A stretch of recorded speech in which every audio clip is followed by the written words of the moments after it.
In this world, anyone who turns 18 must venture into the ancient sea to fight for their life.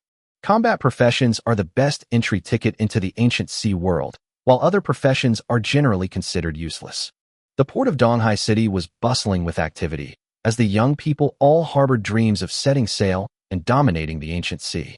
Mo Kong stood in the corner, listening to the sympathetic yet teasing remarks from those around him, feeling utterly helpless. This is because Mo Kong awakened a trash profession, an E-level life profession, corpse stitcher. It's better to join Brother House crew and become a freeloader than to go out to sea and feed the fish. Rich second-generation Li Jinhao embraced a group of combat professional students, his eyes filled with contempt for the useless professionals. Facing the gazes of the crowd, Mo Kong simply smiled and boarded the simple single-masted sailboat alone. Looking across the entire ancient sea world, it's hard to find a profession more unrelated than the corpse-stitching craftsman. If only I could awaken a combat class, Mo Kong sighed. But apart from a few skills, he has almost nothing in his life or profession. No, there's also a needle and thread for sewing. Then, Mo Kong reached into his pocket. But the next second, he jerked his hand back as if he had been electrocuted, blood streaming from his index finger. A sharp sewing needle pierced his fingertip, and a cold, mechanical voice suddenly rang out. Ding! Host blood detected.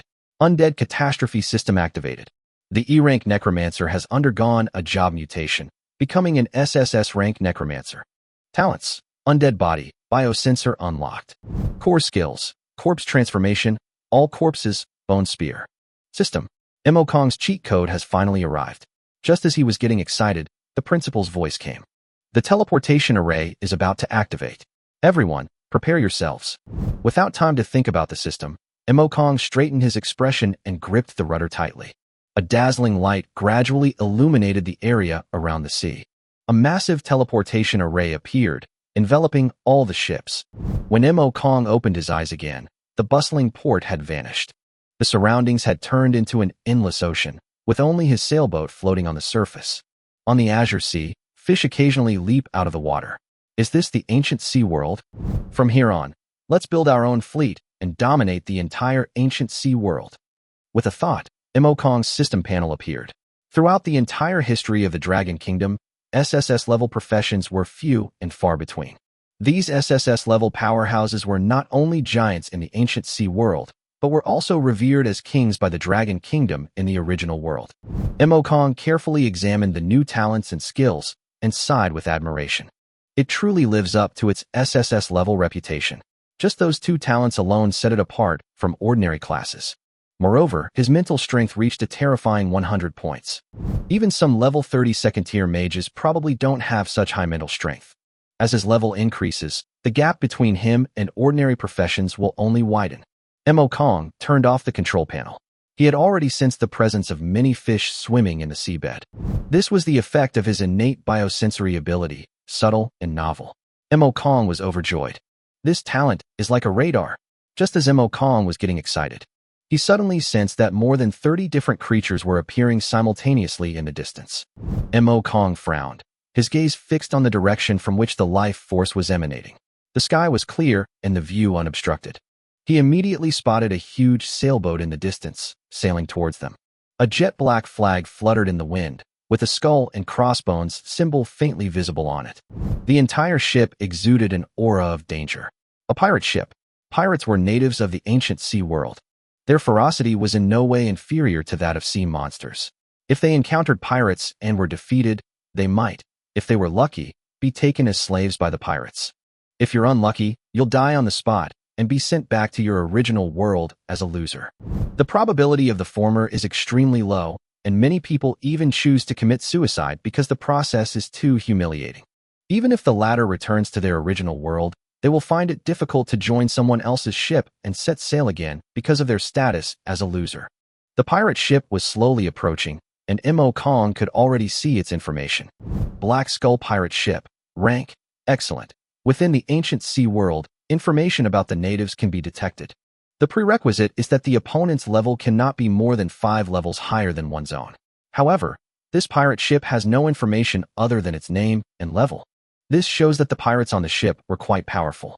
Although the professionals were strong, their level had to be raised first. Professionals without ranks are no different from ordinary people. Even an SSS rank professional would be defeated by pirates. Mo Kong stared at the pirate ship, a thoughtful expression on his face. If we can deal with these pirates, we should be able to get some good stuff, right? But Mo Kong was well aware of his situation. If he didn't want to be a loser, he had to fight this battle. Come on, let's start with you and build my cataclysmic fleet. Mo Kong grinned. As the Black Skull pirate ship drew closer, Mo Kong could already see several pirates with headscarves and wielding curved swords standing on the ship. Their eyes gleamed with greed, grappling hooks in their hands, ready to pounce at any moment. Just these few. Mo Kong frowned slightly, sensing the presence of creatures on the pirate ship. There were 5 people on the deck. There were also more than 20 pirates inside the ship's cabin, scattered in different rooms. In addition, 2 pirates were in a room at the top of the ship's hold. They were presumably the captain and the first mate. Mo Kong immediately understood that the pirates didn't take his ship seriously at all, seeing that it wasn't very big. Looks like our chance has come. Mo Kong stared at the pirates, his eyes flashing with a cold light.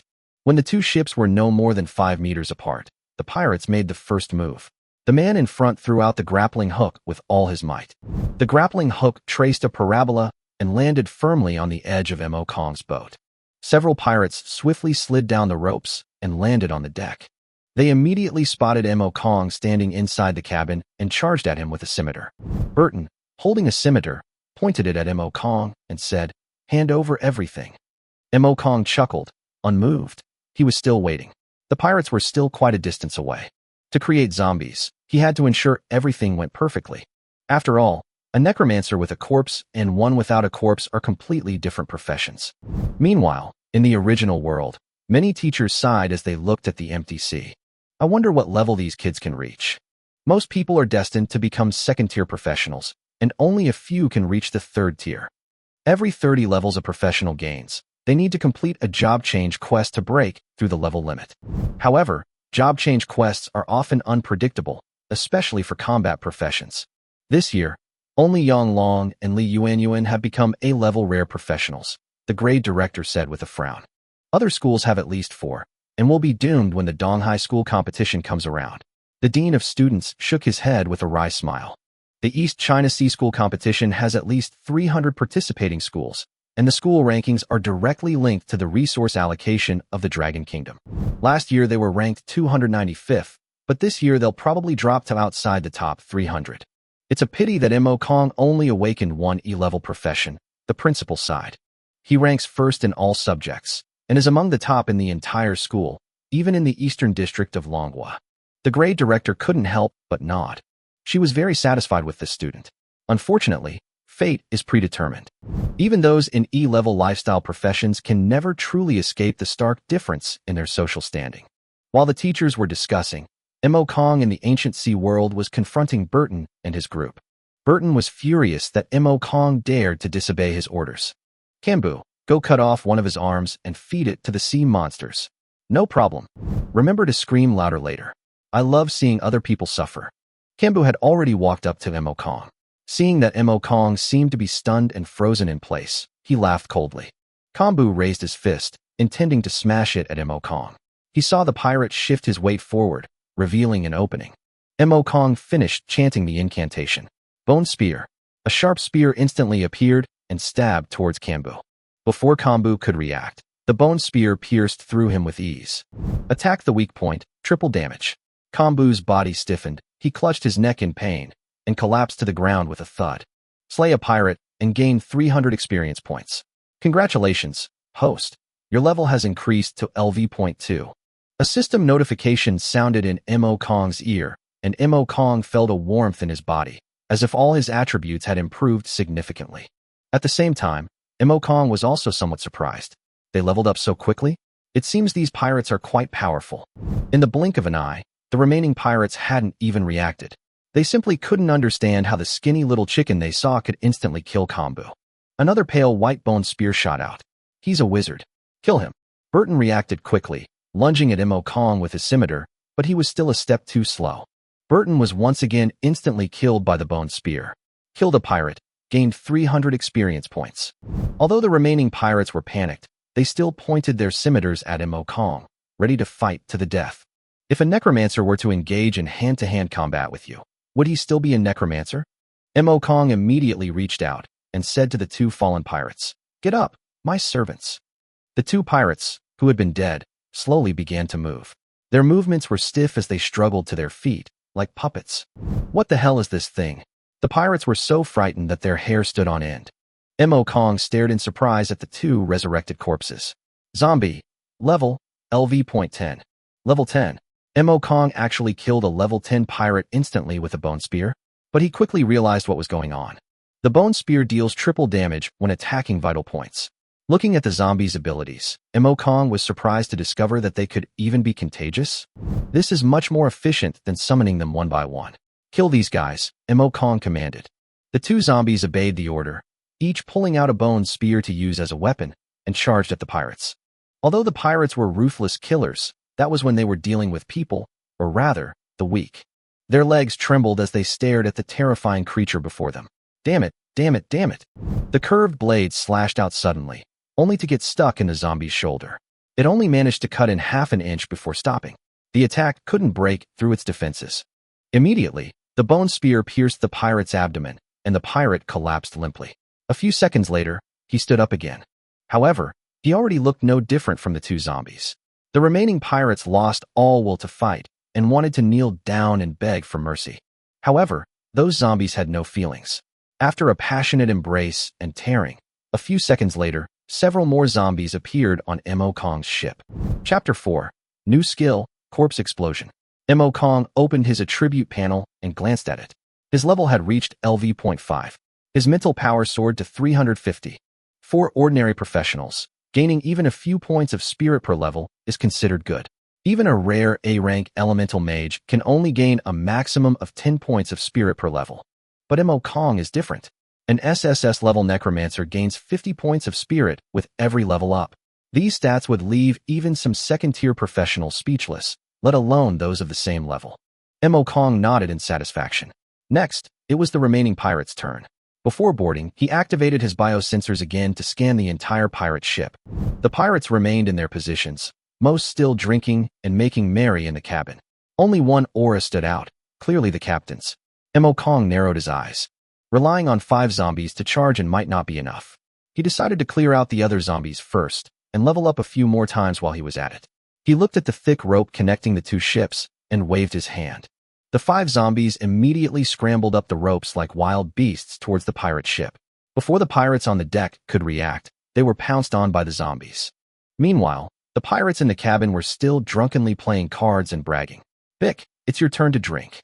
The cabin door was kicked open, and all the pirates turned around at the same time.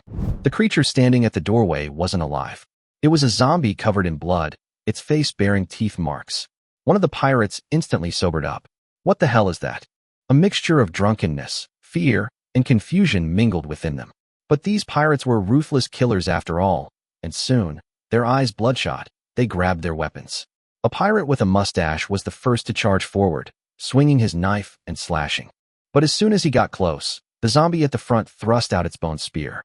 The bone spear, over a meter long, was faster and more deadly than a scimitar. The man with the mustache was forced to sheath his sword to parry, but he was still a step too slow and was instantly killed. A system notification sounded. Killed a pirate, gained 150 experience points. Mo Kong frowned slightly. The experience gained had decreased. It seemed that as his level increased, the rewards for killing these pirates were also decreasing. But it doesn't matter. With enough numbers, we can still pile them up. A shirtless pirate suddenly realized what was happening and roared. "It's a wizard. Someone's controlling them. Forget about these monsters. Kill that kid in the back." More than 20 pirates suddenly sprang into action, wielding scimitars, axes, and pistols, and charged at Mo Kong. Mo Kong, however, remained calm and took a step back, standing at the cabin door. The ship's cabin was spacious enough, but the doorway was narrow, allowing only 2 people to squeeze through at a time. 5 zombies blocked the way, forming a human wall. For the pirates to reach Mo Kong, they would first have to hack these fearless monsters to pieces. The scimitars struck the zombies, tearing flesh and splattering blood. But the zombies didn't scream, didn't retreat, and didn't even stop moving. Like cold killing machines, they wielded bone spears and scimitars, reaping savagely. Pirates feel fear, exhaustion, and pain. Zombies don't. After several rounds of fighting, the pirates' formation began to crumble. Some couldn't hold on and tried to retreat, but they only took half a step before a bone spear pierced through from the front, instantly killing them. The next second, the dead pirate suddenly opened his eyes. His eyeballs were deathly white. He grabbed the curved knife from the ground, turned around, and stabbed his companion beside him. The companion was fighting desperately against the zombies and had no idea that he would be stabbed in the back. The scimitar pierced his back, blood gushing out. "Hawk, you bastard." Before he could finish speaking, he collapsed. Then, he stood up again, turning into a zombie as well. One fell, another rose. The pirates dwindled with each kill, while the zombies multiplied. System notifications echoed in Mo Kong's mind. Kill pirates, gain experience. Kill pirates, gain experience. The remaining pirates completely collapsed. Watching their former comrades transform into monsters one by one, their legs went weak, their faces turned deathly pale, and they desperately shrank into the corner. Mo Kong's eyes showed not a trace of pity.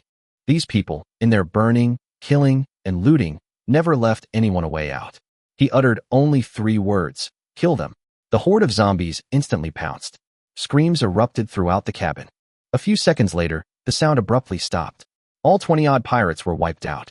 Mo Kong's level also steadily increased once again. Just then, a system notification suddenly sounded. Having absorbed a large amount of undead energy, he unlocked a new skill: corpse explosion. Mo Kong's eyes lit up. A new skill? According to the rules of the ancient sea world, professionals can usually only learn new skills after advancing in rank. But he's only level 7 now, far from advancing to the next level. Yet the skill unlocked on its own. Is this the true value of an SSS level class? He immediately opened the character panel. Level 7. Strength 42, Stamina 41, Agility 41, Spirit 450. Talents remain Undead Body and Biosensor. A new skill has been added to the skill bar. Corpse Explosion. Causes zombies to explode, causing damage and briefly creating a zone of zombie poison that continuously affects creatures within. After reading this, Mo Kong could only think of 2 words: outrageous. This skill essentially turns every zombie into a time bomb. Imagine a horde of fearless zombies charging into a group of enemies, then simultaneously detonating. Who could withstand that? Especially when zombies of level 10 or higher self-destruct. Even second-tier professionals wouldn't dare to take it head-on. Just as Mo Kong was immersed in the power of his new skill, he suddenly sensed a powerful aura approaching. He looked up abruptly. Above him on the deck, a burly man wearing a pirate hat was aiming a musket at him. A gunshot rang out. Sparks flew as the bullet struck Mo Kong squarely between the eyebrows. Mo Kong's mental strength was ridiculously strong, and his reaction speed far exceeded that of ordinary people. He moved to the side, and the bullet grazed past him, piercing through the deck and leaving a dark bullet hole. Mo Kong looked at the burly man. The man's information appeared. Abel, silver rank leader, captain of the Black Skull pirate ship. Mo Kong's eyes darkened. He was actually a silver rank leader. In the ancient sea world, boss monsters are ranked not only by level but also by grade: bronze, silver, gold, platinum, emerald, diamond, extraordinary, peerless, and king. Within the same level, the higher the rank, the more exaggerated the difference in strength. A typical bronze-level leader requires a dozen or so other professionals of the same rank to defeat. A silver-level leader, in particular, requires at least 100 people to securely kill. A one-on-one fight? Unless there's a significant level difference. But this Abel's level isn't even displayed. It's obvious he's not low. After all, his henchmen were all at least level 10, so how could the captain be a weakling? Abel leaped down from above and landed heavily on the deck, his musket still emitting smoke. Immediately afterward, a burly first mate jumped down as well, staring intently at Mo Kong. The real trouble had finally arrived. Chapter 5, World-Class Beginner Mission. The screams had barely faded when Abel and the first mate rushed into the second-floor cabin. Their expressions instantly changed upon entering. Blood was everywhere, corpses lay strewn about, and the pungent stench of blood filled the air. Abel's eyes were bloodshot as he stared intently at Mo Kong. "Who are you? Why are you killing people on my ship?" Mo Kong remained calm, his tone light. "Your men attacked first. I was merely acting in self-defense." Abel immediately realized. "You were on that small boat?" Before he finished speaking, he raised his musket. The first mate, wielding a scimitar, approached from the side, trying to cut off Mo Kong's retreat. But Mo Kong didn't even flinch. The next second, several figures suddenly rushed out of the cabin and blocked his way. Gunfire erupted. A zombie's head was blasted apart, and it collapsed heavily to the ground, never to rise again. Kong's eyes narrowed slightly. He knew Abel was a leader-level monster, but he hadn't expected this guy to deal such high damage. They couldn't afford to drag this out. All troops attack. Finish this quickly. At the command, more than 20 zombies simultaneously pounced on Abel. Abel recognized their faces, and his rage exploded. These were all his former subordinates. Bastard! How dare you control my men? I'll kill you, he roared, his curved blade slashing down. The foremost zombie was sliced in two like tofu, collapsing to the ground, utterly destroyed. Several zombies seized the opportunity to attack, their bone spears and scimitars falling simultaneously. Abel, however, coldly snorted and swept his hand horizontally. The terrifying force created a gust of wind, instantly cleaving two more zombies in two. The zombies' attacks landed on him, leaving only a few shallow bloodstains. Kong saw it clearly. Ordinary zombies couldn't break through his defenses at all. To kill Abel, he had to use a skill. With a thought, he instantly connected his mental energy to a zombie beside Abel. The zombies in front of him pounced wildly, desperately holding Abel back. Taking advantage of the chaos, the zombie controlled by Kong charged forward. Clinging to Abel's body like a spider, its arms locked around his. Abel's expression changed. He immediately sensed something was wrong. Kong coldly shouted, "Retreat!" The surrounding zombies immediately retreated. Abel struggled frantically, but the zombie clung to him desperately, refusing to let go. Kong raised his hand, his voice icy. Zombie explosion! The zombie clinging to Abel, along with the zombies on the ground, exploded simultaneously. The violent impact overturned the wooden planks, blasting a large crater through the entire deck. Abel tumbled through the hole into the lower cabin, looking utterly disheveled. But he wasn't dead. He gritted his teeth, raised his musket, and tried to aim at the dark sky. But Kong gave him no chance. With a flick of his wrist, a bone spear over 2 meters long materialized out of thin air, its sharp edge chilling, pointing directly at Abel. Abel's pupils constricted sharply. He sensed death emanating from that bone spear. Kong waved his hand. The bone spear shot out with a piercing whistle, instantly piercing Abel. Abel's eyes widened, his body froze, and his life force rapidly dissipated. Captain Abel, the silver-ranked leader of the Black Skull pirate ship, is dead. A system notification immediately sounded. Congratulations on killing the silver-ranked leader, Captain Abel of the Black Skull pirate ship. You have gained 10,000 experience points. Congratulations, host. Your level has increased to LV10. Since you were the first newbie to kill a silver-level boss, the world-class newbie quest is complete. Reward, 50 free attribute points. World reputation, plus 100. A world announcement is coming soon. Kong's eyes lit up. A world-class beginner quest. In the ancient sea world, there are many types of quests, but the world-class beginner quest is unique. Every newcomer in the world has a chance to complete it. But once one person succeeds, the task disappears completely until the next new captain arrives. The reward is, of course, extremely generous. 50 points of freedom attribute are enough to give newcomers a head start. More importantly, there are 100 points of world reputation. The higher the reputation, the easier it is to gain the respect of the natives in the ancient sea world, and even to obtain higher status and special treatment. Just then, a mechanical, synthesized voice resounded throughout the entire ancient sea world. Congratulations to Kong of the Dragon Kingdom for killing a silver-level leader. You have completed a world-class beginner quest. Reward, 50 free attribute points and 100 world reputation points. All players in the Dragon Kingdom will receive an additional 10 free attribute points. At this moment, all player captains were stunned. The chat channel instantly exploded. Holy crap! Who is Kong? Where did he come from? A newbie kills a silver-level boss on his first day? And a pirate ship captain at that? Are you kidding me? Even a third-class player might not be able to kill that thing reliably, right? How did a newbie do it? The Dragon Kingdom's channel was in an uproar, and other countries' channels were equally excited. Meanwhile, far out at sea, a massive fleet of hundreds of giant ships sailed through the waves like a sea monster. The surrounding sea creatures kept their distance, their eyes filled with fear. In the center of the fleet, on a giant sailing ship 1,000 meters long, the dragon flag fluttered in the wind. Inside the captain's cabin, a middle-aged man, exuding an air of authority, gazed out at the sea. He was none other than Long Tianhai, one of the 2 great kings of the Dragon Kingdom, the Sea Dragon King. Upon hearing the world announcement, a hint of surprise flashed in Long Tianhai's eyes. Mo Kong. I wonder which family has nurtured this junior, that he was able to kill a silver-level leader on his very first day. The first mate asked in a low voice. Lord Dragon King, shall we summon him? Long Tianhai shook his head. No need. If you want me to recruit him personally, killing a silver-level leader isn't enough. He turned his gaze back to the sea, his voice steady. At the very least, he must first make it onto the newcomer list. Chapter 6. A Bountiful Harvest. Defeating the silver boss resulted in an explosive increase in experience points. Looking at his attribute panel, Mo Kong couldn't help but smile. Compared to before, the panel now showed world reputation. He had leveled up 10 times in a single day. This kind of upgrade speed would be terrifying in any country. Mo Kong was just getting satisfied when a painful groan suddenly came from afar.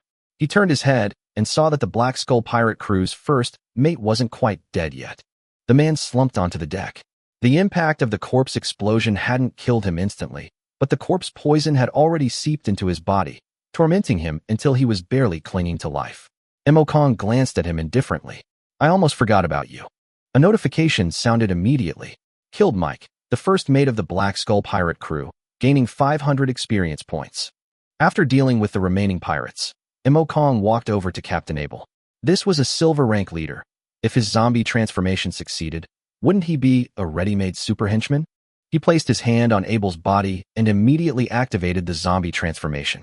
The next second, Mo Kong could clearly feel his mental energy draining away like water from a burst dam. When it was nearly half depleted, Abel on the ground suddenly opened his eyes. His eyes were bloodshot, his stiff body twisted little by little, and finally he slowly stood up. He lowered his head, his voice hoarse and grating, like sandpaper grinding iron.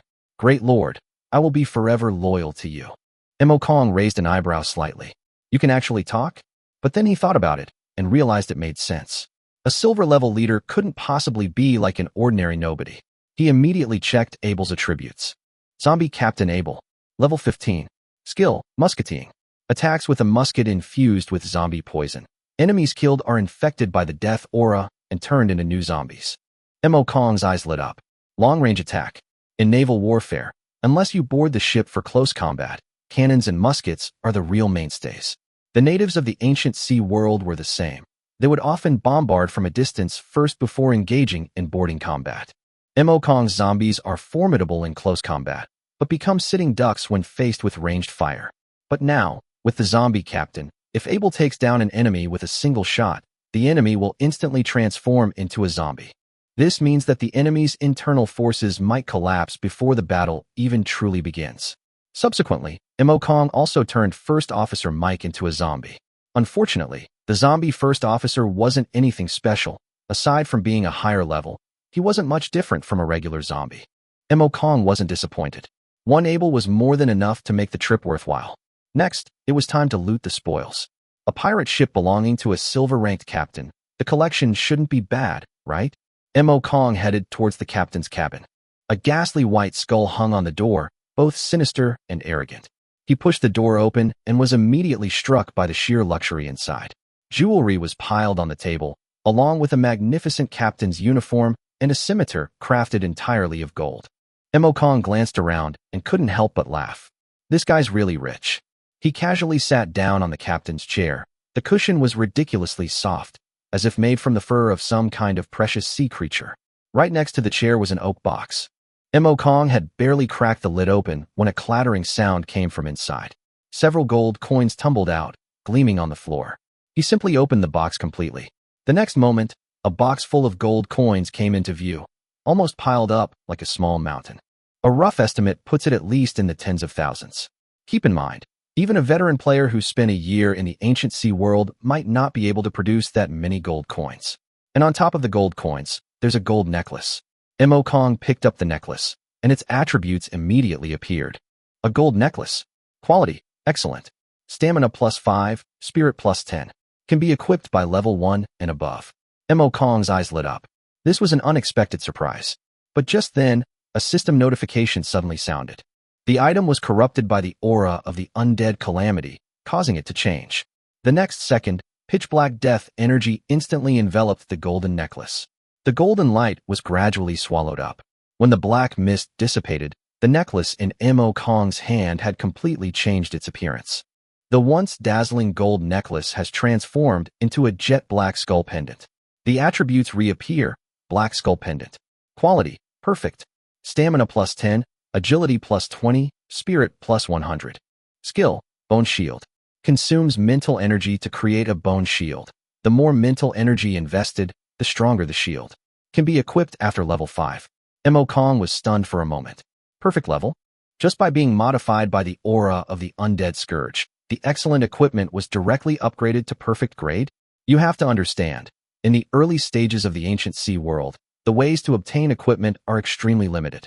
You can either plunder natives, kill sea monsters, or enter secret realms. Each of these comes with extremely high risks, especially the secret realms, whose locations are randomized and mostly far from the initial safe zone. New players are considered to be doing well if they have a few pieces of ordinary equipment when they first leave the safe zone. Mo Kong now directly possessed a perfect grade pendant. Its value was self-evident. He immediately put on the black skull pendant. His attributes instantly surged again. Mo Kong attempted to infuse the pendant with his spiritual power. The next moment, countless pale skeletons materialized out of thin air, quickly forming a massive bone shield that firmly blocked his path, completely protecting him. Feeling the weight of the bone shield, Mo Kong was very satisfied. Given sufficient mental strength, this shield could even expand to cover the entire ship, protecting it entirely. The only thing that concerned him was the skill he hadn't yet unlocked. Unlocked under special conditions. Mo Kong looked down at the black skull pendant on his chest, a hint of anticipation flashing in his eyes. But now wasn't the time to study that. There were many more things waiting for him to take possession of on this pirate ship. Chapter 7. Reaching the top of the newcomer ranking, the world shocks. 11:59 p.m. Whether in the real world or the ancient sea world, players worldwide are all focused on the newcomer ranking. As soon as midnight struck, the previously blank ranking list instantly refreshed. First place, Dragon Kingdom, Mo Kong, level 10. Second place, Beautiful Country, Thomas, level 4. Third place, Bear Kingdom, Alexei, level 4. At this moment, everyone was stunned. The name at the top was once again Mo Kong. The world chat exploded instantly. My god, how could this Chinese guy be level 10? Are you kidding me? Leveling up 10 times in one day? That's impossible. Doubts, jealousy, and insults flooded the chat in an instant. Everyone knows that it's practically impossible for a newbie to reach level 10 on their first day. Not to mention, Mo Kong had just completed a world-class newbie quest and defeated a silver-level boss. Now he's directly topping the newbie rankings. This was no longer genius, but monster. Meanwhile, in the capital of the Dragon Kingdom, inside a heavily guarded building's conference room, several elderly men sat around a long table, a projection of a list of rising stars floating before them. Looking at the name at the top, an elderly man with gray hair finally smiled. 5 years have passed, and Dragon Kingdom has finally produced a new talent to top the newcomer rankings. For the past 5 years, Dragon Kingdom, as a world-class superpower, had failed to secure the top spot on the newcomer rankings, drawing ridicule and scorn from other nations. But today, Mo Kong's appearance has slapped everyone in the face. Dragon King Long Tianhai looked at the leaderboard and smiled meaningfully. First, he completed the world-class beginner quest, and then he took first place on the newcomer leaderboard. The most outrageous thing is that he actually leveled up 10 times in one day. We absolutely cannot let such a talent fall into the hands of others. The atmosphere inside the meeting room instantly became tense. A newcomer had already given the Dragon Kingdom's high command new hope. Ultimately, they made a decision. First, to contact Mo Kong and try to recruit him into the Divine Dragon Squad. Meanwhile, the major powers were also becoming increasingly uneasy. Inside the office of the American leader, the leader stared intently at his subordinate, his voice icy. Have you found any intelligence on Mo Kong? The subordinate, drenched in cold sweat, handed over a document with both hands. The leader glanced at it only a few times, his face instantly turning ashen, and he slammed the document onto the table with a bang. Useless. This is all you found in 12 hours? Is the intelligence department just for show? The subordinate lowered his head in fear, not daring to utter a word. The leader gritted his teeth. Continue the investigation immediately. I don't believe he's just an ordinary new recruit from the Dragon Kingdom. He must be a secret weapon hidden by the Dragon Kingdom. Damn it, the Dragon Kingdom kept it so well hidden, even our spies didn't have a single clue. The subordinate felt like he had been granted a pardon and quickly withdrew. The leader suppressed his anger and picked up the phone to dial a number. Contact the ancient sea world immediately. Eliminate Imo Kong at all costs. Whoever kills him will be rewarded with an immortal-grade item. The person on the other end of the phone was stunned.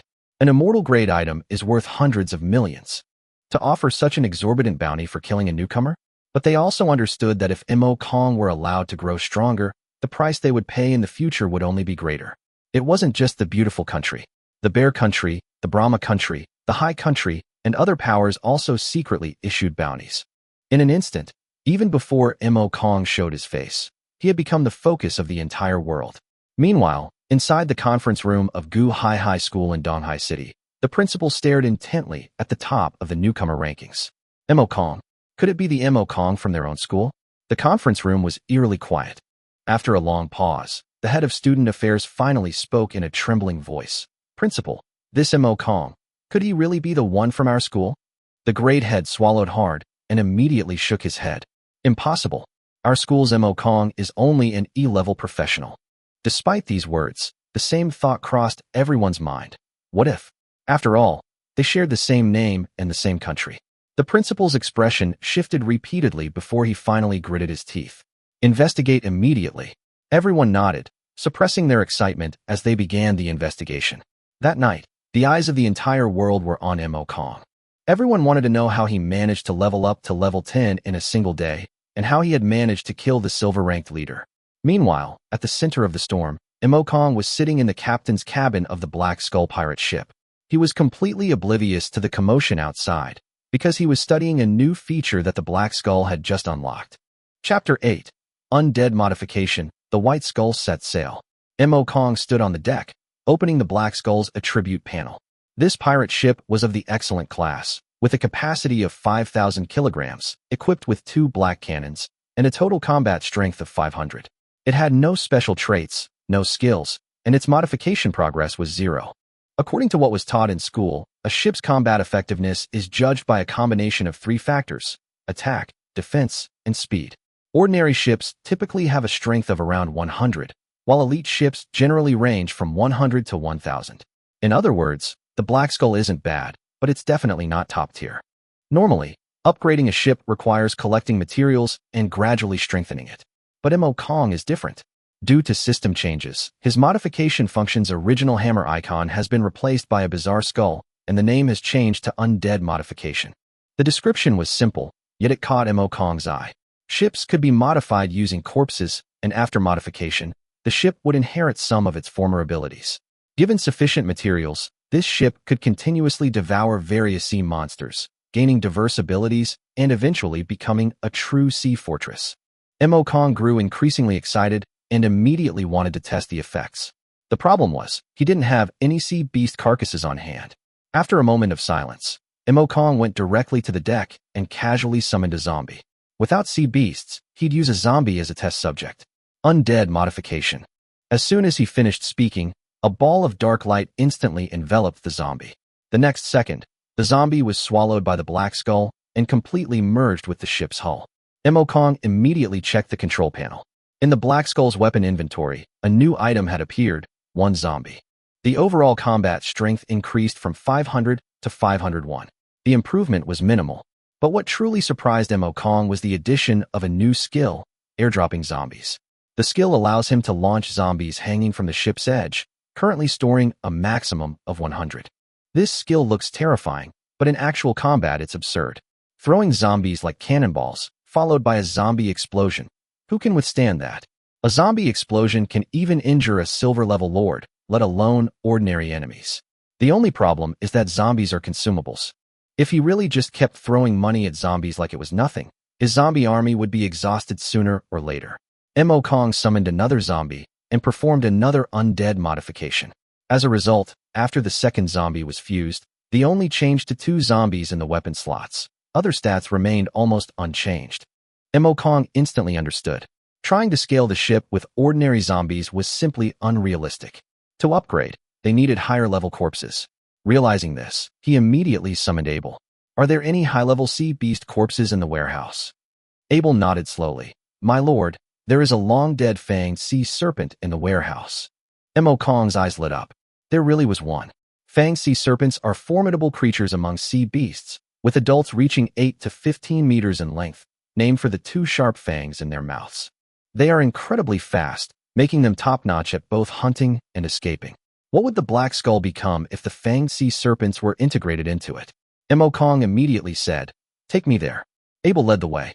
Soon, the two arrived at the warehouse. As soon as the door opened, a snake's head, as large as an adult, suddenly appeared before Mo Kong. Even though Mo Kong was somewhat prepared, he was still taken aback by the sight. He looked into the depths of the warehouse and saw the enormous snake's body coiled inside, almost filling the entire warehouse. This length, it's far more than 15 meters. It's at least double that. Mo Kong's heart skipped a beat.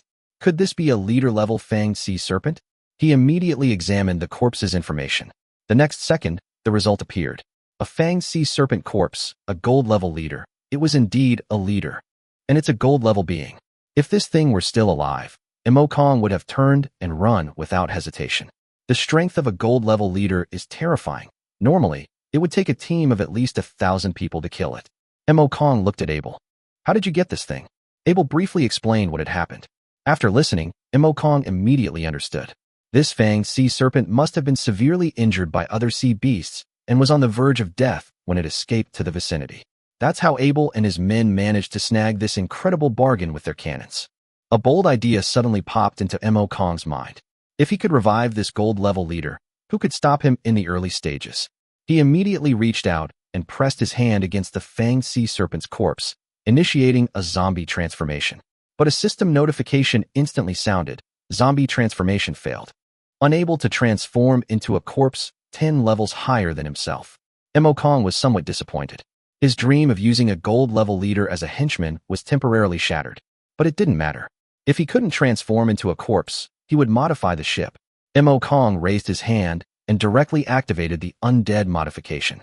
A dense cloud of black mist suddenly erupted, completely engulfing the entire carcass of the fanged sea serpent. The massive serpent body began to disappear bit by bit, finally merging completely into the black skull. Then, the black mist rapidly expanded, swallowing the entire pirate ship. A system notification appeared. "The black skull is undergoing modifications. Please wait." Mo Kong stood in the black mist, his heart pounding. A ship modified from the remains of a gold-level leader was definitely not simple. A minute later, the black mist slowly dissipated. The system notification sounded again. "Modification successful. The black skull's quality has been upgraded to perfect." Mo Kong looked up and was completely stunned. The black skull, originally made of wooden planks, had been completely transformed. The hull was no longer made of black wooden planks, but rather of stacks of pale white bones. It resembled a skeletal warship that had crawled out of a sea of the dead. Mo Kong immediately opened the attribute panel. Black skull, perfect grade. Capacity increased from 5,000 to 15,000 kilograms. Overall combat power skyrocketed from 500 to 3,000. In the weapon slots, besides the two zombies, a fanged sea serpent had also appeared. Even more terrifying, it has gained 2 new traits. Automatic repair. The bone ship can devour corpses and repair its damage itself. Deathly aura. Deathly aura transforms into mist, enveloping the ship, blocking some detection, and concealing its tracks. Its skills have also been comprehensively upgraded. The maximum number of zombies that can be airdropped has been increased from 100 to 200. In addition, 2 new fanged sea serpent skills have been added. Sweep. The fanged sea serpent extends its body, sweeping away everything in its path, causing a wide area attack. Devour. The fanged sea serpent can devour enemies. The devoured enemies will turn into corpses, used to strengthen or repair the ship. Seeing this, only 2 words remained in Mo Kong's mind. Awesome. This was no ordinary ship. This was a necromancer warship that could hide, repair itself, devour, and launch wide-area attacks. Mo Kong quickly walked to the left side of the deck. There, he saw the enormous head of the fanged sea serpent tucked away in the ship's side. Although it had turned into bones, its 2 sharp fangs remained menacing and exuded an overwhelming sense of oppression. Without even testing it, Mo Kong knew its attack power was definitely not weak. He looked at the brand-new bone warship before him, a slow smile playing on his lips. Its appearance has changed. Calling it the Black Skull is no longer appropriate. From today onwards, you will be called the Bone Ship. Chapter 9. Holy crap, a ghost ship? After the white bone ship was upgraded, Mo Kong immediately ordered Abel to change course to the beginner island. For newcomers to the ancient sea world, The beginner island is their lifeline in the early stages. The food and fresh water each person brings will only last for 3 days at most. To survive, they must go to the island to resupply. More importantly, the island also has a hall of professionals where you can learn new skills, buy equipment, recruit sailors, accept quests, and even purchase materials to upgrade your ship. Simply put, if a newbie wants to take flight, the newbie island is a must-visit. Mo Kong had just returned to the lounge, preparing to rest for a while, when his gaze suddenly fell upon the wooden table. On the table lay a tattered piece of parchment. He picked it up and saw a nautical chart drawn on it, clearly marking the beginner's waters. On one particular area, a prominent mark was made. Mo Kong's eyes lit up. A treasure map? Without hesitation, he called over Abel. "What's this?" Abel bowed respectfully. "My lord, this is a treasure map I obtained before. The treasure is in the Barren Sea." Mo Kong's heart skipped a beat. There really is treasure? Then why bother going to the beginner island? Let's grab the treasure first. He immediately ordered. Change course and head to the treasure location at full speed. Yes, my lord. The white bone slowly turned, its hull cleaving through the waves as it headed towards the unknown treasure-filled sea. Meanwhile, on another stretch of sea, a massive two-masted sailing ship drifted slowly. On deck, Li Jinhao's face was grim. In the ancient sea world, sea turtle beasts were the most common leveling targets for newbies. After half a day, they had only killed one. Li Jinhao was furious, his face turning green. Half a day? And only one? Are you all useless? Several henchmen lowered their heads, not daring to breathe. A skinny boy forced a smile and explained, "Brother Hao, we have no weapons or equipment. It's really hard to kill one." Li Jinhao suddenly turned around and yelled at him, "Aren't you a water mage? Where's your magic?" The boy trembled in fright. "Brother Hao, I only have one initial skill right now, and the damage is very low. It's not very useful against sea beasts. I need to go to the beginner island and learn a skill in the Hall of Professionals first." These words left everyone feeling incredibly aggrieved. Normally, newcomers entering the ancient sea world would first go to the beginner's island to learn skills, buy equipment, and replenish supplies. But Li Jinhao, on the other hand, immediately ordered them to hunt sea beasts to level up. No skills, no weapons, no equipment. But no one dared to speak up. They all depended on Li Jinhao's boat for survival. If they really angered this young master, they would be thrown into the sea, which meant certain death. At this moment, a boy wearing gold-rimmed glasses quickly came up and said with a smile, "Brother Hao, don't worry. The book also says that newly awakened professional skills are weak and must be developed on the newbie island first. Once everyone learns the new skills and buys the equipment, their efficiency in hunting sea monsters will definitely skyrocket. Catching up with that Mo Kong who's number 1 on the newcomer ranking will be a piece of cake, right?" This person was Wang Qi, Li Jinhao's staunch follower and strategist. Li Jinhao frowned. "You mean that Mo Kong who's number 1 on the newcomer ranking, the Mo Kong from our school?" Wang Qi immediately shook his head, his tone extremely firm. "Impossible. Absolutely impossible. Our school's Mo Kong is just an E-level corpse sculptor, a life profession. Even if he went to the Hall of Professions, he wouldn't learn any combat skills. How could he possibly level up to level 10 in a day?" Upon hearing this, Li Jinhao's expression softened considerably. "That's true," he sneered. "I've spent a fortune recruiting so many combat classes. How could their leveling speed be slower than a useless E-rank class? He's probably still struggling at level 1. Wang Qi nodded repeatedly, immediately flattering him. "Of course. How could that poor kid compare to you, Brother Hao? You are a born king, and you will surely be number 1 on the newcomer list in the future. In a few years, you will definitely have a place among the top experts in the Dragon Kingdom." Li Jinhao was very pleased with these words, and a smile finally appeared on his lips. "That's right. I gave Mo Kong a chance back then, but he didn't know how to appreciate it. The difference in professional level is indeed something that book knowledge cannot bridge." But just then, fog suddenly rose over the sea.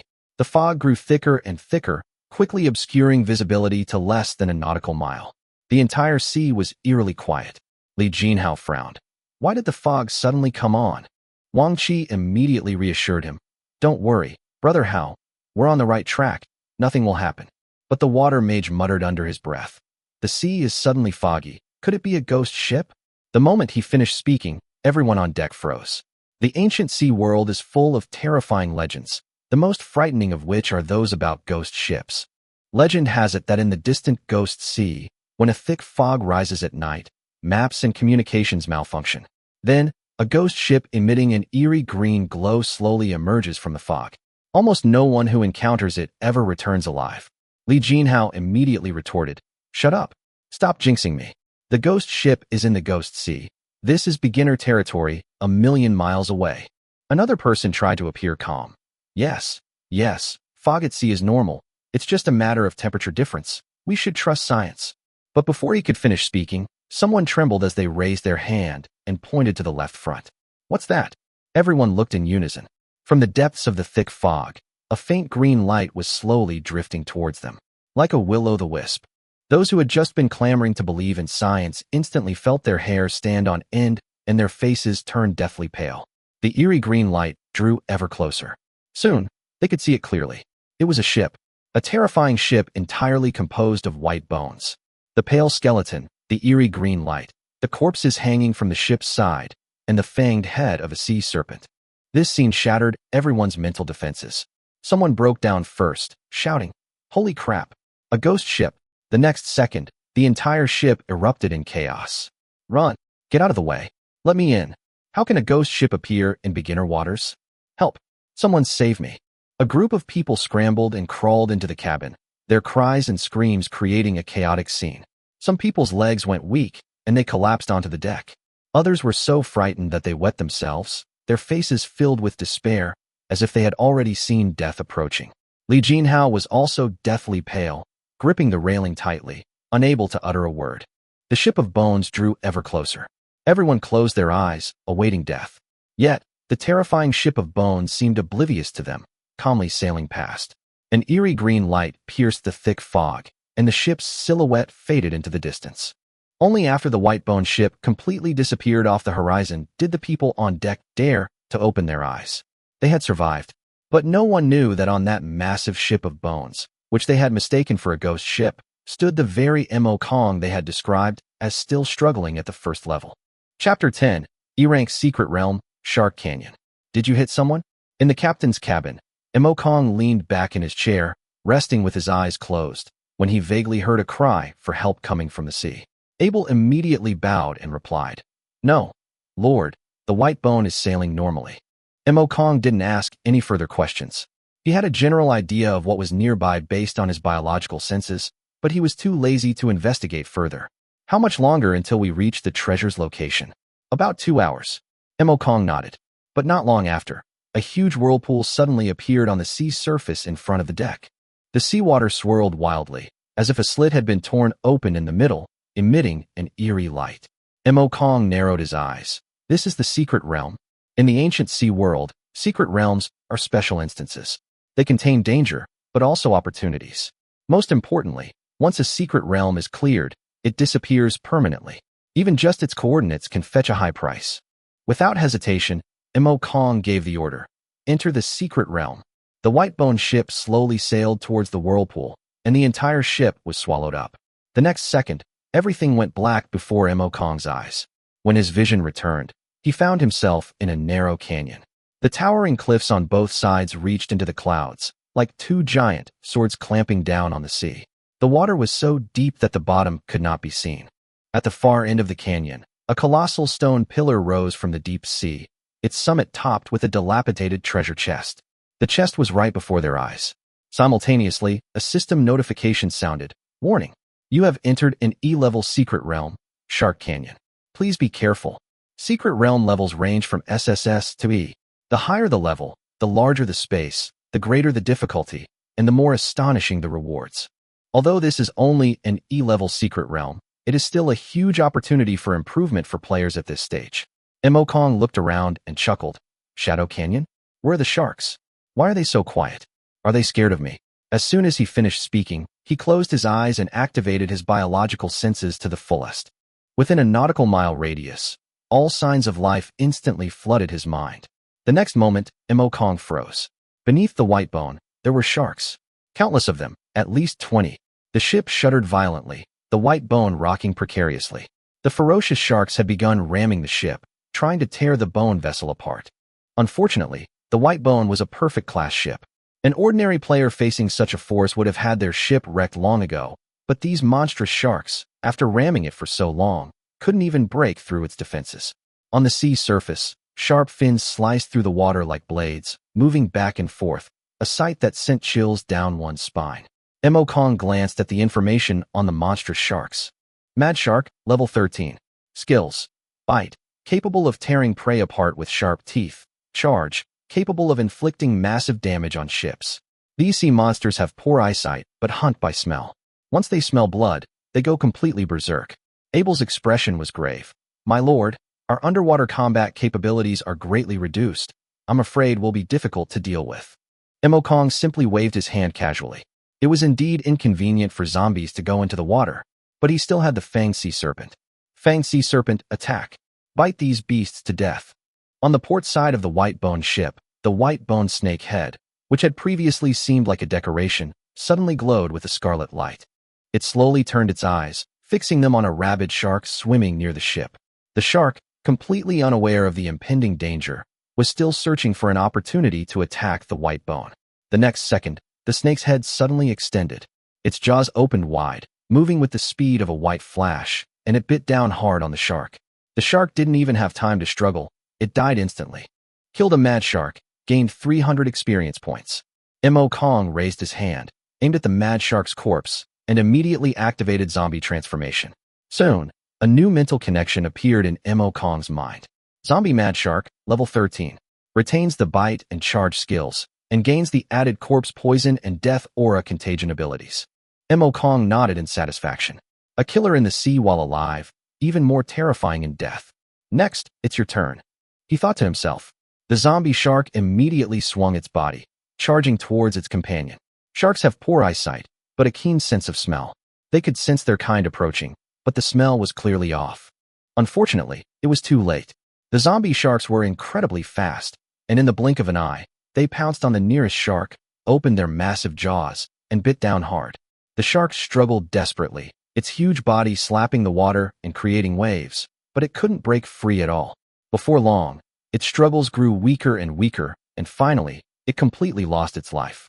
Immediately afterward, a dark, deathly aura spread across the surface of the corpse, rapidly corroding it. The second zombie shark was born. A flicker of excitement flashed in Mo Kong's eyes. Continue the attack. Turn all the sharks into zombies. The two zombie sharks charged out simultaneously, like two black arrows, fiercely attacking the shark swarm.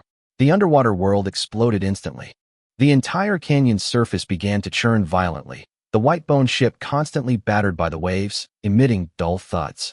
The zombie sharks, once hunters, had now become prey. Anyone bitten by a zombie shark, even if they didn't die instantly, would be corroded by its corpse poison and deathly aura. After dying, they would transform into new zombie sharks, turning around to attack their companions. One became two became four. The battle raged on, and Mo Kong's forces grew larger. System notifications began to blare incessantly. Experience points kept pouring in. Soon, a new notification sounded. Congratulations, host. Your level has increased to LV.11. Mo Kong stood on the deck, relaxed, as if watching a performance prepared specifically for him. Half an hour later, the sea finally began to calm down. The mad sharks had all vanished. In their place stood 27 zombie mad sharks. They lurked beneath the white bone, like a silent deep-sea legion, waiting only for Mo Kong's command to tear apart any enemy. Mo Kong's lips curled into a smile. With this zombie mad shark force, he could practically roam freely in the beginner's waters. After all, not every ship can withstand the simultaneous ramming of 27 ferocious sharks, and not everyone possesses a perfect vessel like the white bone. Having dealt with all the sharks, Mo Kong finally looked up at the towering stone pillar at the end of the canyon. At the top of the pillar, a dilapidated treasure chest sat quietly. The treasure was now within reach. Chapter 11, Silver Rank Lord, King of the Mad Sharks. In the narrow Mad Shark Canyon, the white bone was slowly sailing towards the secret realm treasure chest. Mo Kong stood on the deck, watching Abel carefully maneuver the ship. He was about to sigh. The E-rank secret realm is indeed not large, when his expression changed the next second. A powerful biological aura suddenly appeared on the seabed ahead. It's here. The true leader of the Shark Canyon has finally revealed itself. The once calm sea surface instantly churned, like a pot of boiling water. Deep within the ocean, a massive black shadow swam slowly, its oppressive presence growing stronger, as if it might burst from the water at any moment. Below the white bone, the zombie sharks had all entered battle mode. A giant wave several meters high suddenly surged up, like a wall of sea, crashing down on the white bone. The ship shook violently, several pirate zombies fell to the ground, and a crack appeared in the deck. Mo Kong's eyes turned cold. This beast is powerful, but if it dares to damage his ship, it'll pay with its life. The next moment, a sharp, knife-like shark fin ripped through the sea, hurtling towards him at breakneck speed. A tremendous crash resounded, and the white-boned ship shook violently once more, finally revealing the monster's true form. Mo Kong immediately checked the information. The Mad Shark King, a silver-tier boss. Level and skills unknown. Its description is only one sentence. The overlord of the Mad Shark Canyon, possessing terrifying destructive power, it is advised to stay away. Another silver-tier boss. More importantly, even with Mo Kong's current level, he can't discern its exact level. But Mo Kong is not alarmed. Rather, he's delighted. In less than a day, he had encountered 2 silver-level leaders. If he could convert them all into his own fighting force, his fleet's strength would increase dramatically. Mo Kong immediately gave the order. All Mad Sharks, move out and meet your former leader. As soon as the order was given, the zombie Mad Sharks around the white-boned ship instantly rushed out, swarming towards the Mad Shark King. The Mad Shark King was visibly startled. The auras of its minions had clearly vanished. How could they be here again? In that instant of hesitation, several zombie sharks had already rushed to its side, their sharp teeth tearing through its skin. The excruciating pain enraged the Mad Shark King. Its massive tail swept across like a giant hammer, slamming several zombie sharks into the canyon walls, sending rocks crashing down. But these zombie sharks felt no pain, no fear. Those that were slammed away continued charging, while those that weren't slammed became even more frenzied. A dozen or so ferocious sharks swarmed forward, relentlessly biting the king shark. The king shark struggled frantically, even biting off several zombie sharks, but its wounds multiplied, pieces of flesh were torn away, and its strength rapidly waned. Mo Kong had been watching the battle intently. Seeing the king shark's strength visibly diminish, he knew his opportunity had arrived. All zombie sharks, retreat. Fanged Sea Serpent, one-hit kill. Beside the bone, the Fanged Sea Serpent's pupils glowed crimson.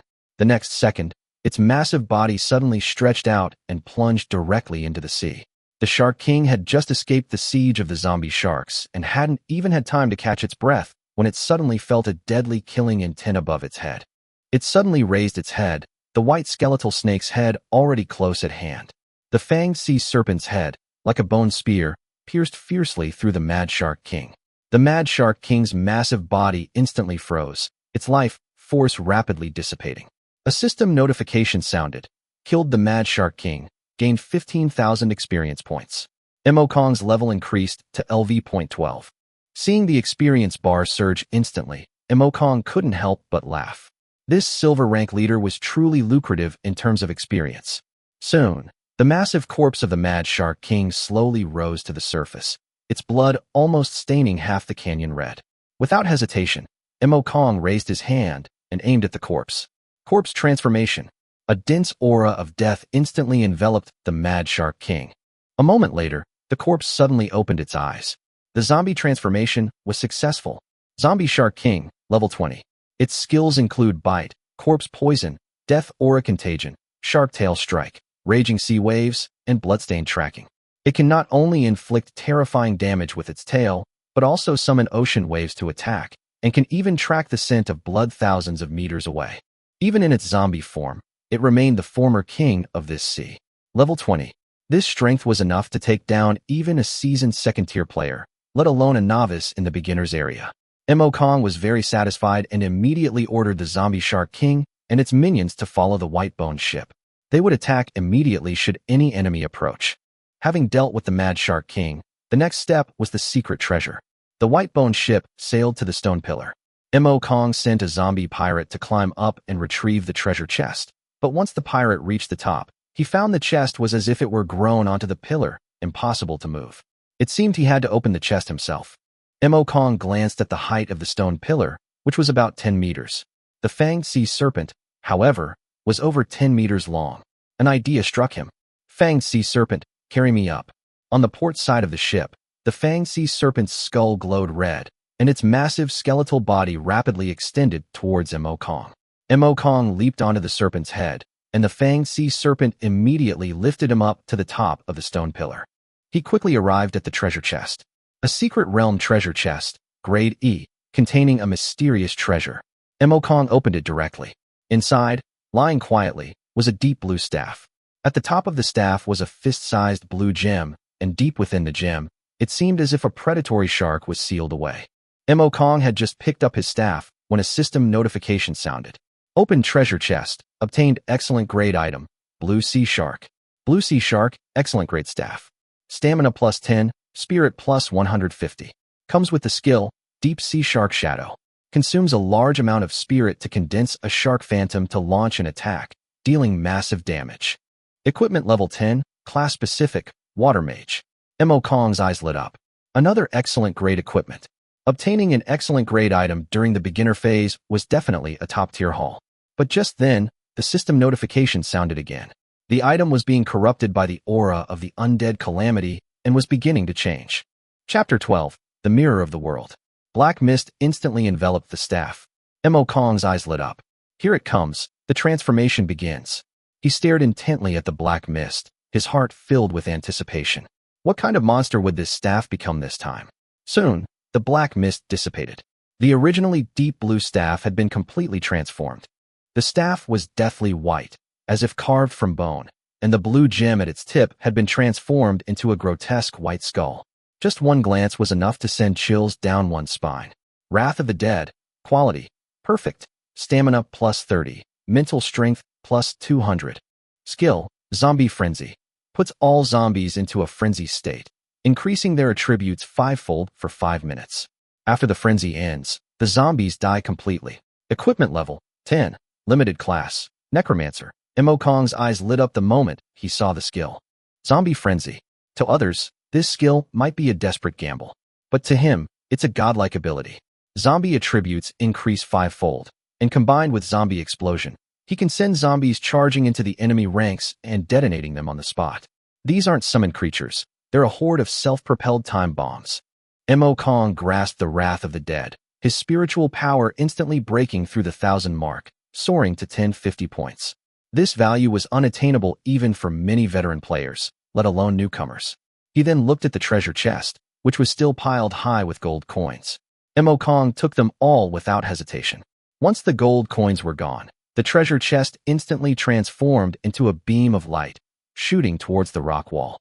Immediately afterward, a massive portal opened in the rock face, leading not to a cave, but to a vast ocean. Kong returned to the deck and waved his hand.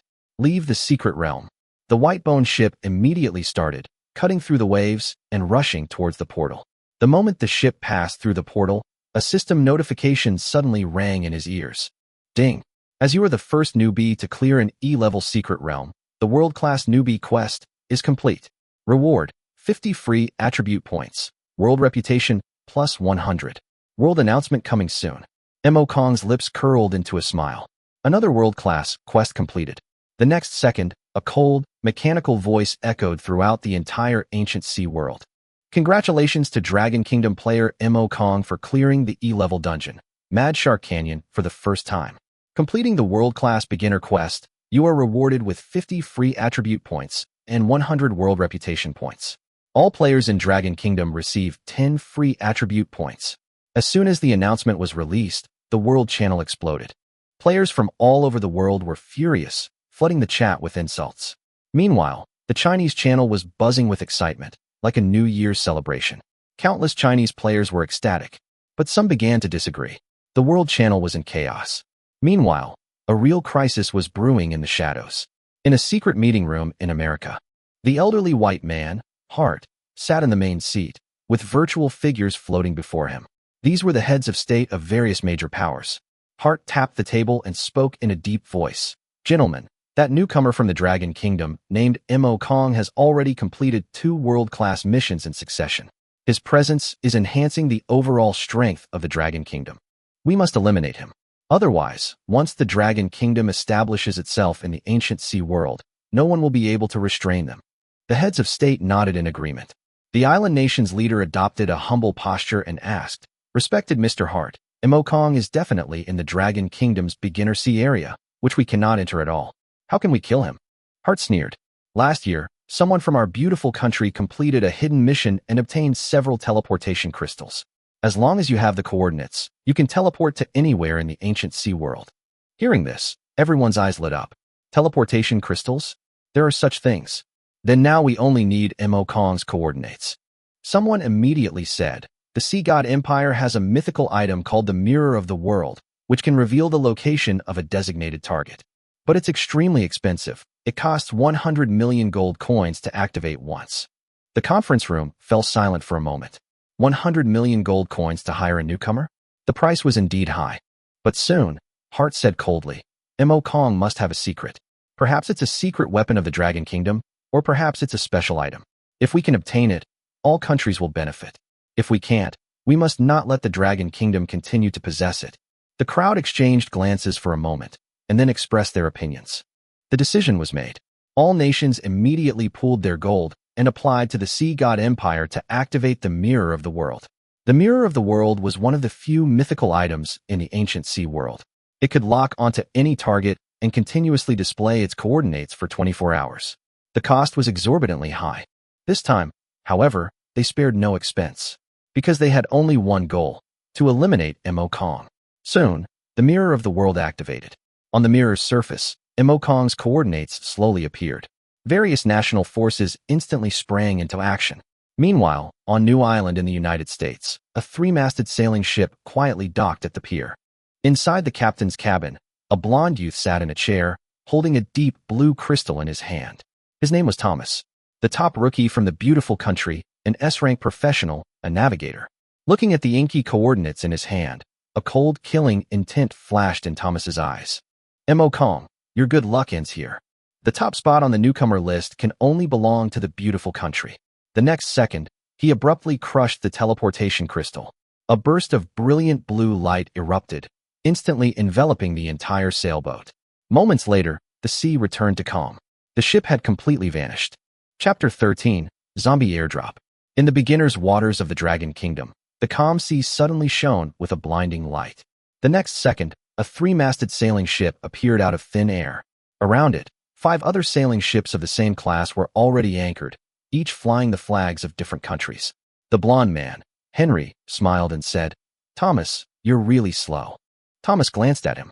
Henry, a rising star from the Blast Furnace Kingdom, an S-rank paladin, dressed in a white robe beside him, also reminded him, Mo Kong is already above level 10. He definitely has special abilities. We can't be careless. He was from Britain, an S-rank holy priest. The others nodded in agreement. Shimada Sada from the island nation, Neru from the Vatican, and several other rising stars from various countries all had their eyes on the same target, Mo Kong from the Dragon Kingdom. Thomas, however, was brimming with confidence. Don't worry, I'm very well prepared this time, he said coldly, pointing towards the cabin. I brought spiderwebs and high explosive mines. As long as we all cooperate and trap his ship in an encirclement, he won't be able to escape. As long as the ship can't move, no matter how strong he is, it's useless. If he dares to abandon ship, that would be even better. In the open sea, even second or third level experts may not survive, let alone a novice. Shimada Sada immediately gave a thumbs up. That's a good idea. Neru also nodded. We can't fight alone. Our advantage is our numbers. We must surround him. Everyone quickly reached a consensus. Thomas began assigning tasks, and the 6 sailboats quickly dispersed, silently forming an encirclement. In at most an hour, Mo Kong will enter here. Thomas's eyes darkened. We must kill him this time. Otherwise, with him in the Dragon Kingdom, its national strength will only grow stronger. Meanwhile, Mo Kong sat leisurely in the captain's cabin of the white-boned ship, a piece of bread dangling from his mouth. The Mad Shark King and his minions were hunting sea monsters with abandon. He didn't need to lift a finger. Several hours passed, and he leveled up again, reaching level 13. He also collected a bunch of sea beast corpses. However, these sea beasts were too weak, and their zombie transformations weren't very valuable. Mo Kong simply decided to sell them and exchange them for some supplies on the newbie island. Zombies don't need to eat, but he still needed to eat. He ordered Abel to keep watch, and just as he was about to close his eyes to rest, his brow suddenly furrowed. A dozen or so creature auras appeared a mile away. Humans. Mo Kong opened his eyes and looked out the window. In the distance, a three-masted sailing ship was sailing towards them, followed by several other ships of similar size. Each ship flew the flag of a different country. Mo Kong instantly understood. Various countries have sent people to cause me trouble? He regularly browsed the ancient Sea World forum and knew exactly how much commotion he had caused recently. He hadn't expected these people to be able to pinpoint his coordinates so accurately and even cross the sea to reach the Dragon Kingdom's newbie zone. Looks like they used high-level items. Mo Kong's lips slowly curled into a cold smile. They really went all out. What kind of expression would your countries have if I wiped you all out? He abruptly stood up, his voice turning deep. Abel, prepare for battle. Abel immediately bowed. Yes, Lord. The next moment, white mist surged. The massive white bone was shrouded in mist, like a ghost ship crawling out of the deep sea, silently approaching the nearest sailing ship. Mo Kong sat in the captain's cabin, looking at the flag. The Kingdom of Goli. He chuckled. I'll start with you. Let's try out the white bone's new skill. Airdrop zombies. A zombie hanging from the ship's side suddenly launched itself out, tearing through the sky like a cannonball and slamming into the Goryo sailing ship. At that moment, the Goryo sailors were patrolling the deck. Suddenly, a sharp whooshing sound came from overhead. Just as they looked up, a dark shadow had already descended from the sky. A large crater was smashed into the deck. The sailors were startled. What flew over there? Quick, let's go see. A group of men crowded around the crater, craning their necks to look inside. The next second, a withered, rotting arm suddenly shot out and grabbed a sailor's ankle. The sailor screamed in agony as he was dragged into the crater. The others' expressions changed drastically, and they rushed forward to pull him away. Several men strained desperately, finally managing to drag Park Jae-jun back from the edge of the pit. But a deep, bone-revealing wound had appeared on his leg. Park Jae-jun collapsed to the ground, his body convulsing violently, his limbs contorted. The surrounding sailors retreated in terror, none daring to approach. The companion who had just saved him mustered his courage and asked, Hey, Jae-jun, are you all right? Park Jae-jun suddenly stopped moving. The convulsions ceased, and his body seemed to return to normal. Everyone breathed a sigh of relief, and the sailor bent down to check on him. But just then, Park Jae-jun's head abruptly turned 180 degrees. His pale eyes stared intently at him. The man froze instantly, his body turning cold. The next second, Park Jae-jun opened his mouth, revealing sharp fangs, and bit down hard on his neck. The sailor clutched his throat, his eyes wide, wanting to curse but unable to utter a sound, and collapsed into a pool of blood a few seconds later. Monster! Someone shouted, and the sailors on deck completely broke down, turning and running towards the cabin. But it was too late. The sailors who had just died quickly convulsed and rose to their feet, their eyes rolling back, letting out low growls as they lunged at their companions. Screams erupted across the ship. Some tried to fight back, but ordinary sailors were no match for zombies. In just a few minutes, the ship's cabins had become a living hell. All the sailors lay on the ground, their bodies covered in teeth and claw marks. Moments later, consumed by deathly energy, they all transformed into new zombies. These zombies staggered to their feet and turned in unison toward the captain's cabin. There, the breath of life still lingered. Chapter 14. The Ghost Ship? In the captain's cabin, Kim Sung-hyun, a rising star from the Galley Kingdom, was embracing a beautiful woman, the atmosphere quite heated. Just then, a rapid knocking sounded at the door. Kim Sung-hyun's face darkened, and he roared, What? I'm on business. A terrified, distorted voice came from outside the door. Lord Sung-hyun, something terrible has happened. The crew has all turned into monsters. They're coming aboard. The first mate's screams abruptly ceased. The captain's cabin fell silent instantly. The beautiful woman, pale with fright, gripped Kim Sung-hyun tightly. Lord Sung-hyun, what's happening outside? Kim Sung-hyun gritted his teeth, about to go out to check, when the captain's cabin door was suddenly kicked open. Several rotting zombies, their mouths gushing blood, rushed in, instantly filling the room with a strong stench of blood. The beautiful woman screamed and clung tightly to Kim Sung-hyun. Kim Sung-hyun panicked, backing away while shouting, Get away from me. But the zombies kept multiplying, blocking the exit. He retreated to the wall, with nowhere left to go. As the zombies closed in, Kim Sung-hyun suddenly spotted the open doorway, his eyes lighting up. He was an A-level professional thief, incredibly fast. If someone could hold off the zombies for a few seconds, he could rush out. So, he looked down at the beautiful woman in his arms and said coldly, It's worth it for you to sacrifice yourself so I can live. With that, he shoved the woman towards the zombies. No, save me. The woman screamed, falling to the ground, only to be pounced upon and brutally torn apart by the zombies. Seeing the zombies drawn to the door, Kim Sung-hyun immediately activated his sprint skill, dashing towards the door like an arrow. But just as he was about to rush out, a massive zombie suddenly blocked his path. It was the first mate who had delivered the message earlier. The first mate was now covered in blood, half of his shoulder almost torn off, hanging precariously from his body, looking grotesque and terrifying. Kim Sung-hyun was so terrified he nearly jumped out of his skin, abruptly stopping in his tracks. The first mate stiffly raised his head and walked towards him step by step. Kim Sung-hyun's voice trembled. "Don't come any closer. I didn't kill you. Don't come any closer." He tried to back away, but found that the other zombies had already surrounded him. Even more terrifying, the beautiful woman he had just pushed away staggered to her feet, transformed into a zombie, and reached out her claws at him. Kim Sung-hyun completely broke down, collapsing to the ground, his pants soaked. "No, no, don't come any closer." The next second, claws and fangs rained down on him. A pig-like scream echoed from the captain's cabin, but the sound was quickly swallowed by the waves, and no one heard it. A few seconds later, Kim Sung-hyun transformed into a white light and vanished completely. In the distance, Imokong witnessed everything.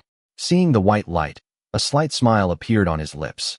When a player dies, they return to their original world. Re-entering the ancient sea world won't be so easy. After dealing with the first ship, Imokong's gaze turned to the second three-masted sailing ship. A rising sun flag flew on that ship. His eyes instantly turned cold. That's the country that's living a comfortable life. Then prepare to die slowly in fear. Imokong gave the order, and the white bone silently approached. Thick fog billowed, and the white bone, like a true ghost ship, slowly sailed towards the vessel where Shimada Sayada was. At that moment, Shimada Sayada stood in the captain's cabin, warily surveying his surroundings.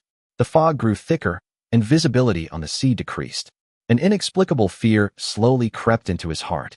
He whispered, "Why did the fog suddenly come up?" The first mate quickly said, "Lord Shimada, don't worry, fog at sea is normal." But Shimada Sayada took a deep breath, his face grim. In the ancient sea world, whenever fog appears, you might encounter a ghost ship. He had heard too many terrifying legends about the ancient sea world, ghost ships, missing sailors, and sea monsters. There's a particularly widespread saying, when you're in the fog, never trust any ship. It might be a ghost ship from the deep sea. The first mate also began to feel uneasy. "Lord Shimada, ghost ships should only exist in ghost seas, right? They shouldn't appear in beginner seas." Shimada Sayada was about to nod when his gaze suddenly froze. From the depths of the fog, a ship appeared faintly. It was silently approaching them. Shimada Sayada tensed, his face instantly turning deathly pale. Is there really a ship in the fog? The first mate also took a step back in fright. "Lord Shimada, should we notify Mr. Thomas?" Shimada Sayada immediately roared, "Report immediately. With ghost ships appearing, what's the point of talking about dealing with Imokong? Survival is the only question." Soon, the news reached several ships behind. Thomas, sitting in the captain's cabin, frowned after hearing the report and sneered, "Ghost ships? Ridiculous. How could there be ghost ships in beginner waters? Has Shimada Sayada gone mad?" He waved his hand. "Let him get closer and see clearly." The order was quickly relayed back to Shimada Sayada. Shimada Sayada slammed his hand on the table, his face turning ashen with rage. "Damn it, that bastard Thomas. He actually told me to get close and see? Isn't that sending me to my death?" The first mate asked in a trembling voice, "Lord Shimada, what do we do?" Shimada Sayada knew perfectly well what was going on. If he retreats now, the other countries will definitely treat him as a deserter immediately. Retreating means death, and advancing might also lead to death. Since that's the case, he might as well take a gamble. What if it really is a ghost ship? What if he can crack its secrets? Perhaps he can obtain an incredible treasure and directly climb to the top of the newcomer rankings. Thinking this, Shimada Sayada suppressed his fear and ordered, "Advance." The first mate dared not disobey and could only start the ship, slowly heading towards the white-boned ship, shrouded in mist. The two ships drew closer and closer. Shimada Sayada finally saw what the ship looked like. White bones. The entire ship was made entirely of piled-up white bones. He swallowed hard. He had never even heard of such a ship, let alone seen one. Just then, the first mate suddenly pointed to the deck of the white bone and exclaimed, "Lord Shimada, there seems to be someone standing on that ship." Shimada Sayada was startled and immediately picked up his binoculars to look. The next second, he froze on the spot. On the deck of the White Bone stood a handsome young man. He recognized that face. Dragon Kingdom, Mo Kong. Chapter 15. The Fanged Sea Serpent unleashes its power, the island nation's ship destroyed. Shimada Sayada stared at the deck shrouded in mist, his face instantly contorting. Although he had never met Mo Kong in person, he had seen his photographs countless times. That's right. The person standing on that skeletal ship was Mo Kong. Shimada Sayada erupted in fury. It turned out that all those strange noises were just this Chinese man playing tricks. He was terrified like a stray dog. If word got out, how could he ever face the new recruits again? Shimada Sayada suddenly waved his hand and roared, "Order! All cannons aimed at that ship. Sink it." The first mate immediately relayed the order. Soon, the two cannons on the port side turned their muzzles, their dark barrels locked onto the White Bone. "Fire!" The gunner roared, pulling the pins. Two deafening explosions erupted as two black shells tore through the fog, hurtling towards the White Bone. On deck, Mo Kong remained calm. He simply raised his hand, grasped the black skull pendant, and channeled his spiritual energy into it. The next second, the pendant glowed with an eerie red light. A massive bone shield, nearly 10 meters long, rose out of thin air in front of the bone ship. A skeletal shield. Two cannonballs slammed into the bone shield, exploding in flames and billowing smoke. In the distance, Thomas heard the cannon fire, and his brow furrowed immediately. He had clearly given orders not to fire indiscriminately, lest they reveal their position. The first mate hurriedly reported, "Lord Thomas, the cannon fire is coming from ahead. It should be Shimada Sayada's ship." Thomas's eyes darkened. Shimada Sayada had encountered the enemy? He immediately ordered, "All ships, maintain formation and advance." Several ships instantly plunged into the fog. Everyone wanted to know what had happened ahead. The smoke cleared. Several cracks appeared on the skeletal shield, yet it still stood firmly in front of the White Bone. Shimada Sayada's pupils contracted. The cannons hadn't penetrated it? For a newcomer, cannons were deadly weapons in naval warfare. Ordinary ships couldn't withstand more than a few shots. But this bone shield had withstood 2 cannon shots without breaking. A surge of greed instantly ignited in Shimada Sayada's heart. Could this thing be an immortal-level artifact? If he could snatch it, he might just be able to climb to the top of the rookie rankings. The fear on his face vanished, replaced by madness. "Keep firing.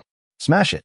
The gunners frantically loaded shells, blasting one after another towards the bone ship. After withstanding 4 shells in succession, the skeletal shield finally exploded into a shower of bone fragments. Mo Kong, standing on the deck, nodded instead. Concentrating a third of his mental energy was enough to block for cannonballs. This defensive power was sufficient. He calmly said, "Test over. Destroy them." As soon as he finished speaking, the fanged sea serpent head on the port side of the White Bone suddenly glowed with a scarlet light. The next second, the enormous white skeletal serpent head shot out with a roar, dragging its stark white skeletal body, like a monster crawling out of hell, heading straight for Shimada Sayada's ship. Shimada Sayada's scalp tingled. What the hell is that thing? Before he could react, the fanged sea serpent had already crashed into the deck. With a loud bang, a hole was punched through the sturdy deck. Splinters flew everywhere, and the ship rocked violently. Shimada Sayada's face turned deathly pale. A single shot had smashed through the ship? What kind of monster was this? He roared in terror, "Fire! Fire! Blow it to pieces!" The gunners frantically turned their cannons around and bombarded the fanged sea serpent. The shells struck its skeletal body, the explosions instantly scattering over a dozen bones, the fragments falling into the sea. Upon seeing this, Shimada Sayada immediately grinned maliciously. "I thought it was something special, but it's nothing special. In front of cannons, any monster has to bow down." But on the White Bone, Mo Kong didn't even lift an eyelid. He simply uttered 2 words coldly. "Devour." This was the White Bone's special ability. Any corpse swallowed by the fanged sea serpent would be transformed into nourishment, used to repair the bone ship or help it upgrade. The fanged sea serpent's scarlet eyes suddenly lit up. Shimada Sayada shuddered, feeling a chill run down his spine, as if he were being watched by an ancient beast.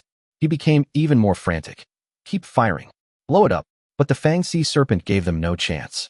The massive skeletal body suddenly rose, like a small mountain, and slammed down on the artillerymen. 2 cannons were instantly crushed into scrap metal.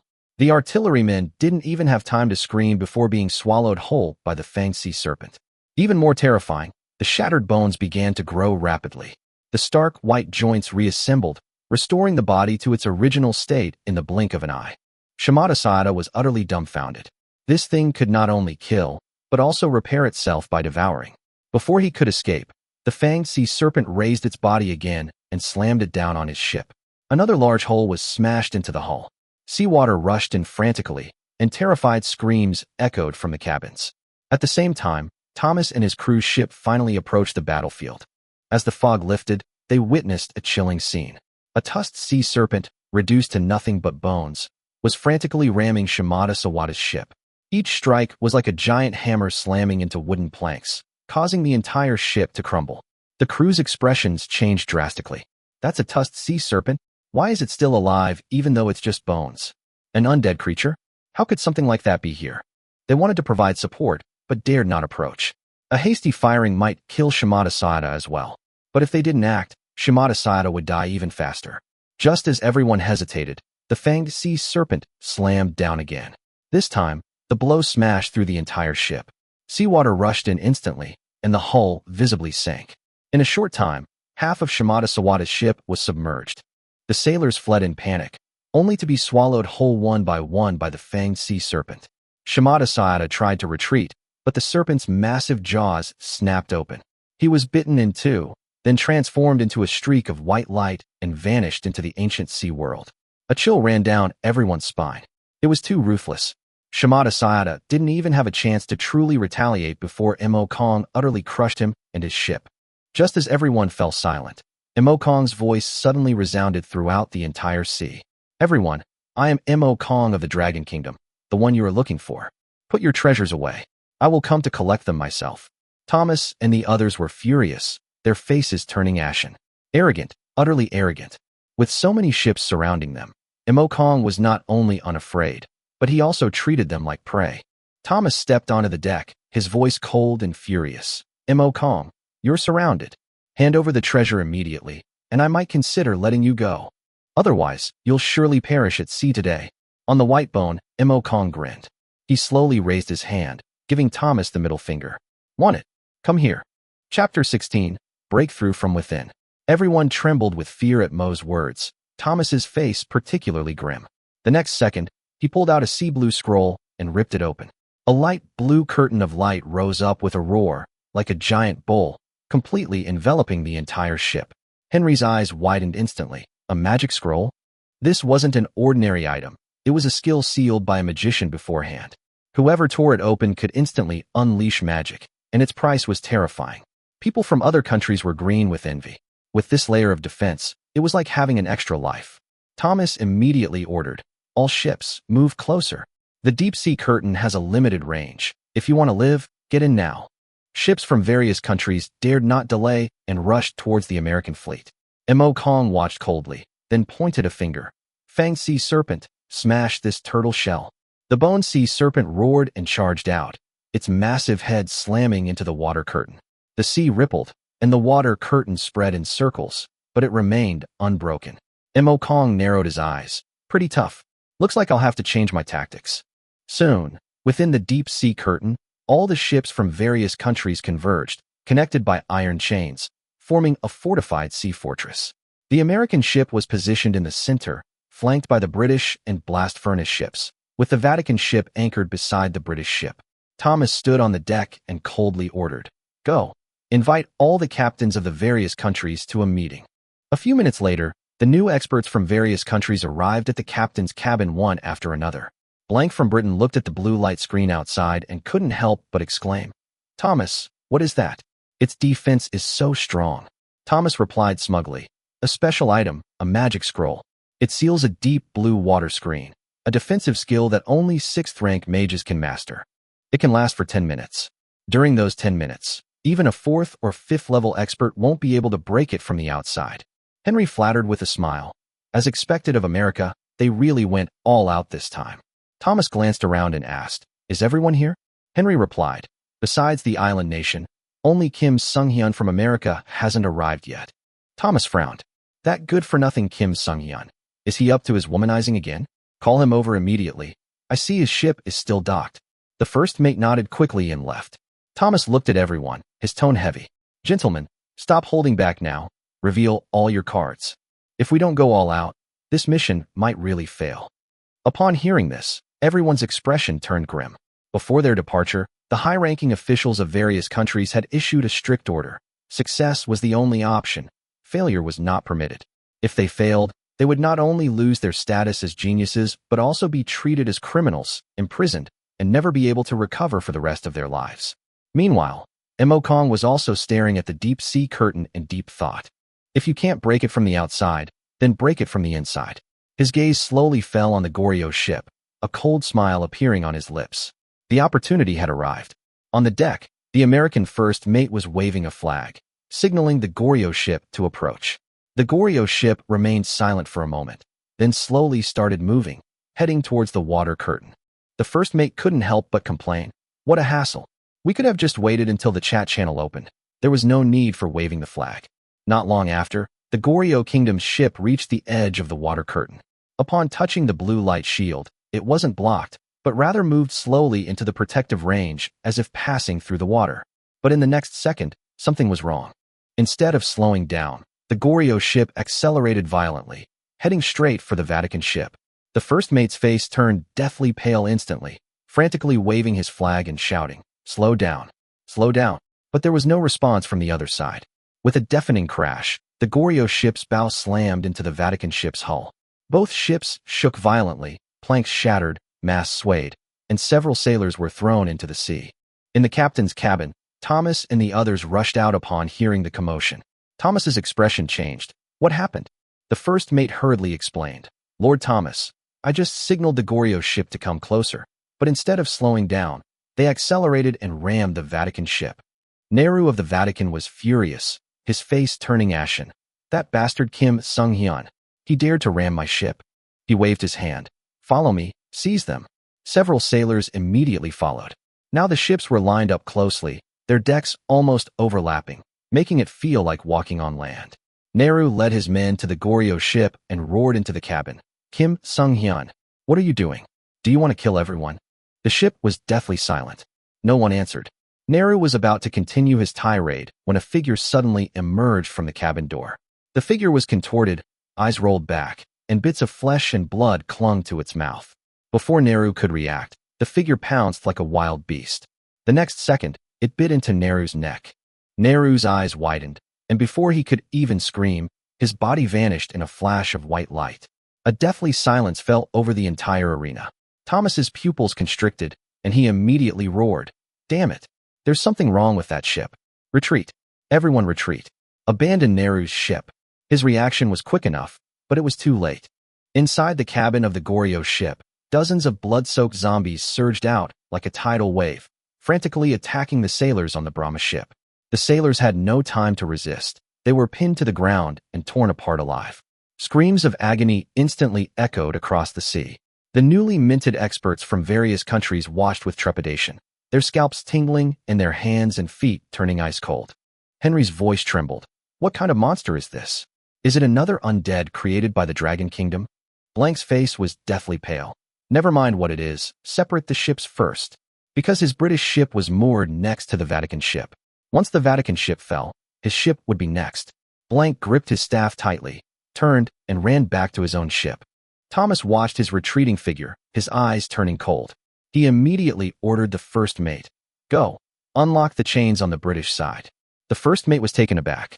"Lord Thomas, unlocking the chains will separate the British ships from us." Thomas coldly replied, "That idiot Blank, Nehru's ships are already doomed, and he still wants to save his own? Since he's courting death, don't blame me for being ruthless." The first mate's heart skipped a beat, and he immediately nodded. "Yes, sir." Soon, the sailors rushed to the dock and untied the chains of the British ship one by one. The once tightly connected sea fortress instantly cracked open, and the roars of the zombies were getting closer and closer. Chapter 17, I'm a pirate. All I want to do is rob.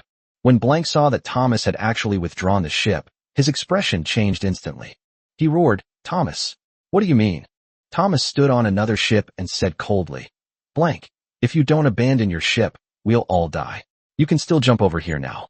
Blank was so angry he almost ground his teeth to powder. This ship was his lifeline, the foundation upon which he established himself on this sea. Should we make him abandon ship? Impossible. You cowards. I'd rather die than run away with you. Blank raised his staff and aimed it at the charging zombie. The holy orb shot out with a roar. instantly blasting several zombies away, which then crashed into the sea. But zombies don't know fear at all. As those in front fall, those behind continue to pounce. Soon, dozens of zombies completely overwhelmed Blank. A moment later, Blank screamed and vanished in a flash of white light. In the distance, Mo Kong watched this scene quietly. Abel stood behind him, his face full of awe. "My lord, your move was too ruthless. They collapsed on their own without you even having to lift a finger." Mo Kong smiled faintly. "Now, only 2 companies remain. I wonder if they have anything else that could surprise me." He looked at the 2 ships still fleeing ahead and ordered directly, "Abel, move closer.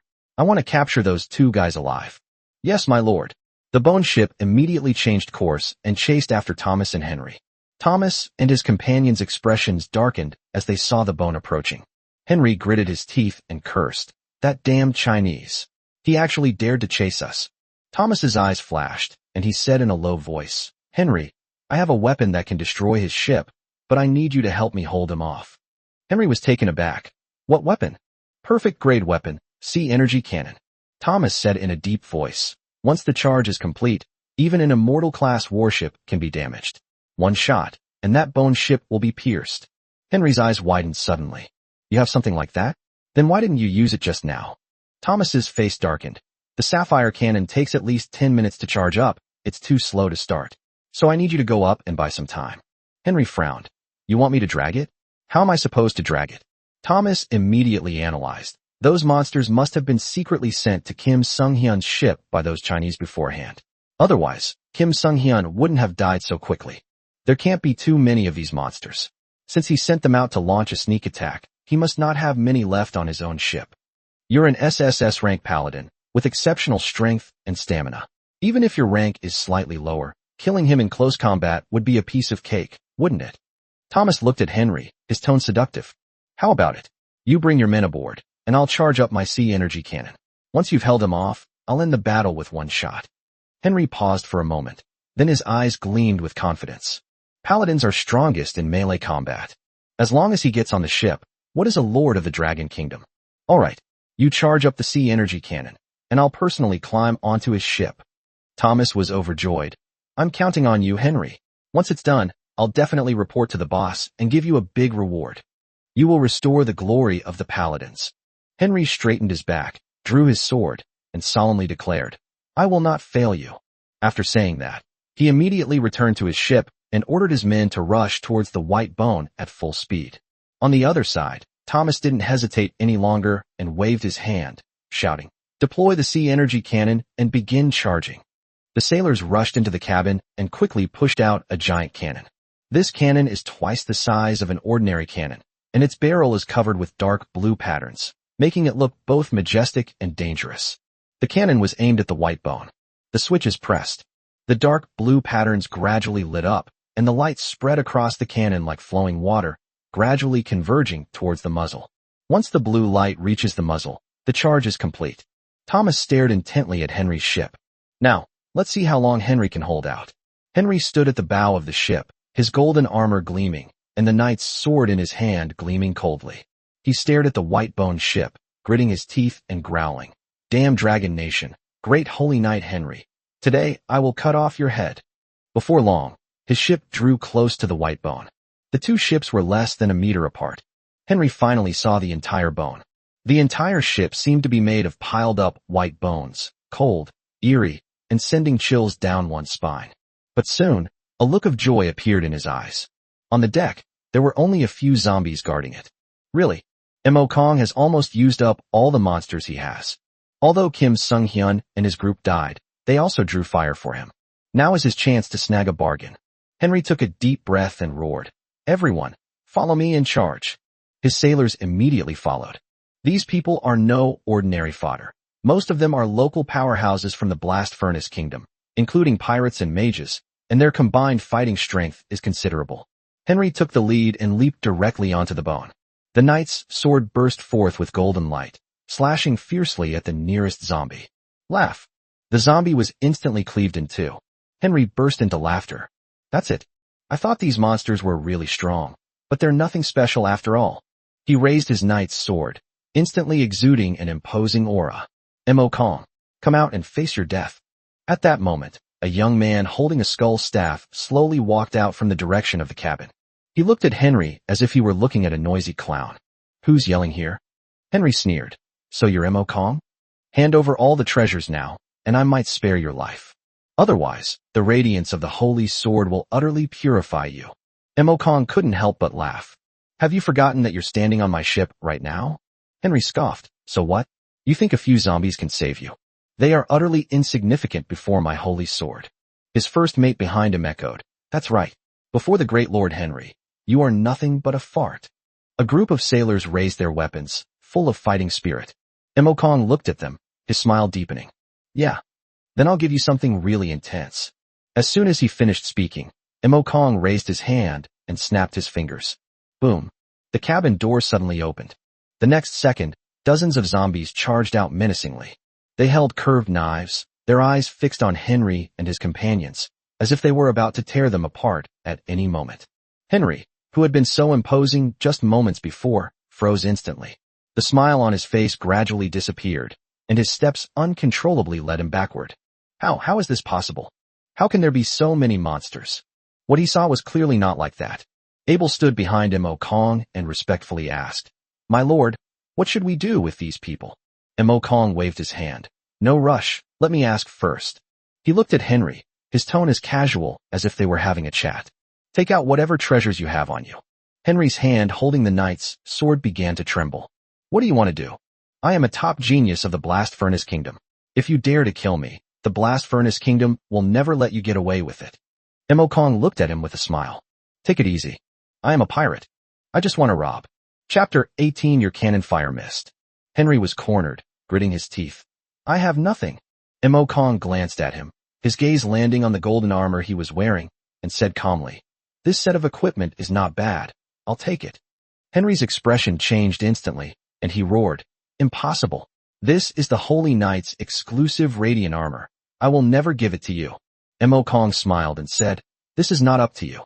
As soon as he finished speaking, he waved his hand, and several zombies immediately pounced on him. Henry roared, and golden holy light surged from his long sword. He slashed out with a mighty blow, sending a zombie flying. A smug look had just appeared on his face when he exclaimed, Your zombies are nothing special. Mo Kong's eyes darkened slightly. Holy light indeed subdues the undead. However, it's not a big problem. He turned to Abel and said, Abel, it's yours. Yes, my lord. Abel stepped forward and stood in front of Mo Kong. Henry, seeing the new enemy, regained his momentum, brandishing his sword and grinning maliciously. Disgusting undead creatures, die. He swung his sword down. But Abel didn't even try to fight him with his sword. He simply pulled out his musket. Bang! Gunshots rang out. The bullet pierced Henry's thigh instantly. Henry screamed as he lost his balance and crashed heavily onto the deck. The sailors behind him were all dumbfounded. No one expected that this undead would actually be able to use a gun. Abel held up his musket, his cold gaze sweeping across the entire area. The sailors who had originally wanted to rush up to rescue the people froze in place, and no one dared to take another step. Mo Kong said calmly, It's over. He glanced at Henry's gleaming armor and casually ordered, Take off the armor and sell it on the trading market later. Yes.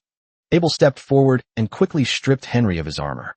Then, with a flash of light, Henry transformed into a streak of white light and vanished on the spot. The remaining sailors were filled with terror. Before they could escape, Mo Kong had already pointed a finger. Kill them all. Keep the treasures. They can still be sold for money. The zombies, who had been unable to contain themselves any longer, immediately swarmed forward. Screams erupted on the deck. In a short time, there wasn't a single living person left on the ship.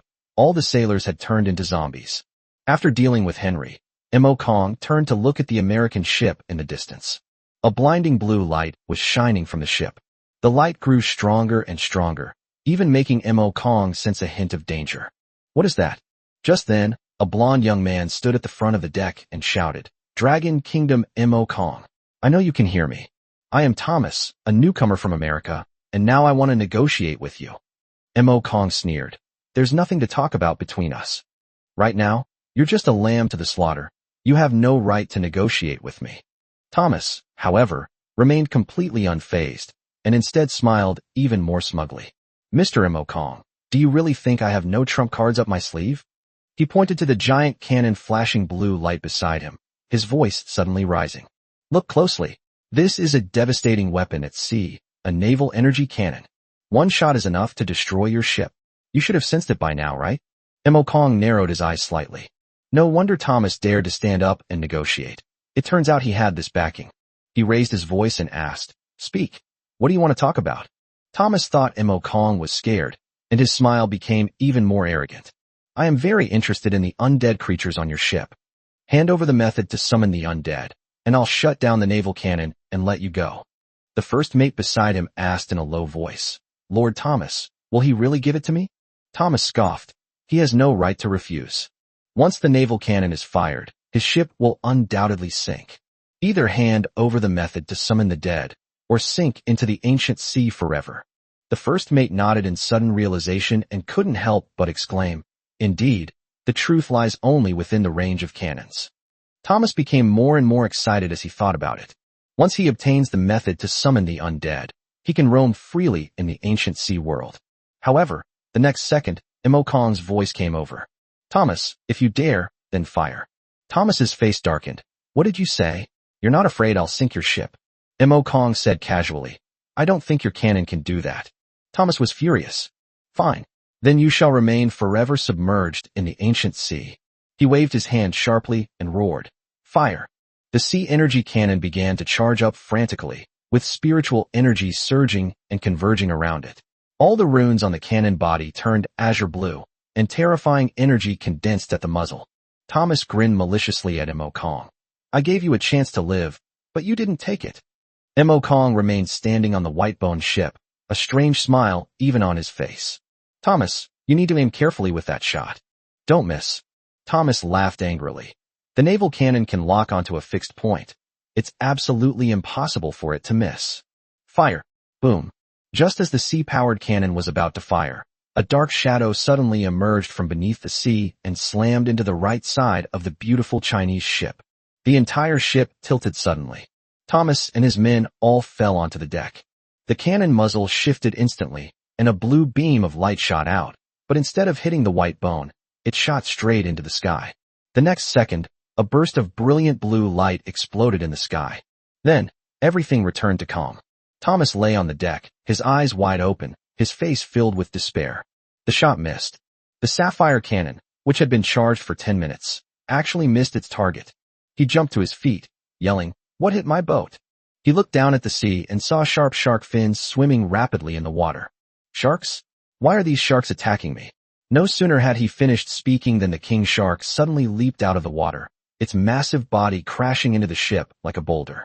Boom. Another loud bang. Wood chips flew everywhere, and a large dent was punched into the side of the boat. More than a dozen sailors fell into the sea on the spot. As soon as they fell into the water, sharks immediately surrounded them. After several screams, only a crimson expanse remained on the sea. The white bone slowly approached. Mo Kong stood at the bow of the ship, looking at the disheveled Thomas, and said calmly, Hand over all the treasures on your ship, and perhaps I can spare your life. Thomas gritted his teeth, his eyes filled with venom. Mo Kong, I will never let you get away with this. Mo Kong casually replied, You're not in a position to say that right now. The next second, the king shark swung its tail like a heavy hammer, slamming it down on the American ship. Boom. The entire ship was smashed to pieces on the spot. Thomas also fell into the sea. As soon as he entered the water, he saw that dozens of sharks had already surrounded him. Before he could react, the sharks swarmed forward. Thomas was instantly torn apart and disappeared in a flash of white light. Large amounts of objects floated out of the water. Mo Kong looked at the sea of spoils and a smile played on his lips. This time, we've made quite a bit of progress. Chapter 19. The world is shocked. He won against 6 opponents? After the experts from the 6 kingdoms were all wiped out, Mo Kong immediately ordered his men to board the ship and loot it. These are the top new leaders from 6 countries. There must be plenty of good stuff on board.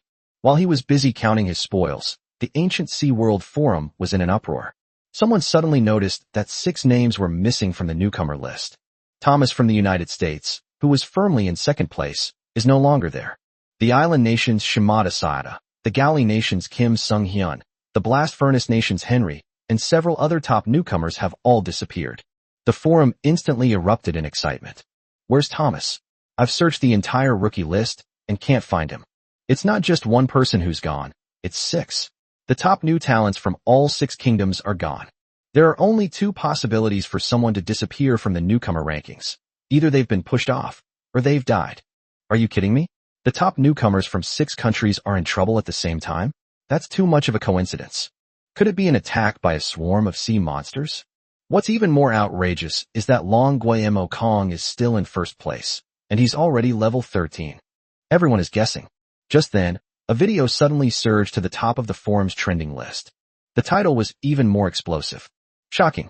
Mo Kong of the Dragon Kingdom single-handedly wipes out 6 masters from 6 nations. In the video, Mo Kong faces a combined attack from 6 newcomers from various countries, including Thomas, yet remains completely calm. He used the marine environment to his advantage, employing undead creatures to restrain his opponent, and then gradually drag them into a deadly predicament. The entire process of the 6 nations experts going from confidently launching an attack to panicking and collapsing, and finally being wiped out one by one, was filmed clearly. The video caused a global uproar. The comments section exploded into a battlefield. My God! A newcomer from China took on top newcomers from 6 other countries in a one-on-one battle and won. He can actually summon the undead. He's definitely not a normal human being. We must investigate Mo Kong. How could a human possibly control undead creatures? Hilarious. You can't beat them, so you call them inhuman? 6 against 1, and you still lost, and you have the nerve to complain? The foreigners are getting anxious. Your 6 nations launched a surprise attack, only to be counterattacked and killed, and now you're playing the victim? Mo Kong is awesome. This battle has shown the might of the Dragon Kingdom. The argument escalated and intensified. At the same time, the Dragon Kingdom government also held an emergency secret meeting. It was the same conference room. The leader of the Dragon Kingdom looked at the top commanders and said in a deep voice, "Gentlemen, Mo Kong has brought us another big surprise." The highest-ranking military commander couldn't suppress his smile. This Mo Kong is truly remarkable. This battle not only defeated the newcomers from 6 countries, but also demonstrated the might of our Dragon Kingdom. Let those people know that China is not a pushover, and not something anyone can bully. But the highest-ranking commander of the Ministry of Foreign Affairs frowned. Things aren't that simple. 6 countries, led by the United States, have sent questions, focusing entirely on Mo Kong's summoning of undead creatures. Moreover, fleets from various countries are approaching our waters, and they probably won't let this go easily. The atmosphere in the meeting room instantly turned somber. The leader of the Dragon Kingdom looked at the intelligence department. How's the investigation into Mo Kong going? The highest commander of the intelligence department remained silent for a moment before speaking. It's strange. The registration data shows that Mo Kong only awakened the E-level professional corpse sculptor. Upon hearing this, everyone gasped in shock. E-level profession? Number 1 on the newcomer list? Can he single-handedly defeat 6 top geniuses from various countries? Who would believe that? Not only do foreigners not believe it, but even they think it's outrageous. The highest-ranking commander of the Ministry of Foreign Affairs said solemnly, "I suggest that someone be sent to contact Mo Kong as soon as possible to find out his situation." The 6 nations have already declared that if the Dragon Kingdom does not take action, they will form a joint force to storm the sea and take Mo Kong away for research. Presumptuous. The highest-ranking military commander slammed his hand on the table, his eyes icy cold. Does the territorial waters of my Dragon Kingdom allow them to trespass at will? Sea Dragon King Long Tianhai also said coldly, "If they really dare to come, my Sea Dragon fleet will personally take action." Anger also flashed in the eyes of the Dragon Kingdom's leader. While the performance of new talents in China over the years has not been particularly strong, this does not mean that China has declined. After a moment of silence, he gave the order directly. Effective immediately, all military forces will be deployed to patrol the border. Any vessel from any other country that trespasses into the territorial waters of the Dragon Kingdom shall be killed without mercy. The highest-ranking military commander nodded.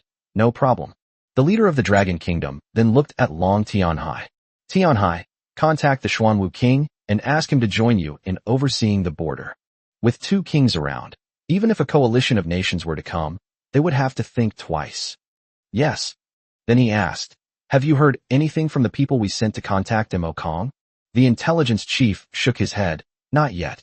I sent people to wait on the newcomer island for a long time, but Mo Kong has not shown up. Perhaps he never went to the newcomer island at all." The leader of the Dragon Kingdom nodded. Continue to wait. He'll go sooner or later. Once we see him, we will do everything we can to get him to join the Dragon Squad. With such a genius, once he grows up, the Dragon Squad will surely reach a new peak. The order was given, and the meeting quickly ended. The Dragon Kingdom's border defense forces rapidly assembled, ready to go to war at any moment. Meanwhile, Mo Kong, who triggered the global storm, had no idea that chaos had broken out outside. He is happily collecting trash at sea. Except for the island nation's ship, which was bombed to the point of being completely destroyed, all the other ships had some loot. Ordinary supplies were piled up like a small mountain, while there were 7 high-quality items. Most importantly, there is also a perfect-grade item. See energy cannon. Mo Kong's eyes lit up as he looked at the cannon that was longer than a person. The cannon was covered with mysterious runes, faintly shimmering with a sea-blue luster, making it look both eerie and powerful. He immediately checked the information. See energy cannon. Quality, perfect. Range, 5 kilometers. Skill, charged shot. Draws energy from the ocean to fire, unleashing terrifying destructive power upon completion of the charge. Charge time is 10 minutes. Description, a special weapon crafted by goblins, possessing great power, but requiring a long charging time. Mo Kong's heart stirred. It's a goblin weapon. Goblins are a special race in the ancient sea world. They are short, dark-skinned, and ugly, but they have one extremely terrifying talent. Mechanical manufacturing. Almost every goblin is a master inventor. The things they create are often bizarre and strange, yet incredibly powerful. This naval cannon is the best of the best. Although the charging time is long, once the shot is fired, its power is absolutely terrifying. Mo Kong even felt that even the white bone might not be able to withstand this shot. His eyes showed anticipation. I wonder if we can modify the aura of the undead scourge, since we don't know its power? After saying that, he reached out and placed his hand on the naval cannon. The next second, black mist surged out, instantly enveloping the entire cannon. A system notification tone then sounded. The item has been corrupted by the aura of the undead scourge, causing it to change. Chapter 20. This is a distinguished guest. A moment later, the black mist dissipated. The sea energy cannon in front of Mo Kong had completely changed its appearance. The original dark blue cannon body had vanished, replaced by a ghastly white, as if forged from stark white bones. The cannon body was also covered with eerie runes, emanating a chilling aura. The most exaggerated thing is the muzzle of the cannon. It had turned into a giant dragon skull, its empty eye sockets seemingly hiding endless pressure. Just one look was enough to send chills down one's spine. Mo Kong immediately checked the information. Dragon Bone soul-destroying cannon. Quality, immortal. Range, 10 kilometers. Skill, soul annihilation cannon. Consumes a large amount of death energy to charge up, fires a death energy beam cannon. Charge time is 10 minutes. Soul absorption. After the soul-destroying cannon kills an enemy, it absorbs the enemy's soul, shortening the charging time for the next shot. Dragon Soul Annihilation Cannon. Releases the dragon's soul sealed within the cannon, unleashing a devastating attack. The Dragon Bone Annihilation Cannon is completely destroyed after use. Description. A colossal cannon forged from the bones of a dragon, its interior sealed with the soul of a dragon, possessing immense power. After reading it, Mo Kong couldn't help but gasp. Immortal class. Although he was mentally prepared, he was still stunned when he actually saw those 3 words. Keep in mind, this is a beginner's area. While others are still struggling for ordinary equipment, he has already obtained an immortal-grade weapon. If this were told to others, probably no one would believe it. Of course, while the Dragon Bone soul-destroying cannon is incredibly powerful, its limitations are also obvious. It requires charging with death energy. For ordinary classes, even if they obtained it, they wouldn't be able to use it. But for Mo Kong, this was tailor-made. Then he looked at the other spoils of war. Of the remaining items, the most valuable were the equipment that had been taken from Henry. Radiant armor. Quality, excellent.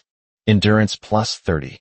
Skill, radiant protection. Gathers holy light to form a shield, greatly increasing defense for 1 minute. Equipment level, 5. Restricted classes, knight, warrior.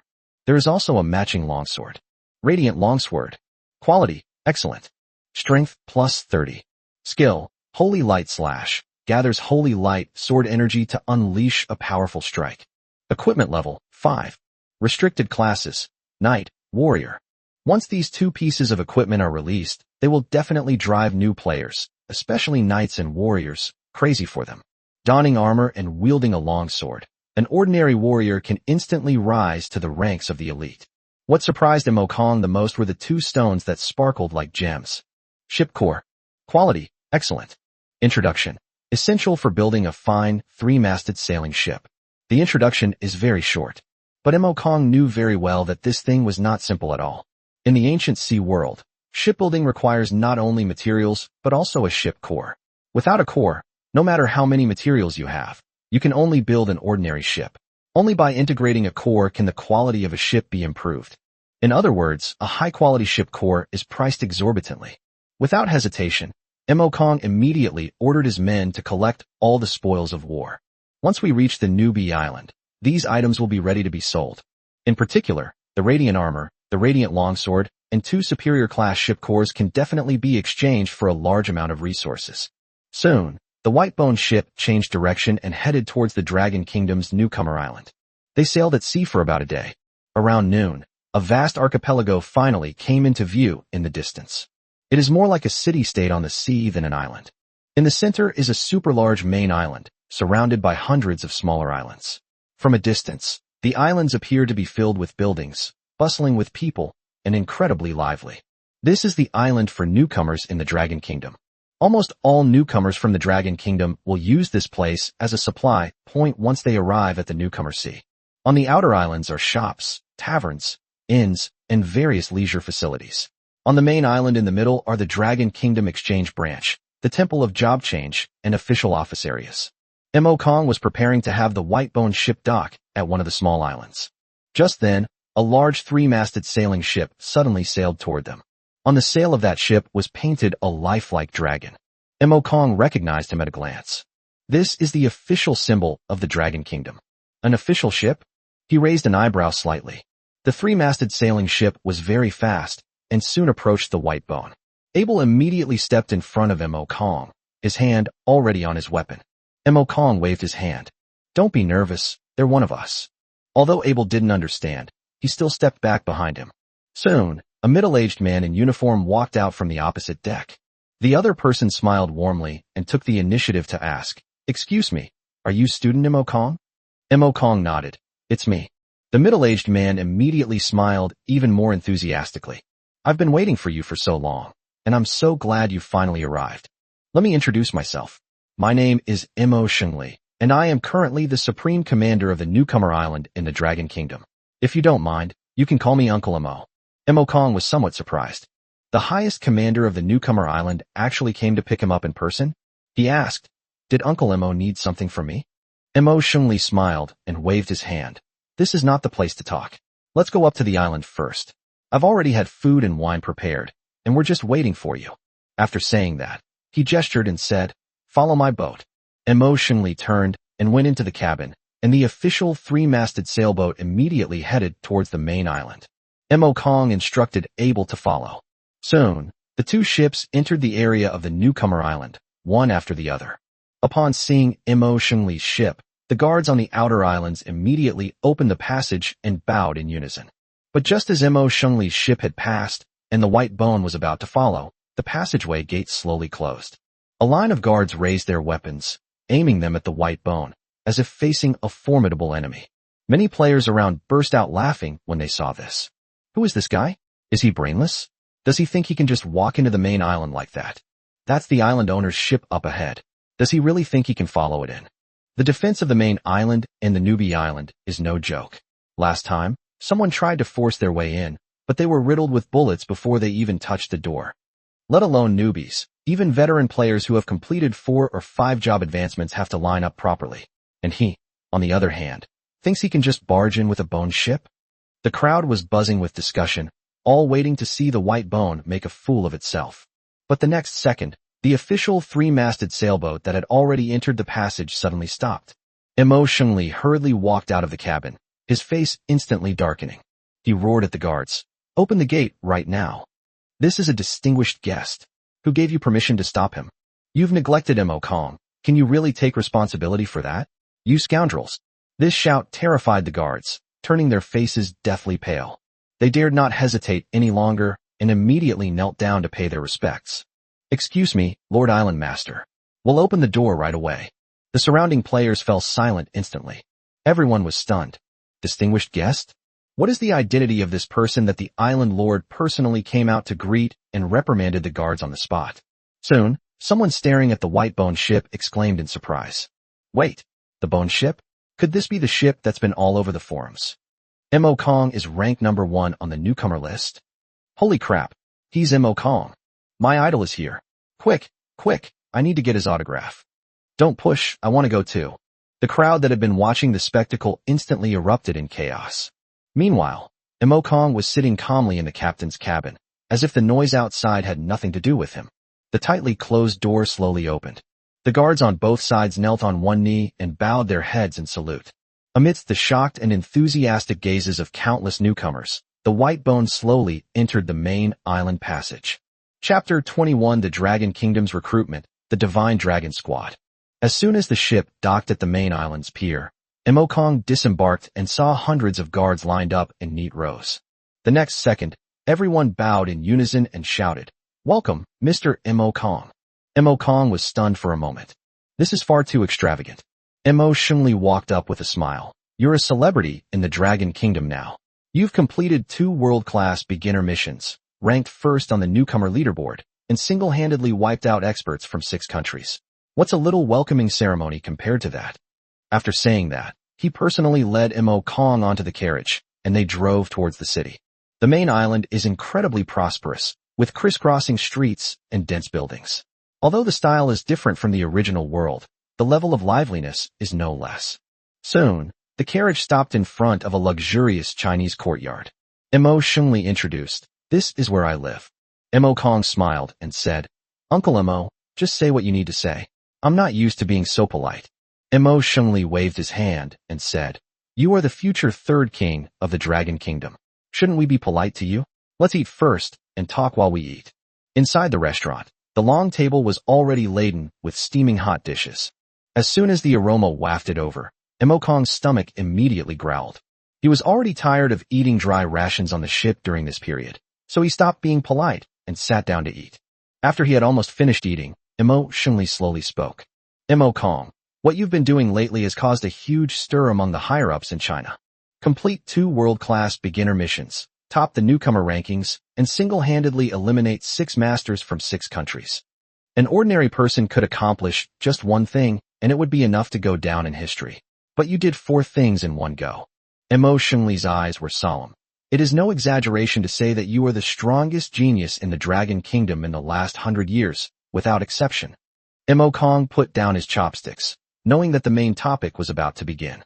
Mo Shungli continued, "The top leaders and the highest commanders of various departments have taken notice of you. They want you to join a special organization, the Divine Dragon Squad." Mo Kong raised an eyebrow. "The Divine Dragon Squad?" "That's right." Mo Shungli nodded. "This is a secret team assembled by the high-ranking officials of the Dragon Kingdom, and it brings together the Dragon Kingdom's top geniuses. After joining, you will receive a lot of resources and support, as well as protection at the national level. In critical moments, they even have the authority to mobilize the military. Once you complete the 5th-level transition mission, you can be directly awarded the rank of colonel by the military. Once you complete the 6th-level transition mission, you will obtain the rank of general." Hearing this, Mo Kong couldn't help but be a little surprised. These conditions are indeed terrifying. Leaving aside the resource support, the military rank alone is extravagant enough. A colonel can command a 1,000-strong army. They can even choose an island within the Dragon Kingdom as their territory. In the world of Ancient Sea, owning territory and becoming a lord is something countless players dream of. However, domestic islands cannot be occupied at will, and islands in international waters are occupied by powerful natives, so ordinary players don't even dare to dream of taking them. This time, the Dragon Kingdom has indeed shown the utmost sincerity. But Mo Kong did not agree immediately. He looked at Mo Shungli and asked directly, "Uncle Mo, if I join the Divine Dragon Squad, what do you need me to do?" A hint of admiration flashed in Mo Shungli's eyes. To remain calm under such conditions, this kid is truly remarkable. He didn't hide anything. When the Dragon Kingdom needs you, you must obey orders unconditionally. Mo Kong then asked, "Do I also have to report my personal information, abilities, talents, and trump cards?" Emotionally paused for a moment, then nodded. Theoretically, that's how it is. Dragon Kingdom needs to have detailed information about each member. After listening, Kong already had the answer in his heart. The Dragon Squad's benefits are indeed tempting, but it has too many secrets. He could never completely hand over the undead summoning, the Whitebone ship, or even his future growth path. Even if the target is China, it won't work. A moment later, Kong stood up, his tone serious. Sorry, Uncle Emo. I'm better suited to being a free agent. But don't worry, if the country really needs me, I will do my best to help. This is my promise. Emotionally looked at him and suddenly smiled. I'm just relaying messages. Whether you join or not is your choice, and I won't force you. If you encounter any difficulties in the future, feel free to come to me anytime. In the new BCs, I, emotionally, can still say a few words. Kong nodded. Thank you, Uncle Emo. After a brief chat, Kong took his leave. Watching his retreating figure, emotionally smile deepened. He opened the chat window and dialed a profile picture. A voice quickly came from the other end. Old Emo, what's the result? Is that kid willing to join? Emotionally smiled and said, I didn't agree. The other side was clearly taken aback. The conditions I offered weren't high enough? Even the current captain of the Divine Dragon Squad hasn't received this kind of treatment. Emotionally said, I told you before, it won't be that easy to win over this little guy. But rest assured, he will not be courted by other countries. There was a moment of silence on the other end. Then we'll keep an eye on him. We'll need his help in the upcoming bounty ranking tournament. Emotionally looked out the window and asked in a low voice, do you think he can really become the third king of the Dragon Kingdom? The voice on the other end also became serious. If they can grow steadily, the probability is extremely high. The problem is, they didn't say anything more. Meanwhile, Kong had already returned to the Whitebone ship. As soon as he boarded the ship, Abel quickly came to greet him. When Kong was away, Abel acted like a loyal steward, managing the entire Whitebone ship in an orderly manner. Kong immediately ordered, Abel, take everything we've seized and sell it at the exchange. Yes, my lord. Abel picked up a burlap sack and stuffed all the spoils into it like he was throwing away trash. Afterwards, the two headed straight to the Dragon Kingdom exchange branch, the largest exchange on the main island. Kong wasn't worried that Abel would scare others. The ancient sea world has all kinds of races, fishmen, lizardmen, sharkmen. As long as you have money, you can recruit all sorts of strange-looking people at the crew recruitment office. Even so, Abel still attracts an absurd number of stares when he walks down the street. A broken body, eerie green eyes, and a scimitar and musket hanging at his waist. Along the way, many players couldn't help but approach him, wanting to ask if Kong could sell the crew member to them. Kong completely ignored it. Soon, the two arrived at the Dragon Kingdom exchange building. This building is the tallest on the entire main island, covering an area of over 1,000 square meters, and its top is adorned with the logo of the Dragon Kingdom's exclusive currency. This is a branch of the Dragon Kingdom Exchange.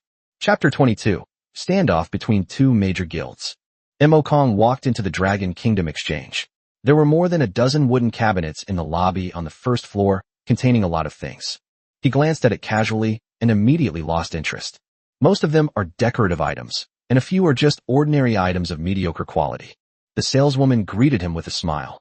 Sir, are you here to buy or sell? Kong simply replied, selling things. The saleswoman nodded. Okay, please hand over the item to me, and we will arrange for a professional appraiser to assess its value. Kong glanced at Abel. Abel immediately understood and slammed the large bag on his back onto the counter. The noise was quite loud, instantly attracting the attention of the surrounding players, who all turned to look. Without saying a word, Kong reached into the bag and took something out. It was a monocular telescope made of brass, exquisitely crafted, with mysterious runes engraved on the tube. It was clearly no ordinary item. Someone curiously checked the attributes, and the next second, they were completely stunned. Mist telescope. Quality, excellent. View range plus 10 nautical miles. Skill, fog vision, can penetrate some fog obstruction. Description, a telescope used by professional navigators, ideal for sea routes. The stock exchange was instantly thrown into chaos. Holy crap, a high-end telescope? Who is this guy? He's selling high-quality items. It increases visibility by 10 nautical miles and can even see through fog. This is simply a magical artifact at sea. I'll offer 5,000 gold coins. 5,000? You're dreaming. This kind of thing starts at least at 50,000. Everyone's eyes turned red. Mo Kong acted as if he hadn't heard, and took out another pair of boots from the bag.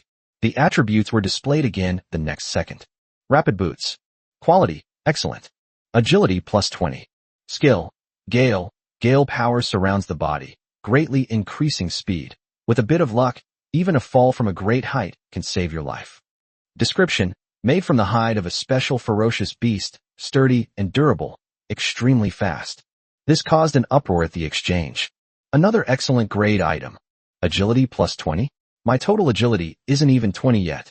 Wearing these shoes will double your speed. Hey bro, how much are these shoes? I want them. 50,000 gold coins, I'll take it. Two exquisite items were displayed on the counter, and everyone was eager to see them.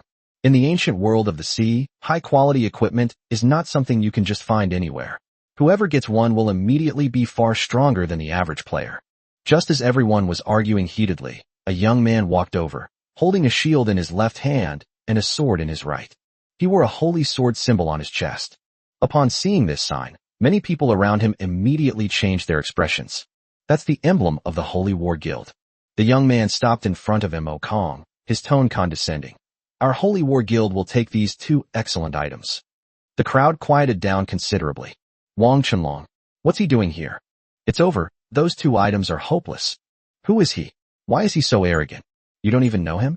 Wang Chenlong, the younger brother of Wang Chuanlong, the guild leader of the Holy War Guild. Offending him is the same as offending the entire Holy War Guild, which is a large guild with tens of thousands of members. There were people who tried to steal things from the Holy War Guild before, and they were chased down to the point of quitting the game and were practically killed out of the ancient sea world. The people looked at Wang Chenlong with fear in their eyes.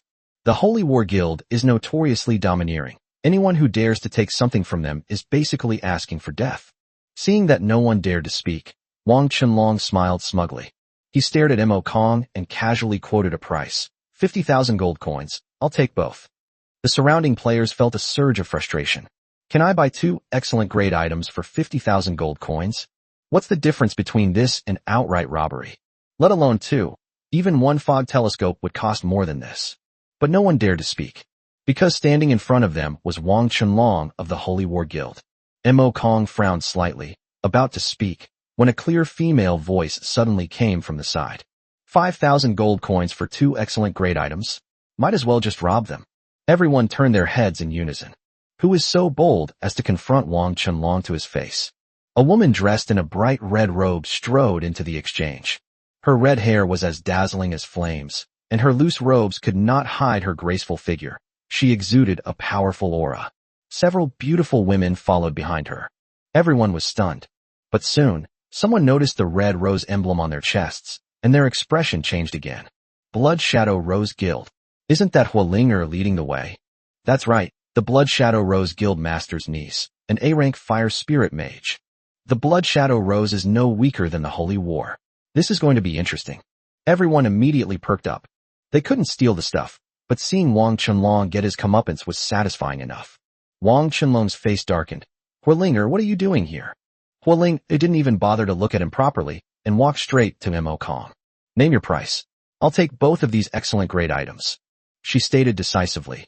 I will never haggle as long as the price is reasonable. Wang Chenlong's face darkened, and he immediately glared at Mo Kong. Sell it to me. Whatever she offers, I'll add another 10,000 gold coins. Hualinger frowned, her voice turning cold. I told you, these two items are mine. If you dare to steal it, I'll burn you to ashes right now. As soon as she finished speaking, blazing fireballs appeared around her, instantly raising the air temperature. The surrounding players were so frightened that they retreated one after another. Wang Chenlong was not to be outdone, and sneered. I'd like to see if you dare to make a move. The long sword in his hand gleamed with a golden light, its sharpness intimidating, as if it could be drawn at any moment. The atmosphere in the exchange hall instantly became tense. One of them is the younger brother of the guild leader of the Holy War Guild. One is the niece of the Blood Shadow Rose Guild Master. The two guilds clashed on the spot, neither willing to back down. The onlookers held their breath, afraid of being caught in the crossfire at any moment. Just as tensions were running high, a furious shout suddenly came from inside the room. Stop it, all of you. An elderly man with white hair slowly walked out. Chapter 23, Hualinger's winning over. Just as Hualinger and Wang Chenlong were about to fight, A steady voice came from the inner room. Everyone immediately turned their heads. An elderly man with a ruddy complexion and gray hair slowly walked out.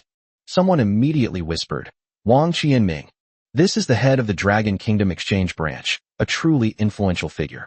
Wang Jianmin frowned, his gaze sweeping over Huolinger and Wang Qianlong. His tone was not harsh, but it was full of pressure. "This is an exchange, not a place for you to fight. If you want to fight, go to the dueling arena. Once you're there, you can fight however you want, and nobody will care. But anyone who dares to cause trouble at the exchange, regardless of who is behind them, will bear the consequences." As soon as he finished speaking, the room fell silent. Huolinger gave a soft snort, and with a flick of her palm, the fireballs that were dancing around her immediately retreated back into her body. Wang Qianlong's face was grim, but he dared not argue and could only sheath his sword. Wang Jianmin then looked at Mo Kong, a smile appearing on his face. "Young man, are you trying to sell these high-quality items?" Mo Kong nodded. "That's right, but I don't plan to sell it directly. I want to put it up for auction." In addition to daily trading, the exchange also holds regular auctions. However, items that can be auctioned must be of significant value. Wang Jianmin was slightly taken aback. Fine quality items are indeed qualified to be auctioned. However, 2 items are not enough for a special event. According to the rules, at least 5 items are required. If you're not in a hurry, you can wait a bit. Mo Kong smiled and said, "If it takes 5 items to open, then we can open it now." The room fell silent upon hearing this. The next second, everyone gasped. "What do you mean? He still has more. Could he have 5 superior grade items? Are you kidding me? Others can't even get 1. How could he have 5? Huolinger also became interested, her beautiful eyes fixed on Mo Kong, her gaze full of curiosity. Wang Jianmin couldn't help but ask, "Do you really have 5 high-quality items?" Mo Kong shook his head. Everyone breathed a sigh of relief. Then Mo Kong continued, "Not 5, 7, no 9. The expressions on everyone's faces froze instantly. Many people almost couldn't catch their breath. "Brother, could you please stop panting so much when you speak?" Wang Jianmin was also stunned and asked to confirm, "Young man, are you sure it's 9 pieces?" Mo Kong didn't waste any more words and directly opened the burlap sack. He took out the items one by one. Superior grade battle armor. Excellent grade longsword. High quality protective gear. With each item brought out, the eyes of the onlookers widened even more. What truly broke their defenses were the last 2 crystals that shone with dazzling light. Someone immediately exclaimed, "Holy crap! This is the ship's core.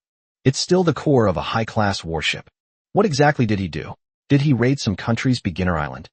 The scene completely erupted. Ship cores are the core materials used to build ships. The level of the cores largely determines the level of the ship. In other words, these 2 elite-class ship cores are equivalent to the tickets to 2 elite-class ships. For newcomers, a good ship means faster sailing, stronger firepower, and a higher survival rate. Its value far surpasses that of ordinary, high-quality equipment. A light ignited in Huolinger's eyes. She knew very well how much of an advantage a superior ship could bring to the guild in the early stages. Even the well-informed Wang Jianmin was somewhat unsettled at this moment. The core of a high-quality ship is already scarce on the newbie island, and even fewer are available for sale. Over the years, he has only seen them a few times. Looking at everyone's reactions, Mo Kong smiled faintly. "These things are enough to hold an auction, aren't they?" Wang Jianmin nodded repeatedly. "Enough.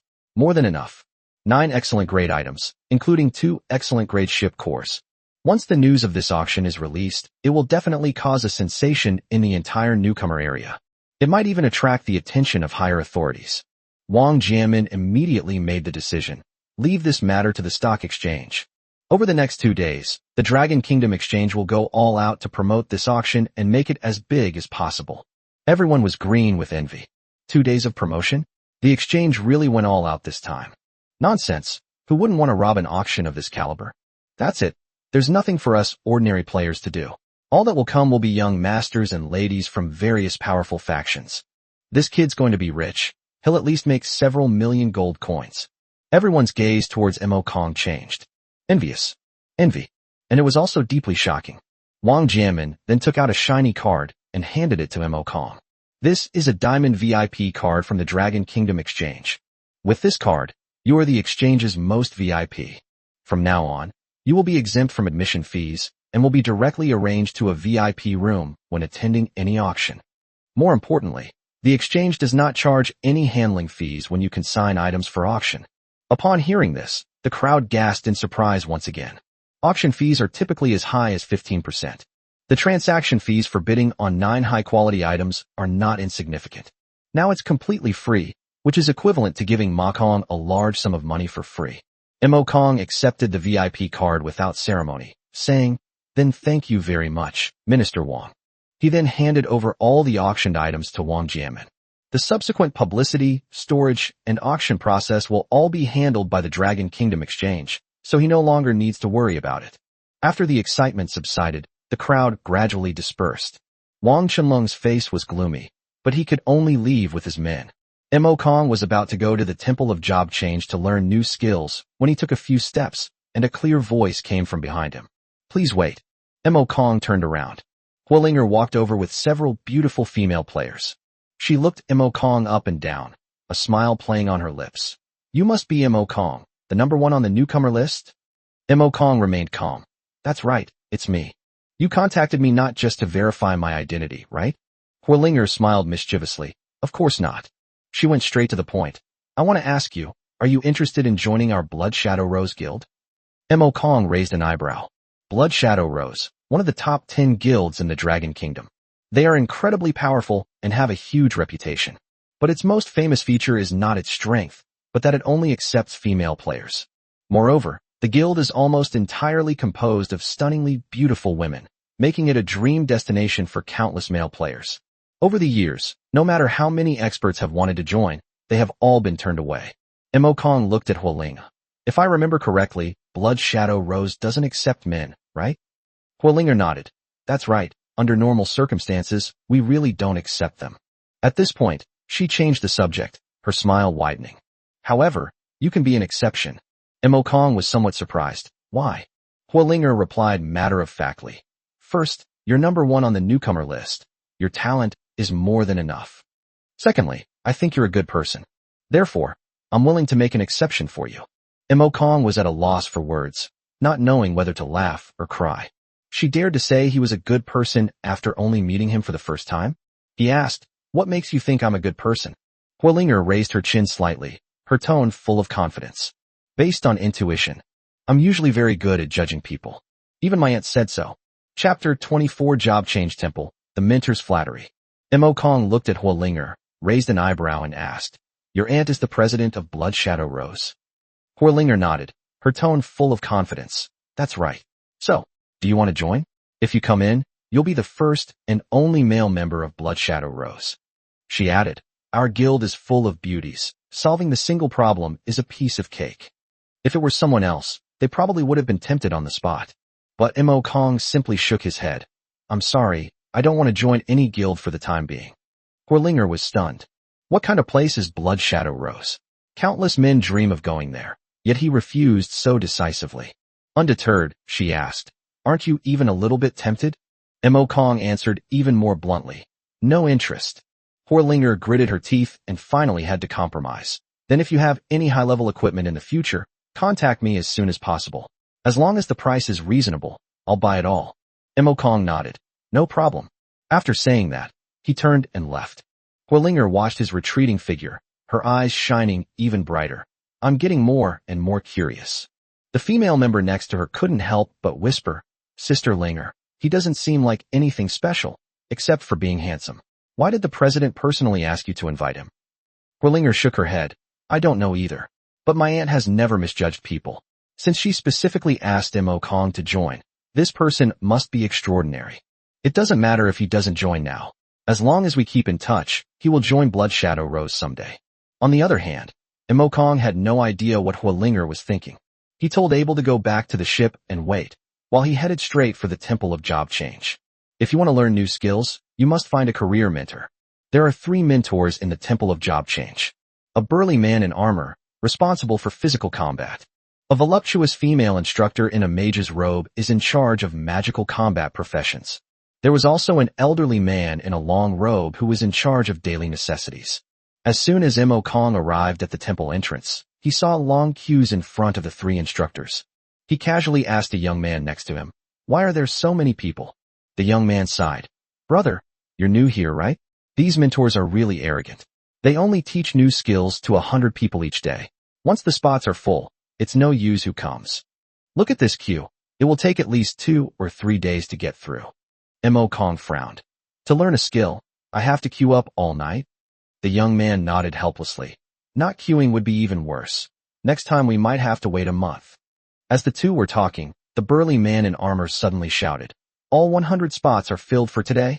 Everyone disperse. We need to rest." The crowd erupted in chaos. What? I've been queuing for 2 days. You guys are so inefficient. Protest. We're going to protest to the island owner. The armored instructor sneered. Go ahead and protest. But anyone who causes trouble will never learn a new skill again. Upon hearing this, the crowd, which had been indignant just moments before, immediately fell silent. Lacking even one skill means falling behind from the start, and no one dares to take that gamble. Seeing this, Mo Kong immediately gave up the idea of queuing. It's not worth spending 2 or 3 days on a single skill. Losing 1 or 2 skills won't have a big impact on him anyway. He turned to leave.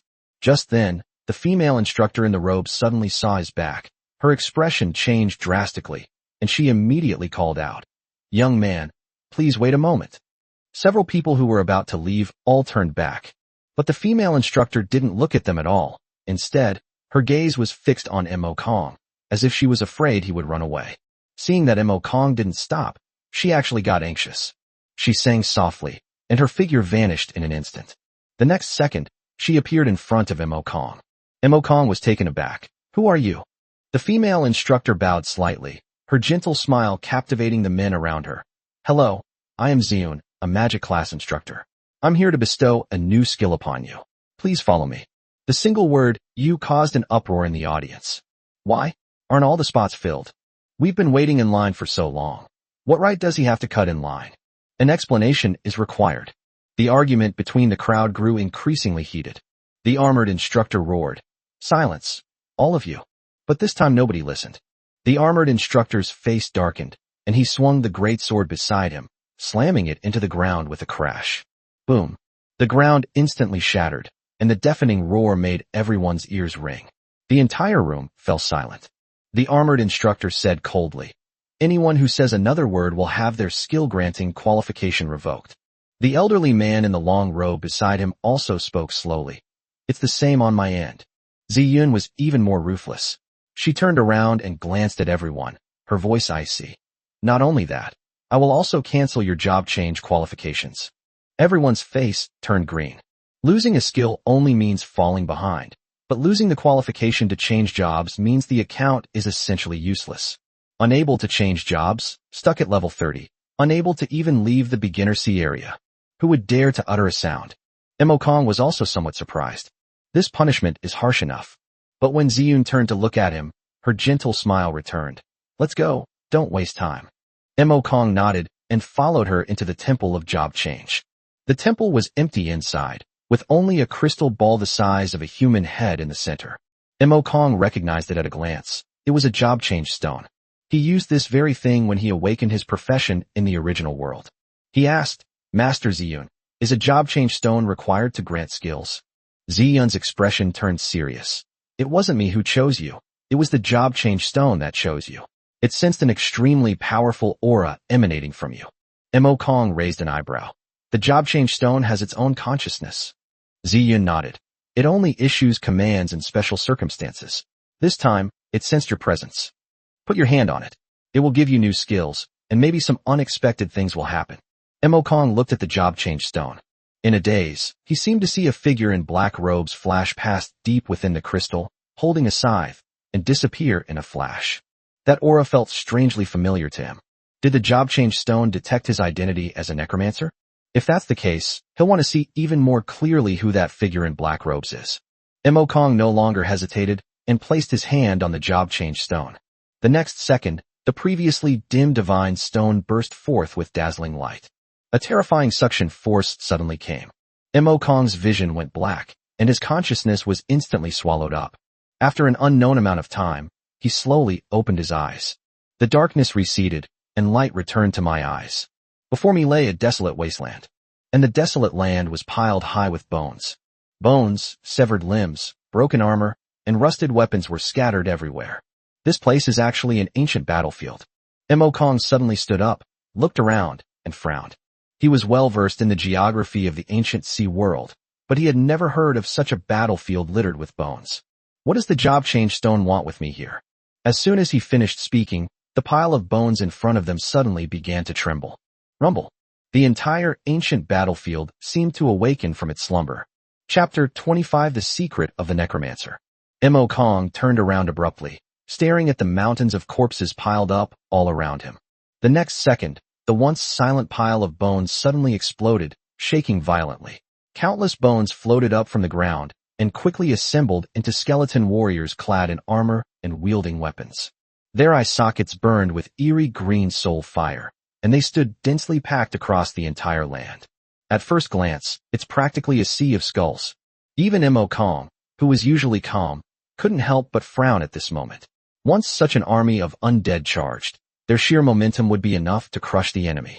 But that's not all. The ground cracked open again, and several enormous figures crawled out of the soil. They looked like humans, but were larger than small mountains, their bodies covered in stitches, like monsters pieced together from countless corpses. What's even more disgusting is that they have a huge mouth full of sharp teeth on their bellies, constantly chewing, dripping mucus, and emitting a stench. Mo Kong's pupils contracted. Hatred. He had only seen this kind of monster in games before. It was thick-skinned and highly poisonous, and melee units would have a nightmare if they encountered it. But now that he saw it with his own eyes, Mo Kong felt not only no fear, but also a surge of excitement. If we can put the abominations at the forefront when attacking the island, who can stop them? Just as he was pondering, a dense sound of flapping wings suddenly came from the sky. Mo Kong looked up and saw a large swarm of bat-like monsters sweeping overhead at incredible speed, a dark mass. Gargoyle. Mo Kong's eyes lit up. On land, there are armies of skeletons and abominations. In the air, there are gargoyles. The configuration of this undead army is simply outrageous. But what happened next was even more shocking. Roar. A dragon's roar tore through the sky. Mo Kong turned around abruptly and saw a gigantic white bone dragon, hundreds of meters tall, slowly rising into the air in the distance. Its body was nothing but bare skeletons, yet its dark eye sockets burned with icy blue soul fire. With a sudden flap of its bone wings, a chilling gale swept in, instantly covering the ground with a layer of frost. Mo Kong slowly uttered 4 words. Frost Dragon. Skeleton warriors, abominations, gargoyles, frost WIRMS. This place is full of undead creatures. Mo Kong was shocked, but also more puzzled. Did the job change stone bring him here just to let him see the army of the undead? Just then, a hoarse voice suddenly rang out from behind. Of course, it's not just for you to see. Mo Kong turned around instantly. Before he knew it, a figure in black robes had appeared behind him. The figure held a massive scythe nearly 2 meters tall, its entire body shrouded in black robes, its face hidden in shadow, making it impossible to discern its features. The aura emanating from that scythe made Mo Kong instinctively wary. He asked in a deep voice, "Who are you?" The man in black robes slowly spoke. "You may call me the Lord of Calamities." He paused, then added, "He was also the first necromancer." Mo Kong's expression changed. "You're a necromancer too?" "That's right, but that was a long time ago." The man in black robes said in a deep voice, "This is my realm of the dead, and you are the first human to come here." At this point, he suddenly added a sentence. "No, you're not really human either." Mo Kong frowned. "What exactly are you trying to say?" The man in black robes did not answer directly, but instead asked, "Do you know how necromancers are created?" Mo Kong shook his head. The man in black robes raised his scythe and pointed it at the ring on Mo Kong's hand. "Everything comes from it." Mo Kong looked down. It was an ordinary silver ring, plain and unadorned, without any special markings or aura. To him, it was simply a keepsake from his parents. This ring. Mo Kong stroked the ring, his brows furrowing deeper and deeper. But the next second, he suddenly remembered something. Before he acquired the necromancer class, he had cut his finger, and the blood happened to stain this ring. Could it have been around that time? The man in black robes offered no explanation, only brandishing his scythe. A beam of dark light fell onto the ring. The once plain silver ring began to change. The silver color quickly faded, and the entire ring turned pitch black. A ring of ferocious skulls appeared around the ring, exuding an eerie yet powerful aura. Immediately afterwards, Mo Kong discovered that the ring, whose attributes were originally unreadable, had suddenly displayed information. Ring of Calamity, sealed 1/6. Quality, perfect. Endurance plus 20. Mental strength plus 100. Skill, necromancer space. The ring contains a special space that can store undead creatures or inanimate items. Skill, unlocked under special conditions. Description, this ring, imbued with the aura of a necromantic catastrophe, is currently sealed, its power greatly diminished. If the seal can be broken, it will regain its peak power. Limited class, necromancer. Mo Kong was completely stunned. It was sealed with 6 layers, but only the first layer was unlocked, and it turned out to be a perfect grade equipment. If all 6 seals are broken, how powerful will this ring be? Mythical level? Even higher? The man in black robes seemed to see through his thoughts and slowly said, "The Ring of Calamity is sealed in 6 layers. I just unlocked the first layer for you. You'll have to find a way to get to the remaining 5 floors yourself." Mo Kong immediately asked, "Where to?" The man in black robes uttered 4 words. The mysterious realm of the underworld. Mo Kong frowned deeply. He had never heard of this name before. The man in black robes continued. The netherworld mystic realms were created by the god of the underworld and are distributed throughout the ancient sea world, totaling 5. Each secret realm retains the aura of the underworld god, which can help the Ring of Calamity break 1 layer of its seal. In addition, each netherworld contains a piece of equipment exclusively for necromancers. If you can collect all 5 pieces of equipment, you will receive a special surprise. Having said that, the man in black robes said no more. Mo Kong pressed further. Where is the mystic realm of the underworld? The man in black robes said, there is one in the ancient sea world. There is also one hidden in the novice sea area, in the north.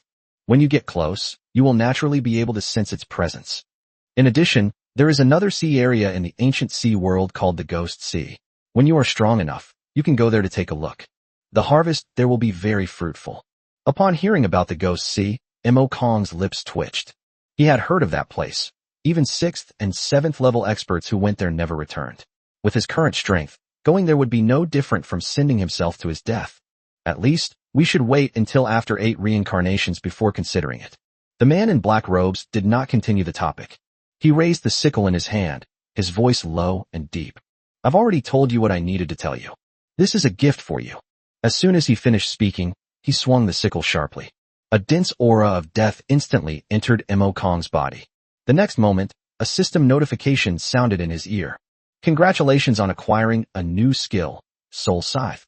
Mo Kong immediately opened the attribute panel, and the skill descriptions appeared before his eyes. Scythe of the Underworld. Consumes spiritual energy to condense a scythe, directly attacking the enemy's soul, dealing massive damage and ignoring all defenses. Chapter 26: An Encounter with the Azure Kingdom's Fleet. After completing his job change, Mo Kong finally obtained his second attack skill, the Scythe of the Underworld. The most ruthless aspect of this skill can be summed up in 8 words. Attack the soul, ignoring defense. Just by listening to it, you know its power is extraordinary. Unfortunately, there's no one available for him to test his skills right now. The man in black robes looked at him and said calmly, "You may leave now." As soon as he finished speaking, the man in black robes waved his hand, and a jet black light instantly enveloped the dark sky. The next second, everything went black before Mo Kong's eyes. When he opened his eyes again, he was already back in the Temple of Job Change. Ziyun and the other 2 mentors were still waiting in the same spot. Upon seeing Mo Kong appear, Ziyun immediately stepped forward. "Did you get what you wanted?" Mo Kong nodded and thanked them sincerely. "Thank you for your help, mentors." After a brief exchange of pleasantries, he left the temple to purchase supplies for his return to the ship. As soon as he stepped onto the street, Mo Kong noticed that brand new auction posters were plastered everywhere. Unbeknownst to him, the auction had already caused a complete uproar on the ancient SeaWorld forum. 7 excellent items. 2 advanced class ship cores. As soon as the news broke, countless novice adventurers rushed to the newbie island like madmen. At this moment, on the high seas, a 2-masted sailing ship is drifting along, and the crew is attacking a sea monster that looks like an eel.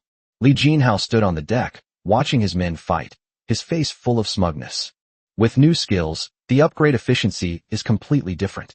If I get a few more good pieces of equipment, I'm sure I can climb up to the top of the newbie rankings. Just then, Wang Qi rushed over in a panic. "Brother Hao, big news. Huge news. Li Jinhao frowned. What's the rush? Be more mature. How can you achieve anything great in the future if you're so impulsive? Ignoring the scolding, Wang Qi hurriedly said, the forum has exploded. Someone on the newbie island is auctioning off 7 excellent grade items at once, plus 2 excellent grade ship cores. What? Li Jinhao's voice suddenly rose, and his eyes almost popped out. Wang Qi quickly added, absolutely true. Countless people are rushing back to the newbie island right now, and I heard that auction tickets are being sold for tens of thousands of gold coins each. Li Jinhao panicked on the spot. Go. Turn back immediately. Get back as fast as you can. I must get my hands on that elite-class ship core. The people on the ship instantly became excited. The elite-class ship core is a key item for enhancing a ship's strength. Whoever obtains it will gain a significant advantage. Wang Qi hesitated for a moment, then whispered, Brother Hao, I heard that this batch of things was released by Mo Kong. Why don't we go directly to him? For the sake of our classmates, he might sell us 1 or 2 items. Upon hearing this, Li Jinhao immediately sneered. Fart. You really think that the Mo Kong who's number 1 on the newcomer list is the same Mo Kong from our school? There must be 2 people. How can someone with only an E-level life skill have so many excellent grade items? He's either still at sea or waiting to be picked up by someone at the crew recruitment office. At this point, Li Jinhao looked disdainful. If the number 1 spot on the newcomer list really belongs to Mo Kong from our school, I'll eat this ship right here and now. Wang Qi immediately nodded in agreement. Brother Hao is right. Brother Hao sees things clearly. How could someone with Mo Kong's profession possibly obtain so many top-tier items? Li Jinhao, too lazy to waste any more words, roared, Go grab the tickets right now. Even if it means going bankrupt, I'm going to buy the core of the elite-class warship. At the same time, Mo Kong has finished procuring supplies and returned to the White Bone. He put all his supplies into the Ring of Calamity. The undead space within this ring can not only store undead, but also various supplies. This freed up all the space on the ship. In the ancient sea world, spatial items are extremely rare. So far, Mo Kong has not heard of anyone possessing a spatial ring. Even if it truly exists, it would undoubtedly be in the hands of an extremely powerful individual and would never fall into the hands of an ordinary player. Back on the ship, Mo Kong immediately ordered, Abel, set sail and head north. Yes, my lord. Abel responded respectfully. The White Bone slowly started and sailed out of the port. As soon as the ship arrived outside the harbor, Mo Kong saw ships rushing towards Shinran Island from all directions, densely packed like a school of fish swimming back. He glanced at it and already understood. Most of these people are here for the auction. When he was procuring supplies, he also received an invitation to the auction. But Mo Kong had no interest in participating. He only instructed Wang Jianmin to first store the gold coins obtained from the auction at the Dragon Kingdom Exchange. As for the gold coins, he's not in a hurry to use them right now. His true goal is the mystical realm of the underworld. The White Bone departed from the newcomer island and headed north, cutting through the waves. 2 days passed in the blink of an eye. On the vast ocean, the White Bone ship continues its voyage. Mo Kong learned through the forum that the items he brought out eventually fetched a sky-high price of over 5 million gold coins. This wealth is something that even many veteran players couldn't come up with, let alone newcomers. But Mo Kong wasn't particularly excited. For the past 2 days, he had been searching for the mysterious realm of the underworld, but had not found any clues. What's more troublesome is that there are fewer and fewer sea creatures in the vicinity, and the experience gain is also pitifully slow. His level is stuck at 13, and he's barely moved. Mo Kong leaned back in his chair, a piece of white bread dangling from his mouth, lost in thought. Abel stood to the side and respectfully asked, My lord, shall we continue sailing north?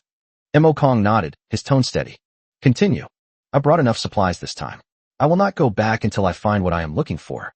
Abel cautioned, My lord, if we continue north, we will enter the territorial waters of the Azure Kingdom. Mo Kong frowned slightly. We've arrived at the Azure Kingdom so quickly? The Azure Kingdom is a small maritime nation in the nearby seas, with a population of only a few 100,000. But this country has a notoriously greedy character. Foreign ships that pass through their territorial waters will be severely ripped off and won't be able to leave safely. Therefore, many seafarers do not have a good impression of the Azure Kingdom. Mo Kong pondered for a moment and said directly, Let's not enter their territorial waters for now, and head east instead. Yes. Abel was about to turn the ship around when he suddenly looked into the distance. A fleet of ships is speeding towards us on the horizon. All of those ships had azure flags flying from their masts. Abel immediately spoke up. "My lord, a fleet from the Azure Kingdom is heading this way." Kong suddenly stood up and looked out the window. Sure enough, the fleet was speeding up and approaching. His eyes instantly turned cold. It seems the other party has ill intentions. "Abel, prepare for battle. If they dare to cause trouble, I wouldn't mind taking care of all of them." Chapter 27: The Existence of Goblins. The white bone began to slow down, quietly waiting for the ships behind it to approach. Soon, the opponent entered within 100 meters. Kong glanced around and saw one main ship and 3 escort ships. The escort ships were equipped with cannons on both sides, and the decks were filled with uniformed soldiers, their standard-issue muskets all aimed at the white bone, displaying a very imposing presence. Kong sensed that there were more than 100 people in total. "It's nothing," Abel asked in a low voice. "My lord, shall we make a move?" Kong waved his hand. "No rush. Let's see what they're up to first." At this moment, a young man in a silk robe walked out from the main deck. He had slicked back hair and a powdered face, and looked like a pampered person. He shouted at the top of his lungs, "Listen up, ships ahead. We are the 3rd fleet of the Azure Kingdom. You have intruded into the Azure Kingdom's restricted waters, and we are now conducting a routine inspection. Do not resist, or you will face the consequences." As soon as he finished speaking, the main ship continued to approach, and 3 escort ships surrounded it from different directions, completely encircling the white bone. Kong looked at Abel. "There's such a thing as a warning sea area?" Abel sneered. "They wrote it themselves, and no other kingdom or empire recognizes it.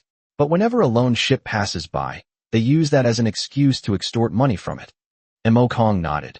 "Being greedy is fine, but if they try to take advantage of me, then they're the ones who will suffer." As they spoke, the main ship had already drawn close to the white bone. The slick-haired young man, accompanied by several guards, jumped onto the deck. The guards carried muskets and scimitars, their expressions arrogant. But the deck of the white bone was empty. There wasn't a single person on it. Kong had already ordered all the zombies to hide in the cabin, waiting for orders. The young man glanced around, frowned, and cursed. "Damn it, another penniless wretch. I thought I'd stumbled upon a rich ship." The guard beside him quickly said, "Sir, this ship is quite large. It must contain valuable items. The sailors have probably all hidden in the cabins." The young man nodded and ordered in a low voice, "Hurry up. The young master only gave us half an hour. Log Island is waiting for this shipment. If we delay the trip, none of us will survive." "Yes." The guards responded immediately. Just then, Kong walked onto the deck from the other side. When the young man saw Kong, a hint of joy flashed in his eyes, as if he had finally found someone to blackmail, but he quickly put on a businesslike demeanor. He stared at Kong and asked coldly, "Who are you? Why have you trespassed into the restricted waters of my Azure Kingdom?" Kong said calmly, "I've never heard of any warning sea area. Isn't this public waters?" The young man's face darkened. "Insolence. This has always been the guarded waters of the Azure Kingdom. You have trespassed here, and I now suspect you are a spy sent by the Great Xia Kingdom. You must be searched." After saying that, he waved his hand. The guards immediately headed towards the cabin. The slick-haired young man followed behind, completely unaware that he was walking step by step into hell. Kong followed slowly, and after everyone entered the cabin, he closed the cabin door behind him. In the dimly lit cabin, the air suddenly turned cold.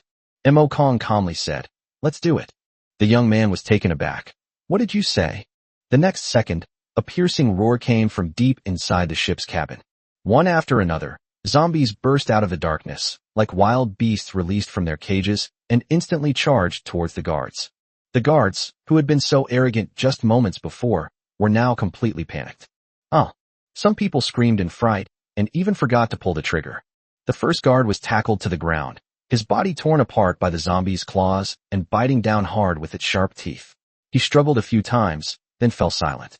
Immediately afterwards, screams rang out one after another. The slick-haired, powdered-faced young man was completely dumbfounded. He stared wide-eyed at the group of monsters before him, his voice trembling as he cried out, What? What are these things?" He turned to run, but crashed into a tall zombie with a thud. The zombie looked down at him, its stench hitting his face. The young man was so frightened that he collapsed to the ground, his crotch instantly becoming wet and filled with a foul stench. Kong walked up to him, his tone calm. "I'll ask you a few questions.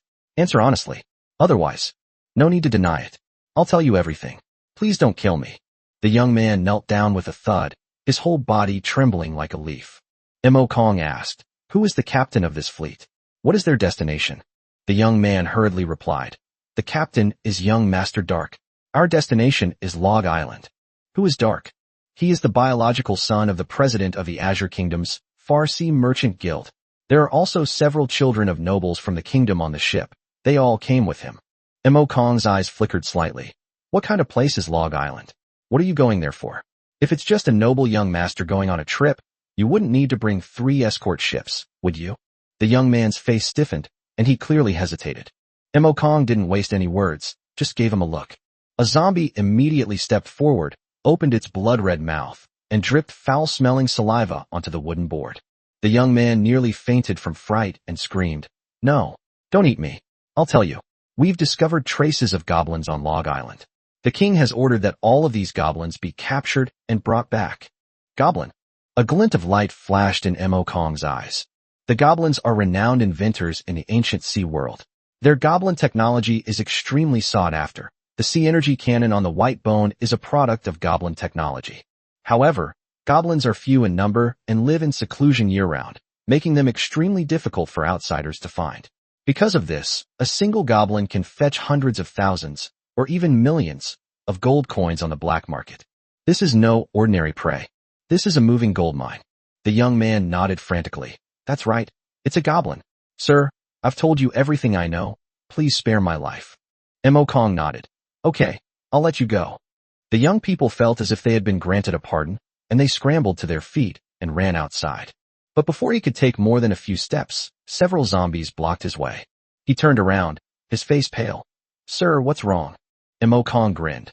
"I let you go, but it seems they didn't." As soon as the words were spoken, the zombies swarmed forward, and the screams were instantly drowned out by the sounds of tearing and biting. Mo Kong turned to look at Abel, his voice turning cold. "Since there are goblins, I'm also very interested. Abel, prepare to make your move. First, disable those 3 frigates. Once the frigates are gone, the main ship will be a lamb to the slaughter." Abel immediately bowed his head. "Yes, my lord." Mo Kong looked out of the cabin and calmly ordered, "Airdrop zombies. Target 3 escort ships. Solve them as quickly and quietly as possible." Chapter 28, An Overwhelming Victory, heading to Log Island. On the 3 escort ships, the soldiers, seeing their comrades rush into the skeleton ship's cabin, immediately put down their muskets, their faces full of relief. There's not a soul in sight on this ship. It's probably just an empty shell. Who wouldn't be afraid of being surrounded by our 3 ships? This is boring. Let's take a break. The real battle will begin when we get to Log Island. Some people even lit cigarettes, and just as they took a puff, 3 muffled thuds suddenly came from afar. Bang, bang, bang. All the soldiers were instantly awakened. Who fired the cannon? No, the sound is coming from that bone ship. Look at the sky. Everyone looked up and saw 3 dark figures falling rapidly from the sky, their target being the 3 escort ships. The shadow grew larger and larger, and in the blink of an eye, it crashed down. Boom. The deck was smashed open, leaving a large crater, and wood chips flew everywhere, causing the entire ship to shake. The soldiers hurriedly raised their guns and cautiously surrounded the pit. But before they could even see what was in the pit, a rotting zombie suddenly leaped out of it. Roar! The grotesque face and rotting flesh instantly terrified everyone, making them forget to pull the trigger. The zombie pounced on the nearest soldier and bit him. Help me! Help me! The screams finally brought the others to their senses. They raised their muskets, only to find that their hands were shaking so badly they couldn't aim properly. Soon, the soldier who had been tackled fell silent. But something even more terrifying happened. The corpse twitched and got up, its eyes rolled back, and it let out a beast-like growl before turning and lunging at its teammates. The squad leader, his face ashen, roared through gritted teeth, "Forget about it! Fire! Kill it!" Just as he was about to pull the trigger, a sharp claw slammed into his chest. Bang!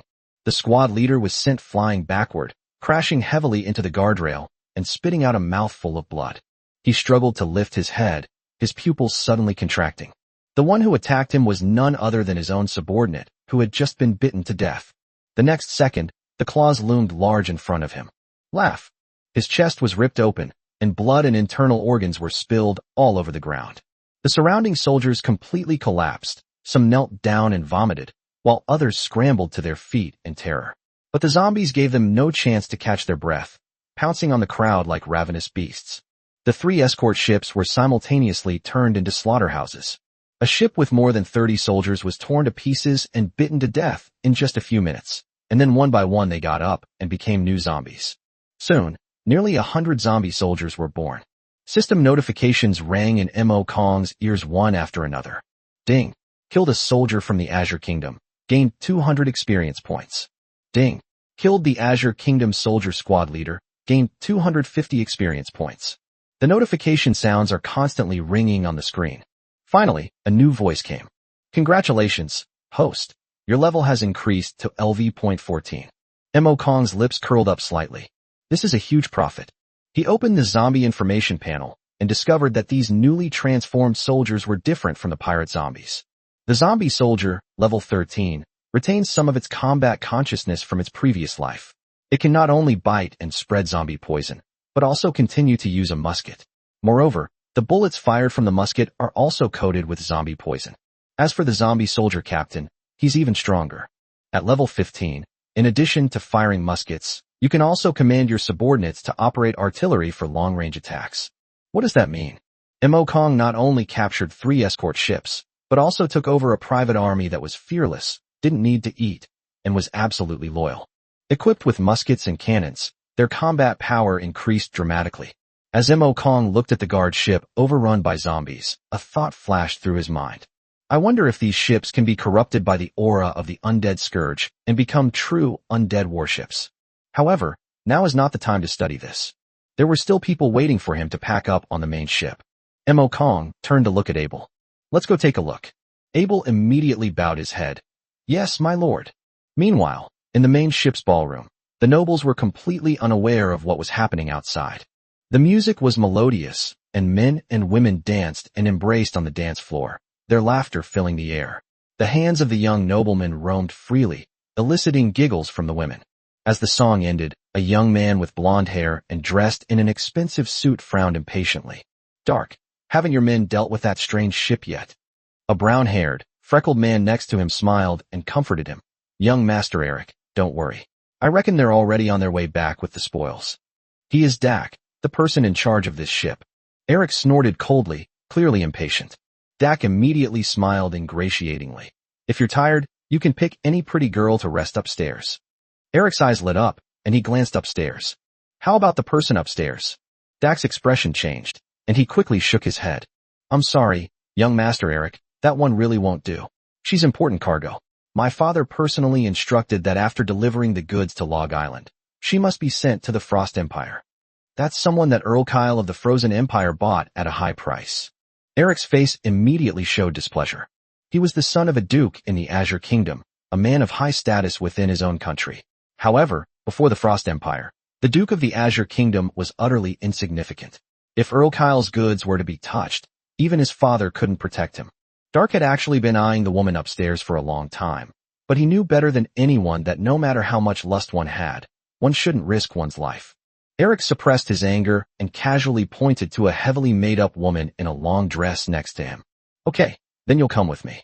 The woman was the daughter of a viscount from the kingdom. Upon hearing this, she blushed with excitement and immediately pressed herself against him. Of course, young Master Eric. Before leaving, Eric coldly instructed, Dark, tell your men to hurry up. If you delay, don't blame me for not giving you face. Dak felt aggrieved, but could only nod.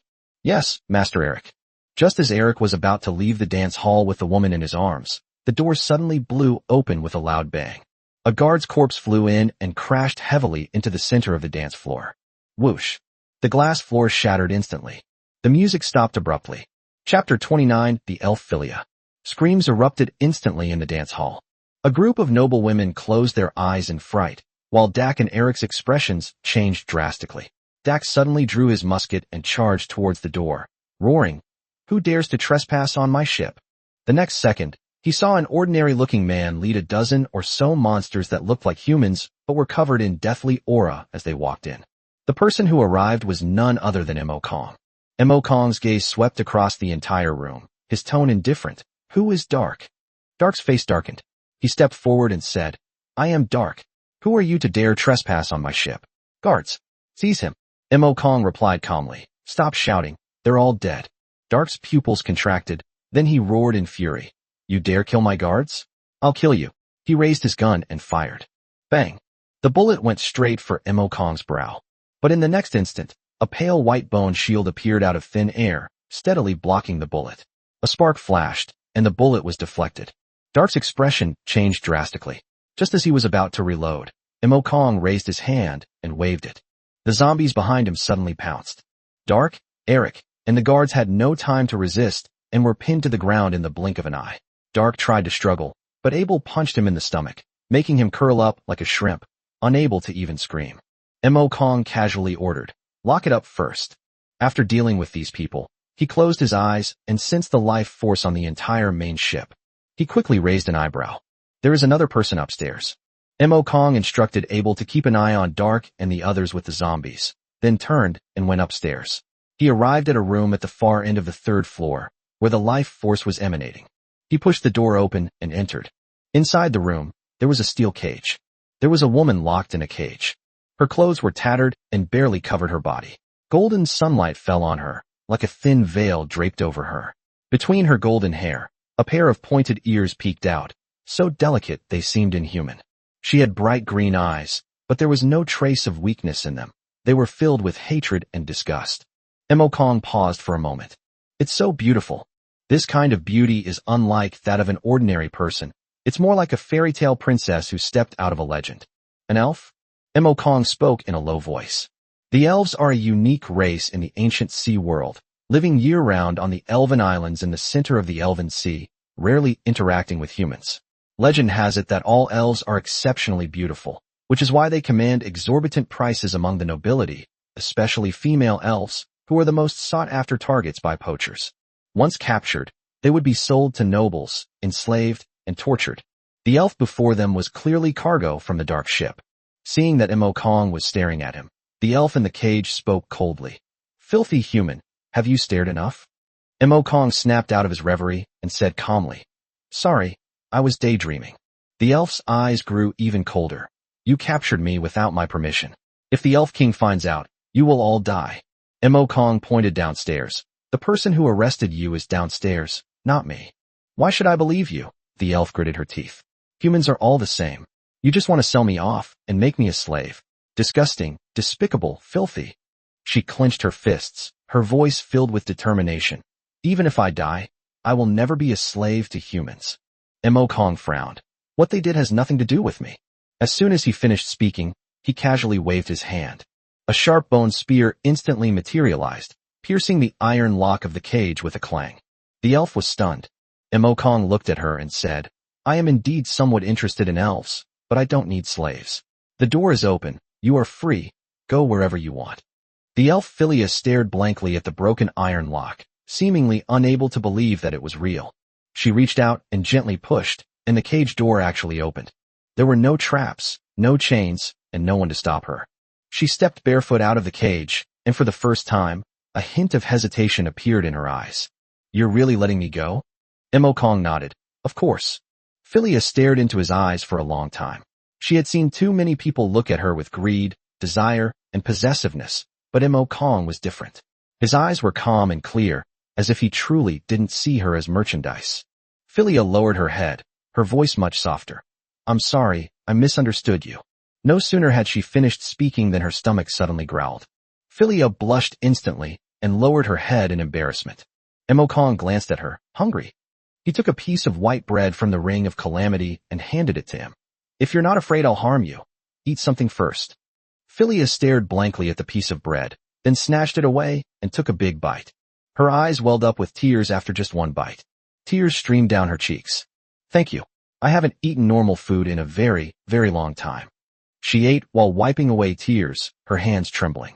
Mo Kong didn't say much, but took out another piece of cloth and handed it to her. Change into these clothes. After saying that, he turned and left the room.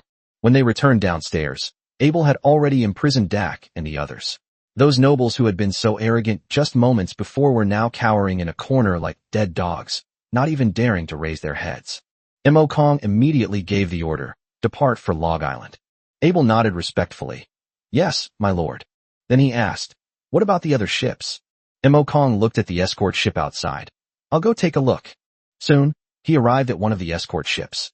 More than 30 zombies stood in neat rows, carrying muskets, looking just like a real undead army. Mo Kong walked into the captain's cabin and placed his hand on the helm. A system notification sounded immediately. The item has been corrupted by the aura of the undead scourge, causing it to change. The next moment, thick black mist surged from inside the ship, instantly enveloping the entire escort vessel. The wooden planks twisted, and the hull trembled, as if some terrifying force was reshaping it. Before long, the black fog dissipated.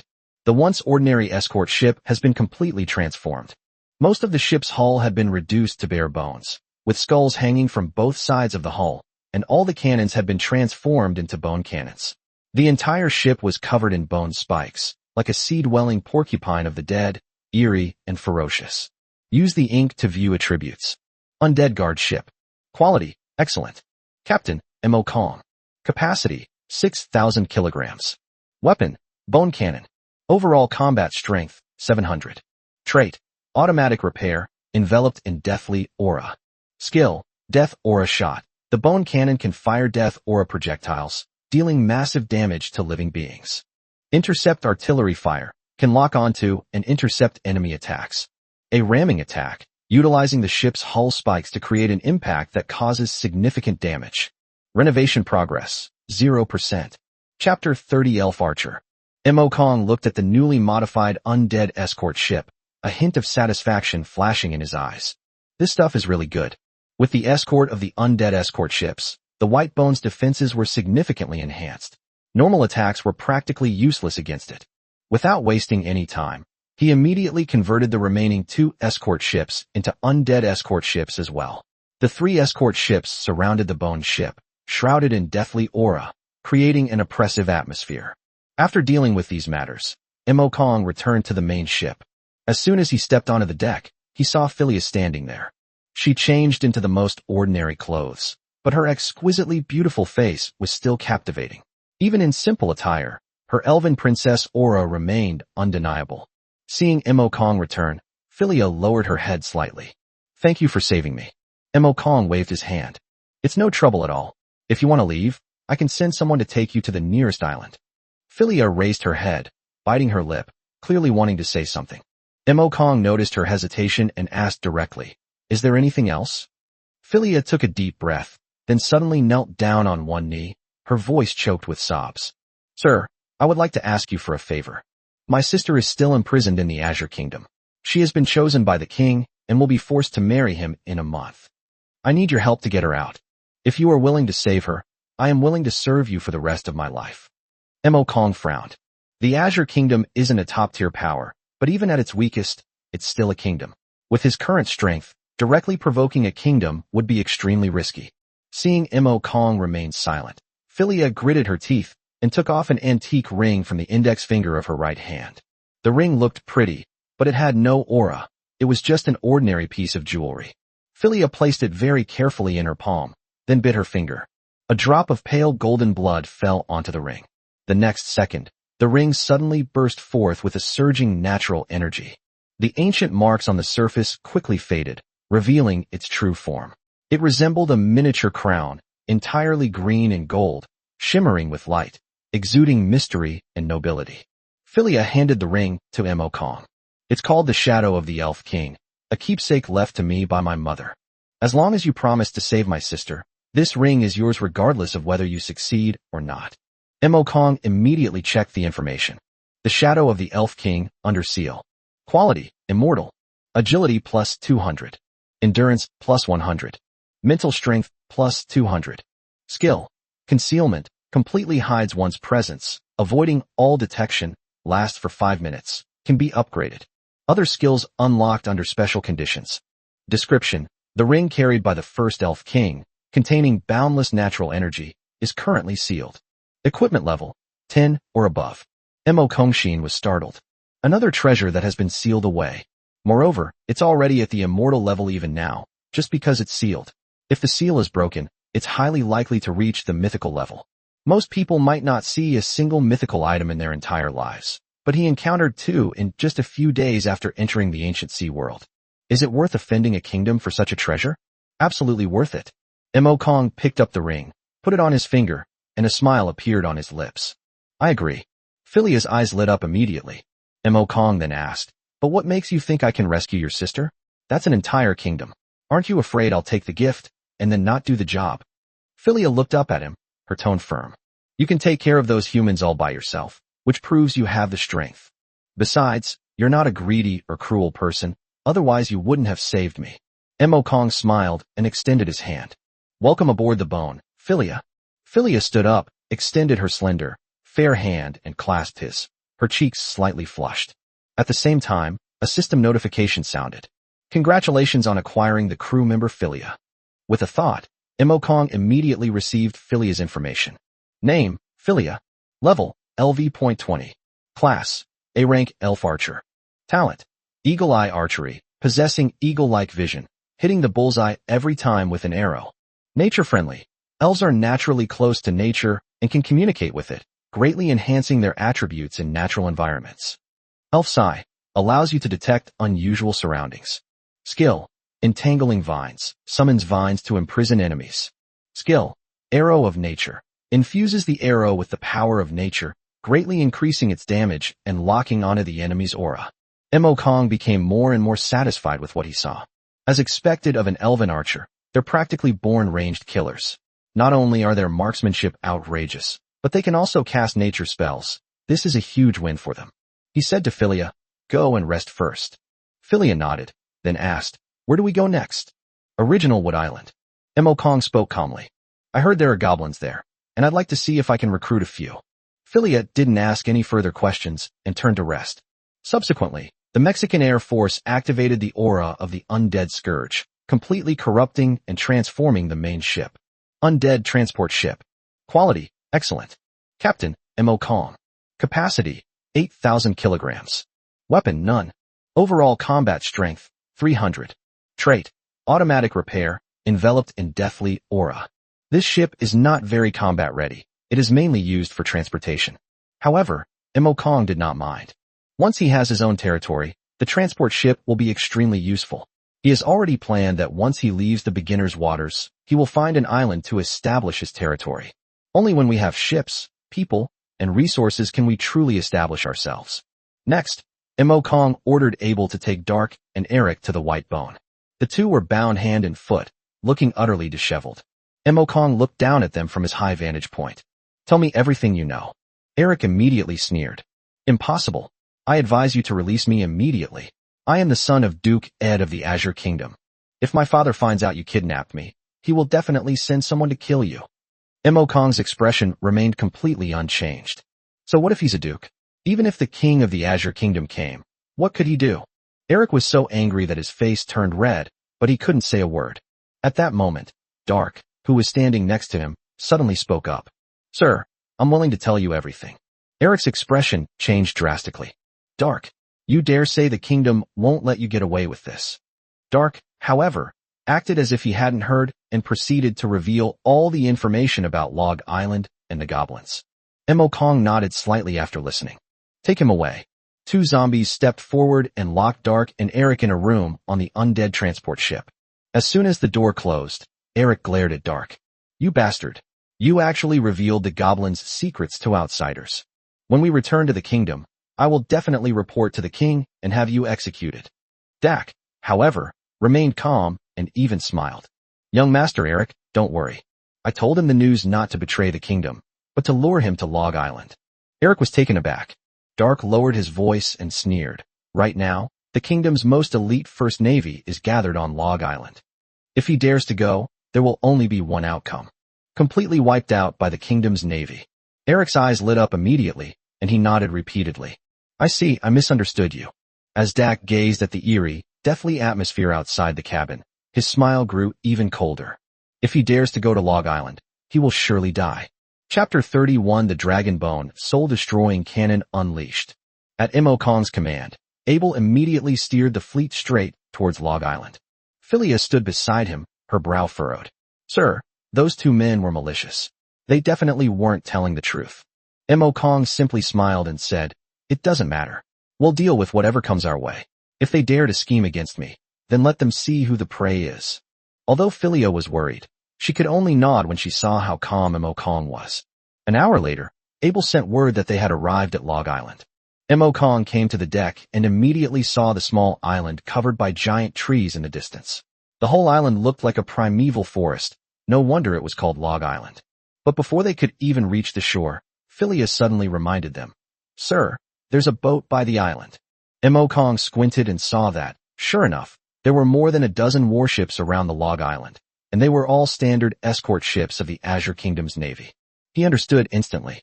Why was Dak willing to reveal information? It turns out that someone had been lying in ambush here all along. Philia's expression turned grave. "Sir, the enemy has many warships, and they are all equipped with cannons. We'd better go around to the other side and land." Mo Kong shook his head. "It's too late. They've already found us." After saying that, his eyes turned cold. "Besides, I never intended to hide.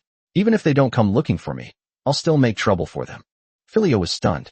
The enemy had over a dozen warships, while our side only had 3 escort ships and the White Bone. The disparity seemed absurd no matter how you looked at it. Mo Kong noticed her worry and simply said, "Leave it to me." Then he turned and ordered, "Abel, prepare for battle." "Yes, my lord." The warships near Log Island quickly started up and pressed towards the White Bone. The distance between the two sides continued to shrink, and when they were only about 200 meters apart, the enemy fleet stopped and formed a semi-encirclement formation, trapping Mo Kong's fleet in the middle. At the very center is a large 3-masted sailing ship, which is clearly the main ship. On the deck, a middle-aged man in a dark blue general's uniform with a mustache stepped out and shouted at them, "Who are you?" "The Azure Kingdom's navy is on a mission. Unauthorized personnel must leave immediately." At the same time, Dark and Eric, who were locked in the room, also heard the noise and rushed to the window. When they saw the warships outside, their eyes lit up with ecstatic joy. "It's General Reed." "Haha, this kid's finished. The Azure Kingdom's top navy is here, he's dead." Inside the captain's cabin, Mo Kong remained calm, not even lifting his eyelids. He only asked Abel, "Is everything ready?" Abel replied respectfully, "My lord, preparations are complete."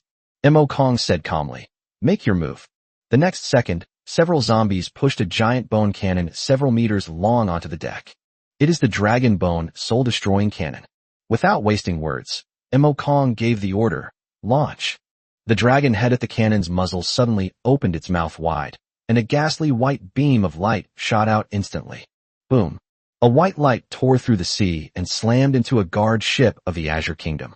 With just one shot, the ship exploded on the spot, its deck cracked, and the screams of the soldiers filled the air. Instantly, most of the soldiers were killed or wounded, and the entire warship was almost completely destroyed.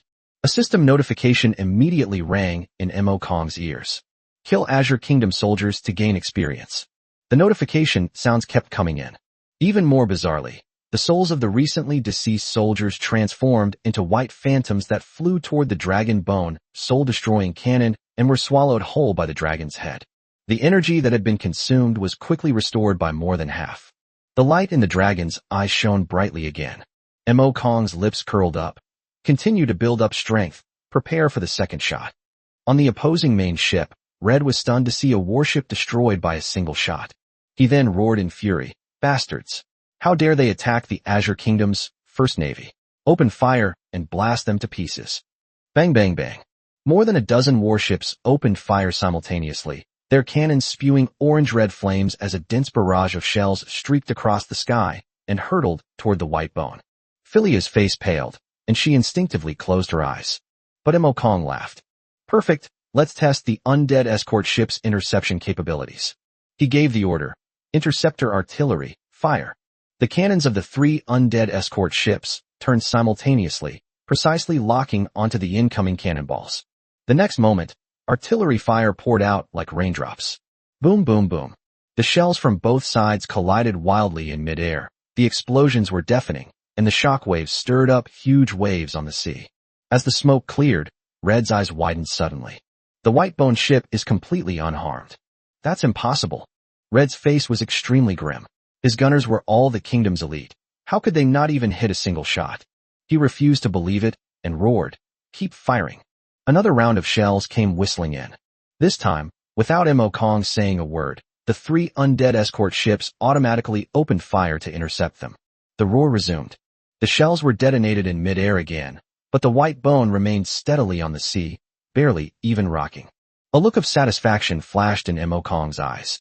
3 undead escort ships can withstand a volley of cannon fire from more than a dozen warships. If there are more of them in the future, who can stop them in a naval battle? Red couldn't sit still any longer. If artillery is ineffective, then close-quarters combat on board is the only option. He waved his hand sharply. First and second squads, continue with artillery suppression. Third and fourth squads, prepare for boarding action. Move in and wipe them out. Upon receiving the order, the 6 escort ships continued to fire their cannons to keep the ship occupied, while the other 5 warships accelerated to approach the white bone. Red stared at the white bone, his face contorted with rage. Kid, once I'm on your ship, I'll personally kill you. Mo Kong looked at the 5 approaching warships, but his expression became even more relaxed. Want melee combat? He chuckled lightly. Then let me show you the true fangs of the bone. As soon as he finished speaking, a scarlet light suddenly shone from the eye socket of the fanged sea serpent head on the left side of the white bone. Chapter 32 Zombie Giant. As soon as the fanged sea serpent burst out of the sea, it was like a long white bone spear, crashing heavily into the 5 escort ships of the Azure Kingdom. Red's pupils shrank instantly as he stared intently at the sea serpent, now reduced to a skeleton, his face turning extremely grim. What kind of monster is this? No sooner had he finished speaking than a deafening roar erupted. One of the escort ships was rammed through by the fanged sea serpent. The ship was shorter than the serpent to begin with, and in a single collision, a large hole was torn in its hull, and seawater rushed in. The sailors screamed for help, and chaos reigned on the deck. Red gritted his teeth and roared, "Don't panic. Musketeers, fire. The rest of you, prepare for melee." But before his orders could be relayed, the giant tail of the fanged sea serpent swept across and slammed into another escort ship. More than a dozen soldiers screamed as they fell into the sea. The next second, a swarm of zombie sharks pounced from beneath the surface, giving them no chance to struggle and instantly tearing them to shreds. The fanged sea serpent is responsible for ramming the ship, while the zombie shark is responsible for reaping the rewards. Within minutes, the soldiers on the 5 escort ships were almost emptied. The seawater was stained red with blood, the wrecked hulls floated alone on the surface, and the corpses lay scattered everywhere, creating an eerie scene resembling a deadly sea. Red was dumbfounded. He never imagined that his soldiers would be routed without even touching the enemy's ships. This was not a naval battle, it was a massacre. Just as Reed was still thinking about how to retaliate, Mo Kong stood on the deck and spoke coldly. Lay down your weapons and surrender, and I may spare your lives. Mo Kong had already thought it through. To establish their own territory in the future, zombies alone will definitely not be enough. They will also need to subdue living people. Upon hearing this, Red's eyes instantly filled with rage. He roared, "Bastard!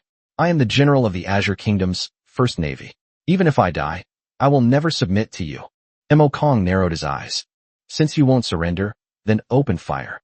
The next moment, the dragon head of the dragon bone soul-destroying cannon slowly opened, and terrifying energy rapidly gathered. Boom! A beam of white light shot out, heading straight for the 3-masted sailboat where Red was. A deafening explosion ripped through the air, blasting away more than half of the 3-masted sailing ship's hull, cracking its deck, and killing or injuring countless crew members. System notifications rang in Mo Kong's ears one after another. Ding! Killed a soldier from the Azure Kingdom, gained 120 experience points. Ding! Killed Red, the 1st naval general of the Azure Kingdom, and gained 3,000 experience points. Congratulations, host. Your level has increased to LV.15. Mo Kong smiled. Finally, it's been upgraded again. At this moment, Abel respectfully reminded, "My lord, the other escort ships must escape." Mo Kong turned his head and saw that, sure enough, the remaining escort ships had begun to turn around, trying to take advantage of the chaos to retreat. But now that we're here, we can't just leave so easily. Mo Kong calmly ordered, "Airdrop zombies, leave no one alive." Several zombies were launched directly and landed precisely on the fleeing escort ship. The ship, which had been accelerating, came to an abrupt halt, and screams rang out one after another. Before long, the entire sea became completely still. Mo Kong confirmed through biosensor that all the soldiers of the Azure Kingdom had died, and were beginning to turn into zombies. The battle is over. The sea was covered with wreckage and corpses. Looking at the wrecked ships, Kong felt a pang of heartache. Although these are just ordinary ships, they can be sold for a considerable amount of money. Suddenly, an idea popped into his head. What will become of this wrecked ship, with so many corpses, after it's been transformed by the aura of the undead scourge? He had previously modified complete ships, and had never tried this combination of wreckage before. Thinking of this, Kong immediately ordered the zombie shark to gather all the ship wreckage and corpses together. Soon, large amounts of broken wood, tattered sails, cannons, and corpses were piled up in the middle of the sea. At its core is Reed's three-masted sailing ship that was bombed to pieces. Kong jumped onto the damaged deck and strode towards the captain's cabin. The dragonbone soul-destroying cannon shattered the deck, but failed to destroy the captain's cabin. He went inside and grabbed the rudder. A system notification sounded immediately. The item has been corrupted by the aura of the undead scourge, causing it to change. Thick black mist surged from Kong's palm, instantly engulfing everything around him. The shipwreck, soldiers' corpses, and shattered cannons were all enveloped in black mist, which began to twist and merge wildly. Kong stood in the center of the black mist, watching the darkness grow taller and taller until it gradually took on the shape of a person. A few minutes later, the black fog dissipated. Kong looked up and was stunned for a moment. On the vast ocean stood a giant tens of meters tall. Its torso resembles a giant ship, its limbs are pieced together from countless shipwrecks, and the surface of the hull is stitched with the corpses of numerous soldiers from the Azure Kingdom. Flesh and blood, wooden planks, cannons, and broken bones were all fused together. It was eerie, yet filled with a sense of oppression. Upon seeing this thing, an image of an undead creature immediately came to mind. Disgusting. He immediately checked the attributes. Zombie giant. Quality, perfect. Captain, Kong. Capacity, 10,000 kilograms. Weapons, 72 undead cannons. Overall combat strength, 4,000. Trait, automatic repair, enveloped in deathly aura. Zombie body, giant form increases defense and attack. Skill, form transformation, allowing the user to switch between ship and giant. Barrage of artillery.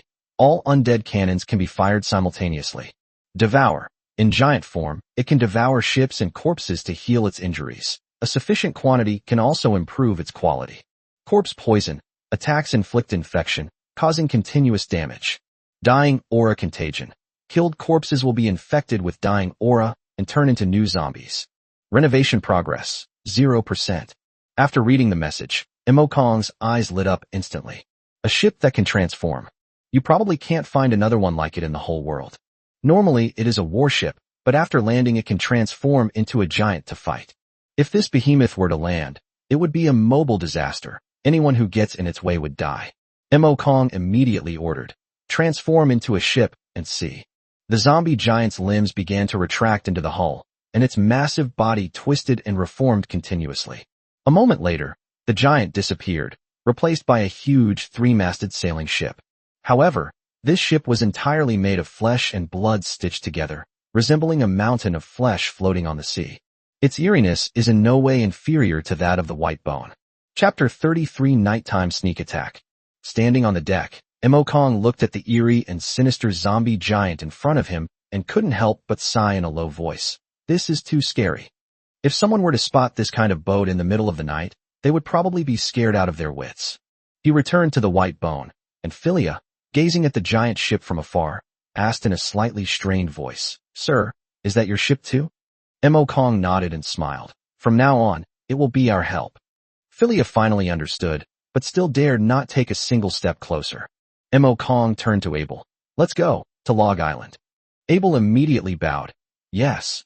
Before leaving, Kong seemed to remember something and casually added, "Oh right, get rid of those young masters from the Azure Kingdom." "Yes." The fleet quickly headed towards Log Island. As they approached the island, 2 ships from the Azure Kingdom were still moored at its shore. On the bank, hundreds of soldiers, their faces pale, stared intently at the approaching skeletal ships. They all witnessed the massacre just now. Kong disembarked, accompanied by Philia and Abel, with a group of zombie soldiers exuding deathly aura behind him. He didn't even glance at those people, and simply said, "Kill them." The next second, dozens of zombies charged out like wild beasts. The soldiers of the Azure Kingdom retreated in fear, but still instinctively raised their muskets. But gunshots rang out first.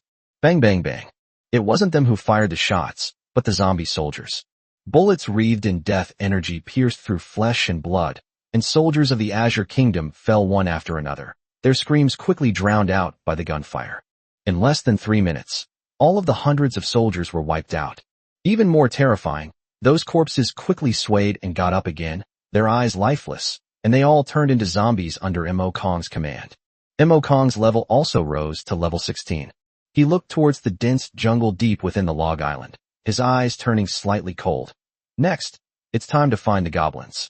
Goblins are short, even shorter than human children, but they are skilled at making tools and traps and have excellent hiding abilities. Finding them in this kind of forest is not easy. Mo Kong gave the order directly. Abel, take 30 of the stronger zombies and come with me into the forest. The rest of you stay put and wait for orders. Yes, my lord. Philia immediately stepped forward. Sir, I'll go too. Goblins are experts at traps. I can spot them. Mo Kong glanced at her and nodded. Okay, follow me. Soon, Abel selected 30 zombie soldiers, and the group entered the forest. The forests on Log Island are extremely dense, with towering trees blocking out the sun with their layers of leaves. The further you go in, the darker it gets, and the more oppressive the air becomes. Mo Kong remained vigilant throughout. With his senses, he could detect the presence of any living being within a 1-kilometer radius. Time passed slowly, and darkness gradually fell. The darkness had no effect on Abel and the zombie soldiers, as they belonged to the shadows. Cophilia, however, was different. Her injuries hadn't fully healed, and she had to constantly watch out for traps, quickly showing signs of exhaustion. Mo Kong saw this and raised his hand, saying, Stop, let's rest here. Abel immediately had a zombie take out a tent and set it up in the open space. A short while later, a tent was erected. Mo Kong looked at the small hat and frowned, asking, Just one? Abel nodded honestly. Yes, my lord. Mo Kong was somewhat speechless. These zombies only follow his orders and don't care about anyone else. Philia quickly waved her hand. Sir, please rest. I'll just lean against the tree for a while. Mo Kong shook his head. You sleep in the tent. You need to recover your strength now. Philia blushed slightly and wanted to refuse, but Mo Kong didn't give her a chance and pushed her directly into the tent. The tent was lined with soft, warm bedding, which warmed Philia's heart. She gently bit her lip and looked at Mo Kong outside. Sir, there's actually room for 2 people to sleep inside. Mo Kong paused in his steps. Who could resist the temptation of sleeping in the same tent as an elf? He hesitated for a moment, then suppressed his inner turmoil and said calmly, Go to sleep. I have strong mental strength. I can go without sleep for days without any problems. After saying that, he turned around and sat down outside, with his back to the tent. A flicker of disappointment crossed Philia's eyes, then she lay down quietly. Soon after, exhaustion overcame her, and she fell into a deep sleep. Mo Kong sat by the fire, watching the flickering flames, and suddenly felt a pang of regret. Before, on the white bone, he slept in the captain's cabin in a comfortable bed. Now, however, he has to sit on cold, withered wood to stay up all night. He muttered to himself, I should have agreed earlier. I wouldn't be the one who suffers anyway. Abel suddenly leaned closer, a strange smile creeping across his withered face. My lord, you can still go in now. I reckon the elf lady won't refuse. Mo Kong glanced at him. Get lost. Do you think I'm the kind of person who takes advantage of others in their vulnerable state? Abel's expression immediately turned suspicious. Mo Kong's lips twitched. This guy is starting to look more and more like a human being. But just as he was about to speak, his expression suddenly darkened. In the darkness, more than a dozen creatures were rapidly approaching. Mo Kong suddenly stood up and said coldly, Something's coming. Prepare for battle. Yes. Abel instantly drew his scimitar, and 30 zombie soldiers raised their muskets, aiming the muzzles at the surrounding dark forest. The next second, bang! A gunshot ripped through the night. A bullet hurtled straight into the dark sky. With a thought, Mo Kong instantly conjured a bone shield in front of him. The bullet slammed into the shield, and spiderweb-like cracks immediately appeared on the surface of the bone. Before Mo Kong could give the order, the zombie soldiers opened fire simultaneously. Bang, bang, bang. Gunshots rang out in the dark forest, startling a flock of night birds into flight. Mo Kong's brows furrowed more and more tightly. The enemy was hidden in the darkness. He could only sense their approximate location, and couldn't see them with the naked eye. The zombie soldiers' marksmanship was also mediocre. After a volley of fire, not a single one of them fell. What's more troublesome is that you can't rush in recklessly in this kind of environment. The enemy has at least a dozen muskets. If they all open fire at once, even the zombies won't be able to withstand it. Just as the stalemate was at hand, a soft voice sounded from behind. "Sir, let me do it." Mo Kong turned around and saw that Philia had already walked out of the tent and was standing behind him. She still looked somewhat tired, but her eyes were unusually bright. Mo Kong hesitated for a moment. Philia immediately replied, "Even in the dark, I can see everything around me." She extended her hand, her tone firm. "Give me a musket. I can take care of them all." Chapter 34 Philia's Identity. Mo Kong nodded and immediately instructed Abel, "Get a gun for Philia." Abel pulled a musket from a zombie soldier and handed it to him. Philia took the gun, lightly leaped up, and landed directly on the trunk of a large tree next to her. The next second, gunshots rang out. Bang! In the darkness, a living presence vanished instantly. Mo Kong's eyes lit up. As expected of the elf archer, even in the dead of night, he still managed to kill with a single shot. Before the enemy could react, a second shot rang out. Bang! Another breath vanished. Those hiding in the shadows ahead finally panicked. They had originally planned a sneak attack, but after fighting for so long, they hadn't even figured out Philia's location, and their own men were falling one after another. They started to retreat, trying to escape. How could Mo Kong possibly let someone leave? He coldly ordered, "All zombies, move out. Don't let a single one escape." Roar! Dozens of zombies roared and charged into the darkness, like a pack of wild beasts unleashed, rushing straight ahead. Seeing that the situation was not good, the enemies hurriedly raised their muskets to prepare for a counterattack. But as soon as they raised their guns, and before they could even aim, Philia in the tree fired 2 more shots. Bang! Bang! 2 lives were taken on the spot. This completely broke them down. It's not that we don't want to fight, it's that we simply can't.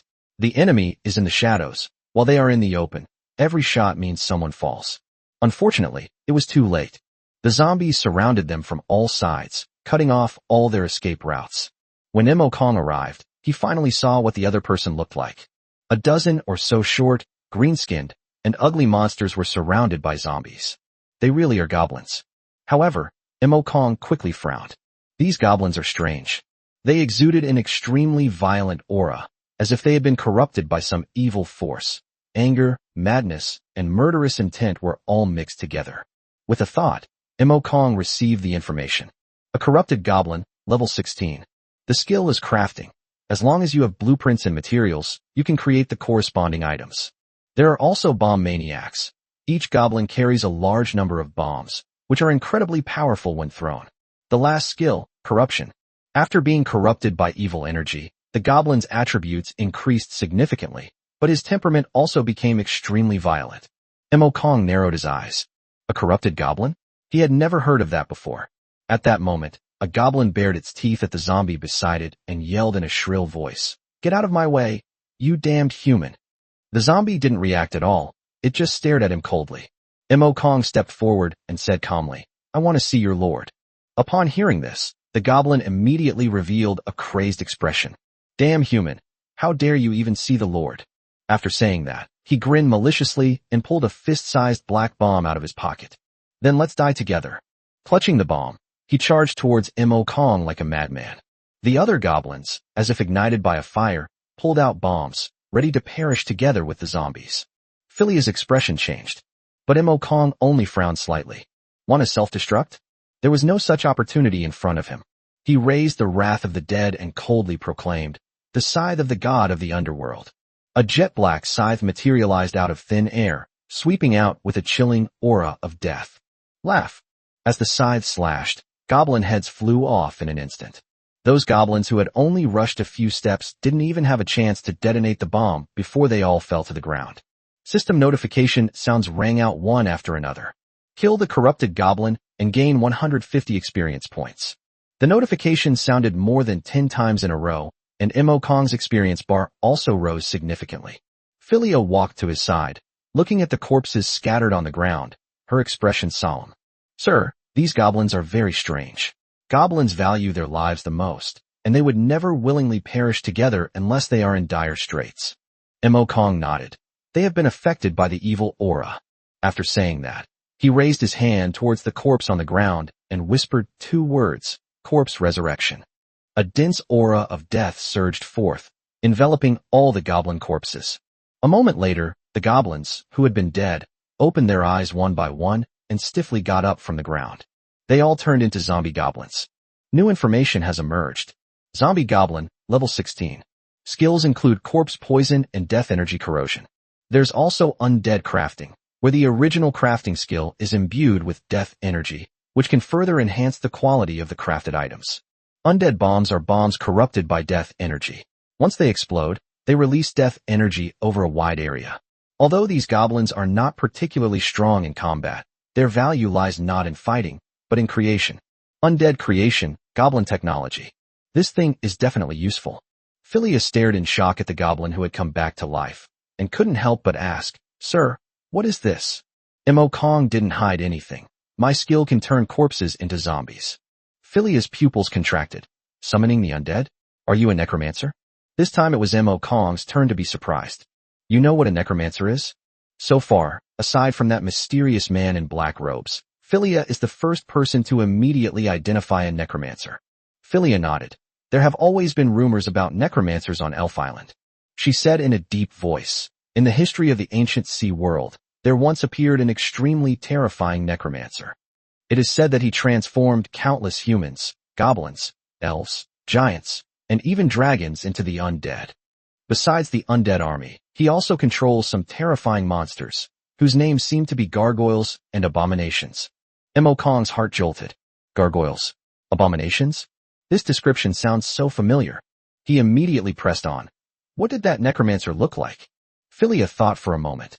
He always seems to wear a black robe and carry a scythe, but no one has ever seen his true face. Mo Kong's expression changed instantly. Black robe, scythe. Isn't that the mysterious man in black robes? Philia continued.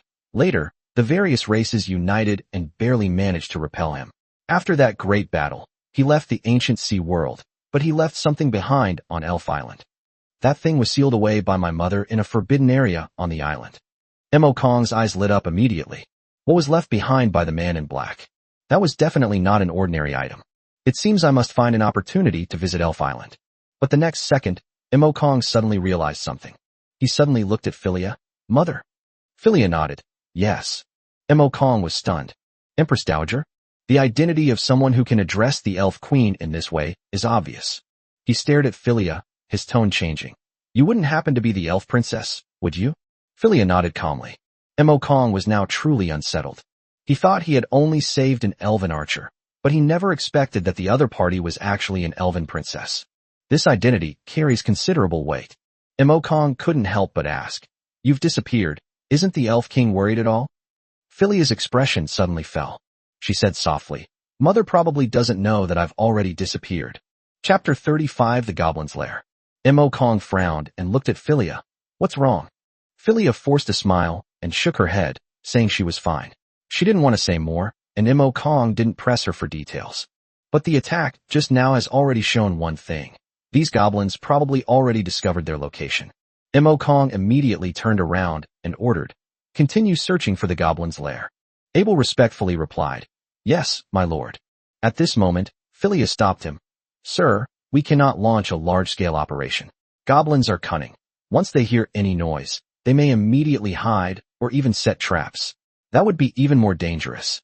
She gripped the musket tightly and offered, Why don't you let me go find it? Mo Kong immediately refused. No, it's too dangerous. These goblins have been affected by evil energy. They're no longer ordinary goblins. If you get caught. Before she could finish speaking, Philia interrupted her. The forest is where elves excel at fighting. Even if they can create those strange and wonderful things, they definitely can't catch me. Her tone was firm, and her eyes showed no sign of backing down. Mo Kong was silent for a moment, then finally nodded. Okay, I'll leave it to you. But if there's any danger, retreat immediately. Philia nodded, slung her musket over her shoulder, leaped lightly onto a tree branch, and disappeared into the darkness in a few flashes. Mo Kong raised his hand and ordered, Everyone on alert. Notify me immediately if anything unusual happens. In the darkness, Philia moved swiftly through the woods like a shadow. Her presence was almost one with the trees, and her footsteps made no sound. Her gaze swept over every corner, but she found no signs of logging, digging, or even large-scale activity. Philia frowned and whispered, "Don't they have any territory?" But she quickly dismissed the idea. Once goblins claim territory, their first action is to build a nest and then fill it with traps and mechanisms. They can't possibly do nothing. It seems they've been hiding it very well. Just as Philia was about to continue her search, she suddenly heard a hushed conversation coming from under the tree. She immediately stopped and looked down. Several goblins were hurrying past below. One of them muttered a curse. The Lord just gave the order that a group of humans have invaded the island, and the first vanguard squad has been wiped out. Another goblin was shocked. Completely wiped out? Those humans were that powerful. The Lord is furious. He's ordered us to immediately deploy goblin missiles and blast those humans to smithereens. Hurry up, don't waste time. The goblins quickened their pace and ran deeper into the woods. Philia's eyes narrowed, and she silently followed. Before long, the goblins arrived at what appeared to be an ordinary grove of trees. But hidden among the trees and vines was a huge iron gate. The iron gate was a dark color, almost blending into the night. If it weren't for these goblins leading the way, even Philia might not have been able to find it. So that's where it was hidden. Philia reached out and pressed down on the branch beneath her, a rich natural scent quietly seeping into her. This is the mark she left for Mo-Kong. Mo-Kong possesses the shadow of the Elf King. One can sense this aura simply by getting close. Just then, a goblin stepped forward and placed his hand on the iron gate. With a dull scraping sound, the iron gate slowly opened. Several goblins burrowed inside. Without hesitation, Philia flashed and followed her through the iron gate. Behind the door was a dark tunnel. Torches burned brightly on both sides, casting a dim yellow light on the passageway. Wooden crates were piled haphazardly on the ground, containing armor, longswords, and a variety of miscellaneous parts. Philia hid behind a wooden box and quickly surveyed her surroundings. Several goblins patrolled the tunnel, each carrying a musket. They were incredibly lazy, drinking as they walked, leaving bottles scattered everywhere, filling the entire tunnel with a pungent smell of alcohol. Philia touched the musket on her back, her brow furrowing slightly. This is a tunnel. If you fire a gun, the sound will be amplified infinitely. If you kill one, the other goblins will immediately swarm you. At that point, she won't even have a chance to retreat. We can't force it. She slowly backed away, preparing to leave first and take her seat back with her. But just then, a loud bang came from beside my feet. The ear-piercing sound instantly echoed throughout the entire tunnel. Philia's expression changed, and she turned around abruptly. A wine bottle was rolling off the ground with a gurgling sound. Oh no! The patrolling goblins immediately stopped, dropped their wine bottles, raised their muskets, and roared, "Who's there? Show yourself." Philia hid behind the box, suppressing her breathing to a minimum. She cannot show her face. The moment they show their faces, these goblins will definitely open fire. The footsteps grew closer. Philia gripped her musket tightly, silently counting the distance in her mind. 10 meters. 5 meters. 3 meters. The next second, she suddenly stood up, and the muzzle of her gun instantly locked onto the head of the goblin at the front. Bang! Gunshots rang out. The bullet pierced the goblin's skull, and before it could even scream, it collapsed to the ground, blood pooling around it. But the death of his companion did not frighten the other goblins. They reacted extremely quickly, immediately raising their guns to retaliate. Bang bang bang. Bullets whistled through the air. Philia ducked and quickly hid behind the wooden crate. The bullet grazed the crate, struck the rock wall behind her, and sent up a spray of gravel. Taking advantage of the goblins reloading, Philia leaned out and fired again. Bang! Another goblin fell. The remaining goblins were completely enraged, letting out piercing roars, and simply charged forward with their weapons, wanting to fight her in close combat. Philia did not linger in the fight, but continued to fight while retreating. Her movements were incredibly fast. Every pause, every time she raised her gun, was terrifyingly precise. Bang! Bang! Bang! In just a few breaths, she killed 3 more goblins. The once arrogant goblins were reduced to just 2 in the blink of an eye. The 2 goblins finally got scared and stood still, not daring to charge any further. They didn't know whether to raise their muskets or not. Philia stared at them coldly. "Don't move if you don't want to die." She retreated step by step, her gun still pointed at the 2 goblins. The 2 goblins dared not gamble, because they knew very well that the moment they raised their guns, the elf in front of them could blow their heads off first. Philia retreated to the iron gate, and once she was sure it was safe for the time being, she immediately slung her musket over her shoulder and prepared to rush into the woods. Once she gets into the woods, she can escape. But just as she turned around, pairs of crimson eyes suddenly lit up in the surrounding darkness. Densely packed, like a ring of blood-red flames, surrounding her in the center. Philia's expression changed drastically. She immediately took out her musket and scanned her surroundings warily. A figure slowly approached from the darkness. She finally saw it clearly. They're all goblins. Chapter 36. Philia was captured. Philia's expression changed instantly as soon as she stepped into the depths of the forest. A large group of goblins suddenly emerged from the surrounding darkness. Holding broken knives and muskets, their eyes greedy, they surrounded Philia as if they had been lying in ambush all along. Philia immediately raised her musket and warily surveyed her surroundings. Just then, a rough, hoarse voice rang out from the woods. "Little elf, you really do look very special." As soon as the words were spoken, a huge goblin slowly walked out. He wore tattered armor, a sinister smile on his face, and his gaze swept over Philia with unbridled lewdness. Philia gritted her teeth, her voice trembling. "How did you get here?" "These goblins should have been hiding in the cave, so why did they appear outside ahead of time?" The goblin lord burst into laughter. "Naive little sprite, do you really think we didn't notice you?" He raised his chin, his face full of smugness. "From the moment you approached here, your presence was detected by our aura detectors." Philia's face turned pale. It turns out that from the very beginning, she was not the hunter, but the prey. The goblin lord laughed more and more wildly. "The magnificent goblin technology is beyond your imagination. I never thought I would be able to capture an elf today." As he said this, his eyes became even more greedy. "As long as I obtain your natural essence, my research will surely succeed." Furious glint flashed in Philia's eyes. "You're dreaming. Nature's origin is the source of life for spirits. If it is taken away, she will surely die." The goblin lord sneered and waved his hand. "Grab her." The next second, the goblins around them charged forward with screams. Philia pulled the trigger without hesitation. Bang! One of the goblins collapsed on the spot. She quickly turned her gun around and killed several more goblins who were charging at the front. But these goblins were not afraid of death at all. As soon as one wave fell, the next wave would immediately pounce on them. No matter how strong Philia is, she can't stop so many enemies. Soon, her arm was pinned down, and her musket was taken away. Several goblins pinned her to the ground and roughly tied her up. Philia glared angrily at the goblin lord. But the goblin lord only showed a victor's smile. "Take her back and lock her up. We'll extract her natural essence later." "Yes." The goblins led Philia deeper into the cave. After passing through the narrow, dark tunnel, the space in front of you suddenly opens up. Philia looked up and was completely stunned. Inside the cave, there was a huge stone building. The stone building was surrounded by cannons, and a large number of goblin guards armed with muskets and machetes patrolled back and forth. This is no ordinary nest. It's clearly a goblin battle fortress hidden inside the mountain. Seeing Philia's shocked expression, the goblin lord burst into smug laughter. "Do you see this? This is the fortress I built with my own hands. It is hidden inside the mountain rocks, and outsiders have no way of finding it." Philia's heart sank. There are at least 200 goblins here, as well as dozens of cannons. With such firepower, even a force of thousands might not be able to break through. This time, she probably really can't escape. The goblin lord, too lazy to waste any more words, coldly ordered, "Take him to the construction room. I need to extract her natural essence immediately." Soon, Philia was led into a huge room.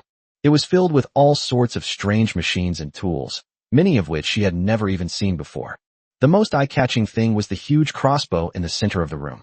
The crossbow was covered with dense runes, exuding a dangerous aura.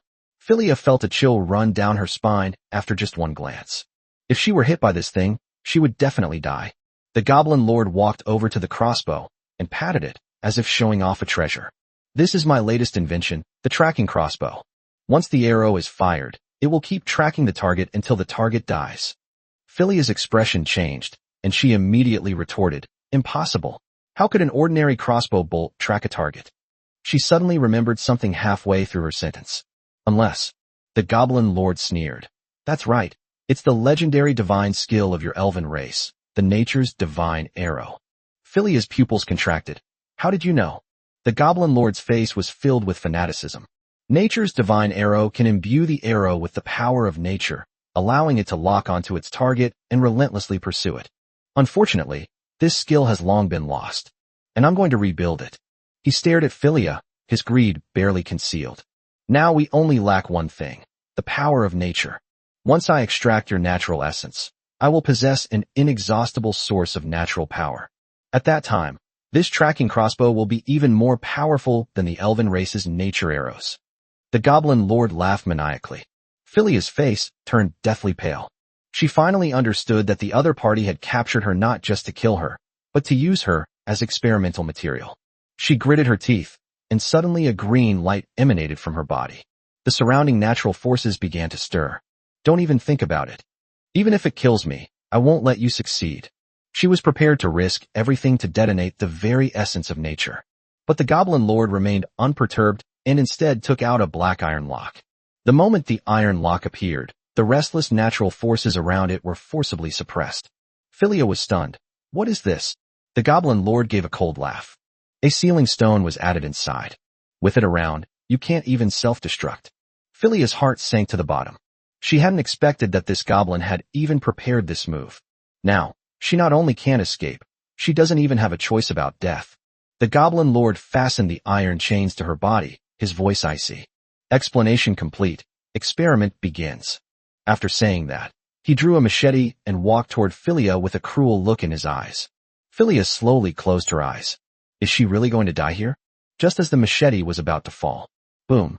A deafening roar suddenly came from outside. The entire construction room shuddered violently. The goblin lord paused, his face instantly darkening. What happened?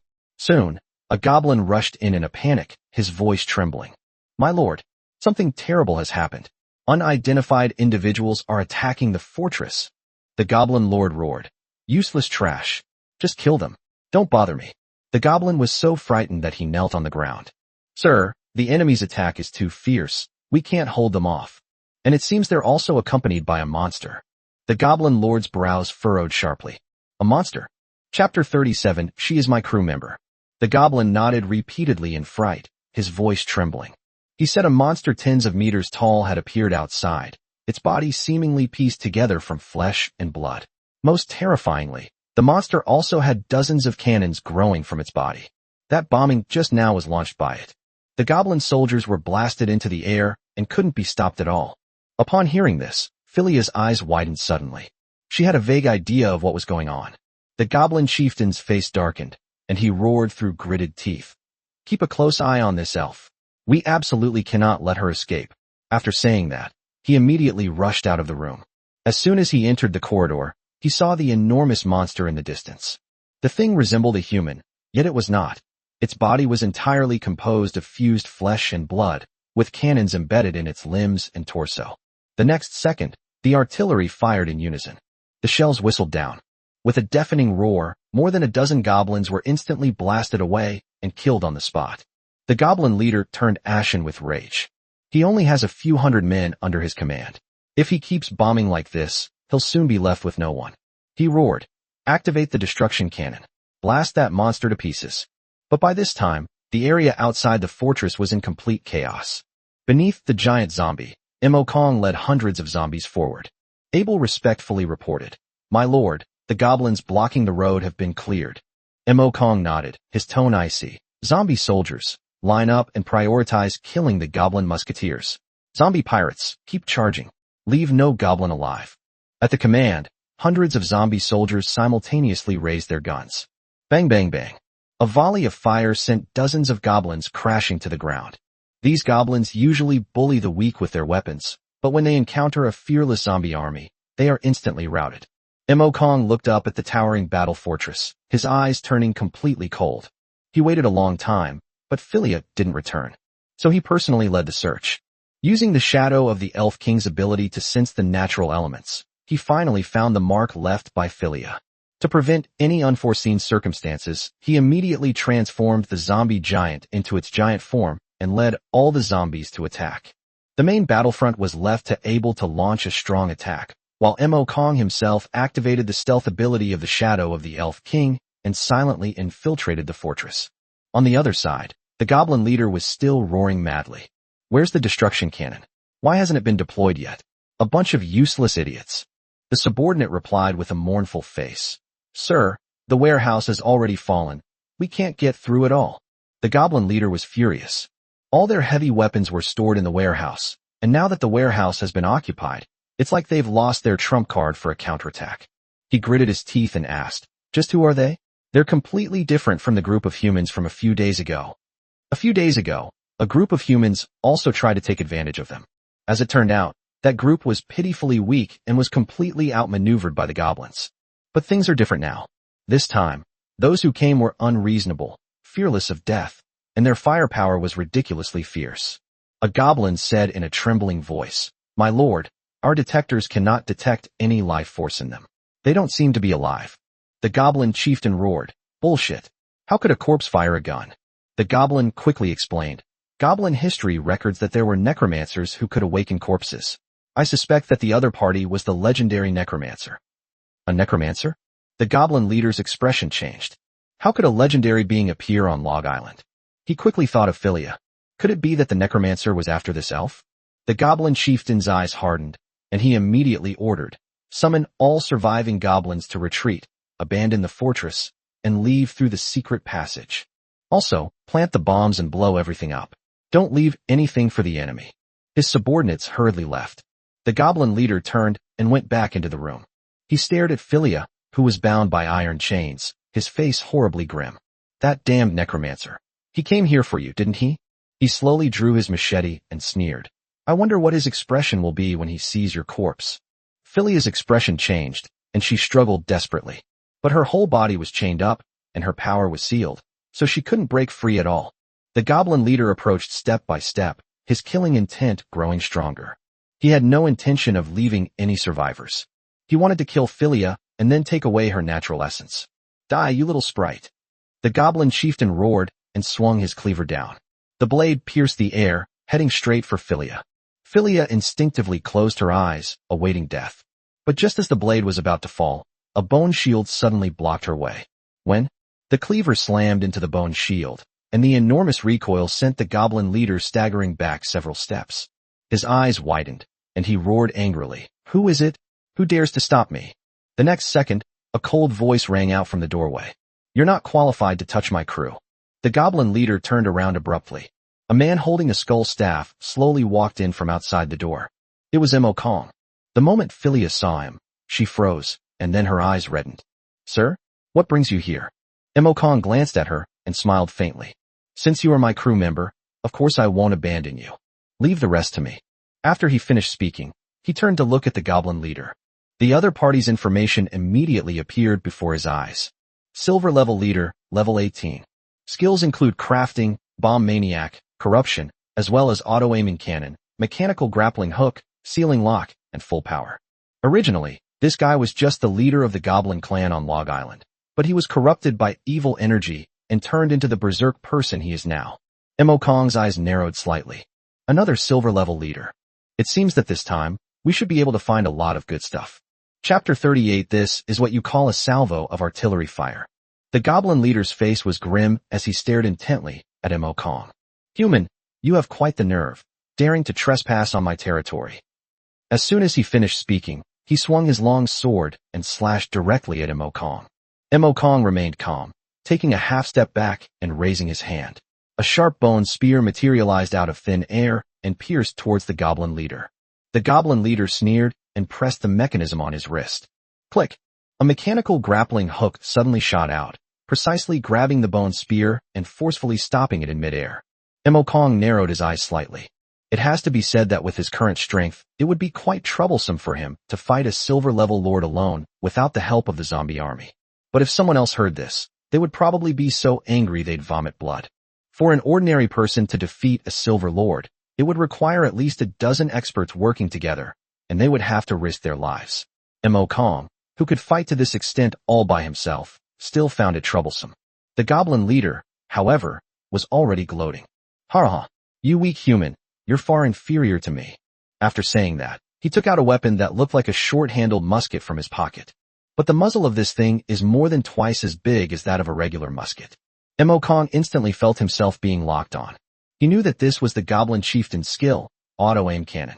Philia's expression changed drastically, and she hurriedly warned, "Sir, be careful." She could sense that the cannon was extremely powerful, and if it hit, the consequences would be unimaginable. The goblin chieftain raised his cannon, aimed it at Mo Kong, and grinned maliciously. "Human, kneel down and submit to me now, and I might spare your life." Mo Kong raised the wrath of the dead, his voice icy. "You talk too much nonsense." The goblin chieftain instantly flew into a rage. "Then you can die?" Auto-aiming cannon. Bang. The trigger was pulled, and the shell roared out, heading straight for Mo Kong's face. But Mo Kong didn't dodge at all. He swung his staff down suddenly. The Scythe of Hades. The terrifying aura of death instantly condensed into a giant black scythe, which slashed out with a soul-tearing force. The cannonball was sliced in half by the giant scythe halfway through its flight, rendering it ineffective. The next second, the Scythe of Hades had already struck the goblin leader. Laugh. The goblin leader clutched his head and let out a piercing scream. This blow didn't cut his physical body, but instead ripped open his soul. If he hadn't been strong enough, his soul would have been completely annihilated in that attack. The goblin leader trembled with pain, his eyes turning completely blood red. "Damn human, you've completely enraged me." A terrifying killing intent erupted from him, and his aura surged instantly. Mo Kong's gaze sharpened. This guy is starting to fight desperately. Go to hell. The goblin leader frantically pulled the trigger, and the auto-aiming cannon roared, shell after shell raining down on the dark sky. Mo Kong raised his hand and gave a low shout. Bone shield. A massive white bone shield instantly appeared in front of him. Boom, boom, boom. Shells exploded one after another, flames engulfing the entire room, and the skeletal shield quickly developed numerous cracks that spread like a spider web. The goblin leader gritted his teeth and roared. "You've got quite a few tricks up your sleeve? Then let me show you my ultimate technique. Full power." He stomped his foot hard on the ground. The floor suddenly exploded, and a huge weapon hidden underground slowly rose up. It was densely packed with sharp crossbow bolts, and each bolt was tied with a large amount of explosives. It explodes immediately upon hitting the target, instantly wiping out the area. The goblin leader grinned and roared, "Die, human." The next moment, countless explosive crossbow bolts roared out, pressing down on the dark sky like a tidal wave. Philia was pale. This kind of firepower is simply too much for a human to withstand. But Mo Kong stood still, his expression indifferent, even with a hint of mockery. "This looks good, but unfortunately, it's still a bit lacking." He slowly raised his head, his voice icy. "Let me teach you what firepower really is. Fire all artillery." In the distance, the zombie giant received the order and suddenly turned its head to look at the massive battle fortress. It raised its arm. One after another, the black muzzles of the cannons turned towards the fortress. The next second, bang bang bang bang bang. The deafening roar of cannons filled the air. Countless shells tore through the air, raining down on the battle fortress like a storm. The goblin leader's maniacal laughter froze instantly. He stared wide-eyed at the dense rain of shells, completely dumbfounded. "Is this what you call artillery? Is this what you call a volley?" Boom boom boom boom. A hail of shells rained down, and the entire room was instantly engulfed by the explosions. The massive battle fortress was blasted open, walls collapsed, debris flew everywhere, and flames swept all around. As the aftershocks of the explosion slowly subsided, the room was a complete mess. The goblin leader, covered in blood, lay dying in the ruins. His prized explosive crossbow had been reduced to a pile of scrap metal by artillery fire. Not far away, a white bone shield covered in cracks shattered with a crash. Behind the shield, Mo Kong and Philia stood calmly. Mo Kong let out a soft breath. Fortunately, this salvo of artillery fire was aimed at the goblin leader. If it had been aimed at him directly, the bone shield alone would not have been able to stop it. He looked at the goblin leader on the ground. This guy's combat prowess largely comes from goblin technology. Without those weapons, he's not much stronger than an average silver-ranked leader. Mo Kong stepped forward and raised his staff. Bone spear. The sharp bone spear instantly materialized and stabbed down fiercely. Laugh. The bone spear pierced the goblin chieftain's heart with ease. The goblin leader rolled his eyes and died on the spot. Ding. Killed silver-level lord, goblin chief Fidus. Gained 25,000 experience points. Congratulations, host. Your level has increased to LV.17. Mo Kong's lips curled up slightly. This guy has a lot of experience. Then, he turned to look at Philia, who was tied to the bed. His gaze paused slightly when he saw the thick chains binding her. The lock of seal. Perfect quality. Skill ceiling can lock down a target's abilities. So this thing was right here. Mo Kong unlocked the chains and casually put the items into the ring of Calamity. Once freed, Philia immediately knelt on one knee and respectfully said, "Thank you, sir, for saving my life." Mo Kong smiled faintly. "No need for formalities. You are my crew members, and I will not abandon any of them." At that moment, Abel strode in and bowed his head to report, "My lord, the remaining goblins have all been captured." Mo Kong nodded, but did not rush to deal with it. "Don't rush. Let me resurrect this goblin leader first." He raised his hand towards the goblin leader's corpse and spoke in a cold voice. "Evil dead." A dense aura of death surged out instantly, completely enveloping the goblin leader's corpse. A moment later, the previously dead goblin leader suddenly opened his eyes, slowly stood up, and bowed respectfully to Mo Kong. "Fetus greets your lordship." Mo Kong nodded in satisfaction. The next second, information about the zombie goblin leader appeared before his eyes. Silver level boss, level 18. Skills: manufacturing, bomb maniac, evil transformation, auto-aim cannon, mechanical claw, ceiling lock, full power, corpse poison, death infection. Even after turning into a zombie, this guy still retains his inventive mind. Mo Kong looked at the newly acquired silver-level zombie leader, a smile flashing in his eyes. This trip was worthwhile. Chapter 39: Goblin Technology Items. Although Phidias has become an undead, he has retained all his skills from his previous life, and his overall combat strength is by no means weak. More importantly, with him, Mo Kong will never lack weapons again. The equipment in the goblin warehouse was enough to fully arm hundreds of zombie soldiers. Mo Kong looked at Phidias and directly ordered, "From today onwards, the goblins are one of us. Go and inform all goblins to immediately cease resistance. Anyone who dares to resist will be killed without mercy." Phidias bowed his head and replied, "Yes, my lord." Afterwards, Abel took Phidias away to take over the remaining goblins.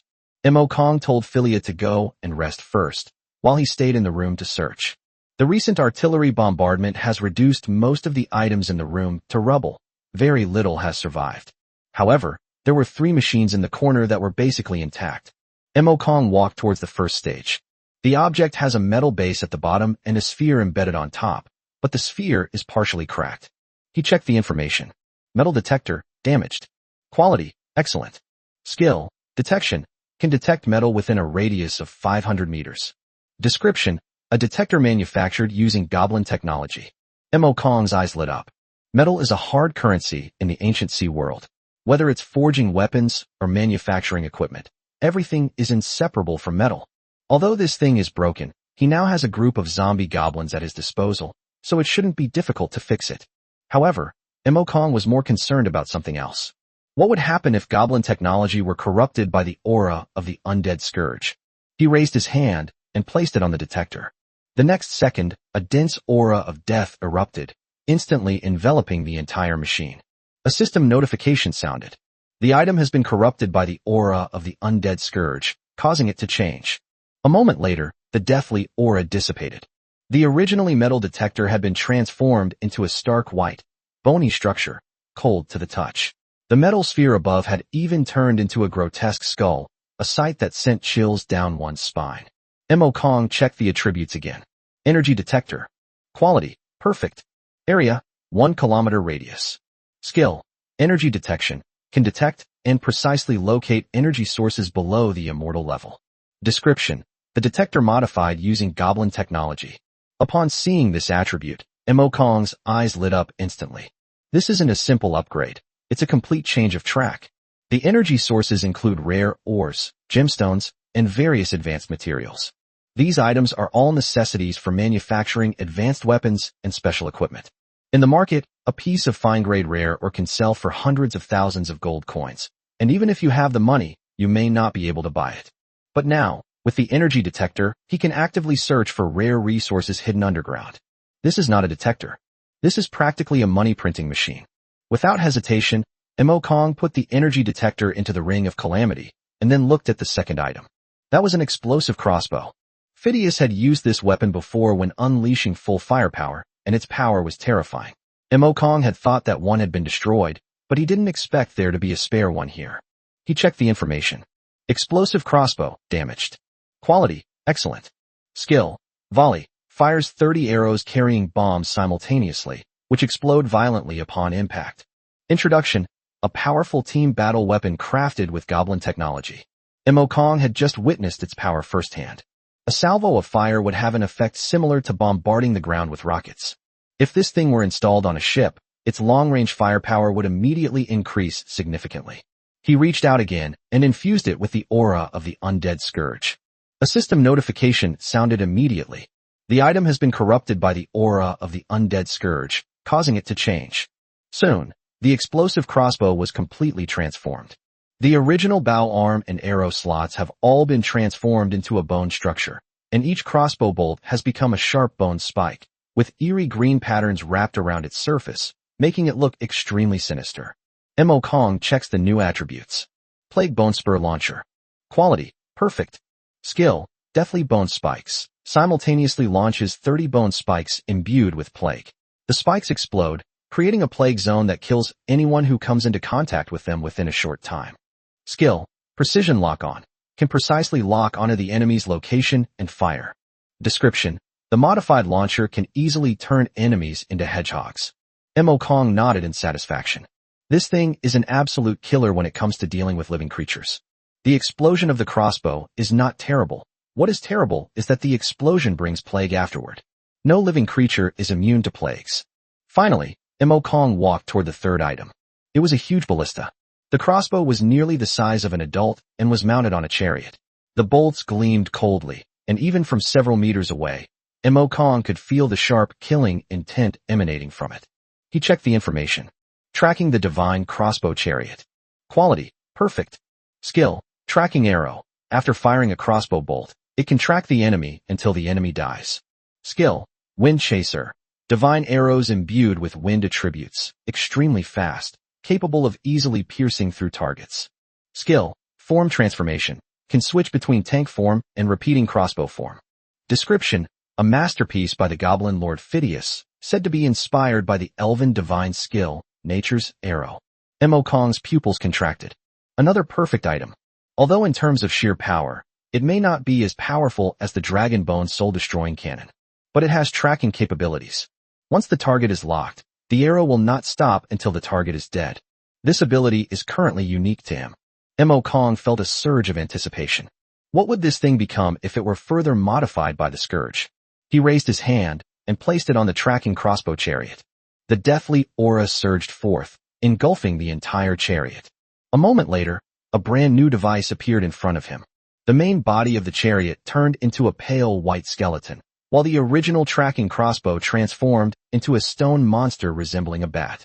It is the size of an adult, with its wings folded, its claws menacing, and its body exuding a bloody and chilling aura.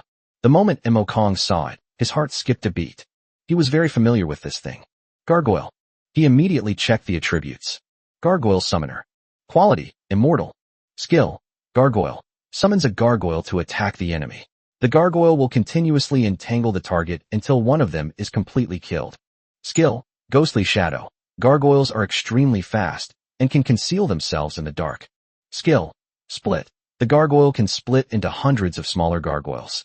Skill: Magic Immunity. Immune to all magic. Introduction: Gargoyles are terrifying beings of the underworld, constantly devouring the souls of their enemies until they die. Chapter 40: Heading to Paradise Island. Kong never expected that he would be able to summon a gargoyle this time. This is a renowned air force within the Scourge, known for its speed, maneuverability, and ferocity in combat. Before the appearance of the Frost WIRMS, the gargoyles were undoubtedly among the top-tier air forces. A thought suddenly occurred to him. A 2-meter-tall gargoyle immediately spread its wings, its stone body gleaming with a cold, hard luster, its claws sharp, and its aura overwhelming. Kong was very satisfied with what he saw. Although he can only summon one at a time, which is nothing compared to the gargoyle army of the black-robed man back then, and is even inferior in size and strength, Kong is not in a hurry. After all, that black-robed man was the first necromancer, someone who could command the combined might of top experts from all sides to besiege him. Comparing him to that monster is meaningless. After putting away the gargoyles, Kong left the territory. Outside, zombies were leading a group of goblins away. Abel immediately stepped forward and respectfully reported, "My lord, Phidias has persuaded all the goblins to submit to you. Kong nodded. He looked at the goblins, only to find that their information had changed. They are no longer corrupted goblins, but ordinary goblins. Level 16, Skill, Crafting. The description says, possesses powerful crafting abilities and has mastered unique goblin technology. Kong narrowed his eyes. After the goblin lord died, the evil aura on these goblins disappeared. He immediately looked at Phidias. Where have you been before? Phidias was taken aback. My lord, is there a problem? Kong told him about his doubts. Phidias paused for a moment, his expression turning serious. I think the problem might lie on Paradise Island. Kong raised an eyebrow. Your evil aura is related to Paradise Island. Paradise Island is the largest trading market in the Dragon Kingdom's beginner waters. Whether natives or new lords, everyone loves to hunt for treasures there. The annual Grand Auction is a battlefield where countless forces vie for resources. It's said that rare items frequently appear at the auction, and even high-level warships are possible. Phidias nodded. A few months ago, I went to Paradise Island to buy rare metals. But I didn't go to the regular trading market. Instead, I went to the Paradise Island black market. The Paradise Island black market is also extremely famous in the newbie waters. However, not just anyone can enter, one must be approved by the black market. Phidias, being a goblin, is naturally skilled in trading and manufacturing, thus allowing him free access. But that time, as soon as he arrived at the black market, he heard that an immortal-level treasure had appeared there. Phidias was immediately intrigued and went to inquire about the treasure. Rumor had it that the treasure was in the hands of a black market boss, so he went to see him in person. As a result, they didn't get the treasure. After returning from the black market, he began to change completely. He was irritable, had confused thinking, and even his way of leading goblins became cruel. Kong's eyes turned cold after hearing this. It seems that the source of the corruption may very well be the owner of the Paradise Island black market.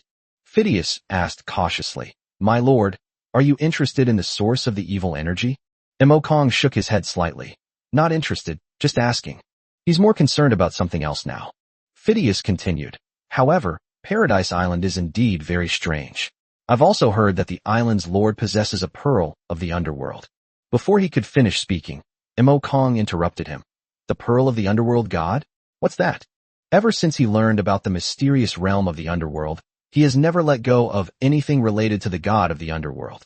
Phidias explained. Legend has it that it's the treasure of the Paradise Island lord, said to connect to a mysterious place. But that's just a rumor. No one has ever confirmed it. Someone once offered 10 million gold coins to buy it, but the island lord refused. Kong's eyes lit up instantly. Connect to somewhere? Could it be the mystic realm of the underworld? The man in black robes only mentioned the netherworld mystic realm, but didn't explain how to open it. Perhaps this netherworld god's pearl is the key to entering the realm. The next second, Kong gave the order. Abel. Everyone board the ship, prepare to depart, and head to Paradise Island. Abel immediately bowed his head. Yes, my lord. Phidias was taken aback. My lord, you really have your eye on that pearl of the underworld? Kong said without hesitation. No matter the cost, we must get our hands on it. What he has no shortage of right now is gold coins. If the pearl of the underworld is truly related to the mystic realm of the underworld, it's worth spending any amount of money. Money can be stolen and earned again, but if the opportunity is missed, there may not be a second chance. The fleet quickly assembled. The current lineup of Ma Kong is not what it used to be. 1 white bone, 1 zombie giant, 1 undead transport ship, and 3 undead guard ships. The main warship wasn't suitable for cramming too many people, so Kong assigned his subordinates to transport ships and escort ships. The sheer number of men lined up created an overwhelming sense of pressure. It takes about 3 days to get from Log Island to Paradise Island. On the way, Kong sent Kwang Sha to hunt sea monsters and improve everyone's meals. We also encountered several groups of pirates along the way. But when the pirates saw the 3 undead escort ships in the distance, and then saw the bone ship and the zombie giant ship, their faces turned green with fear. They didn't dare to approach and immediately turned around to go around. Just kidding. This kind of fleet is clearly not easy prey, but a living devil. 3 days pass quickly. In the distance, a huge island appears on the horizon. That's Paradise Island. It's vast, almost on par with the newbie island. The island's perimeter is lined with docks, densely packed with all sorts of ships. There are merchant ships from kingdoms, adventurers' vessels, and even quite a few pirate ships. This place is a melting pot of all sorts of people, but it also means countless treasures and opportunities. After Mo Kong had the fleet docked, he immediately made arrangements. The rest of you stay behind with the fleet. Abel, you wait here for my orders. He then looked at the two people beside him. Phidias, come with me. He has too many zombies under his command, making him too conspicuous. If he brings them all to the island, they'll likely attract the attention of countless forces the moment they show their faces. After disembarking, the three headed straight for the island. On the way, Mo Kong said in a low voice, I don't know how to get the pearl of the underworld god. Phidias lowered his voice. My lord, that's the treasure of the Lord of Paradise Island. No matter how high the price offered before, he wouldn't sell it. So I think we'll have to think of another way. Mo Kong didn't speak, but his gaze grew even deeper. Forcibly seizing it? Trade? Should we start with the black market? Just then, the whispers of several passers-by came from nearby. Have you heard? This year's annual auction is going to be a sensation. What's wrong? The owner of Paradise Island has actually put his treasures up for auction. What treasure? The Pearl of the Underworld. Chapter 41 An Encounter with Hualinger. As Mo Kong was pondering how to obtain the Pearl of the Underworld, the idle chatter of several pirates nearby suddenly reached his ears. Have you heard? It seems the island lord is going to auction off the Pearl of the Underworld at the annual auction in 3 days. Mo Kong paused in his steps and immediately looked over. The speaker was a young pirate wearing a turban and a curved sword at his waist. His companion looked incredulous. Really? Isn't the Pearl of the Underworld the island lord's treasure? He's willing to sell it. The pirate shrugged. Who knows? We'll find out in 3 days anyway. The group walked away, talking amongst themselves. Philea's eyes lit up. My lord, the islander is selling the Pearl of the Underworld. Then we have a great chance. Mo Kong wasn't immediately pleased. Instead, he frowned and said, It's not that simple. There must be a reason why something that the island lord treasures is suddenly put up for auction. Phidias thought for a moment and said in a low voice, Perhaps the island lord has already found out where the Pearl of the Underworld is connected and obtained what he wanted, which is why he is selling it. Mo Kong nodded. No matter what, we must participate in this auction. I must get the Pearl of the Underworld. With 3 days left until the auction, Mo Kong decided to first explore Paradise Island and check out the black market. Phidias led the way, and the three entered the island. It must be said that Paradise Island is indeed prosperous. The streets are crisscrossed, and there is a constant flow of people. Pirates, nobles, and bounty hunters mingle together, and shops line the streets one after another, displaying all kinds of supplies and rare specialties. Mo Kong wasn't very interested, but Philia attracted countless eyes along the way.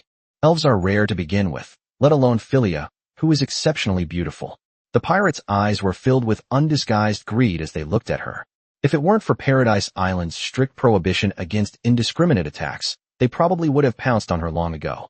Philia felt a little uncomfortable being stared at, so she lowered her head and stayed close to Mo Kong. Mo Kong's eyes turned cold. The way these people look at me is really annoying. Phidias lowered his voice and reminded him, My lord, elves are extremely rare on Paradise Island. It would be best to have Philia conceal them a bit, otherwise, trouble will only increase. Mo Kong shared the same thought. It wasn't that he was afraid of these people, but rather that there was no need to cause trouble before the auction. But trouble just happens to come knocking on your door. Hey kid. A burly man in a vest blocked his way. He was a head taller than Mo Kong, with bulging muscles all over his body, a weapon hanging from his waist, and a fierce look on his face. People around him immediately backed away when they saw him.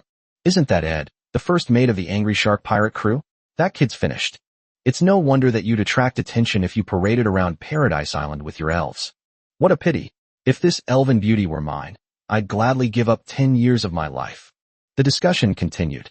Ed looked down at Mo Kong arrogantly. Little guy, while I'm in a good mood today, take that shorty next to you and get lost. After saying that, his gaze fell on Philia's face, his greed almost overflowing. She truly lives up to her legendary status as an elf. She's so beautiful. As he spoke, he reached out and touched Philia's face. Anger flashed in Philia's eyes, and she was about to make a move when Mo Kong spoke first. Bone spear. As soon as he finished speaking, a white bone spear materialized out of thin air and instantly pressed against Ed's throat. It was just an inch away from piercing his neck. Ed froze on the spot, his arrogance vanished instantly, and cold sweat streamed down his forehead. Everyone around was stunned. A magician? This kid is actually a magician. No wonder he dared to bring the elves out. He had the confidence. Ed has really messed up this time. Ed swallowed hard, his voice trembling. You're a magician? Mo Kong's gaze was icy. If you dare to cause trouble again, I won't hesitate to take your life. Ed's face turned ugly, but he didn't dare to utter a single word in rebuttal. He gritted his teeth, turned around, and ran away, disappearing into the alley in the blink of an eye. Mo Kong raised his hand and waved it, and the bone spear vanished. Philia bowed slightly. Thank you, sir. Mo Kong said calmly. No need to thank me. If private duels weren't prohibited here, he would already be dead. Paradise Island has strict rules, and the consequences of being caught fighting in private by the guards are severe. Mo Kong also needs to attend the auction, so he naturally doesn't want to cause any trouble. However, that move was quite effective. After that, no one dared to openly provoke them again, and the group smoothly made their way to the black market on the west side of Paradise Island. On the surface, it looks like a large market, bustling with people and densely packed with stalls, but there are guards at the entrance. Everyone who enters must show a token, and the guards will only let them in after confirming it. Mo Kong looked at Phidias. Phidias scratched his head awkwardly. My lord, my token is on Log Island. Mo Kong's face darkened. Why didn't you say so sooner? Phidias looked completely innocent. You didn't ask. Mo Kong was speechless. Without a token, you can't enter the black market. The most attractive places on Paradise Island are the auctions and the black market. Now the door is right in front of you, but you're being blocked from entering. It's quite frustrating. Just as Mo Kong was about to leave, a clear voice suddenly came from behind him. If you don't mind, you can use my token. Mo Kong turned around to look. A young girl in a crimson robe walked slowly towards them. Her eyes were bright and lively, her demeanor flamboyant, and she was like a blazing flame. Behind her followed several equally beautiful girls, each dressed differently, who immediately attracted a great deal of attention. Mo Kong was slightly taken aback. He recognized the person in front of him. He blurted out, Huoling, what are you doing here?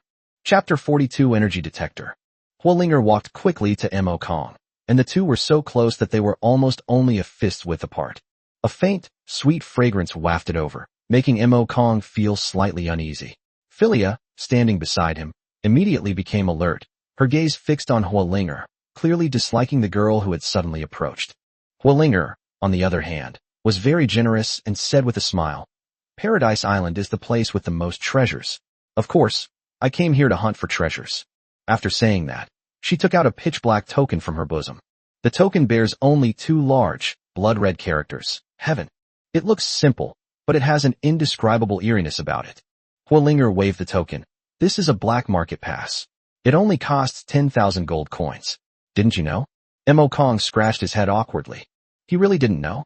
If he had known earlier, he would have done it already. Huolinger smiled and said, Let's go, I'll take you in. It takes 3 days to get a pass yourself, and the procedures are very troublesome. Consider it me returning a favor to you. Mo Kong was taken aback. A favor? He had no recollection of ever helping Huolinger in any way. The next second, Huolinger took out a dazzling crystal. Mo Kong recognized it at a glance. It was the ship core he had sold before. Huolinger said earnestly, If you hadn't offered the ship's core for sale, I wouldn't have had the chance to get it. I appreciate this favor. Mo Kong nodded, then pointed to Phidias and Philia beside him. Can they go in together? Huolinger followed his gaze and immediately saw the short-statured Phidias. She was immediately startled. A goblin? Mo Kong nodded. Although Phidias has turned into a zombie, he still retains the characteristics of a goblin and can be recognized at a glance.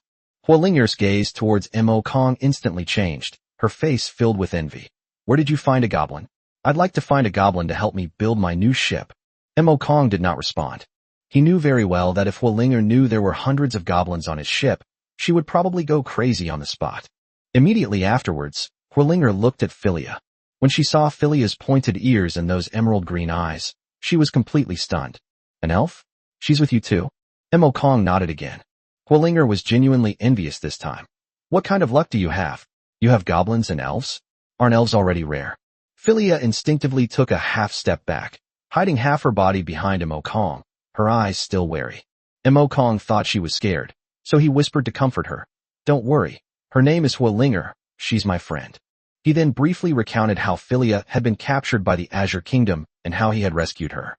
Upon hearing this, Huolinger's face instantly turned cold. and her fists clenched so tightly they cracked. Capture elves? The Azure Kingdom is a beast. She looked at Philia, her tone incredibly serious. Philia, once my new ship is finished, I'll help you burn that kingdom down. Philia stared at her blankly, the wariness in her eyes finally fading a little. Seeing that the atmosphere was about right, Imokong immediately said, let's go inside first, or it will get dark soon. Huolinger nodded and took the pass towards the entrance of the black market. The guards at the gate merely glanced at the token and let them through. The group successfully entered the black market. After entering, Huolinger bid farewell to Imokong and went to find the shipbuilding materials she needed. Imokong then led Philia and Phidias toward the rows of street stalls. The black market was bustling with noise, and the stalls were packed together, with all sorts of strange and unusual things piled up everywhere. Imokong casually picked up a long sword. The information immediately came to mind. Iron cutting sword. Quality, unknown. Attribute, unknown. Description, an extraordinary sword, said to be able to cut through iron like mud, but no one has ever seen it. The stall owner saw him pick up the sword and was about to come over and boast about it. As a result, Imokong only glanced at it before putting the sword back. This sword isn't very good. The stall owner's face stiffened. Imokong ignored him.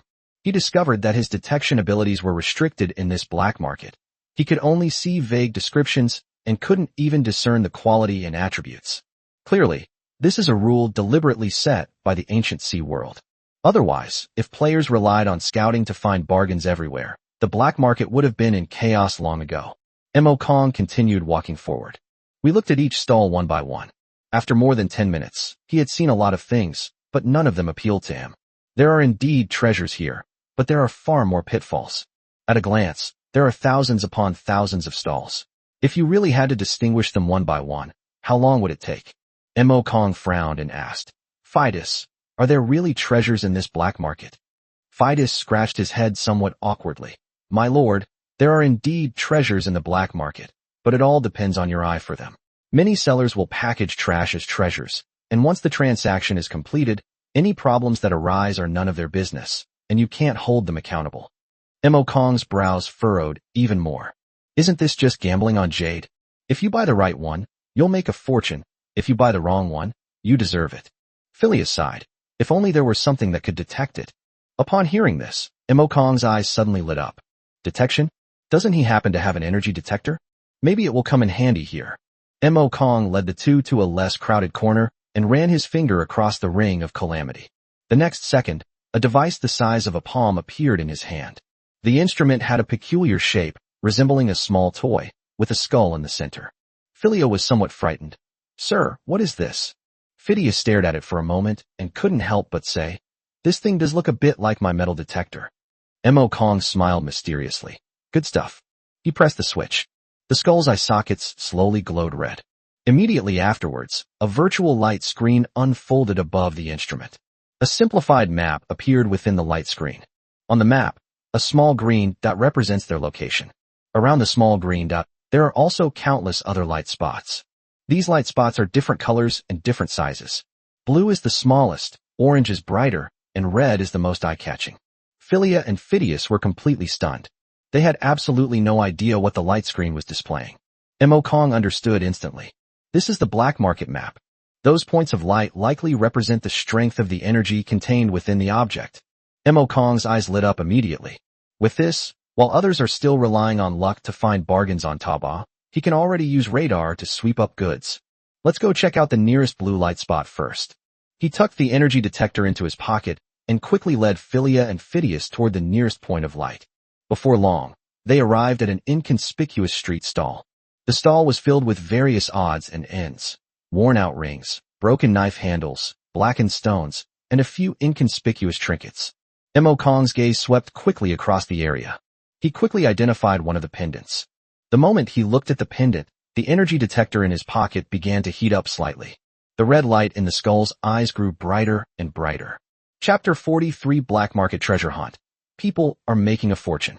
Imokong stood in front of the black market stall, his gaze falling on an inconspicuous pendant. The pendant was ordinary looking, with only a dark blue gemstone set in the center. It didn't seem valuable, but Imokong recognized it at a glance. Sea soulstone. This substance originates from the deep sea and is a rare material for shipbuilding. Adding Sea Soul Stone to the hull dramatically increases speed, load-bearing capacity, and stability, making it a highly sought-after commodity in the ancient sea world. No wonder the energy detector reacted. What startled Mo Kong even more was that he could actually sense a faint life force within this Sea Soul Stone. Is there life inside the Sea Soul Stone? Mo Kong narrowed his eyes, and a legend flashed through his mind. There is a 1 in a billion chance that a Sea Soul Stone will give birth to a sea spirit. Sea spirits resemble humans in appearance and are so rare that there are hardly any in the entire world. Legend has it that sea spirits are children of the ocean, born with the ability to control water magic, and upon reaching adulthood, their strength can even approach that of a human 9th-level professional. If this sea spirit stone truly harbors a sea spirit, then it's not just a bargain. This is like directly picking up the future ocean overlord. Mo Kong's heart was in turmoil, but his face remained calm. The stall owner was a thin, middle-aged man. As soon as he saw a customer come in, his face immediately broke into a wide smile. Young man, you have excellent taste. Finding my stall means you're going to have a lucky day. Everything here is top quality. Take your pick, and the price is negotiable. Without wasting any words, Mo Kong picked up the pendant directly. How much is this? The stall owner's eyes lit up, and he immediately gave a thumbs up. Amazing. This is a Sea Soul Stone pendant. It can protect you and help you sail the seas. You really know your stuff, buddy. Mo Kong looked at him indifferently. How much? The stall owner chuckled and held up one finger. Not expensive, 100,000 gold coins. Many of the vendors around the area almost burst out laughing when they heard the price. A thumb-sized Sea Soul Stone pendant, worth 100,000 gold coins? Isn't this blatant ripping people off? However, Mo Kong didn't even bother to haggle over the price, and just gave Phidias a look. Phidias immediately took out a gold card and handed it to the stall owner. Fearing that Mo Kong might change his mind, the stall owner quickly took the card and swiped it on the crystal, and 100,000 gold coins were credited to his account. He was grinning from ear to ear. Sir, you are very generous. Thank you for coming. The stall owners nearby were green with envy. This guy is so wronged. He spent 100,000 on this thing. They're stupid and have too much money. Why can't I find such a fat sheep? Mo Kong heard it, but didn't care, and casually stuffed the pendant into his pocket. They laughed at him for losing so much, unaware that the pendant might contain a future sea spirit capable of controlling the ocean. Mo Kong made a killing on this. After putting away the pendant, Mo Kong continued to lead Phidias and Philia deeper into the black market. On the energy detector, the nearest red dot is flashing. The fact that it's marked in red means this thing is definitely not simple. The three of them soon arrived at a weapons stall. The stall was filled with great swords, bows and arrows, muskets, and armor.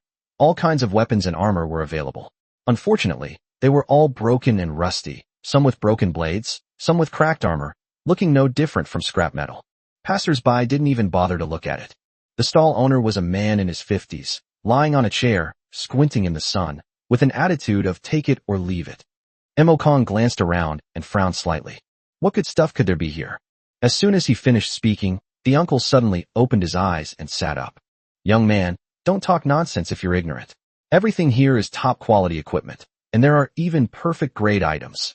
Back when I was adventuring in the ancient sea world, these were all treasures I risked my life to bring back. Upon hearing this, the middle-aged woman at the next stall immediately laughed. Old Mike, you're bragging again. It's just a pile of junk. Nobody would want it even if you gave it away. Old Mike's face turned red. What do you know? Once they're fixed, they'll still be top-tier equipment. The woman laughed even louder. Repair it? The repair cost would be enough to buy a new one. Who would spend money on this pile of junk? People around them also joined in the fun.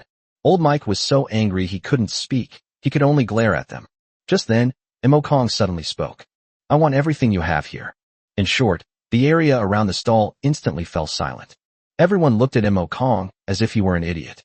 What? He wants to buy them all. Is this guy crazy? Why would he buy a bunch of scrap metal? You don't really want to repair it, do you? Repairing a fine-grade item costs at least 10,000 gold coins, and a perfect-grade item starts at 100,000. Even if you have money, you shouldn't waste it like this. Old Mike was stunned and didn't react for a long time. Are you serious? Mo Kong nodded. Name your price. Old Mike was so excited that his hands were trembling, and he grabbed Mo Kong's hand. Young man, you're a good guy. I won't rip you off. I'll give you everything at the lowest price. Excellent grade equipment is 10 gold coins each, And those two perfect grade equipment are 100 gold coins each. How about it? The price was announced, which was met with another burst of laughter from those around. It sounds cheap, but the problem is that all of these devices are broken. I can't afford to repair them, and if I don't repair them, they're just junk. Mo Kong, however, did not hesitate at all. Make a deal. Phidias paid immediately. Old Mike's eyes welled up with tears, and he quickly packed up everything on his stall. The people around them were still making sarcastic remarks. You really think you got a good deal? Once he takes them back, he'll realize they're all bottomless money pits. In the end, it's just thrown into the sea anyway. Mo Kong picked up the pile of damaged equipment and turned to leave. What others see as scrap metal is different to him. He has goblins and special repair techniques, so there's no need to spend exorbitant repair fees. Once repaired, these so-called junk items can immediately be transformed into a batch of high-value equipment. 10 gold coins by a superior grade, 100 gold coins by a perfect grade. This isn't just finding a bargain, it's getting something for free. After walking a distance, Philia finally couldn't help but ask, Sir, what are you buying these things for? They're so badly damaged. Even if you get the goblins to repair them, the materials will cost a lot. Mo Kong smiled. I don't need to go through all that trouble to fix things. Philia was taken aback. Mo Kong didn't explain further, only saying calmly, We've had enough to show for it today, let's get back to the ship. Just as the three were about to leave the black market, they ran into Huolinger and her group. Huolinger frowned, as if she had encountered something troublesome. But when she looked up and saw Mo Kong carrying a pile of tattered equipment, her expression immediately turned strange. Mo Kong, what are you doing carrying this pile of junk? Mo Kong stopped in his tracks, a slight smile playing on his lips. This is not junk. Huolinger was taken aback. Mo Kong patted the equipment in his arms, his tone calm. This is a treasure. Treasure? Huolinger's eyes widened, her face full of disbelief. Chapter 44 Hatching the Sea Spirit, about to be drained. Huolinger looked at the pile of broken weapons and equipment on the ground with a face full of doubt. These things are all so badly damaged, yet Mo Kong calls them treasures? Not only did she not believe it, but the people behind her also thought it was outrageous. Mo Kong simply smiled. You'll find out tomorrow. How was your day? Upon hearing this, Huolinger immediately sighed. She visited more than a dozen street stalls and spent tens of thousands of gold coins, only to find that she bought counterfeit goods. If it weren't for her aunt's financial support, she would never have dared to come to Paradise Island, such an expensive place. Mo Kong's expression was somewhat subtle after hearing this. Because he not only didn't lose money today, he actually made a fortune. Of course, he couldn't say that. If he really said it, Huolinger would probably break down on the spot.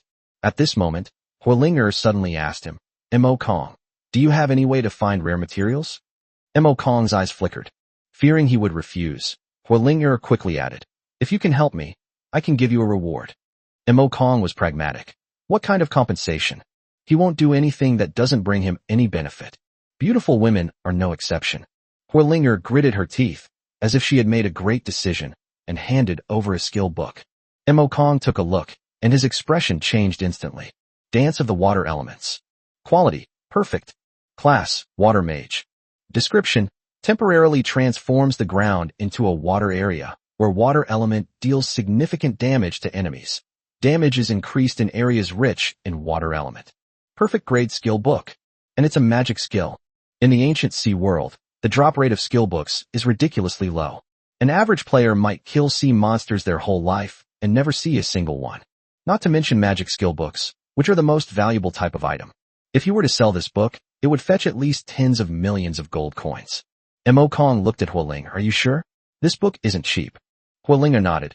I don't have any water magicians around me, so there's no use in keeping them.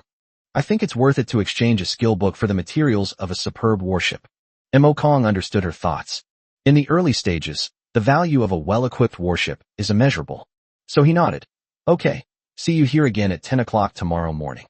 Huolinger's eyes lit up, and she immediately stuffed the skill book into Mo Kong's hand. Then it settled. After saying that, she turned and left. Mo Kong looked at the skill book in his hand, somewhat surprised. This girl really dares to believe him. Since they've been so decisive, he can't be too perfunctory tomorrow.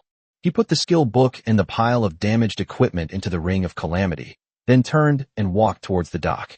On the other side, Huolinger and her friends were also heading towards the dock. A girl in a swordsman's outfit behind them couldn't help but ask, Sister Ling, why did you just give him the skill book? Aren't you afraid he'll take the things and run away? Huilinger shook her head.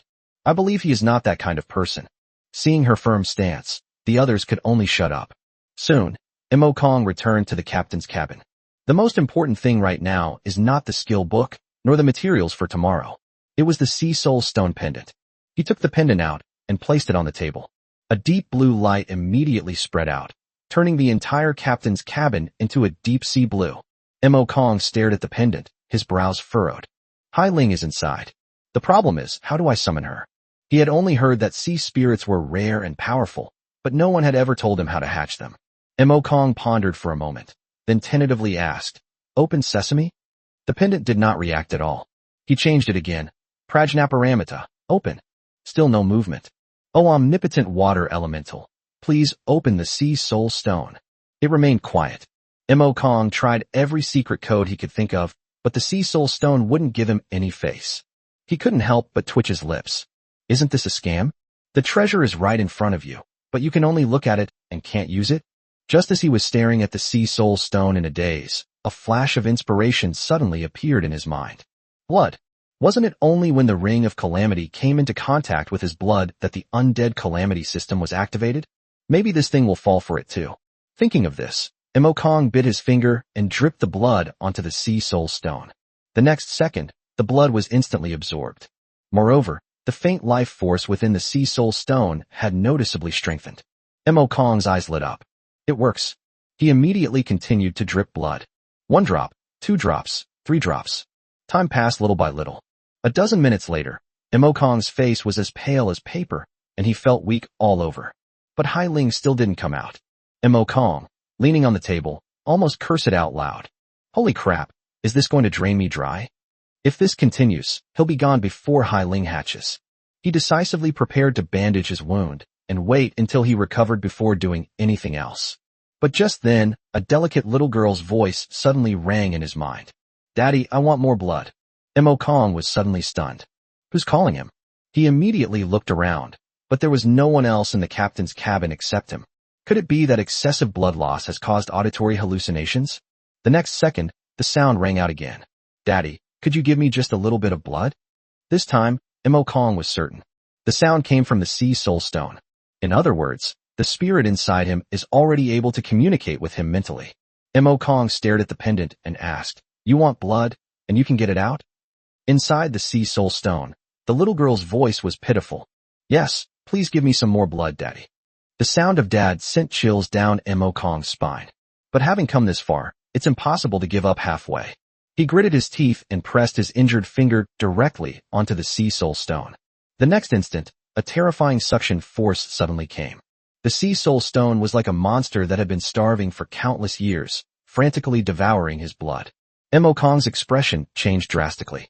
This is far from just a little bit. Even a whale couldn't withstand that kind of sucking. In just a few seconds, he felt dizzy, his legs went weak, and his body began to tremble. Just when he was about to give up, the suction suddenly stopped. Immediately afterwards, the Sea Soul Stone burst forth with a dazzling, brilliant light.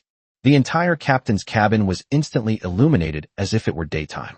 A warm and gentle power surged from the Sea Soul Stone and flowed back into Mo Kong's body. The weakness, dizziness, and feeling of blood loss I had just experienced were all swept away. Before Mo Kong could react, the system notification sounded. Ding! Congratulations to the host for receiving the Sea Spirit Origins feedback, which increases all attributes by 10% and water resistance by 90%. Chapter 45, An Extra Daughter. The feedback from the source of the Sea Spirit? Although Mo Kong had never heard of this thing before, he knew from the name alone that it was definitely not simple. He immediately opened his attribute panel. Level 17, Strength 101, Endurance 276, Agility 342, and Spirit Power as high as 1815. The most outrageous thing is that there is also a water resistance of 90% on the panel.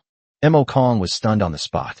His strength surpasses that of warriors of the same level. His mental power is comparable to that of a top-tier 4th-tier warrior, and even some 5th-tier magic-based professionals may not be able to match him. As for this water resistance, the system's explanation is quite straightforward. The higher the resistance, the lower the damage from water magic. What does 90% mean? In other words, any water-based skill that hits him will have 90% of its damage reduced first. Mo Kong's eyes lit up. Isn't this the bane of water-based mages? From now on, when you encounter someone playing in the water, you'll have already lost most of the battle before they even make a move. He almost burst out laughing. Who else? But just then, a crisp sound came from the captain's cabin. Click. Mo Kong suddenly turned his head and saw that the surface of the sea soul stone on the table had cracked. Cracks spread rapidly, like an eggshell being shattered. At the same time, the water element concentration in the entire captain's cabin skyrocketed. Fine water droplets began to condense on the ground, walls, and tabletops, and the air became humid. Mo Kong held his breath, staring intently at the sea soul stone. He knew that the real hailing was about to emerge. The cracks are increasing. The next second, bang! The sea soul stone exploded completely, scattering fragments all over the table and the floor. But Mo Kong didn't even look at the fragments. His gaze was already fixed on the center of the table. There, sitting, was a little girl. She had a pair of large, clear, sea-blue eyes, as clear as the deep sea, and was looking innocently at Mo Kong. Her little face was rosy and so tender it looked like you could squeeze water out of it. Her bright blue hair was tied into two small ponytails, hanging down her shoulders, making her look both well-behaved and playful. She wore a light blue magic robe, which, though small, exuded a mysterious aura. Mo Kong's eyes widened. Is this hailing? As soon as he had a thought, the little girl's information appeared. Name, none. Level, level 1. Occupation, sea spirit. Talent, water elemental body. With an extreme affinity for water, one can control all water elements, reducing the cost of water magic by 99%, increasing speed by 100%, and increasing damage by 100%. Talent, the wisdom of the sea spirit. You can learn all water-based skills. Talent, growth. Consuming water attribute items can accelerate growth. Talent, the spirit of the sea. In environments rich in water, skill casting speed and damage are increased by 100% to 1000%. Skill, water arrow technique. After reading it, Mo Kong fell silent. The 4 talents are all outrageous, each one more so than the last. Although it's only at level 1 now, its potential is terrifying. As her level increases and she gains more skills, she becomes a mobile water-based turret. Not to mention the rumors that Hai Ling could master forbidden water spells in the later stages of his growth. That's a devastating skill that only a 9th level mage has the chance to learn. A single forbidden spell can rewrite the battlefield. While Mo Kong was still in shock, the little girl suddenly opened her mouth and called out in a childish voice. Dad. Mo Kong felt a chill run down his spine. He quickly waved his hand. Don't call me that. I'm still single. The little girl stretched out her 2 tiny arms, which were as thin as lotus roots, and smiled at him with her eyes squinted. Daddy, hug me. Mo Kong stood frozen in place. Who can withstand this? But he's a necromancer. He usually deals with corpses or monsters. When has he ever held a child? Seeing that he didn't move, the little girl's mouth gradually pursed, and her big eyes quickly welled up with tears. Does Daddy not like me? The next second, she burst into tears. My dad doesn't want me anymore. She wiped her tears with her little hands, crying pitifully. Mo Kong was immediately at his wit's end. He's never been this panicked, not even when fighting monsters. There was nothing he could do but quickly pick up the little girl, his tone softening considerably. I don't mean I don't want you. The little girl stopped crying immediately. 1 second she was teary-eyed, the next she was smiling like a flower. I knew it, Dad is the best. She hugged Mo Kong's neck, rubbing her face against him affectionately. Mo Kong was helpless. Hai Ling's strength is indeed heaven-defying, but her decision to recognize a father is too sudden. He gently patted the little girl. Okay, get down now. What's your name? The little girl shook her head. It has no name. Mo Kong frowned. He couldn't keep calling her Hai Ling, could he? The little girl's eyes lit up, and she said earnestly, Daddy, give me a name. I want to take Daddy's surname. Mo Kong thought for a moment. Since it's a sea spirit and related to water, let's call it Mou, I guess. The little girl immediately nodded happily. Okay, my name is Mou. With the name decided, Mo Kong suddenly remembered the water-type skill book he had obtained before. The Dance of the Water Element. He took out the skill book, ready to see if Mou could learn it. As soon as the skill book appeared, Mou's eyes lit up. Her little nose twitched, and her face was full of surprise. It smells so good, so rich in water. Dad, can I eat it? Mo Kong's face darkened. This is a skill book, you can't eat it. He handed her the book. Give it a try and see if you can learn it. The skill book wasn't much to Mo Kong, but it took Mou two small hands to hold it. She hugged the skill book, first bringing it close to her nose to smell it. Then her eyes lit up even more. It smells so good, I want to eat it. After saying that, he opened his mouth and bit. Kong's expression changed drastically. You can't eat it. But it was too late. Mou took a bite, and most of the skill book was gone. Kongren was completely numb. That's a skill book worth millions. Not a snack. Before he could even feel sorry for her, Mou was already patting her round little belly and squinting her eyes in satisfaction. I'm so full. Kong looked at her little magic robe, which was stretched out of shape, and felt like crying. But the next moment, he suddenly realized something was wrong. Mou seems to have grown a little taller. He immediately opened her information panel. Upon seeing this, Kong was stunned. Mou's level actually rose from level 1 to level 5. A new skill has also been added to the skill bar. The Dance of the Water Element. Kong's eyes lit up instantly. Consuming skill books not only allows you to level up, but also lets you directly learn skills. How can this be considered a waste? This is practically squeezing the value of skill books to the extreme. Just then, Mou yawned and softly leaned into Kong's arms. Dad, I'm sleepy and want to go to bed. As soon as she finished speaking, she fell asleep holding Kong. Kong looked down at the sleeping little one in his arms, his movements unconsciously becoming gentler. He carefully placed Mou on the bed and covered her with the blanket. Although I inexplicably gained a daughter. But this daughter is the legendary Hai Ling. She's also an incredibly talented and ridiculously cute little girl. Thinking about it that way, it doesn't seem like a bad deal. Chapter 46, Pseudo-Epic Robe. Kong randomly found an empty room, closed the door, and dumped out all the spoils he had just acquired. He counted them. There were 8 excellent grade items and 2 perfect grade items. Unfortunately, they were all damaged. Normal equipment rarely breaks, but once it does, all its attributes and skills become invalid, rendering it essentially useless. If you were to take it to someone for repair, it would cost at least several 100,000 gold coins. But Kong wasn't flustered at all. What others see as trash, he sees as a treasure he finds for free. Because the aura of the Undead Scourge can directly erode and modify these equipment, not only without spending money, but also restoring the equipment to its best condition and even greatly increasing its quality. He picked up a piece of damaged heavy armor at random. Rock armor, damaged. Excellent grade, level 10 equipment. Originally, it can increase stamina and also comes with a rock shield. It is the defensive equipment of warriors and knights. Kong placed his hand on it. The next second, a system notification sounded. The items, corrupted by the aura of the Undead Scourge, began to change. A dense, deathly black mist instantly enveloped the entire heavy armor. A moment later, the black mist dissipated. The originally dilapidated rock armor has been completely transformed. A hideous beast skull protruded from its chest, surrounded by bone spikes, making it look extremely fierce. Kong immediately checked the attributes. Tiger bone heavy armor. Quality, perfect. Strength, plus 40. Endurance, plus 60. Skill, Tiger Soul Roar. Restricted classes, Warrior, Knight. Equipment level, 10. From excellent to perfect. Moreover, not only does it have high defense, it can also summon the ferocious tiger's soul to roar and intimidate enemies for 3 seconds. Kong was very satisfied with what he saw.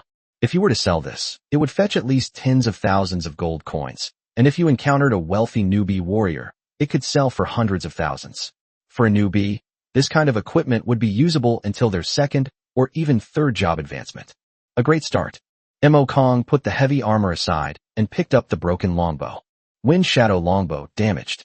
This is a perfect grade longbow, increasing strength and agility. Its skill, Wind Shadow Arrow, can ignore half of the target's defense. Kong's eyes flickered. This thing is perfect for Philia. Philia is an elven archer, and for her, the bow and arrow are the most suitable weapons. Using a musket before was just a temporary measure. If she can repair this bow, her combat power will definitely increase dramatically. Without hesitation, Kong reached out and pressed down. The aura of death surged forth once more, quickly engulfing the entire longbow. Soon, the black mist dissipated. The longbow, which originally carried the aura of wind element, has turned completely black, covered with blood-red patterns, as if carved with fresh blood, exuding a cold and bloodthirsty aura. Dark longbow. Quality, immortal. Strength plus 150. Agility plus 200. Skill, Shadow. Skill, Shadow Arrow. Limited classes, Hunter, Archer. Equipment level, 10. Perfect level, directly upgraded to Immortal level. The Shadow skill allows the user to remain invisible in the dark for 3 minutes. Although they will be revealed when attacked, it is still terrifying enough for an archer. Shadow Bolt can also inflict a curse on enemies, weakening them for 5 seconds upon hit. Mo Kong's eyes lit up. Giving this bow to Philia will instantly transform her role from a regular ranged attacker to a true assassin archer. Approaching stealthily, weakened by Shadow Bolt, and combined with the elf's talents, can definitely produce explosive results. Mo Kong carefully put away the dark longbow, then picked up a robe full of holes. The moment he saw it, Mo Kong finally became interested. Thunder Robe, damaged. Quality, perfect. Endurance plus 50. Agility plus 100. Spirit plus 200. Skill, Lightning Strike. Equipment level, 10. This robe comes with the Lightning Movement skill, which grants lightning speed for a short period of time. Although it only lasts for 1 second, it is extremely valuable for dodging skills and escaping in critical moments. More importantly, it is a robe. Mo Kong was currently wearing ordinary medieval clothing issued by the school, which wasn't even considered ordinary equipment, let alone any attribute bonuses. He should have changed his equipment a long time ago. Finally, I have a robe to wear. Mo Kong stared at the thunder robe in his hand, his eyes filled with anticipation. Perfect grade robes are already rare. What would they become if they were modified by the scourge? He immediately put his hand on it. An aura of death surged forth, instantly enveloping the robes. But just as the transformation began, an anomaly suddenly occurred. Deep purple arcs of electricity suddenly lit up the surface of the thunder robe, and a violent aura of thunder erupted, actually beginning to resist the erosion of the aura of death. Mo Kong was slightly taken aback. This was the first time he had encountered such a situation. Could the renovation also fail? The next second, a system notification sounded. The aura of the undead Calamity resonates with the aura of the item, causing the item to undergo a transformation. An anomaly? Mo Kong's eyes narrowed as he stared intently at the robe within the black mist. Inside the room, the aura of death and the aura of thunder constantly collided, black mist churned, and purple lightning crackled, as if something terrifying was being conceived within. After a short while, everything finally calmed down. The black mist slowly dissipated. A brand new robe appeared before Mo Kong. It was entirely black, with dark purple lightning patterns etched all over its robe. The patterns were not dazzling, but they flowed like living things, carrying a chilling aura of destruction. Mo Kong immediately checked the attributes. Nether Thunder Robe. Quality, Pseudo-Epic. Endurance, plus 100. Agility, plus 200. Spirit, plus 400. Skill, Netherworld Magnetic Field. Skill, Nether Lightning Ball. Special skill, Nether Lightning Avatar. Equipment level, 10. Limited class, Necromancer. Upon seeing the quality section, Mo Kong was stunned. Pseudo-Epic level. This robe has actually mutated from a perfectly damaged piece of equipment to a pseudo-epic level. Pseudo-epic gear is somewhere between immortal and epic gear. While it's not quite as good as true epic gear, it's far superior to immortal gear. Even more outrageous is that it's a level 10 item. If this were sold, it would fetch tens of millions of gold coins. Not to mention newbies, even many veteran players would be scrambling to buy it. After all, most veteran players only have perfect level equipment. Immortal level equipment is rare, and epic level equipment is only for the top players. Now, Mo Kong, a novice, has directly donned a pseudo-epic level robe. The attribute bonuses are even more outrageous. Endurance increases by 100, agility increases by 200, and spirit increases by 400. The Netherworld Magnetic Field can transform a 10-meter radius around the enemy into a lightning field, slowing them down and subjecting them to continuous lightning damage. The Nether Lightning Ball can conjure 3 lightning balls that orbit the body and automatically attack any approaching enemies. As for the special skill Nether Thunder Avatar, it's even more exaggerated. It allows the robe to merge into the body, turning Mo Kong into a Nether Thunder Messenger and granting 3 brand new skills for 10 minutes. The only cost is that the robe will lose its effect within 3 days of use. But this is not a weakness at all, but a trump card. When used at a crucial moment, it can be a game-changing weapon. Without the slightest hesitation, Mo Kong immediately took off his school uniform, which had no attributes, and put on the Nether Thunder Robe. The moment the robe was draped over his body, a chilling aura of death and a surge of violent lightning power rushed into him simultaneously. his attributes instantly surged by a large margin. Mo Kong felt the surge of power within his body, and the corners of his mouth slowly turned up. With his current attributes, let alone a newbie of the same level, even a third-tier player might not be able to catch up with him. This is no longer just taking the lead. This is a direct crushing defeat. Chapter 47 The Boss Invites You. Mo Kong transformed all the items in his hand in one go. After the transformation, all equipment attributes skyrocketed, and their quality improved dramatically. Looking at the pile of brand new items before him, Mo Kong was in a good mood.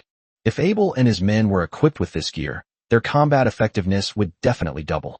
He picked out a few items that he could use and kept them, storing the rest in the Ring of Calamity, intending to sell them for money later. The next morning, Mo Kong prepared breakfast and was about to head out to the black market.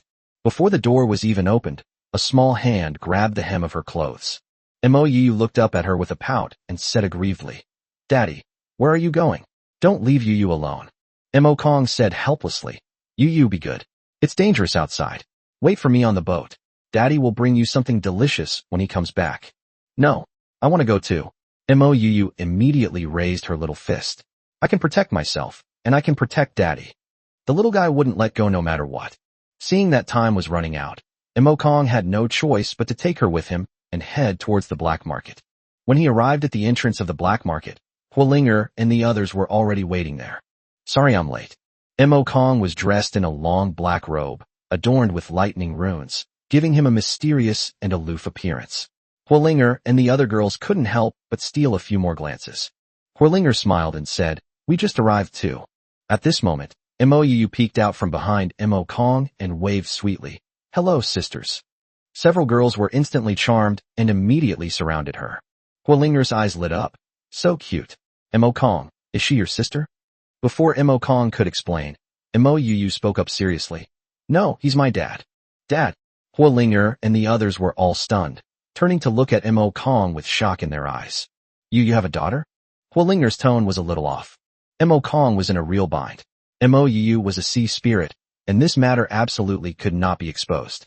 Once it got out, the trouble would be endless. Having no other choice, he could only make up a tragic backstory, portraying Mo Yu as the poor child he had rescued. After hearing this, the girls' eyes reddened, and their gazes towards Mo Yu instantly turned into one of overwhelming protectiveness. Mo Kong quickly interrupted, "Ahem, it's getting late. Let's take care of business first and go find the materials." Huolinger nodded, and the group entered the black market together. The black market was still bustling with people, its various stalls a chaotic mess, and the sounds of vendors hawking their wares rising and falling. Huolinger and her companions were overwhelmed by the sheer number of stalls and had no idea where to begin. Mo Kong remained calm and took out an energy detector. As soon as the instrument is turned on, countless tiny points of light immediately appear on the virtual light screen. The young pastor, Baini, asked curiously, "What is this?" Mo Kong gave a brief introduction to the function of the energy detector.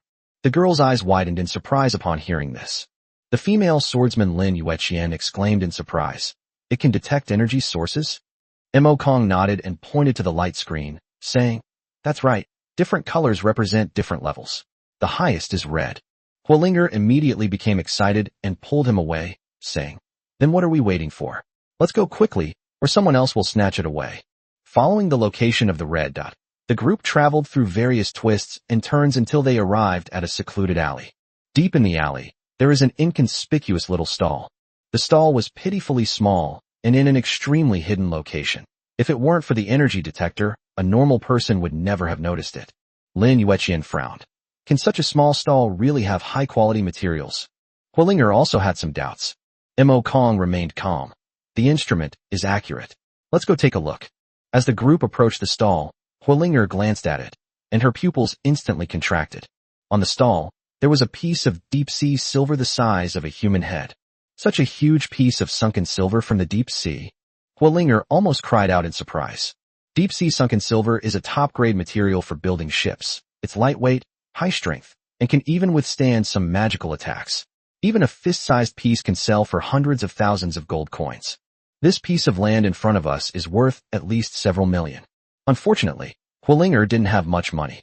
After haggling with the stall owner for a long time, she finally bought a small piece for only 30,000 gold coins.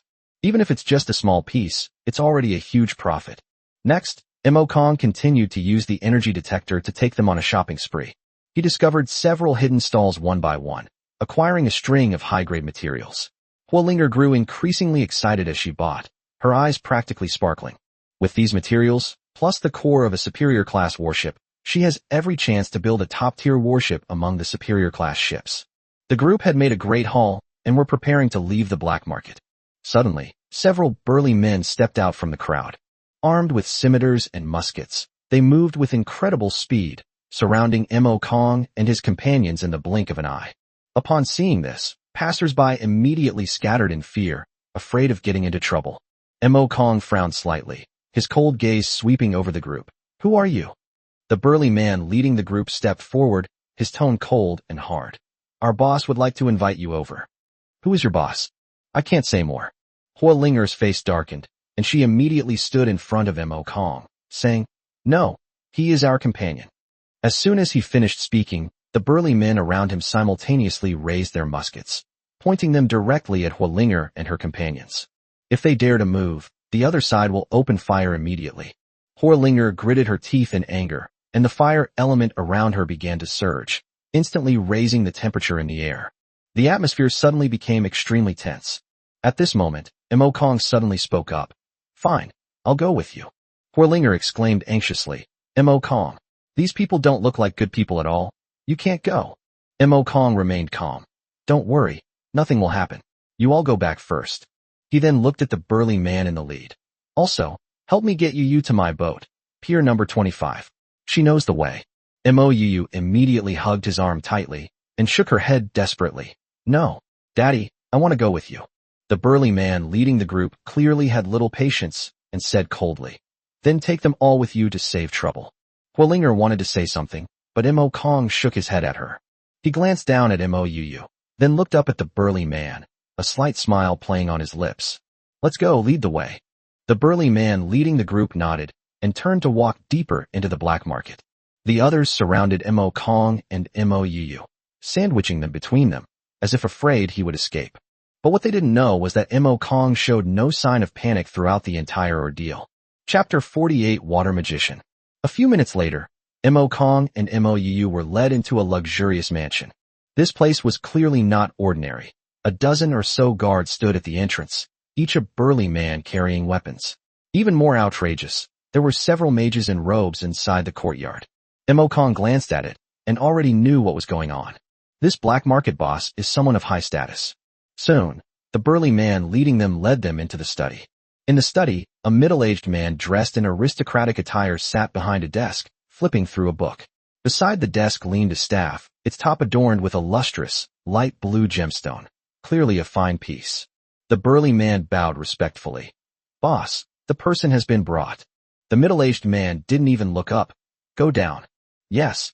After the burly man left, only Mo Kong and Mou remained in the study. Mo Kong immediately checked the other party's information. Burton, bronze level boss.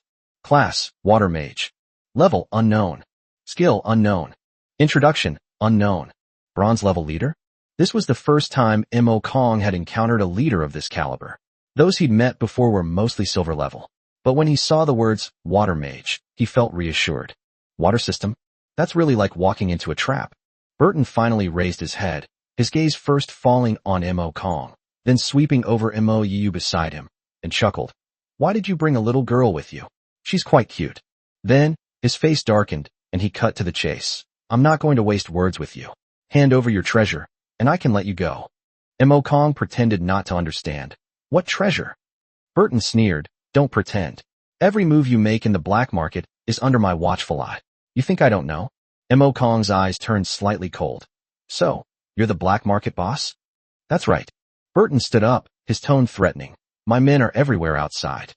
If you don't want to die, hand over that device that can detect treasures." Mo Kong shook his head. "Impossible." No sooner had he finished speaking than the study door was pushed open with a bang. A dozen burly men rushed in, all carrying muskets, their muzzles pointed directly at Mo Kong and Mou. It has a very strong presence. Unfortunately, Mo Kong only glanced at it. Burton's guard. Level, LV-18. Skills, musketing, close combat. An 18th level guard is indeed impressive in the eyes of ordinary people, but they were no match for Mo Kong. He grinned. Mr. Burton, you don't really think these people can stop me, do you? Burton stroked the jade thumb ring on his hand, his face full of confidence. Young man, confidence is a good thing, but too much arrogance will lead to a quicker demise. He stared at Mo Kong, his greed undisguised. Once we get that instrument, finding treasures will be a breeze. Mo Kong glanced at the armed guards around him, his tone turning completely cold. Originally, I didn't want to make a move on Paradise Island. But since you made the first move, don't blame me for being impolite. After saying that, he raised his hand and touched the ring of Calamity. The next second, the ring lit up with a jet black light. A dozen or so zombie pirates appeared out of nowhere, their bodies rotting and their eyes gleaming with ferocity, instantly filling the study. Burton's expression changed. What kind of monster is this? Mo Kong coldly ordered. Move out. Leave no one alive. The zombie pirates immediately let out a piercing roar and pounced on the guards. The burly men didn't even have time to fire before they were pounced on by the zombies. Claws tore through flesh, fangs crushed throats, and their screams were cut short as soon as they began. In just a few seconds, the once imposing guards were all turned into corpses. System notification sounds rang out one after another. Ding. Killed Burton's guard. Gained 160 experience points. Ding. Killed Burton's guard. Gained 160 experience points. Experience continues to accumulate. But Burton didn't go to see his dead men. His eyes were fixed on the ring on Mo Kong's hand, and his breathing became rapid. A spatial ring? His eyes were instantly filled with greed. In the ancient sea world, any treasure related to space is incredibly valuable. Even the worst spatial equipment can sell for hundreds of millions of gold coins, and there's never a market for it. Burton was completely smitten. He stared at Mo Kong and said, word by word, give me the spatial ring as well, and I can forgive and forget. Mo Kong almost burst out laughing. You're dreaming. He looked around the mansion and asked, I'm quite interested in your house too. How about you give me the mansion, and I'll spare your life? Burton's eyes instantly darkened. It seems you're not planning to pay it. He suddenly grabbed the staff beside the table, and the sapphire at the top of the staff shone brightly, with dense water elements quickly condensing into a huge water sphere. Then I'll kill you and come get it myself. Burton brandished his staff and roared, Water Dragon Roar. The giant water sphere instantly transformed into a massive water dragon, roaring and crashing into Mo Kong with terrifying force. The bookshelves in the study were overturned by the blast wave, and papers flew everywhere. Mo cried out in fright, Dad. But Mo Kong didn't retreat an inch. He even took a step forward to face the water dragon head-on. Burton grinned menacingly. Dare to withstand my water dragon roar? You're asking for death. Boom. The water dragon slammed into Mo Kong's chest, exploding into countless water droplets. However, Burton's smile froze the next second. Mo Kong remained standing in the same spot, completely unharmed. He wasn't injured at all. Not even the hem of his clothes was disheveled. That's impossible. Burton's eyes widened. Water Dragon Roar is his strongest attack spell, so how come it has no effect at all? Mo Kong was quite satisfied. 90% water element resistance. That's outrageous. No matter how strong the Water Dragon's roar is, if it's reduced to only 10% damage, it's like being caught in a downpour. Burton's face flushed red, and he raised his staff again, defiant. Again, Water Dragon Roar. The water element gathered wildly once more, and the giant water sphere reformed. Mo Kong didn't make a move this time. He simply looked down at Mo Yu. I'm leaving her to you. Mo nodded vigorously. Don't worry, Dad. She raised her little face and glared angrily at Burton. You dare to hurt my father. I will never let you get away with this. The next second, she stretched out her fair little hand and gently beckoned to the water ball. A bizarre scene unfolded. The water sphere that originally belonged to Burton suddenly broke free from his control and flew directly towards Mo Yu. Burton's expression changed drastically. What's going on? He desperately channeled his magic, trying to snatch the water sphere back. No matter how he called out to it, the water ball wouldn't obey. Instead, it obediently floated in front of Mo Yu, rotating gently with her fingers, just like her little toy. Mo Kong couldn't help but sigh as he watched this scene. Hailing's control over the water element is simply invincible. In front of Mo Yu, water magicians are a joke. Mo Yu pointed her little finger at Burton and shouted in a clear voice, Go! Water Dragon Roar. Boom. The water sphere instantly expanded, and the surrounding water elements surged into it. The next moment, a water dragon, twice the size of the previous one, roared out, charging fiercely towards Burton with overwhelming power. Burton's pupils contracted sharply, and he froze on the spot. He could only watch helplessly as the enormous water dragon crashed down in front of him. The next second, the water jet exploded. The study was instantly swallowed by the waves. A system notification tone then sounded. Ding! Killed bronze-level boss Burton. Gained 10,000 experience points. Chapter 49, the annual auction begins. Mo Kong stared at his experience bar, just a tiny bit away from leveling up. Looking at Burton's corpse on the ground, he couldn't help but turn to Mo Yu. Yu, the damage from your skill is outrageous. Mo Yu immediately puffed out her chest, her face full of pride. Of course, Yu is the best. Just as Mo Kong was about to use the corpse transformation technique on Burton's corpse, a sudden change occurred. A dark red light suddenly burst forth from Burton's corpse, and an evil and insane aura instantly swept through the entire room. Mo Kong's expression darkened, and he immediately retreated. He was very familiar with this aura. It was very similar to the evil power emanating from Phidias. Just then, a series of urgent kicking sounds came from outside the door. Bang bang bang. The next second, the door was violently kicked open, and a large group of burly men rushed in. Their eyes were bloodshot, their veins bulged, and they were shrouded in a faint mist of blood, making them look like wild beasts that had lost their minds. Mo Kong glanced at the information of the person at the very front. The corrupted guard, level 18, possesses skills in musket shooting and close combat. After being corrupted by evil energy, its strength has surged, transforming it into a monster that is impervious to pain and death. Mo Kong sneered. It seems these guys have all been corrupted by this aura. Mo Yu asked nervously. Dad, what should we do? Mo Kong's tone was very steady. Don't be afraid. Even if you are corrupted, your combat power will be just SOSO. He raised his hand and ordered, all zombies move. Eliminate them all. As soon as he finished speaking, the horde of zombies pounced on him. The corrupted guards showed no fear whatsoever, charging straight ahead and colliding violently with the zombies. In an instant, the room was filled with flying blood and gore, and the heavy stench of blood quickly filled the air. Although these guards were enhanced by the evil aura, they were still no match for the horde of zombies. A few minutes later, all the corrupted guards fell down. Mo Kong also lost several zombies. Looking at the corpses scattered all over the ground, he had initially felt some anticipation. If they could all turn into zombies, he would have another batch of fighting power. But as soon as he reached out to perform the zombie transformation, the black mist touched the corpse, and a system notification sounded. The corpse has been corrupted by evil energy and is unable to undergo resurrection. Mo Kong frowned. It can't be used?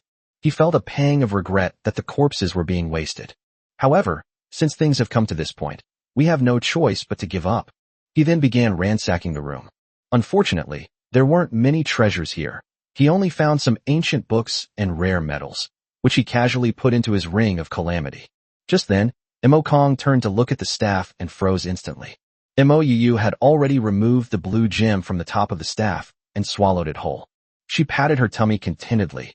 It tastes really good. Mo Kong almost collapsed on the spot. What kind of appetite does this little girl have? How can she eat anything? However, after eating the blue gem, Mo Yu grew a little bigger and looked like a 4 or 5-year-old girl. Mo Kong could only pick up the staff, which was now just a stick, to examine it. Azure Water Staff, excellent grade, increases spirit power by 50 and possesses water element sensing, which can enhance the casting speed and power of water magic. Equipment level 20, limited to mage class. However, because the Bisui stone is gone, it is now damaged. Just as Mo Kong picked up the staff, the system notification sounded again. The items were corrupted by the aura of the undead scourge, causing them to change.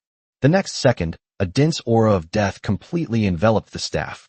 When the black mist dissipated, the original Azure Water Staff had completely changed. The entire staff turned pitch black, and a black gem reformed at its tip, radiating a chilling aura. Dark Staff, perfect grade, increases spirit power by 200. There are 2 skills. Dark Erosion can corrupt enemies with dark power, causing various negative effects and continuous damage. Darkness can cover the target, greatly improving the target's attributes and allowing the target to temporarily hide in the dark environment. Equipment level 15, limited to the classes of Mage and Dark Priest. Mo Kong's eyes lit up. This staff is of the same perfect grade as the Wrath of the Dead, but it has more skills and is more suitable for his current use. In particular, Dark Envelopment is more comprehensive than Zombie Frenzy. Mo Kong decisively withdrew the Wrath of the Dead and put on the Dark Staff. After confirming that there were no other valuables in the study, he swaggered away with Mou.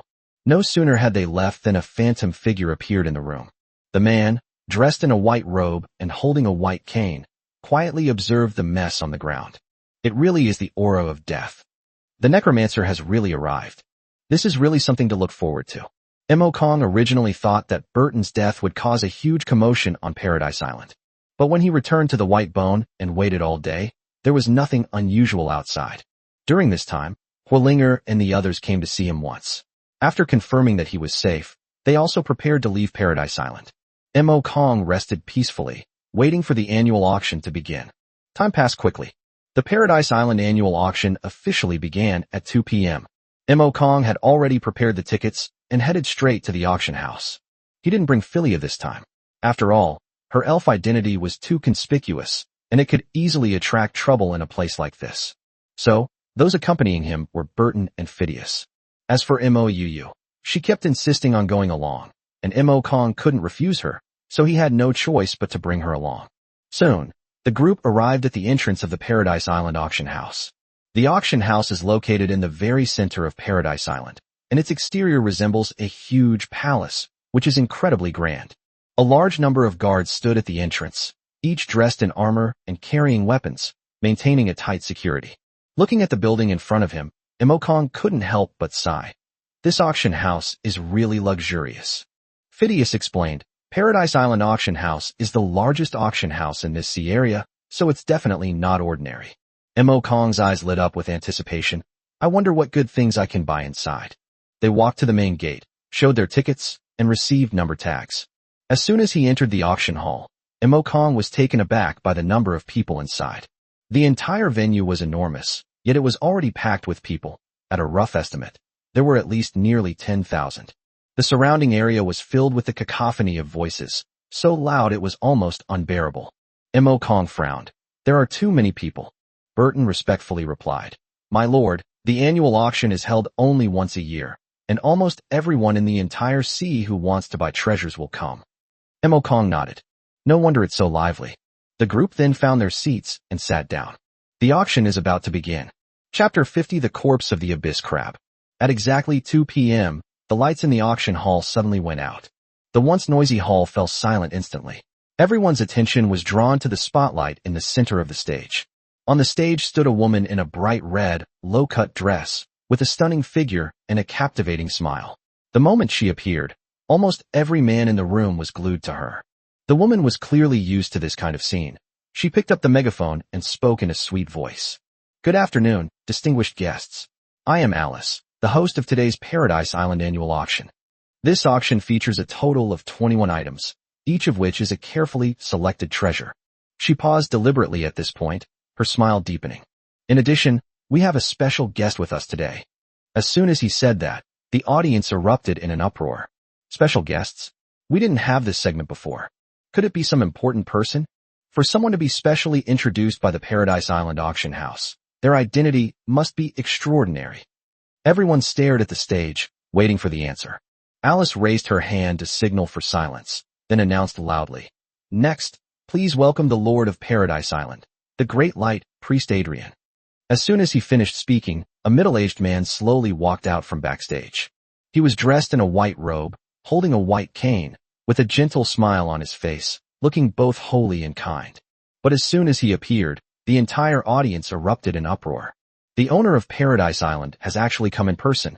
It's worth noting that Adrian is usually elusive, and many people who have lived on the island for years may not even get to see him once. Adrian stood on the stage, smiling and waving to the crowd.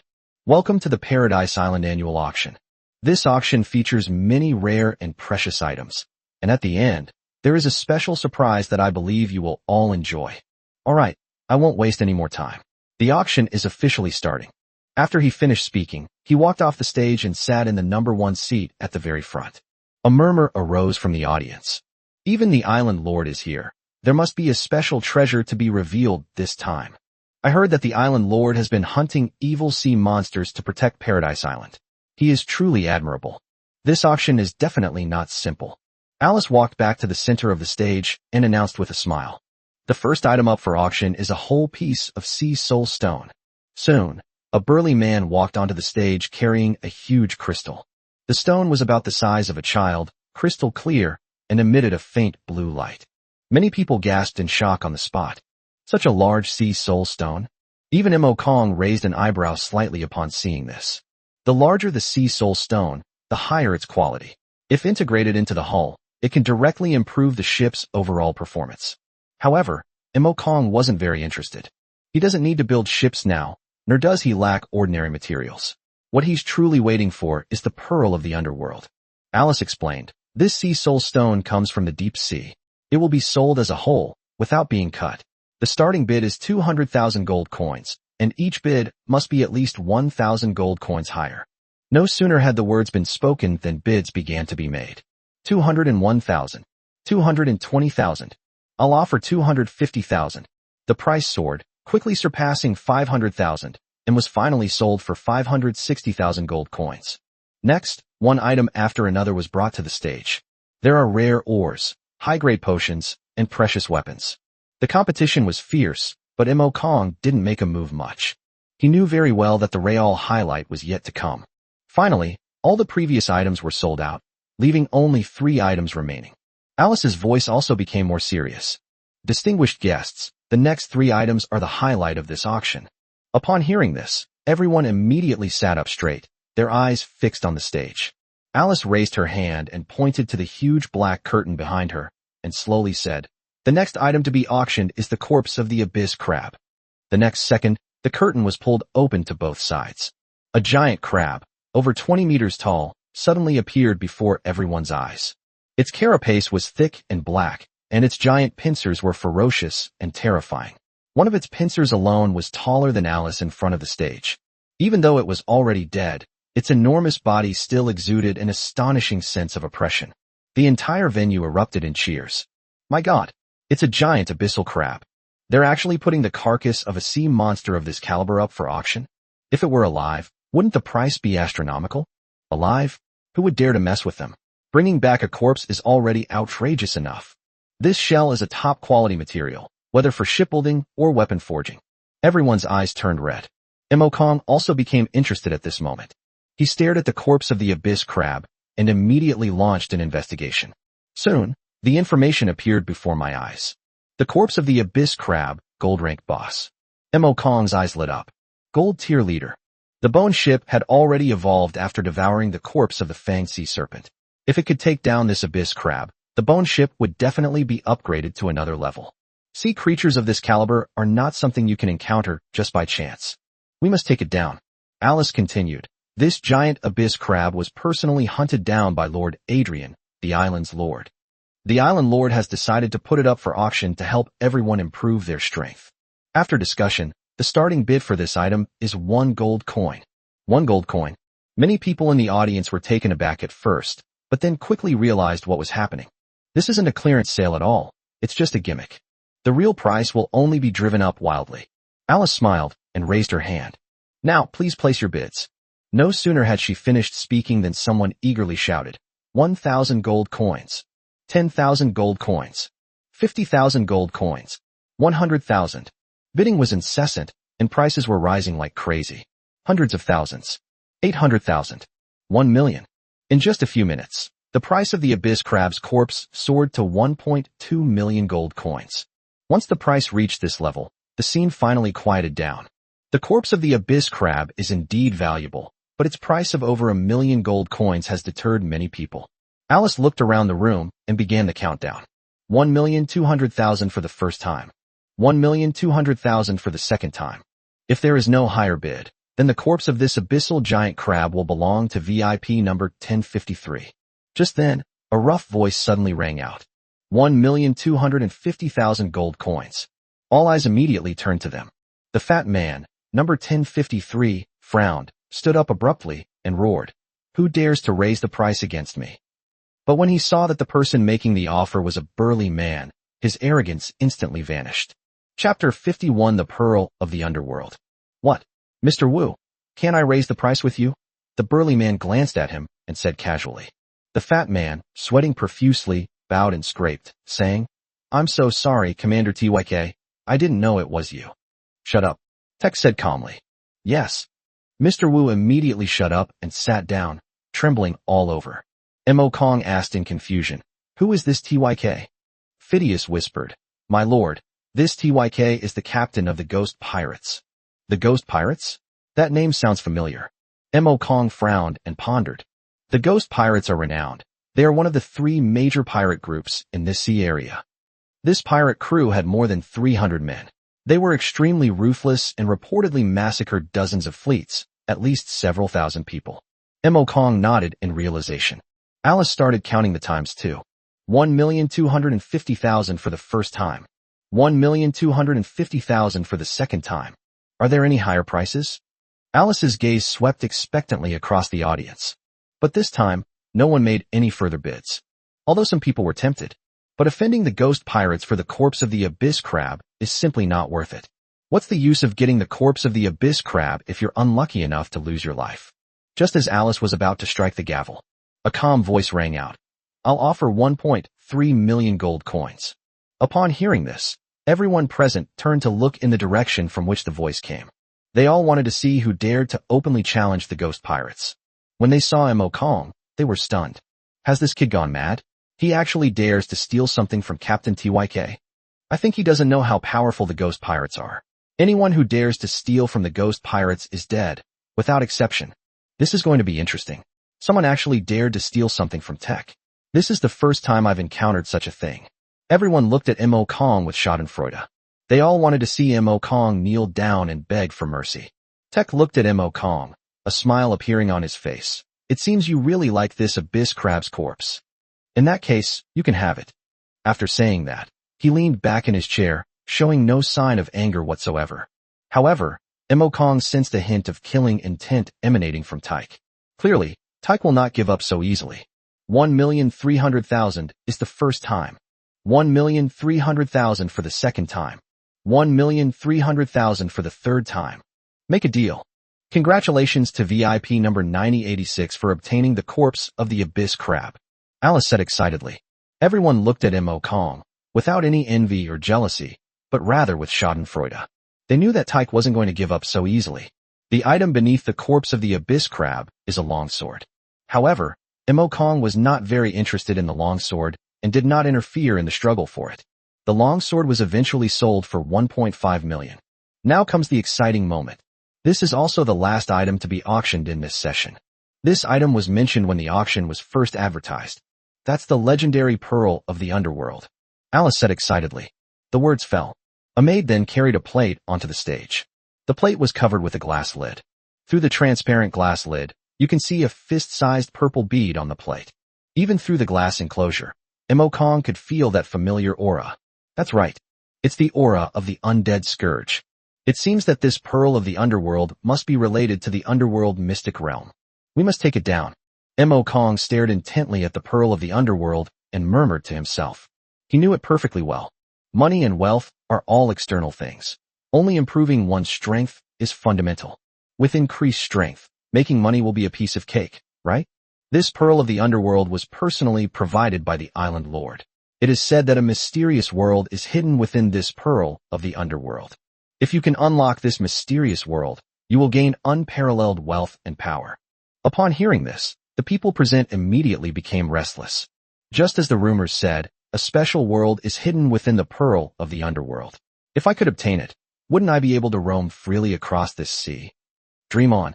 Even the Island Lord couldn't find that hidden world. Do you think you could? Maybe I'm the one chosen by the Pearl of the Underworld. In any case, I'm definitely going to get this Pearl of the Underworld. The crowd was buzzing with discussion.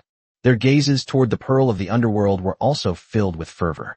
Ladies and gentlemen, we will now proceed with the pricing process. Starting bid, 500,000 gold coins. Each bid must be at least 10,000 gold coins higher. Let's begin. As soon as the words were spoken, someone announced the price. 501,000 gold coins. I'll offer 520,000. 530,000. Everyone offered their prices.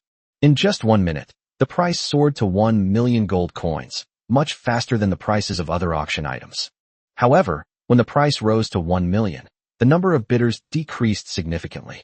After all, there aren't many people who can come up with 1 million gold coins at once. Moreover, it was for the sake of gambling on a mysterious world whose existence was uncertain. Many people are starting to have second thoughts. The price was capped at 1.5 million, and then no one bid anymore.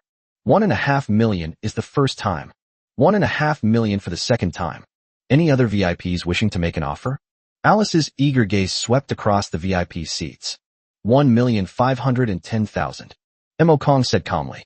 Everyone looked at Mo Kong, their eyes filled with surprise and confusion. This guy is really rich. He just spent over 1 million to buy the corpse of the abyss crab, and now he's spending over 1 million to buy the pearl of the underworld. I think he's just a fool with too much money. The world inside the pearl of the underworld may not even exist, yet he spent over 1 million to buy it. He must have a lot of free time. Exactly. If I had that kind of money, I would definitely go to Beehigh Tower and have some fun with a few beauties. Who would buy this piece of junk? We don't even know if that world exists.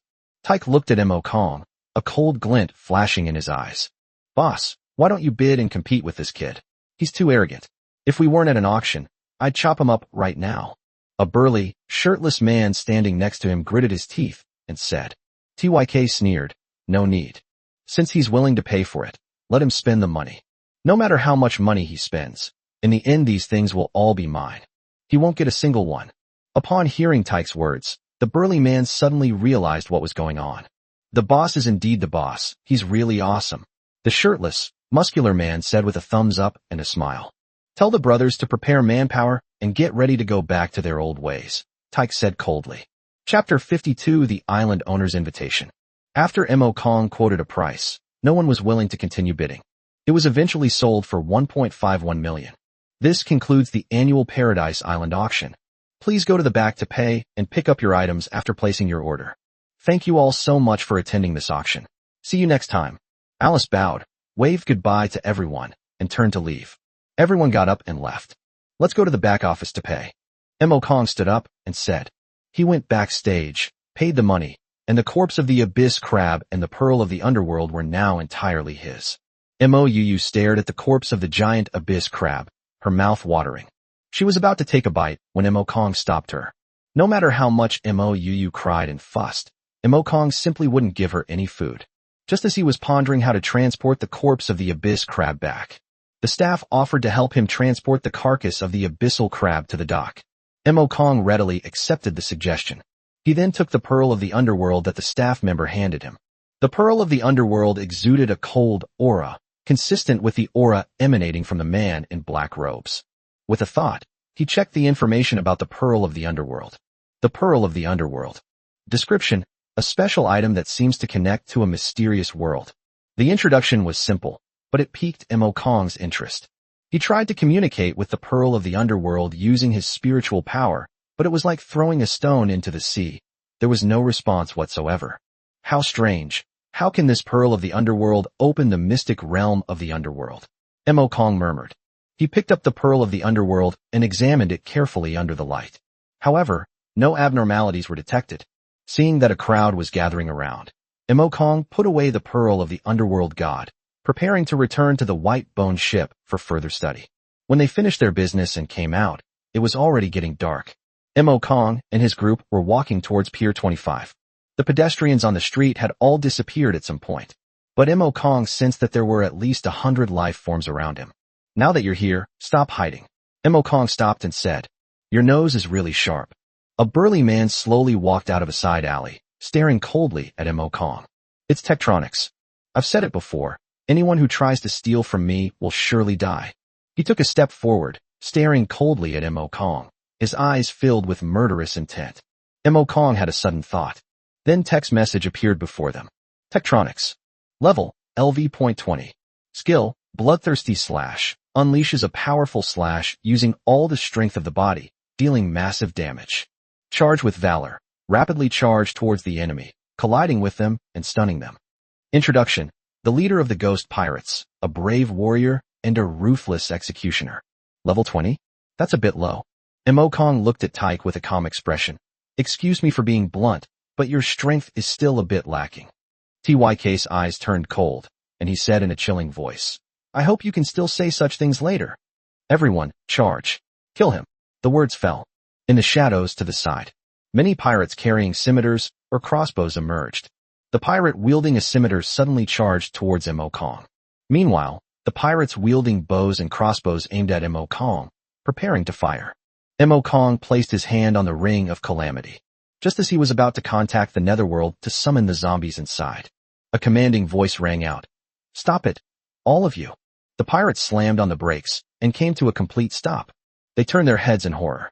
A middle-aged man dressed in a white robe walked slowly towards them. Behind the middle-aged man was a group of fully armed Paradise Island guards. It was Adrian, the owner of Paradise Island. TYK's expression changed. Island Lord. Adrian's indifferent gaze fell on Tyke. Private fights are strictly prohibited on Paradise Island. You should know that, right? His voice was devoid of any emotion, and he asked coldly. Tyke lowered his head and said respectfully, I know. Take them all away and lock them up. Adrian said coldly. Anyone who attempts a private fight on Paradise Island will be imprisoned for a year. TYK's face turned deathly pale instantly. If he is imprisoned for a year, his forces will surely be swallowed up by other pirate groups. Then the foundation he painstakingly built would be completely destroyed. Lord of the island. Tyke tried to plead for mercy, but Adrian ruthlessly interrupted him. Shut up. Take him away. The Paradise Island guards quickly stepped forward and took Tyke and the others away. Mo Kong sighed inwardly.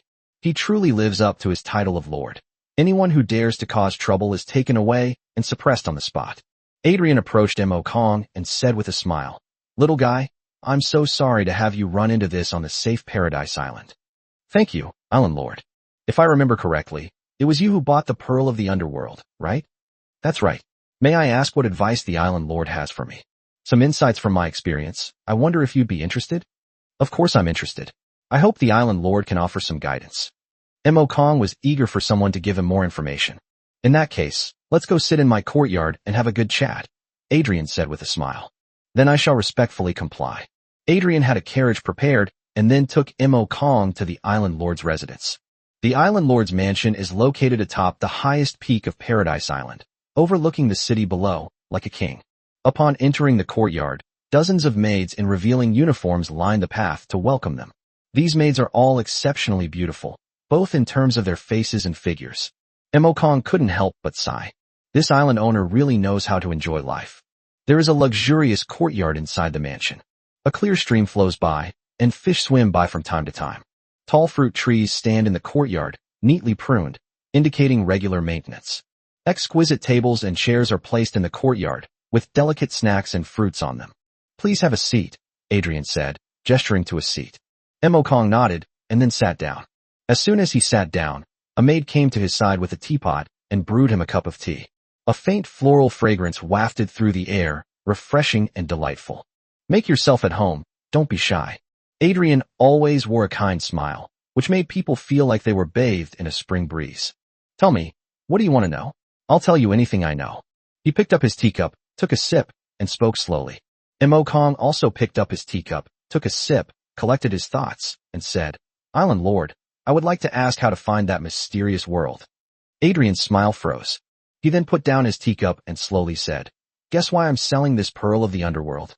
Chapter 53, Another Modification, Immortal Class Battleship. Mo Kong almost burst out laughing. However, he forced himself to hold back. A hint of displeasure flashed in Adrian's eyes, but he quickly regained his composure.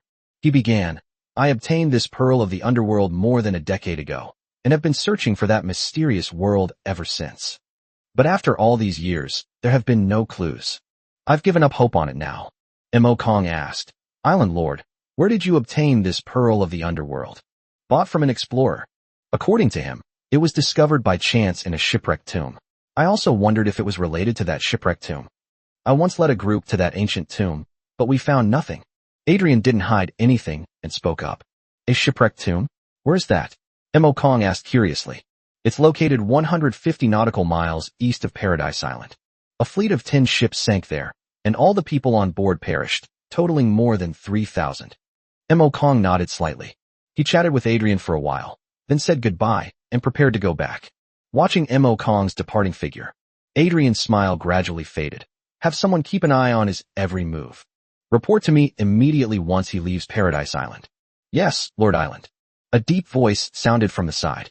When Mo Kong arrived at Pier 25, he saw the corpse of the abyss crab on the deck of the Undead transport ship. The corpses of the abyssal crabs filled the deck of the Undead transport ship. 8 crab legs, like spears, hung down on both sides of the boat, gleaming with a cold, icy light. He has just returned to the bone ship. Mou jumped onto him and cried out sweetly, Daddy, you're finally back. Mo Kong had just gone to the Island Lord's mansion with Adrian, so he sent Abel and the others back first. Dad, I want to eat that. Mou pointed pitifully at the corpse of the giant abyss crab on the Undead transport ship. Mo Kong shook his head and said, No, Dad can catch some other sea beasts for you, but you can't eat the corpse of this abyss crab. Seeing Mo Kong's firm resolve, Mou could only pout and agree. Mo Kong quickly arrived at the Undead transport ship. He reached out and pressed his hand on the corpse of the abyss crab. With a thought, the corpse of the abyss crab was stored in the ring of Calamity. He then returned to the bone and said, Abel, prepare to set sail.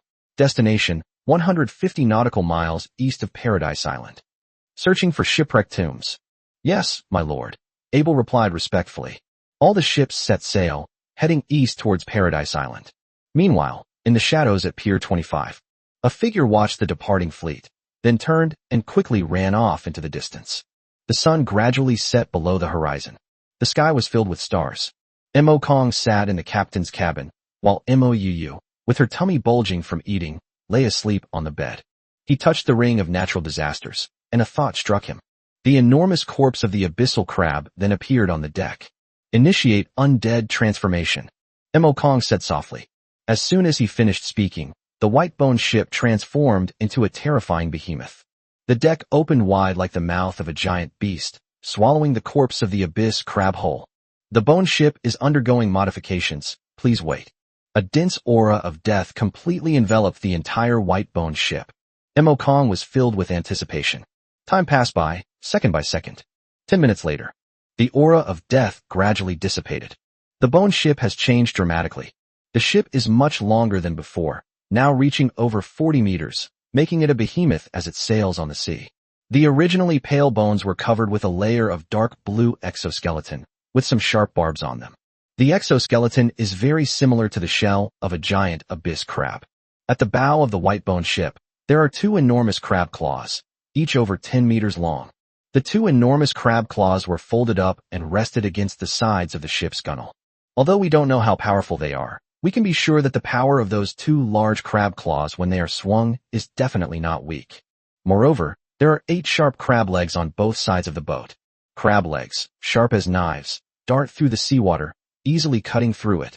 Mo Kong had a sudden thought. The specific information about the white bone then appeared before us. White bone. Quality, immortal. Captain, Mo Kong. Capacity, 30,000 kilograms. Weapons, zombies, 100. Fanged sea serpents, 1. Abyssal crabs, 1. Overall combat strength, 30,000. Trait, automatic repair, enveloped in deathly aura. Abyssal shell. The outer layer is covered with the shell of an abyssal crab, which can reflect damage and provide immunity to some magic damage. Skills, airdrop zombies, sweep, devour. Giant claw smash, swings giant claws to smash enemies, dealing massive damage, can instantly destroy small units. Rapid parade, crab leg slide, doubles the boat's speed for 10 minutes. Piercing, using sharp crab legs to pierce through enemy defenses. Renovation progress, 0%. It actually transformed into an immortal-class warship? Its overall combat power has increased tenfold. Mo Kong said in surprise. The Whitebone's combat power has been directly upgraded to a whole new level. He was now eager to test just how powerful the upgraded Whitebone ship really was. However, the surrounding sea was completely silent, with not a single ship in sight. Mo Kong gave Abel a few instructions and was about to go to rest when he sensed a number of life forms approaching from a distance. Is someone following us? Mo Kong frowned slightly and said in a deep voice. He strode onto the deck and immediately spotted scattered points of light on the dark sea in the distance. He took out his monocular telescope and looked inside. All the ships were equipped with cannons, and soldiers in standard military uniforms patrolled the decks. These military uniforms looked familiar, Kong murmured. He slowly moved the telescope. Suddenly, he noticed that all the ships had a pattern printed on their hulls. It's a guard ship of the Azure Kingdom. How did a ship from the Azure Kingdom end up here? Kong asked, somewhat surprised. Never mind. Since you've delivered this to my doorstep, I'll accept it all. He grinned, a cold glint in his eyes. We'll have to go to war with the Azure Kingdom sooner or later anyway. That would naturally require weakening the opponent's fighting strength. The other ships remain in place. The White Bone is ready to depart. I want to test the combat capabilities of the new White Bone. Kong spoke. Yes, Abel replied respectfully. The other ships all stopped sailing. The White Bone slowly sailed towards the few escort ships of the Azure Kingdom. Chapter 54 Prince Cass. Inside the main ship of the Azure Kingdom, a blonde young man was discussing something with a middle-aged man. Prince Cass, are you sure that guy is in this area? The middle-aged man asked doubtfully. Don't worry, General Phil. I've had people keeping an eye on things recently. I received the news as soon as he left. He's right in front of us now. Cass smoothed his blonde hair, a smile spreading across his face. This bandit won't escape from me, Cass. Phil frowned and said, this man's behavior is too heinous. He not only killed the Duke's son, but also stole the elves. But your highness, if this operation goes smoothly, you should be able to become the crown prince when you return, right?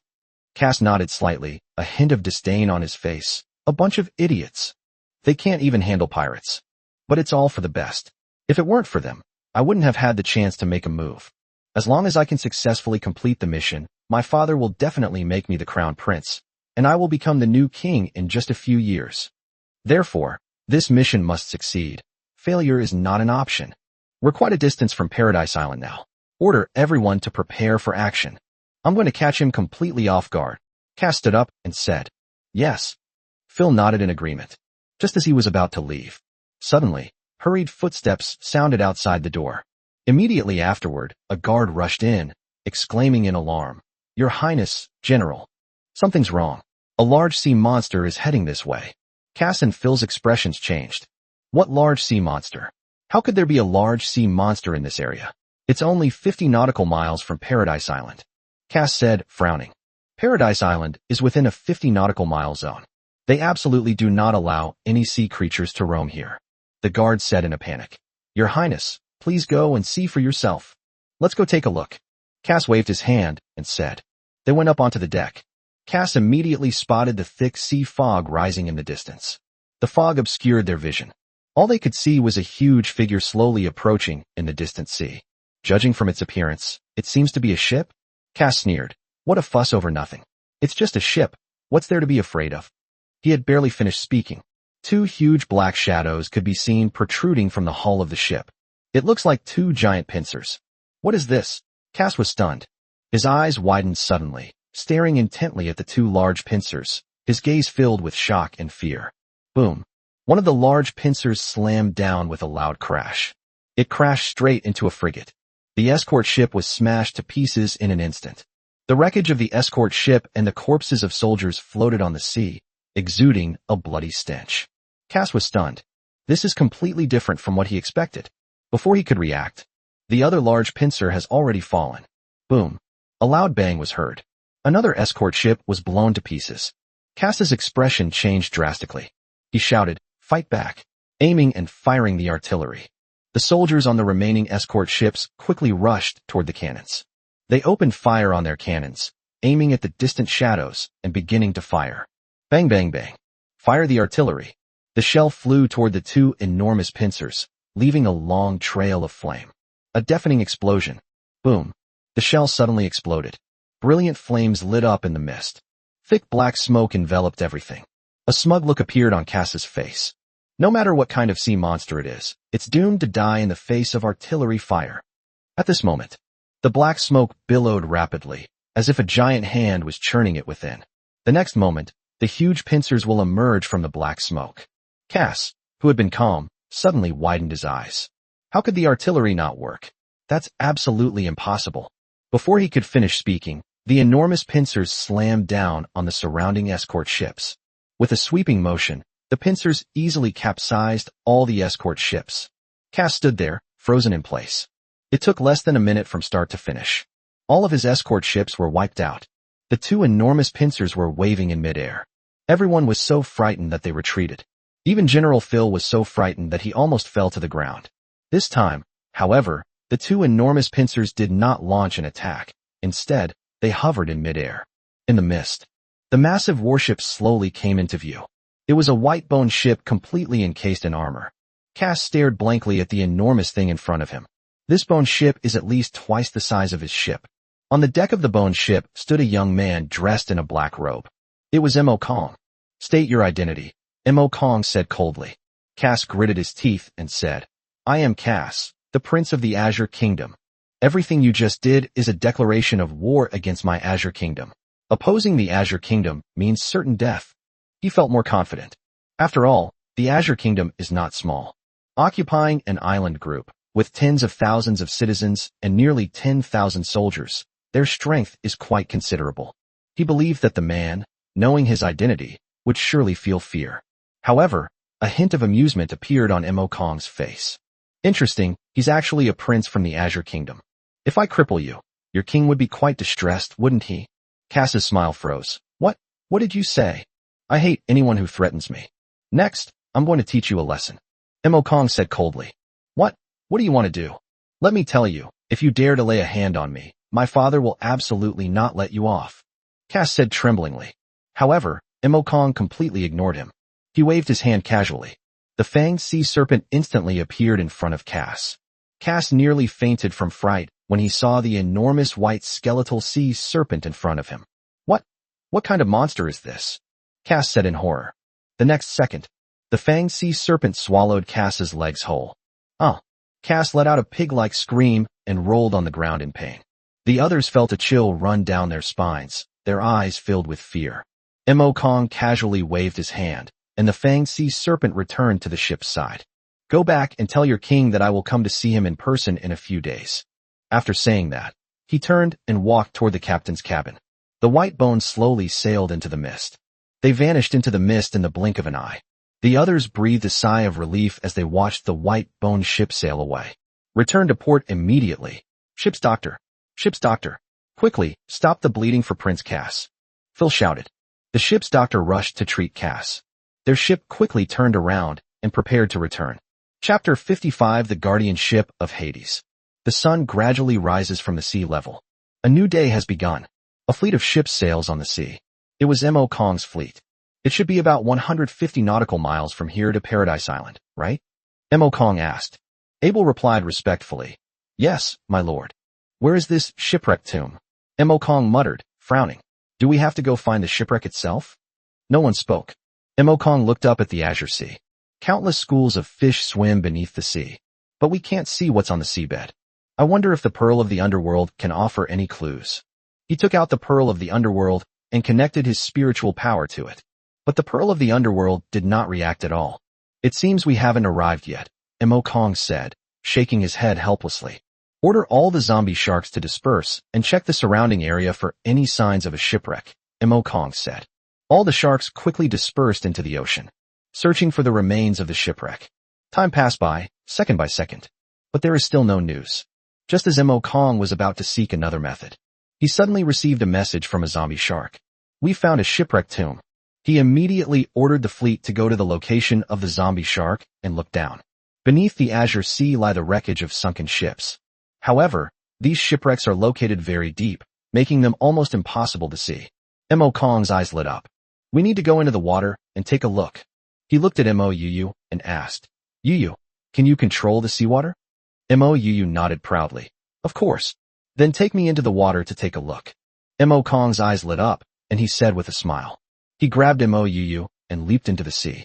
A feeling of suffocation washed over me. Mo Yu waved her hand casually. The seawater surrounding them actually parted on its own. They were as if protected by a transparent shell, completely unaffected by the seawater.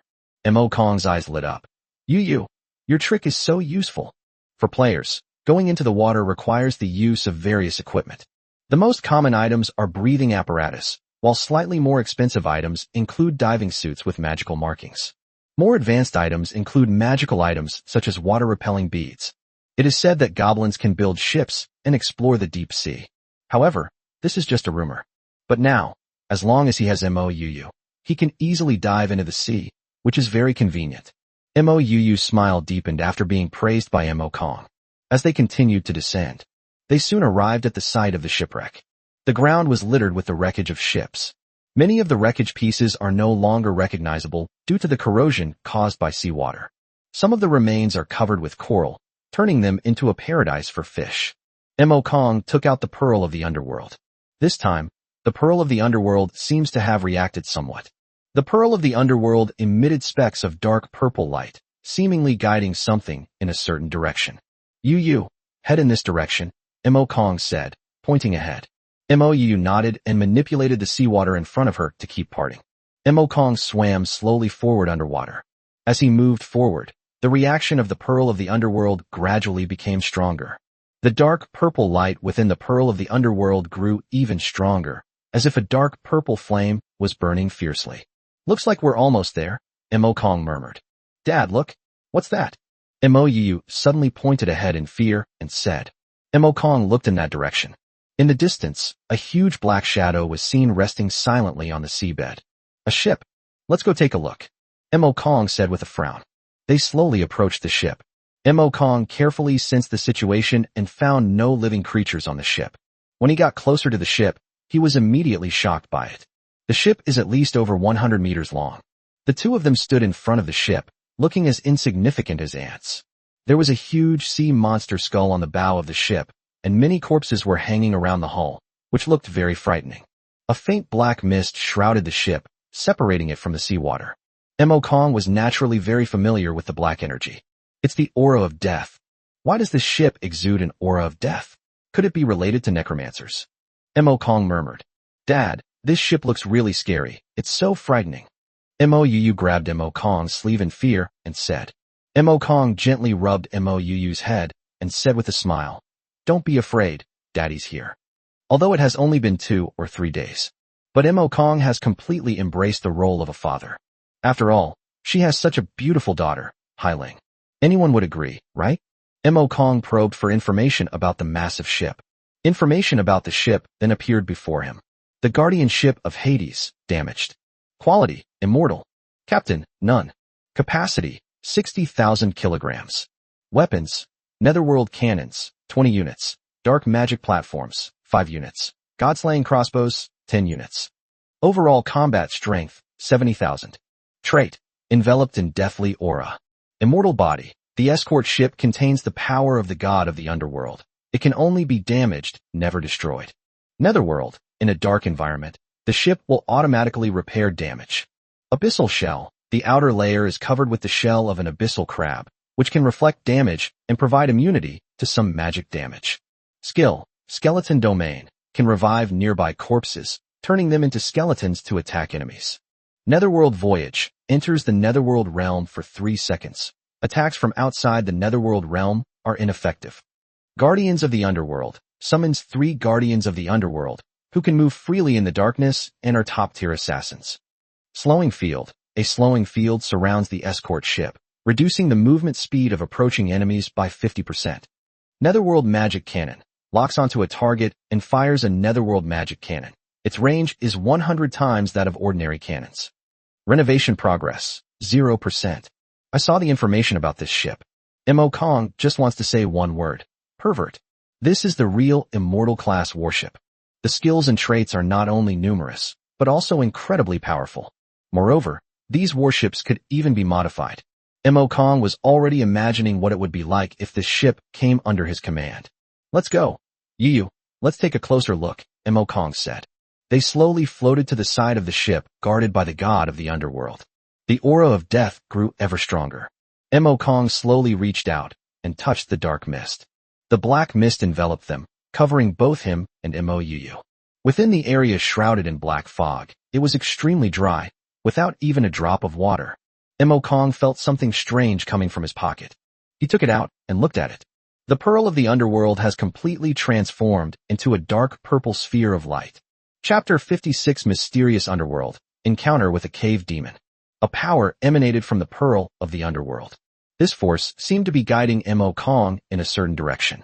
Mo Kong pulled Mou along and quickly walked towards the boat. With his current strength, boarding a ship would be a piece of cake. A moment later, He followed the guidance of the Pearl of the Underworld to the captain's cabin of the escort ship. The captain's cabin was gloomy. A thick aura of death hung in the air. There is a chair in the middle of the captain's cabin. There is a groove at the top of the seat. Mo Kong sensed that the Pearl of the Underworld seemed to want to return to that groove. He strode to the seat and gently placed the Pearl of the Underworld into the groove.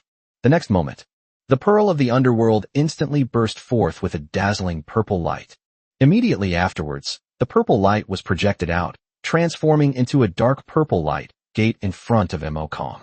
This must be the mystic realm of the underworld, right? Mo Kong stared intently at the dark purple light gate in front of him, his expression slightly solemn. You, stay here and don't run around. He gave his instructions. Dad, where are you going? I'll go with you. Yu shook her head like a rattle drum. It's too dangerous there, you stay here. This time, Mo Kong was very resolute. Seeing that Mo Kong insisted, Yu could only pout and nod in dissatisfaction. Mo Kong stepped into the dark purple light gate and then disappeared completely. He felt a sudden darkness engulf his vision. When his vision returned, he felt as if he had entered a desolate world. The surrounding land was desolate, without even a single weed. And on this land, tombstones stand one after another. At a glance, there are countless of them. Is this the netherworld mystic realm? Mo Kong murmured. A system notification sounded in his mind. Ding.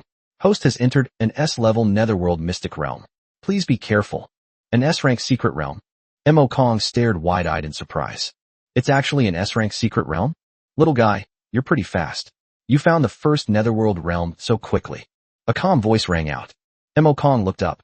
Suddenly, the man in black robes appeared to be floating in midair.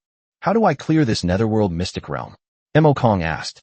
Young people are just impatient. I won't keep you in suspense any longer. Let me give you a skill first. With a casual wave of his hand, a beam of light entered Mo Kong's body. A system notification sounded. Congratulations on acquiring a new skill, Summon Ghouls. Mo Kong was taken aback and immediately opened the skill bar. A brand new skill is flashing with an intermittent light. He selected that skill. The skill descriptions appeared before me. Summon Ghouls. Transform corpses into ghouls. Ghouls can devour corpses to heal their own injuries and possess extremely fast movement speed and sharp claws. Mo Kong's eyes lit up. Ghouls are the lowest ranking combat unit of the Scourge. However, their combat strength is still not to be underestimated. They are at least much stronger than zombies. Giving me such a powerful skill for free, this secret realm must be quite difficult, right? Mo Kong asked. You'll soon find out how difficult it is. All you have to do now is follow the path, defeat all the enemies, and finally find me. As long as you can pass my test, you will have completely passed the netherworld mystic realm. The man in black robes spoke. After saying that, he disappeared. Hey, where's the road? You still haven't told me. Also, there aren't even any corpses, so how can we summon ghouls? Mo Kong shouted loudly. But no one responded to him. This guy is really irresponsible, Mo Kong said, shaking his head helplessly. He looked around. Among these dense tombstones, there seems to be a path leading into the distance. This should be the shortcut that guy was talking about. Let's go check it out. Mo Kong murmured. He walked along the path into the distance. Half an hour later, looking at the endless path, Mo Kong felt like cursing. Just how far is this mysterious realm of the underworld? Why haven't we seen a single person after walking for so long? That guy isn't trying to trick me, is he? With his agility points, his running speed is in no way inferior to some second or even third-tier assassins. Moreover, their endurance is no less than that of a warrior. They can run for half an hour without feeling tired at all. Even so, after running for half an hour, there were still countless tombstones around. Just as Mo Kong was about to sit down and rest. Suddenly, I felt the ground tremble slightly. He looked down and saw a crack rushing rapidly toward his location. The cracks were spreading very fast. In just a few seconds, the distance was reduced from 100 meters to less than 10 meters. We're about to crash into Mo Kong. Mo Kong leaped to the side, easily avoiding the crack. Boom. The next second, the spot where he had just been standing suddenly exploded. A monster that looked like a spider appeared in front of him. Mo Kong stared wide-eyed in surprise. Isn't this guy a cave demon? Crypt fiends are undead units, and are somewhat stronger than ghouls. It looks like a spider and can burrow underground to launch surprise attacks on enemies. A thought suddenly occurred to him. The information about the cave demons was then revealed before them. Crypt demon, silver tier boss. Level, LV.20. Skill, burrow, The crypt demon can burrow underground to move and continuously regenerate health underground. Spiderweb spits out a spider web to cover enemy units, restricting their movement. Can also pull flying units to the ground. Summon spiders. Attacks will summon small spiders to deal damage to enemies. Description: a monster with both human and spider genes, cruelly murderous. This cave demon is actually a silver level lord? This is the enemy that guy was talking about? I've killed plenty of silver level lords. Dealing with you is a piece of cake for me, isn't it? Mo Kong reached out and wiped his hand on the ring of Calamity. However, the ring of natural disasters showed no response. Mo Kong was taken aback. What's going on? Why isn't the ring of Calamity reacting? He wanted to communicate with the netherworld. No matter how he called upon the netherworld, there was no response. Holy crap. Does that mean the netherworld can't be used in the mystic realm of the dead? Mo was so angry he wanted to curse. At this moment, the cave demon burrowed into the ground again and rushed towards Mo Kong. Even if I can't summon undead creatures, I can still kill you with my own hands, Mo Kong said coldly. He waved his hand casually. Bone spear.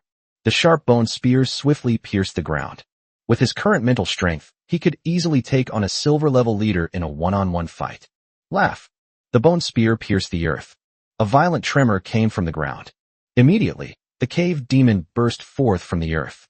This time, Mo Kong saw it clearly. The bone spear was piercing one of the cave demon's legs. You're lucky. Here we go again, bone spear. Mo Kong waved his hand again. This time, more than a dozen bone spears shot out instantly, blocking all the cave demon's escape routes. But this time, the cave demon had no intention of running away. It opens its mouth. The enormous spider web enveloped the bone spears. Those bone spears were instantly wiped out. Chapter 57: The Fighting Power of Ghouls. Mo Kong frowned slightly. The power of this bone spear is still too weak. Bone spear is the most basic attack skill of a necromancer. Even though his mental strength is strong, his destructive power is still too weak. Necromancers are best at summoning undead creatures to fight.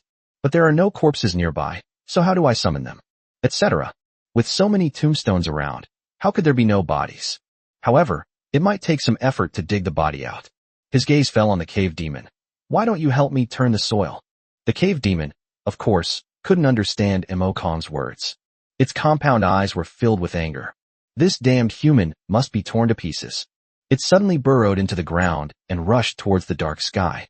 Mo Kong remained completely calm. His agility was in no way inferior to that of the cave demon, and he quickly arrived at a tombstone. Boom. The cave demon suddenly burst out from the ground. A large hole was torn open in the ground, and a corpse flew out from underground. Mo Kong's eyes lit up, and he raised his hand to the corpse, saying, "Summon ghouls." A thick aura of death quickly enveloped the corpse. The corpse, which had been dead for some time, suddenly opened its eyes, which had turned blood red. It landed on all fours, letting out a sharp roar. Mo Kong checked the information about the ghouls. Ghoul. Level, LV.15. Skill, Bite. Description, ignoring fear and pain, he vows to tear apart and devour all living beings, growing stronger by consuming corpses. Although ghouls may look ordinary, their base strength is far greater than that of zombies. However, there is a flaw. Once you become a ghoul, you will lose all the skills your corpse possessed in life. It's still somewhat different from a zombie transformation. Go. Take care of the crypt demon, Mo Kong said, pointing at the crypt demon. The ghoul, like a nimble monkey, pounced on all fours towards the cave demon. Its speed was so fast that it left only a blur. Almost instantly, it pounced on the cave demon. Its mouth suddenly opened, and it bit down, tearing off a large chunk of flesh. The cave demon let out a painful howl. Countless tiny spiders swarmed out and enveloped the ghoul. But the ghoul completely ignored the attacks from the other small spiders and frantically tore at the cave demon. Although the cave demons looked miserable, they were not fundamentally harmed. It roared and suddenly burrowed into the ground. Then a huge spider web enveloped the ghoul. The ghoul had no idea how to dodge and was tightly entangled in the spider web, lying on the ground unable to move. Mo Kong raised his dark staff and shouted sharply. Darkness envelopes. A dark light enveloped the ghoul. In the blink of an eye, the ghoul's size increased by a whole size. That crazed look in his eyes was terrifying. It quickly chased after the cave demon. It raised its paw and grabbed at the cave demon. Laugh. With a muffled thud, the cave demon's leg was severed by a single claw. Mo Kong was also somewhat surprised. How can a ghoul shrouded in darkness be so strong? He actually managed to take on the crypt demon single-handedly. While the ghouls and the cave demons were locked in a tug-of-war, Kong unleashed the scythe of the underworld. The sharp scythe sliced through the soul of the crypt demon. The cave demon let out a painful scream. Taking advantage of its damaged soul, the ghoul lashed out with its claws and finished off the cave demon. Ding! Killed the silver-level boss, the crypt demon, and gained 10,000 experience points. Congratulations, host. Your level has increased to LV.18. It's finally been upgraded again. Looking at the corpse of the cave demon, Kong reached out and cast corpse transformation. However, the zombie transformation failed. Ding! Corpse transformation cannot be used on it within this special space. Kong felt somewhat helpless. They've lost a powerful fighting force. However, there are ghouls, who also possess formidable fighting power in this secret realm. He ordered the ghouls to dig up all the surrounding graves. Ghoul claws are perfect for digging. In just over 10 minutes, they turned dozens of graves upside down and pulled out the bodies. Kong turned all these corpses into ghouls. He suddenly had a horde of ghouls. Looking at the dozens of ghouls, Kong nodded in satisfaction. He was confident that if he encountered that cave demon again, he would be able to kill it easily. Take a short break. He continued walking forward. After walking for a few minutes, the surrounding tombstones disappeared. A simple house appeared in front of them. The walls around the house were covered with dried bloodstains. This place is a bit eerie, Kong murmured, staring at the house. Although we were nearly 100 meters away from the house, we could already smell a strong stench of blood. Kong approached cautiously. Soon, he arrived at the house. Knock, knock, knock. As soon as he stood next to the wall, he heard the sound of chopping coming from inside. There was also someone talking to themselves. Stupid people deserve to die. What perfect thighs, still smelling of body odor, perfect muscle texture. This person must have loved sports in life. Kong cautiously peered inside through the window. A fat man wearing a dirty apron was talking to himself in front of a corpse. This fat man was enormous, with his fat folds piled up like a mountain of flesh, making him look nauseating. He held a curved hook in his left hand and a butcher's knife in his right, his eyes gleaming. Is this the second enemy? Kong murmured, frowning. The Netherworld is, after all, an S-rank secret realm, so it's normal for its map to be a bit larger. I just don't know how many enemies are left. A thought suddenly occurred to him. The fat man's information then appeared before them. Butcher, Silver Tier Boss. Level, LV.25. Skill, Disassemble Corpses. The Butcher is skilled at disassembling corpses and can identify enemy weaknesses. Virus Slaughter Knife. This slaughter knife is stained with countless drops of blood and is highly poisonous. If it falls on an enemy, it will transmit a virus to them. Death Hook. The hook can attach to an enemy's collarbone, controlling their movement. Description: a deranged butcher who enjoys dismembering his prey for pleasure. He is extremely sensitive to the scent of living people, so be careful. Another silver-level boss? Will we end up with a gold-level boss? Kong murmured. Who's outside? The butcher suddenly looked up at the window and roared angrily. The next moment, he suddenly threw the hook toward the window. Bang! The hook shattered the glass instantly, making a crisp sound. Kong frowned as he looked at the blood-stained hook. This guy is really sensitive to the scent of strangers. The butcher pulled hard, and the hook returned to his hand. He grinned slightly, revealing a hideous and perverted smile. Another prey has come knocking. You can't escape now. After saying that, he moved his massive body and walked outside. Chapter 58: Devouring Evolution, Exploder. Bang! The butcher kicked the door open with a sudden thud. He was met with the claws of a ghoul. Laugh! The claws landed on the butcher, but only managed to pierce his skin, revealing a layer of yellow fat. The butcher's expression suddenly turned ferocious. You dare to hurt me, prey? Die, die, die. He brandished his butcher's knife and slashed at the foremost ghoul. Click! Just one cut. The ghoul was then cut in two and fell to the ground. Upon seeing this, Kong frowned slightly. The butcher's strength was beyond his imagination. All ghouls, attack together. Engage him. Kong issued the order. Ghouls have no concept of fear. They pounced on the butcher like madmen.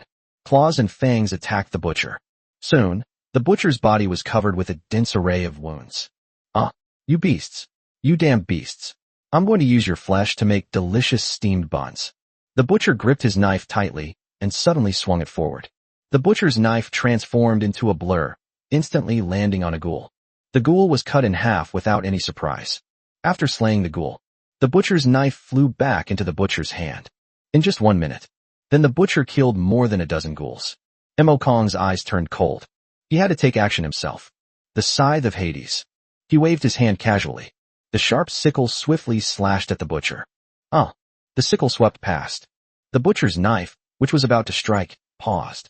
Then he suddenly clutched his head and let out a painful cry. The damage to the soul far exceeds that to the body. Seeing this, the other ghouls quickly pounced on the butcher, tearing at his flesh. The ghoul, having devoured flesh and blood, was growing larger at a visible rate. Their strength is also rapidly increasing. After the wounded ghoul devoured the butcher's flesh, its injuries healed at a visible speed. He recovered completely in no time. Get out of my way, you disgusting ant. The butcher roared, his arms constantly shooing away the ghouls on his body. Many ghouls were sent flying by the butcher's arm. But one ghoul clung tightly to the butcher. It kept devouring the butcher's flesh and blood, its body gradually swelling up, as if it had become a fat man. At this moment, a system notification suddenly appeared. Ding!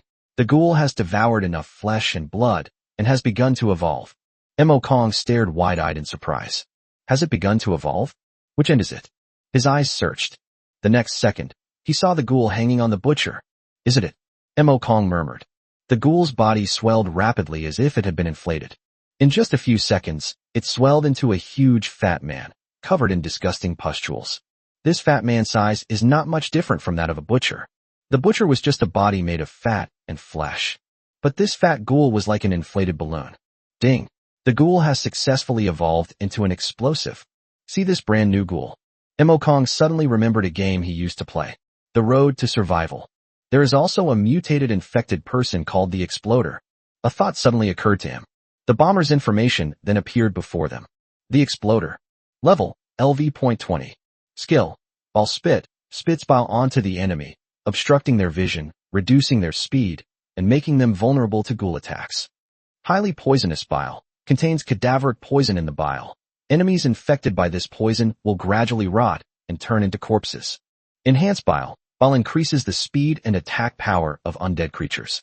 Explosion. The person who explodes can detonate themselves, causing bile to splatter in all directions. Description. This creature, whose body contains disgusting bile, isn't strong in combat, but the bile it spews out can make you feel nauseous for a year. Mo Kong's eyes lit up. Although the bomber himself is not particularly strong in combat, however, it is also quite effective in assisting combat. It can not only weaken the enemy, but also strengthen our undead creatures. Mo Kong pointed at the butcher and said, Exploder, spit out bile. The bomber opened its mouth, and dark green bile gushed out like a water jet, landing on the butcher with a hissing sound. Bile is constantly eroding the butcher's body. The butcher let out a painful cry. Bile is highly corrosive. It can even corrode steel, let alone flesh and blood.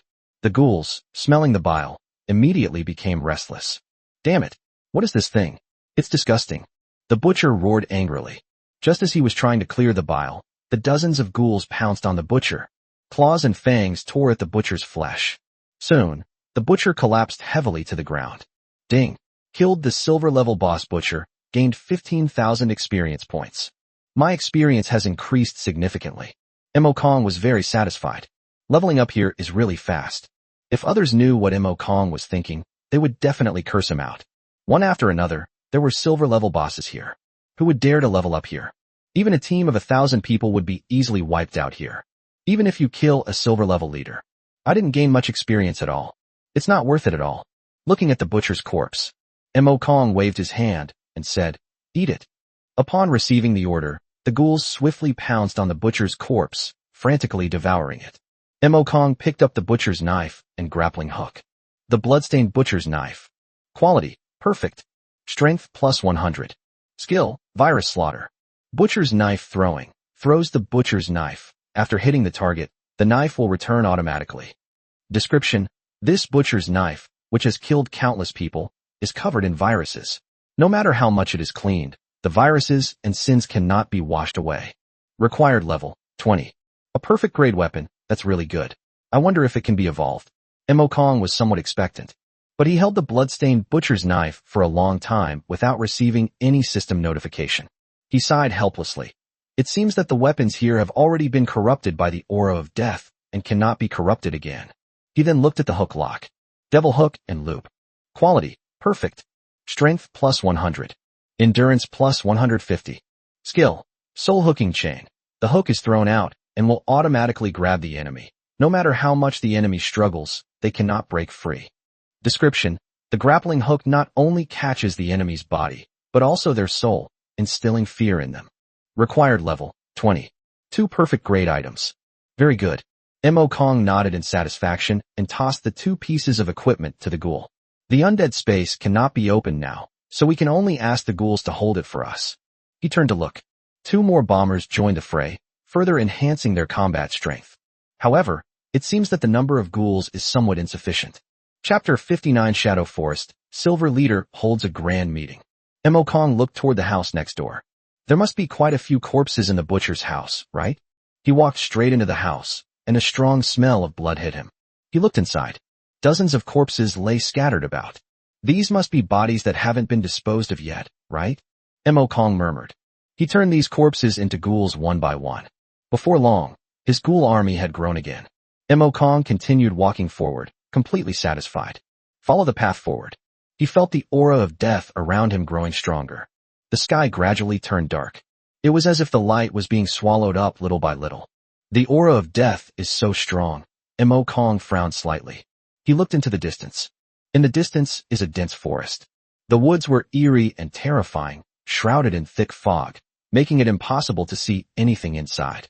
Mo Kong, however, showed no fear and walked straight into the woods. As he reached the edge of the woods, he heard a piercing scream. The sound seemed to be coming from the woods. If it were anyone else, they would probably have wet their pants in fear.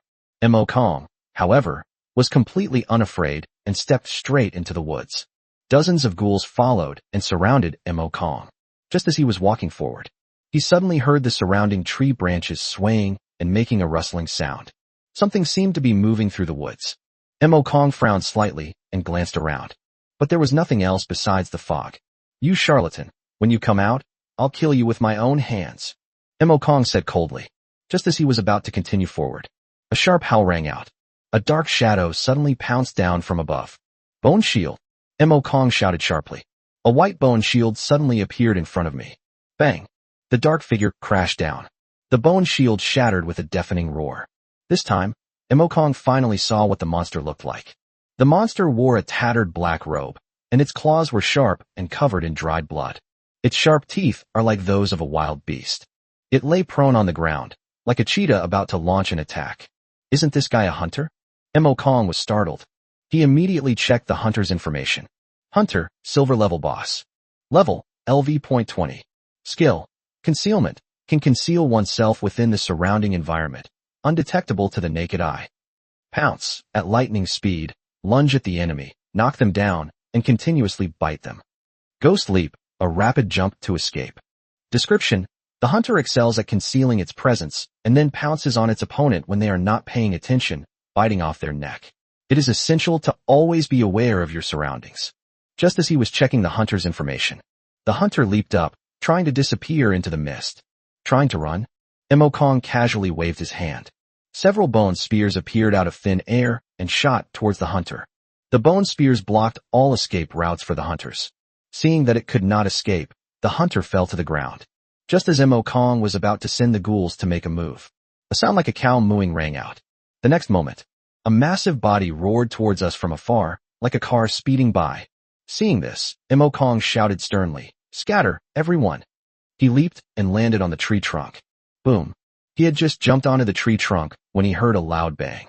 The figure slammed heavily against the tree trunk, causing it to shake violently. This huge tree, which is as thick as 3 people could hug, was almost broken. Mo Kong looked down. This monster was tall and burly, but its appearance was extremely deformed. One of his arms was extremely thick, several times the size of a normal person's. The other arm, however, was thinner than a baby's arm, hanging down beside the body and swaying with the body. Is this guy a sprinter? Mo Kong murmured. He had a sudden thought and checked the sprinter's information. Sprinter, silver level boss.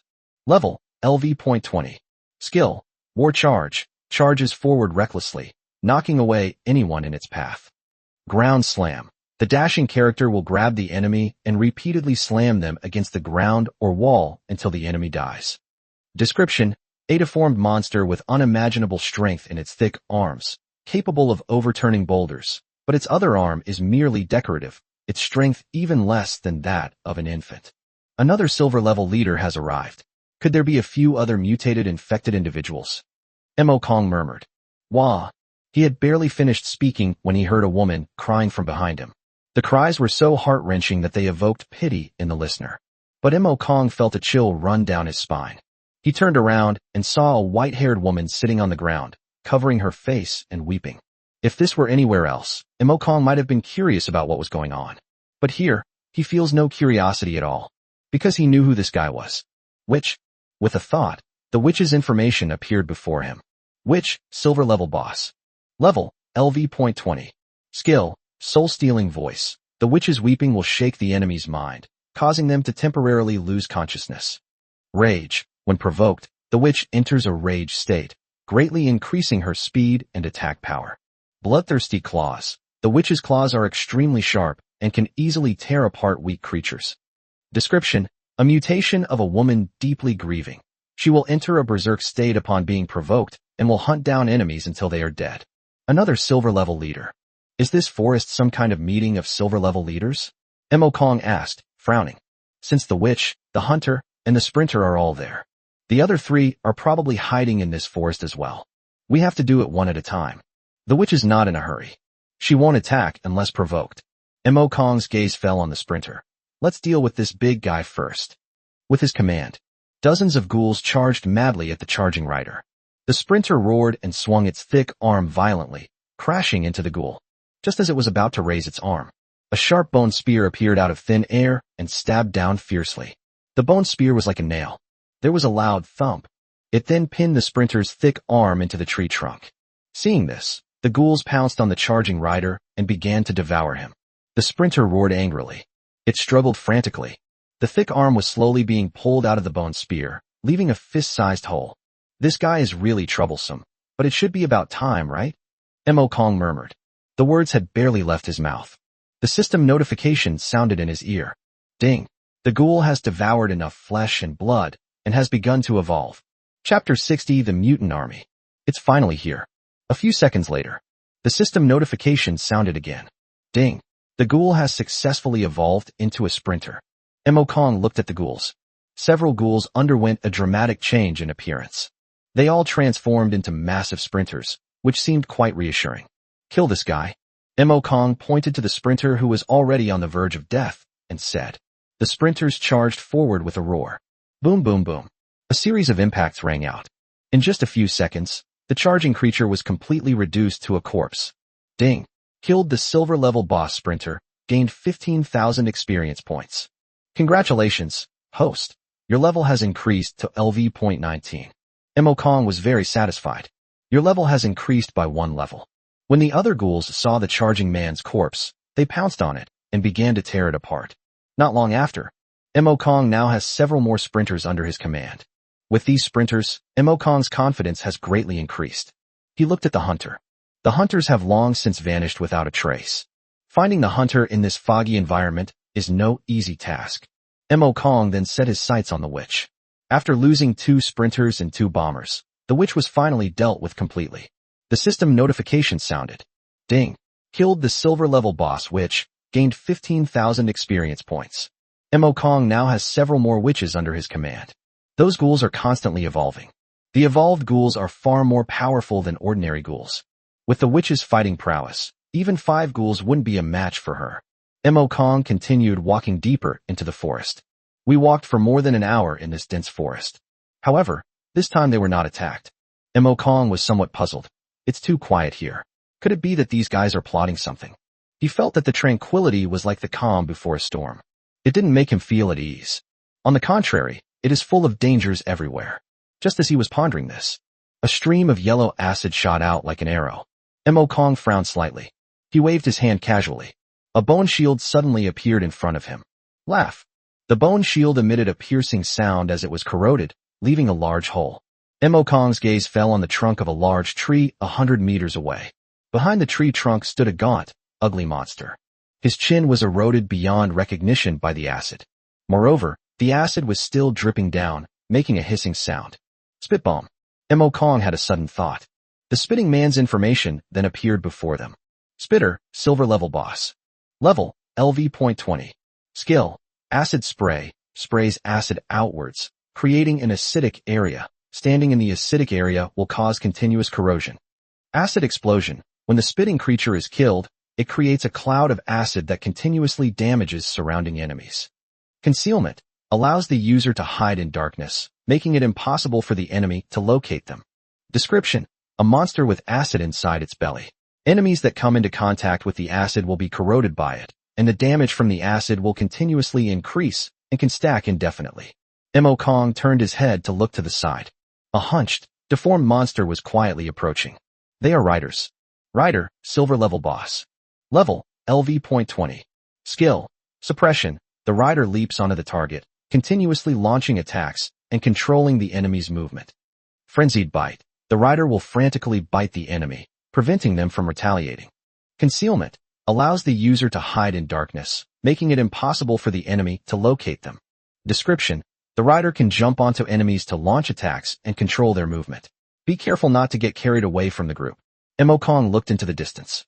The hunters were also hidden in the woods, ready to launch an attack at any moment. In addition, there are smokers. The smoker was tall and thin, with a huge tumor on one side of his face, making him look disgusting. Although his combat strength is not very strong, he has extremely strong control. The Smoke Master, silver level boss. Level, LV.20. Skill, tongue binding. The smoke stalker shoots out a tongue to bind enemies and drag them to their side. Explosion smoke. The smoke user can expel smoke to confuse the enemy's vision. Enemies trapped in the smoke will have their vision greatly impaired. Concealment allows the user to hide in darkness, making it impossible for the enemy to locate them. Description, a monster with extremely strong control abilities. Be very careful of its tongue. Once it takes control, you're doomed. All the monsters are here, Mo Kong murmured. He could feel that all the monsters' attention was on him. It seems these monsters are all planning to cause me trouble, Mo Kong murmured. In that case, let's do it. He said in a cold voice. The hunters and riders charged towards the dark sky first. They were very fast, and soon they arrived at a position only 100 meters away from Mo Kong. Witch, take care of them, Mo Kong said coldly. The witches beside him suddenly raised their heads, letting out piercing screams, and frantically charged at the hunter and rider. While the hunters and riders are fast, the witch in a rage is not to be trifled with. Soon, the two sides clashed. The ghouls rushed forward to help the witch. Upon seeing this, the spitter in the distance suddenly sprayed out a glob of acid. Laugh. The acid fell into the horde of corpses, making a piercing sound. The highly corrosive acid continuously eroded the bodies of the ghoul and the witch. In just a few moments, the bodies of several ghouls were completely corroded by the acid. Mo Kong frowned slightly and pointed at the spewing and smoke-generating beings in the distance. Sprinters, charge. Spitters and smokers excel at ranged attacks and control. But the sprinter's charge is the best counter to these. Several sprinters roared and charged forward with a thunderous roar. The charging sprinters were like several high-speed trucks, causing the ground to tremble slightly. In just a short moment, the sprinter had already reached the attackers who were spewing smoke. Bang! Bang! Two muffled thuds were heard. The person spitting the smoke was suddenly thrown back and crashed heavily into the tree trunk. The sprinter's fists rained down on the spitters and smokers. The ground shook from the impact. Mo Kong, on the other hand, stood calmly in place, waiting for the battle to end. He didn't even need to lift a finger. These monsters were already his for the taking. Soon, the system notification sounded. Ding. Killed a silver-level boss hunter, gained 15,000 experience points. Ding. Killed a silver-level boss rider, gained 15,000 experience points. Ding. Killed the silver-level boss, the spitter, and gained 15,000 experience points. Ding. Killed the silver-level boss Smoke Man, gained 15,000 experience points. Chapter 61 The Ultimate Weapon, the Tank. Congratulations, host. Your level has increased to LV.20.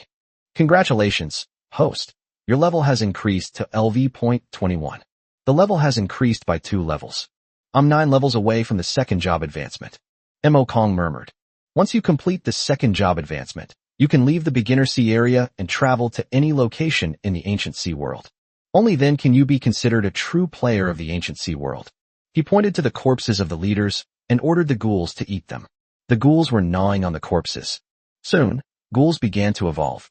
The one who spits, the one who smokes, the hunter, the rider. These infected individuals have different skills, but when combined, they can achieve a synergistic effect greater than the sum of their parts.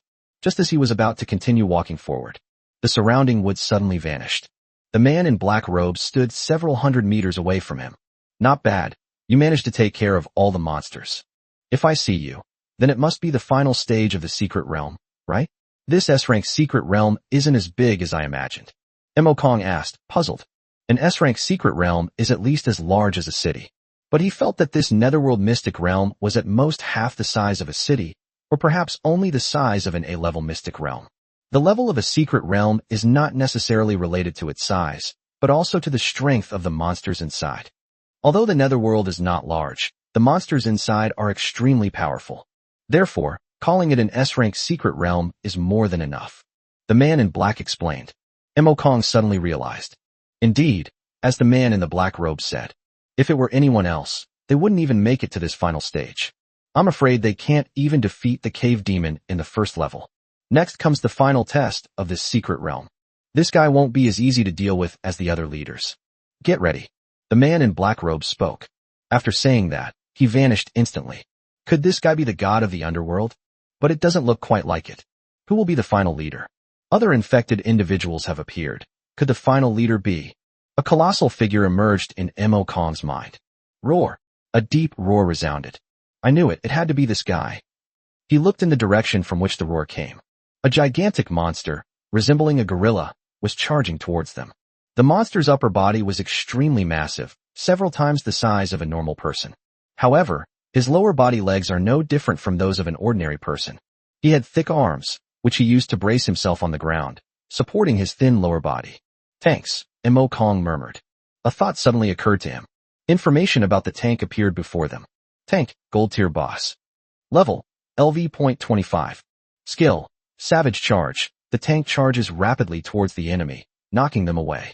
Mega Object Throwing. Tanks can freely move objects and smash them at the enemy, causing devastating damage. Heavy Hammer. The tank swings its fist and smashes the enemy, easily sending them flying. Rage. Tank enters a rage state. All attributes are increased. Description. Possessing unparalleled strength and defense. Encountering him is nothing short of a swift and painless death. This guy is actually a gold-level leader? Mo Kong stared wide-eyed in surprise. So far, he has only encountered silver-level bosses. I've never encountered a gold-level boss before. Moreover, the tanks are of a very high level. They will probably be extremely difficult to deal with. Roar. The tank slammed its fist into the ground. The terrifying power shattered the ground with a single punch. It lifted a huge rock and hurled it towards the dark sky with a crash. Mo Kong's eyes narrowed, and he shouted sharply, Acid Spray. The spitting creatures opened their mouths and sprayed acid at the boulder. Laugh. When the acid came into contact with the boulder, it instantly produced a piercing sound. In just a short moment, the boulder was then eroded into a pool of acid that spilled onto the ground. Attack him together. Kill him. Mo Kong waved his hand. The evolved ghouls launched their attack. The riders and hunters rushed toward the tank. Smoke wielders and spit wielders attacked from a distance, limiting the effectiveness of tanks. The sprinter and the witch launched an attack around the tank. Even something as powerful as a tank, when surrounded, is unable to exert its destructive power for a time and is firmly contained. Looking at the tank, which was covered in more and more wounds, Mo Kong's eyes also revealed joy. It seems that ganging up on someone is quite effective. At least the tanks are currently powerless to fight back. Just when Mo Kong thought he could easily deal with the tank, however, raised its head and let out an angry roar. Roar. The terrifying roar caused the surrounding ghouls to retreat. The original siege was instantly broken. Mo Kong frowned deeply. He knew things were going badly. Tank's eyes had turned bloodshot, and a thick aura of killing intent emanated from its body. The enormous fist swung out suddenly, smashing straight at the nearest charging rider. Bang. While the sprinter is not small, it is far smaller than a tank. A loud bang was heard. The sprinter was slammed into the ground by the tank, his body caved in, and he was dead. The tank has entered a berserk state. Mo Kong muttered, his brow furrowed. Tanks in a berserk state experience a surge in combat power. Its fists swung out repeatedly. Although his movements were completely chaotic, his power was absolutely terrifying. If you encounter even one of these issues, it's basically an instant kill. In just 1 minute, 20 mutated ghouls fell. The hunters and riders couldn't even break through the tank's outer skin. Only the witch could still inflict some damage. Mo Kong frowned deeply. If this fight continues, his forces will be wiped out. It's so rare to find some special undead creatures that we can use. Before they could even warm up to it, they were all killed by tanks. How can we tolerate this? We need to think of another way, Mo Kong murmured. Looking at the remaining 40-odd ghouls, Mo Kongshin steeled himself and said coldly, trading so many ghouls for a tank should still be a good deal, right? He waved his hand and shouted sharply, all ghouls charge. Hold the tank at all costs. All spitters spray acid at the tanks. Receive the order. The spitters sprayed acid at the tank. The acid shot towards the tank like sharp arrows. The tank was so large that it was hit by the acid without even needing to be aimed. Laugh. The acid splashed onto the tank, producing a piercing sound and billowing white smoke. The tank emitted a painful howl. It kept tearing at the acid on its body, trying to rip it all off. The acid is indeed quite effective at causing damage. Mo Kong grinned. The damage from acid can accumulate indefinitely. Once the acid damage accumulates, what are tanks anyway? Chapter 62 The first kill of the Golden Leader shocks the world. Tank's gaze fell on the few spitting creatures. It knows. Once those acid-spitting creatures are dealt with, no one can harm it. Roar. The tank let out a deafening roar. The two thick arms trembled violently on the ground as they charged toward the spitting creature like a gorilla. Sprinter, get in. Don't let it get close. Mo Kong frowned and shouted sternly. All the sprinters charged toward the tank together. Bang! A muffled thud was heard. All the sprinters were thrown into the air. The gap in strength is still too large. Mo Kong murmured. The tank charged madly toward the spitting attackers. However, when it was still 100 meters away from the spitter, several tongues rushed over and firmly bound the tank's limbs. It's the smoker. Roar! The tank was enraged by the repeated attacks. It roared wildly, its arm suddenly grabbing one of the tongues. With a forceful tug, it pulled the smoker over. Bang! What awaited the smoke wielder was the fist of a tank. The tank slammed down with a punch. The smoke bomb exploded, turning into a thick cloud of smoke that obscured the tank's vision. The smoke was extremely irritating. Even tanks were momentarily blinded by it and trapped inside. All those who spew acid, spew acid. Mo Kong hurriedly gave the instructions. The vomiter opened its mouth and sprayed out acid as if it were free, flying towards the smoke. Laugh. Countless drops of acid formed a pool that continuously corroded the tank's body. Soon, the tank's legs were completely corroded by the acid pool. Boom. The tank's massive body lost its support and crashed heavily into the acid pool. This time, the acid pool corroded even faster. Before long, most of the flesh on the tank had been eroded away. Upon seeing this, Mo Kong quickly ordered the remaining smoke bombers to pull out the tank. To prevent the tank from being completely corroded by the acid. He was even hoping that the tank's flesh and blood would allow the ghouls to evolve. The smoker pulled the tank aside. The ghouls around the tank looked on with longing. Go, swallow the tank. Mo Kong waved his hand and said. The ghouls pounced on the tank, tearing at its flesh with ferocity. This time, the tank was completely unable to fight back and could only be devoured by the ghouls. A few minutes later, the tank was reduced to a mere skeleton. A system notification tone sounded. Ding. Killed a gold-level boss. Gained 40,000 experience points. Congratulations, host. Your level has increased to LV.22. It's been upgraded again. Mo Kong was overjoyed. However, before his joy could subside, another system notification sounded. Ding. You are the first newbie to kill a gold-level boss. World-class newbie quest completed. Reward, 50 free attribute points. World reputation, plus 100. A global announcement is coming soon. Mo Kong was stunned for a moment. Then his eyes widened. Another world-class beginner quest completed? He really wanted to keep a low profile, but his abilities wouldn't allow it. A mechanical synthesized sound resounded throughout the heavens and earth. Congratulations to Mo Kong of the Dragon Kingdom for killing the gold-level leader. You have completed the world-class beginner quest and are rewarded with 50 free attribute points and 100 world reputation points. All players of the Dragon Kingdom will receive 10 free attribute points. All players in the Ancient Sea world heard the system notification. Everyone stared wide-eyed. Chat channels in various countries were instantly flooded with messages. Damn it. It's that Mo Kong from the Dragon Kingdom again. How could he kill a gold level leader?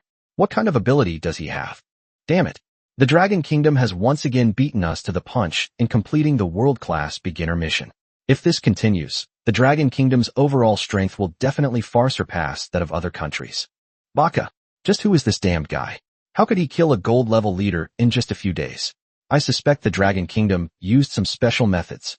We must thoroughly investigate the Dragon Kingdom. They must have used some kind of method. Otherwise, how could a newcomer possibly kill a gold level leader? That damned Mo Kong. How dare he steal my things? I'll make him pay. All eyes were once again on Mo Kong. This is happening inside the Dragon Kingdom's general conference room. Holographic figures appeared in the conference room. That kid Mo Kong actually managed to kill a gold level leader in the new BC? That's interesting. How did this guy do it? Did he contact thousands or tens of thousands of people to help him fight the gold level boss? But how is that possible? This little guy is too mysterious. We still haven't been able to find out his true information. I remember that Mo Xingli, the island owner of Newcomer Island, seemed to have been in contact with Mo Kong. Why don't we ask him? Good idea, connect with Mo Xingli. Soon, Mo Xingli's holographic image then appeared in the conference room. When he saw the bigwigs in the conference room, he quickly and respectfully said, "Greetings, esteemed leaders." All right, no need for formalities. Emotionally, you must have heard what happened just now, right? Long Tianhai asked. Emotionally nodded. He also heard the system notification and gained 10 free attribute points. All of this is thanks to Mo Kong. You've had contact with him.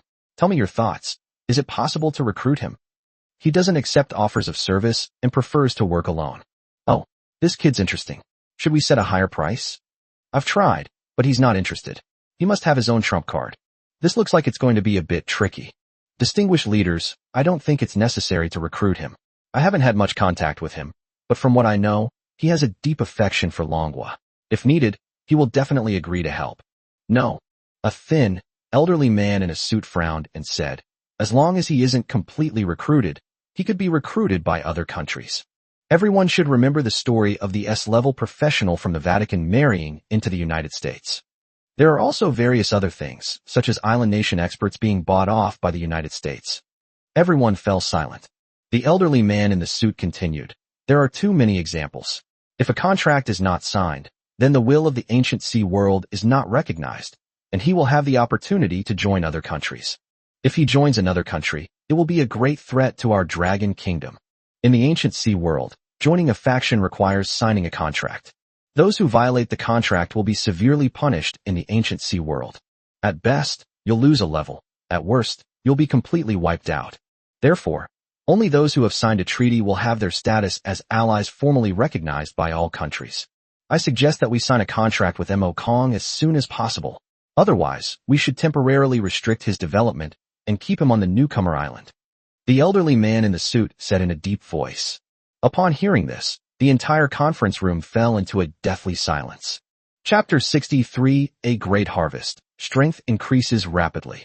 Emotionally frowned and said, Minister Liu, this is not a good idea. Mo Kong is currently the most influential newcomer in the Dragon Kingdom. If we treat him like this, wouldn't it make other new and talented individuals worry? The elderly man in the suit, however, dismissed it with disdain. No matter how powerful a genius is, he is still just a genius. Before he becomes a strong person, he will always be subject to others. The Dragon Kingdom is not short of geniuses. As long as he is willing to cooperate, the Dragon Kingdom will give him the best environment to grow. But if he is unwilling to cooperate, the Dragon Kingdom will not allow a threat to grow. The elderly man at the head of the table frowned and said with slight dissatisfaction, Old Liu, I know that your talent management department is very strict about talent management. However, restricting the development of others is not something that the Dragon Kingdom likes. Let's not talk about this anymore. Yes. Lu Guiqiang nodded and said, Emotionally, continue to contact Mo Kong and try to sign a contract with him to get him to join the Divine Dragon Squad. His treatment can be raised one level. In addition, if he has any requests, try to meet them as much as possible without violating principles. Yes. At this time, Mo Kong was unaware of the sensation his actions had caused. He looked at the ghouls. The ghouls devoured the tank's flesh and blood, greatly increasing their size until they were as big as the tank itself. However, it seems to be somewhat different from a tank. But Mo Kong was already very satisfied. Your assessment is over. The voice of the man in black robes came from behind. Mo Kong looked up. The man in black robes had appeared in the sky at some unknown time. You have successfully cleared the mystic realm of the underworld. Now it's time to collect your reward. He swung the sickle in his hand. A beam of black light shot into the ring of Calamity. The ring of Calamity emitted a pale white light, like a ghost. Mo Kong checked the information about the ring of Calamity. His eyes widened suddenly. The ring of natural disasters, under seal. Quality, immortal. Endurance, plus 100. Mental strength, plus 400. Skill, undead space. The ring contains a space that can store undead creatures or inanimate objects. Skeleton summoning. Summons an army of skeletons, the number of which is equal to the summoner's mental power. Skill, unlocked under special conditions. Description, this ring, imbued with the aura of necromantic calamity, is currently sealed, its power greatly diminished. If all seals can be broken, it will regain its peak power. Limited class, necromancer. The ring of calamity has been upgraded to immortal quality. The attribute boost increased several times over. And it also has a brand new skill. Summon skeleton soldiers. The number of skeleton soldiers is equal to his mental strength. Wouldn't that mean he could summon more than 2,000 skeleton soldiers at will? More than 2,000 skeleton soldiers. This is no joke. However, the current conditions do not allow it, and he cannot experiment with new skills here. Thank you, Senior. Mo Kong clasped his hands in a fist salute and said, You deserve it. There's one more thing I need to give you. The man in black robes slowly raised his hand. All that could be seen was a crown that was entirely black. There are 3 sharp spikes at the front of the crown. A blood-red crystal was embedded in the central spike, emitting an eerie light that was captivating. This is... Mo Kong looked at the crown with some confusion. Clearing the netherworld mystic realm will not only unlock the seal of the Ring of Calamity, but also grant you a piece of equipment from the god of the underworld. And this is the crown of the god of the underworld. The crown of Hades? Mo Kong's eyes lit up. Items that can be associated with the god of the underworld are definitely not bad. He checked the information about the crown of Hades. The crown of the underworld, sealed. Quality, immortal. Strength, plus 50. Endurance, plus 50. Agility, plus 50. Mental strength, plus 50.0. Skill, mental barrier. The crown of the underworld comes with a mental barrier, which grants immunity to all mental and curse magic attacks. Mind control can invade the enemy's brain with mental energy and control their actions. Can only control weak enemies. Controlling will continuously deplete the opponent's mental energy until death. Skill, unlocked under special conditions. Introduction, one of the 5 divine artifacts of the god of the underworld. It contains powerful spiritual energy and has been sealed since the god of the underworld disappeared. Collecting all 5 artifacts will bring unexpected rewards. Limited class, necromancer. Upon seeing the 2 skills carried by the crown of the underworld, Mo Kong's eyes widened instantly. These 2 skills are absolutely overpowered. An inherent mental barrier. Anyone with a brain can see how powerful this skill is. There are 2 very special and rare magic systems in the ancient sea world. Psychic and curse-based. Mental magic directly affects the enemy's mind, either controlling or destroying it. Curses also use mental power to inflict various negative effects on enemies. These 2 types of magic are difficult to defend against, since spiritual power is ethereal and invisible, and no one can resist it. There may be a mental barrier.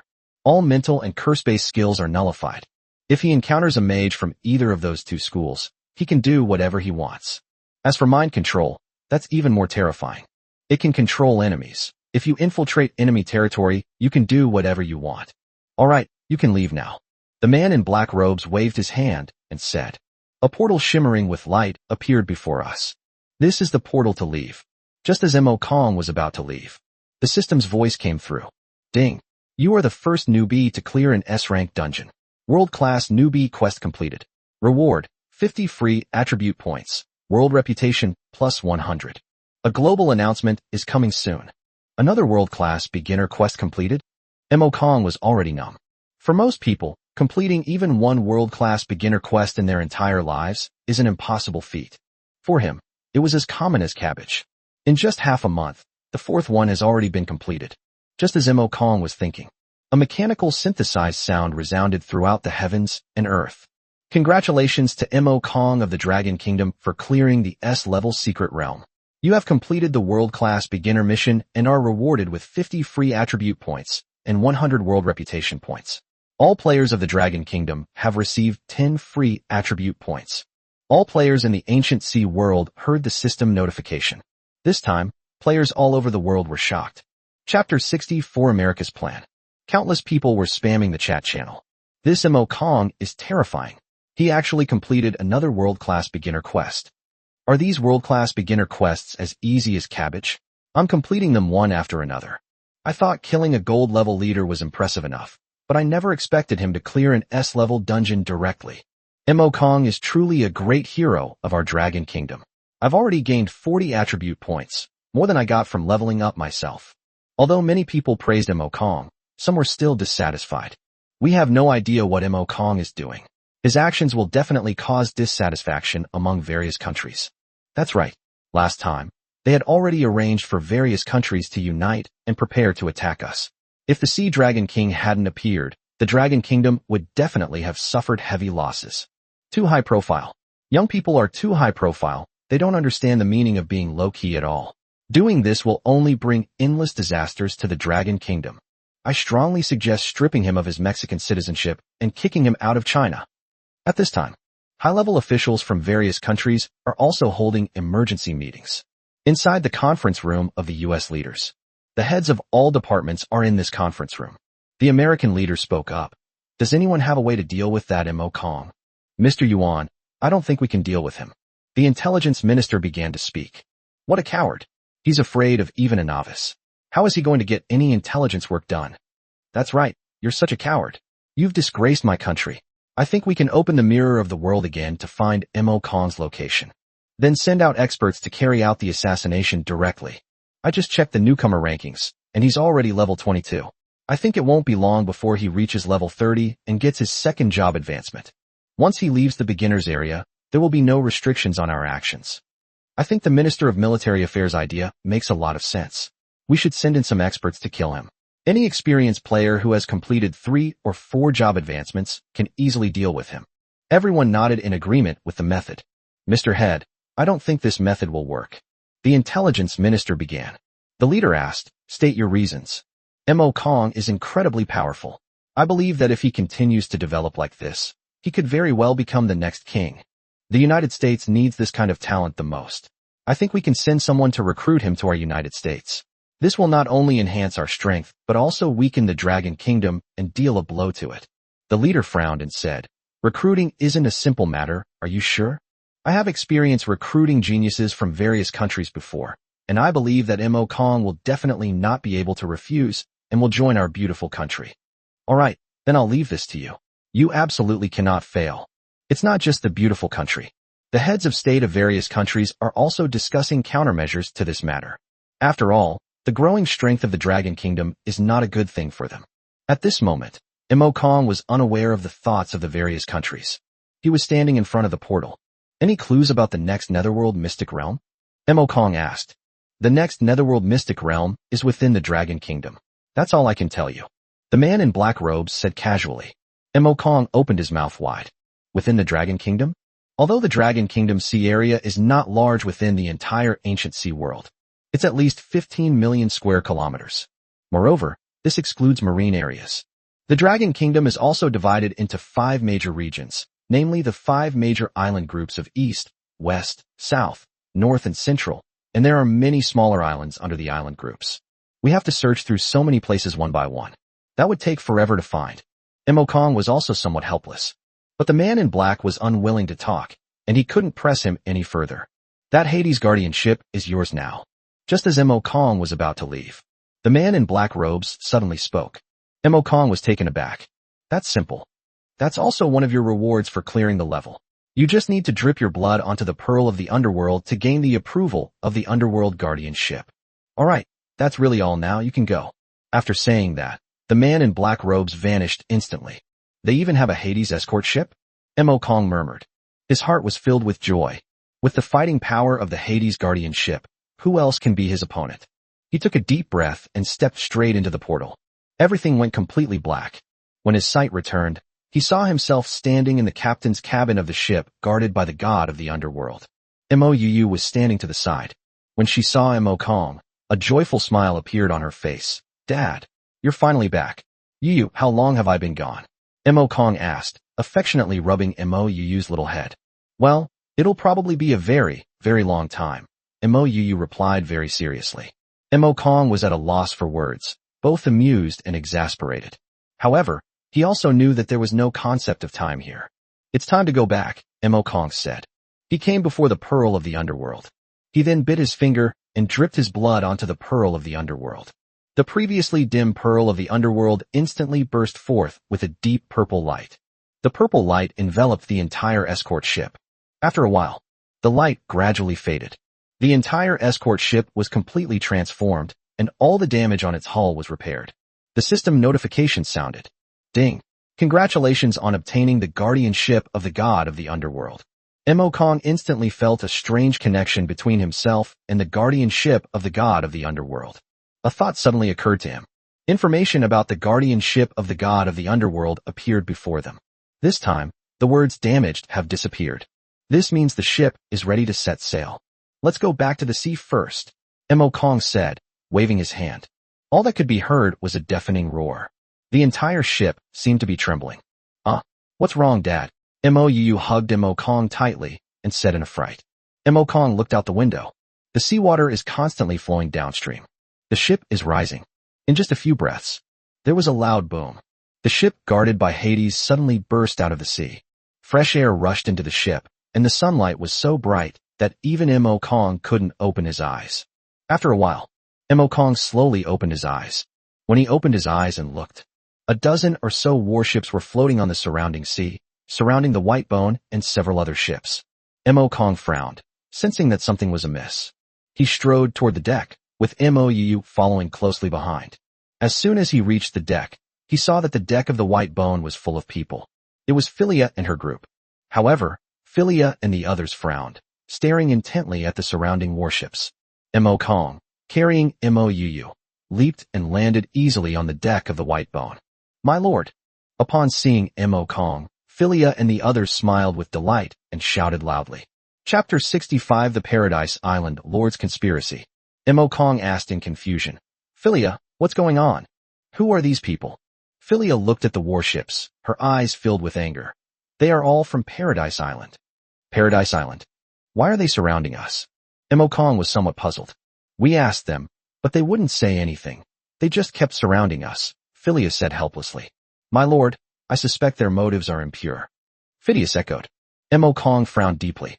He also sensed that something was wrong, just as he was about to ask. In the distance, another three-masted sailboat, nearly 50 meters long, slowly approached. The three-masted sailing ship slowly approached the White Bone. A waiter dressed in fine clothes came onto the deck and said coldly, "Which one is Mo Kong?" Mo Kong stepped forward and said, "It's me. Come with me. The island lord will see you in person." After saying that, the waiter turned and walked into the cabin. Mo Kong frowned. "Island lord? He wants to see me?" The island lord of Paradise Island, Adrian, had met him before and provided him with some information about the mystic realm of the underworld. But why do I need to see him again this time? Could it be that they want items from the secret realm? But these items are exclusively for necromancers. Even if you take it, you can't use it. Let's go take a look first. Mo Kong made up his mind and followed the waiter into the cabin. He entered the cabin and saw Adrian, the lord of Paradise Island, dressed in a white robe, sitting at a table, sipping tea from a cup. "I met Mo Kong." He put down his teacup and gestured to the chair beside the table. "Please sit down." Mo Kong sat down directly and asked, "Island Lord, what brings you to me? Furthermore, I would like to ask, what is your intention in sending men to surround my fleet?" Adrian chuckled and said, It seems you've misunderstood. I did not send people to surround you, but I heard that someone wanted to attack you, so I specially sent people to help you. But now it seems that the information I received was false." Although Mo Kong found it a bit strange, seeing Adrian's sincere appearance, he wasn't so angry. "Thank you for your kindness, Island Lord. In that case, I shall take my leave." After saying that, he prepared to get up and leave. "Don't rush, have a cup of tea first," Adrian said with a smile. Mo Kong looked at Adrian with a puzzled expression. He always felt that something was off about Adrian. Is there anything else, Lord Island Master? Hee. I just wanted to ask, have you found that world yet? I don't think this has anything to do with the island owner, right? This pearl of the underworld is mine, so naturally I have to inquire about it. The pearl of the underworld has already been auctioned off by you. How could it still be yours? Young man, what I'm auctioning off is merely the right to use the pearl of the underworld for 3 months, not the pearl of the underworld itself. A slight smile appeared on Adrian's face. His smile was full of cunning, making people feel disgusted. All right, hand over everything you've obtained, and I can let you and your crew leave safely. Otherwise, I'll have to do it myself. Mo Kong looked at Adrian calmly and said, It seems you had this planned all along. That's right. If you have someone to blame, it's only because you were too stupid to believe such a simple lie. This is Paradise Island's territory, and everything here belongs to Paradise Island. Now you only have 2 choices. The first is to hand over the goods and let you leave. The second condition is that I will personally kill you. Mo Kong grinned. I choose option 3. I'll kill you. The words fell. His hand then touched the ring of Calamity. One figure after another appeared beside him. When he left the netherworld, he put all the mutated ghouls into the undead space. Now is the time for them to make their move. A horde of evil undead. Mo Kong, you actually associate with the dead. You truly are an evil being. For the peace of Paradise Island and the ancient sea world, I must kill you. Adrian looked at the group of ghouls in front of him and said coldly. He casually grabbed something, and a platinum staff appeared in his hand. The platinum staff is topped with a pair of pure white wings, exuding an aura of holiness. Mo Kong had a sudden thought. Adrian's message appeared before them. Adrian, Lord of Paradise Island, Gold Level Leader. Level, LV.25. Skill, Holy Light Illumination. Fires a beam of holy light to attack the enemy. Holy Word. Forbidden. Casts a holy word spell that seals the opponent's skills for 3 seconds. Holy Word. Shield. Casts a holy word spell to create a divine shield, protecting the target within it. Holy Word. Punishment. Summons holy light to punish the enemy. Holy Fire. Emits a holy flame that engulfs the enemy. Mental Impact. Releases powerful mental energy to impact the enemy's mind, capable of instantly shattering it. Spirit. Fallen. Transformed into a dark priest. Cannot be transformed again after conversion. Introduction. A powerful and holy priest with strength unmatched by ordinary people, yet his heart lacks the holiness of a priest, as if corrupted by something. It's actually a gold-level leader. Mo Kong muttered with a frown.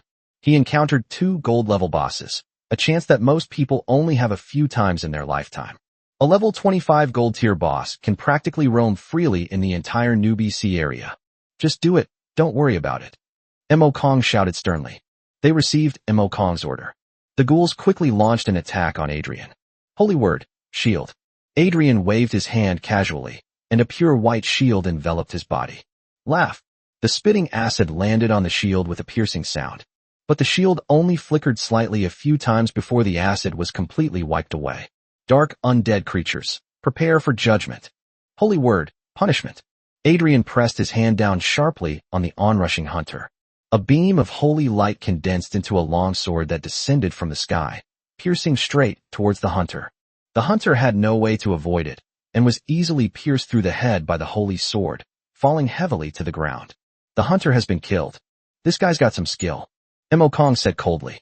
With a casual wave of his hand, several bone spears shot towards Adrian. However, the bone spears that landed on Adrian's shield were still blocked outside the shield. Adrian's face showed disdain. Go to hell. A terrifying mental force rapidly gathered.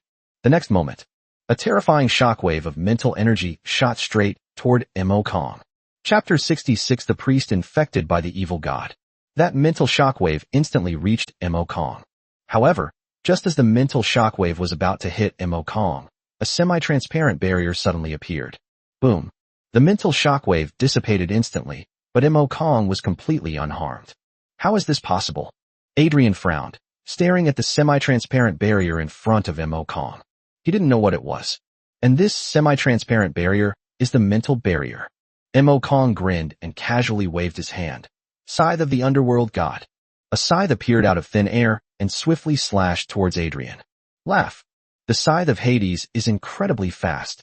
Almost instantly, he arrived in front of Adrian. Adrian's face showed disdain. Trying to hurt me? Dream on. As soon as he finished speaking, the scythe of Hades swept past in an instant. Adrian felt as if his head had been sliced open by a sharp blade, the intense pain stimulating his brain.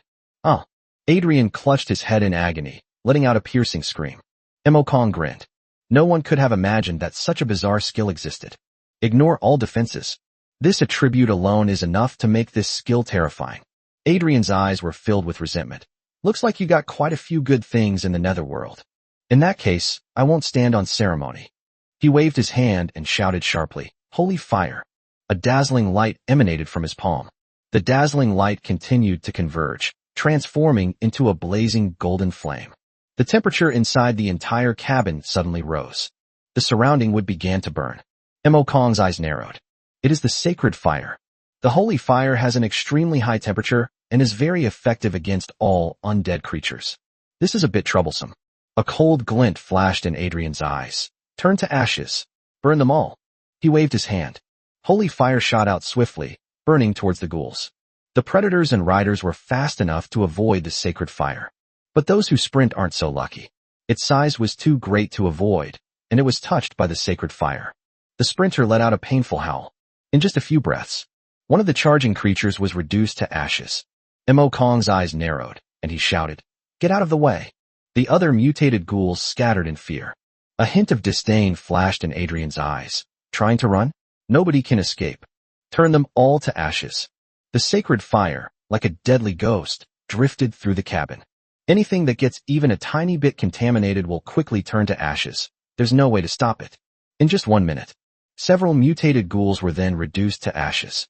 This room is too small. If we stay here any longer, something bad is bound to happen. Kong frowned and muttered to himself. With a thought, he collected all the mutated ghouls into his undead space. He then rushed outside. Trying to run? Stop him. Upon receiving orders, the guards at the door surrounded Kong with machetes in hand. However, Kong was not afraid at all. He had already checked the ranks of these guards. However, it's only level 20. His mental strength far surpasses that of an ordinary level 20. With a thought, several bone spears appeared out of thin air and shot towards the guards. The guards were unable to dodge in time and were pierced through the heart by the bone spear, instantly falling to the ground and dying. Ding. You have killed a guard on Paradise Island and gained 300 experience points. Ding. You have killed a guard on Paradise Island and gained 300 experience points. The guards kept rushing in, completely blocking the entrance. And in the rear, Adrian is closing in. With a cold smile on his face, he slowly said, Kong, hand over the item. Don't force me to do it myself. Kong frowned and shouted sharply, Netherworld magnetic field. His robes crackled with dark purple lightning. Adrian was taken aback. The next moment, thunder roared out.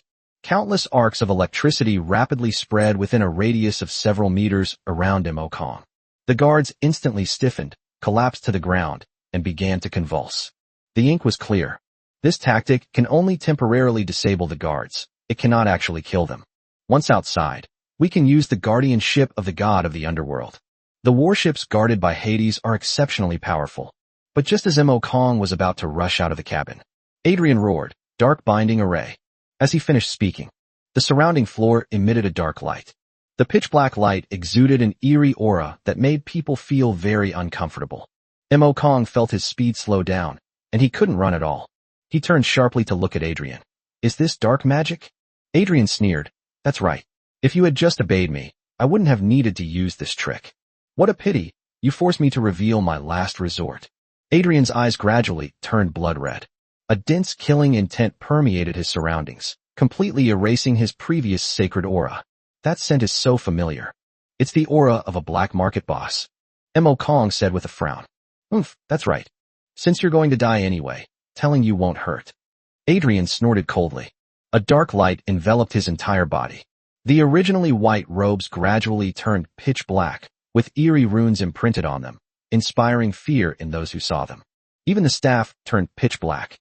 The angel wings at the top also turned into demon wings. I have long since submitted to the great evil god.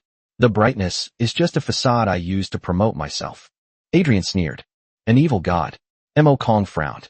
There are many gods in the legends of the ancient sea world. God of the elements, god of nature, god of the sea. According to legend, these gods created the world. Among the gods, There are also two factions, the righteous and the evil. Although the god of the underworld is in charge of death, he is on the side of justice. The evil god, on the other hand, belongs to the evil faction, and his goal is to turn the entire ancient sea world into his paradise. In the ancient sea world, each deity has followers. And this Adrian is a follower of the evil god. Mo Kong never expected that he would encounter a follower of an evil god here. That's right. I am a devout follower of the evil god. Give me what you have obtained, and the evil god will forgive your sins. Adrian slowly extended his hand and said, You worship evil gods, but what I received is not something from evil gods, so it's useless for you to take it, Mo Kong said coldly. This is the matter of the evil god. I have no right to interfere, to give or not to give. No. Chapter 67 Incarnation of Nether Lightning. Adrian's gaze grew increasingly cold. Since that's the case, then you might as well die. A thick black mist enveloped his body. Mo Kong sensed that Adrian's aura had become even more terrifying. He checked Adrian's information again. The information has been completely changed. Evil Priest Adrian, Gold Rank Boss. Level, LV.28. Skill, Evil Words, Slice. Uses evil power to create a blade to slice the enemy. Evil Word Spell, Frenzy. Induces the enemy into a frenzied state, causing them to attack all surrounding enemies indiscriminately. Evil Word Spell, Destruction. Summons evil light to attack enemies. Evil Flame. Unleashes an evil flame that devours enemies. The Grace of the Evil God. Summons the power of the evil god, lasting 3 minutes. Description. A fallen and evil priest. The holy light has been corrupted and turned to evil. He possesses powerful spiritual energy. Be extremely careful. Evil priest? Mo Kong stared at Adrian. The fallen Adrian has become even more terrifying in terms of power. Adrian's voice had become quite hoarse. He stared at Mo Kong and said coldly, Evil fire. A dark purple flame suddenly appeared in front of him. The flame was eerie and cold. When it appears, the surrounding temperature drops by more than 10 degrees. It was as if it weren't a ball of fire, but a block of ice. He tossed it casually. The ball of flame flew out and shot into the dark sky. The evil fire was only a dozen meters away from Mo Kong. It's too late to hide. Mo Kong raised his hand and shouted sharply, Bone shield. A bone shield suddenly appeared. Laugh. The evil fire touched the bone shield. In just 1 second, it was burned to ashes. Moreover, its power remained undiminished, and it continued to rush towards the dark sky. Mo Kong's expression turned solemn. Nether lightning ball. The words fell. The netherworld thunder robe crackled with streaks of lightning. The next moment, 3 dark purple lightning orbs appeared beside him. The nether lightning orb then crashed into the evil fire. Boom. A loud bang was heard. The cabin exploded with a deafening roar. At this moment, the people waiting on the deck suddenly became a little anxious. What happened? Wasn't the Lord supposed to go in for a discussion? Why did it suddenly explode? Fidus asked, scratching his head. Dad's in danger. I need to go help. Mou's face turned red with anxiety, and she was about to run towards the ship. Abel quickly grabbed Mou's hand and said, Miss, you absolutely mustn't go. It's too dangerous over there. If you get hurt, I won't be able to explain it to the Lord. Let go of me. I need to go help my dad. Mou's face turned red as she struggled fiercely. Abel, tell everyone to prepare for action. Abel looked back. Philia held a bow and arrow in her hand, staring intently ahead. Philia, what's going on? Abel was taken aback. Help. As soon as she finished speaking, she drew her bow, knocked an arrow, and shot it out in one swift motion. An arrow pierced the chest of a guard. The guard fell straight into the sea. Seeing this, the other guards launched an attack on the white bone. Seeing this, Abel knew he couldn't escape it. Prepare to airdrop zombies. Prepare to fang sea serpents. Prepare to abyssal crabs. Prepare for boarding action. As he finished speaking, one after another, zombies flew out of the air. The fanged sea snake's eyes glowed red as it slowly writhed. The pair of enormous crab claws also lifted up. The once luxurious cabin was instantly turned into a mess. Mo Kong had a premonition and retreated more than 10 meters without getting injured. Adrian, on the other hand, fared rather poorly. He was deep inside the ship's cabin, with nowhere to avoid it, and could only take the impact head-on. Even his robes had several holes in them, and he looked miserable, like a beggar. Adrian is furious. He could be called the owner of Paradise Island. They can't even handle a little guy? If this were to reach the ears of the evil god, It would surely disappoint him. Evil word spell. Destruction. The black gem at the top of the staff shone brightly. The black light shot towards the dark sky with a thunderous roar. Mo Kong dodged to the side, and the black light exploded behind him, creating a large hole. All right, time is running out. I'm not going to waste any more time with you. The grace of an evil god. Adrian raised his hands and shouted. As he finished speaking, a strange red light descended from the sky and landed directly on him. Adrian's eyes turned blood red, and he exuded a terrifying killing intent. Ha ha ha, it really is the aura of the god of the underworld. Boy, you possess an artifact of the underworld god. Hand it over to me, and I'll grant you endless riches and glory. How about it? His voice became hoarse, as harsh as sandpaper. Mo Kong shook his head. Impossible. Umph. You dare defy my will. Dot. A terrifying mental shockwave shot towards Mo Kong. Boom. The mental shock crashed against the mental barrier. This time, even the mental barrier trembled a few times. Mo Kong was taken aback. Even the mental barrier is about to break? This guy seems to have some skill. We must go all out. Nether lightning incarnation. Mo Kong roared. Lightning crackled across the netherworld thunder robe. The next moment, the lightning bolt suddenly entered Mo Kong's body. Mo Kong suddenly opened his eyes, and even his eyes flashed with lightning. 3 brand new skills have appeared in the skill bar. Nether Thunder Apostle summons a Nether Thunder Apostle to assist in the attack. The Nether Thunder Apostle will use powerful thunder magic. Thunder Purgatory summons countless bolts of lightning to form Thunder Purgatory. Within Thunder Purgatory, the power of lightning magic is doubled, while the power of other magic is weakened. Nether Lightning Bone Spear. Nether lightning pierces through the bone spear, aiming at the enemy's weak point, with a 1% chance of instant kill. Mo Kong was overjoyed. It was able to kill with a single blow. He looked at Adrian. It's time to deal with you. He waved his hand. Bolts of lightning shot out from his body.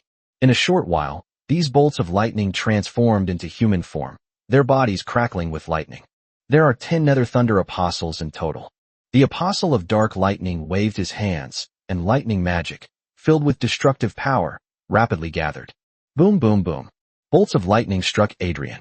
Adrian was struck by lightning and forced to retreat, his eyes filled with rage. Damn it! The wrath of the evil god.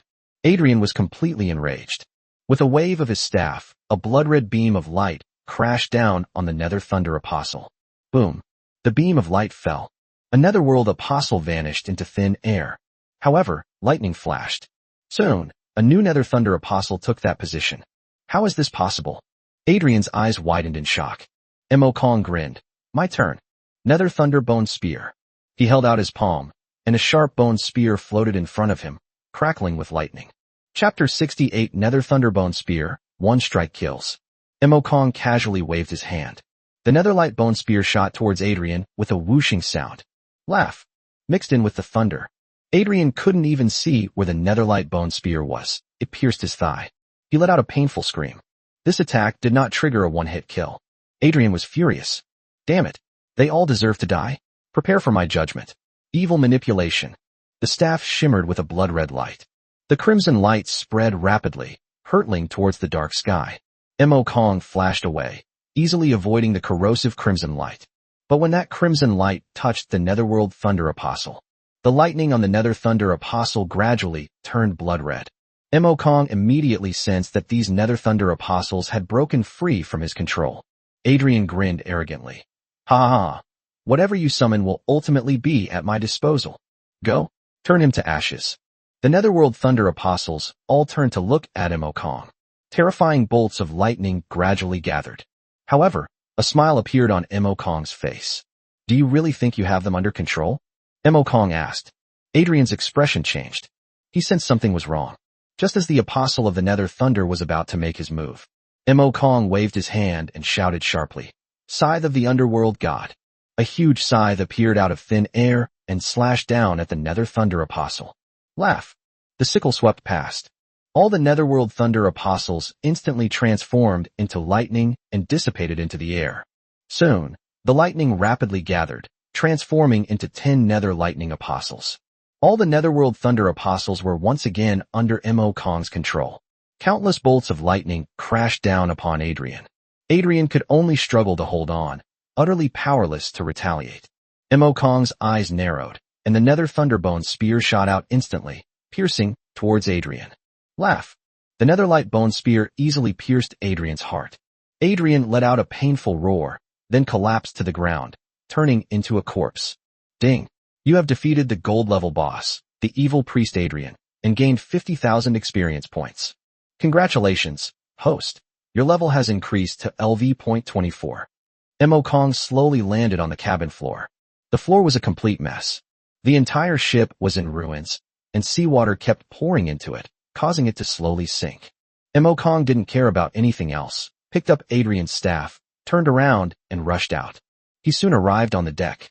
He immediately noticed that the surrounding Paradise Island escort ships had been cleared away. Only his fleet remained afloat on the sea. Dad! Mou waved and shouted excitedly. Mo Kong leaped and landed on the deck of the white-boned ship. My lord, are you alright? Abel asked respectfully. Mo Kong nodded. It's nothing serious. Sir, did you fight with the Lord of Paradise Island? Philia asked. Yes, he's already killed. Mo Kong casually said. I'm going to rest for a bit. You guys take care of the aftermath. Eliminate all the guards on Paradise Island. Leave no survivors. Yes, my lord. Abel nodded in agreement. Mo Kong took the staff and returned to the captain's cabin. As soon as he stepped into the captain's cabin, the lightning crackling around him vanished instantly. The netherworld lightning robe struck him softly, without providing any additional benefit. For the next 3 days, the netherworld thunder robe was indistinguishable from ordinary clothes. He then placed Adrian's staff on the table. Check the information about this staff. The Curse of the Evil God. Quality, perfect. Mental strength plus 300. Skill, dark impact, concentrates dark power to attack the enemy, dealing dark damage and weakening the enemy's defense. Evil intimidation, intimidates the enemy's spirit, putting them into a state of fear. Description, a staff cursed by an evil god. Those who wield it will have their minds corrupted by the evil god and become his slaves. Required level, 20. Limited classes, mage, dark priest. A perfect great staff. Its quality is similar to the dark staff in his hand. However, this curse of the evil god still has a chance to be transformed by the aura of death. His hand slowly grasped the curse of the evil god. A dense aura of death quickly enveloped it. Soon, the staff then completely changed its appearance. The black gem at the top transformed into a grotesque skull. The staff became crystal clear, like smooth glass. New information about the staff also appeared before Mo Kong. The Soul Crystal Staff of the Dead. Quality, immortal. Endurance, plus 100. Mental strength, plus 500. Skill, ghostly impact, summons a ghost to directly attack the enemy's mind, ignoring all defenses. Ghost possession, summons a ghost to possess an enemy, dealing continuous damage. Description, a soul crystal staff made from the corpse of the deceased, said to contain a ghostly spirit. Required level, 20. Limited class, necromancer. It really is an immortal grade staff. Mo Kong's heart stirred, and he grasped the brand new staff. This staff is much stronger than the dark staff. Summoning ghosts can ignore defense. This effect alone is enough to make one's mouth water. My lord. Abel knocked on the door and said, Come in. He pushed open the door and bowed to Mo Kong, saying, Lord, all the guards on Paradise Island have been cleared out. Where shall we go next? Mo Kong frowned and pondered for a moment before saying, Let's return to the newbie island first. Go back and rest for a while. I've been out for so many days. He planned to go back and rest for a while. In addition, I sold all the items I had on hand. There are still more than 10 days left until the end of the month. He wasn't worried at all. With his current strength, dealing with the Azure Kingdom shouldn't be too much of a challenge. However, since it was a kingdom after all, he had to take it seriously. Yes, my lord. A large fleet of ships slowly sailed toward the island of newcomers. Mo Kong finally had some free time. Whenever he had free time, he would talk to Abel and Phidias about things related to the ancient sea world. After all, no matter how much he studied, his understanding of the ancient sea world could not compare to that of these natives. In addition, he guided Mou in learning some basic knowledge. Although Mou speaks very fluently, she is completely ignorant of other matters. Mo Kong then taught Mou all the knowledge about the ancient sea world. Just as Mo Kong was teaching Mou some basic knowledge, Abel suddenly knocked on the door and said, My lord, someone requests an audience. Mo Kong asked in confusion, Someone wants to see me? Who is it? I don't know him. I've never seen him before. Where are they? Right on the deck. Come on, take me to see it. Mo Kong stood up and said. Abel led Mo Kong to the deck and saw a blonde man standing in the middle. Several zombies surrounded it. Chapter 69 The Sea Dragon King's Approval. Mo Kong frowned as he looked at the blonde, blue-eyed foreigner. What country are you from? Mo Kong asked coldly. Are you Mr. Mo Kong? The foreigner asked with a smile. Mo Kong remained noncommittal. Dear Mr. Mo Kong, I am a member of the Foreign Affairs Department of the United States. Diplomatic? Yes. The reason I've come is to invite you to join our beautiful country. What you have done is so amazing that we could never do it, even in a lifetime. Therefore, on behalf of my country, I invite you to join us. If you are willing to join the United States, we can offer you very generous benefits. First, we will assign a small commercial island in the Eastern Island Group to your name, and you will become the lord of the island. In addition, you will be granted the position of general, and in 5 years you will be able to become a grand admiral. If you perform well, you may also become one of the naval commanders.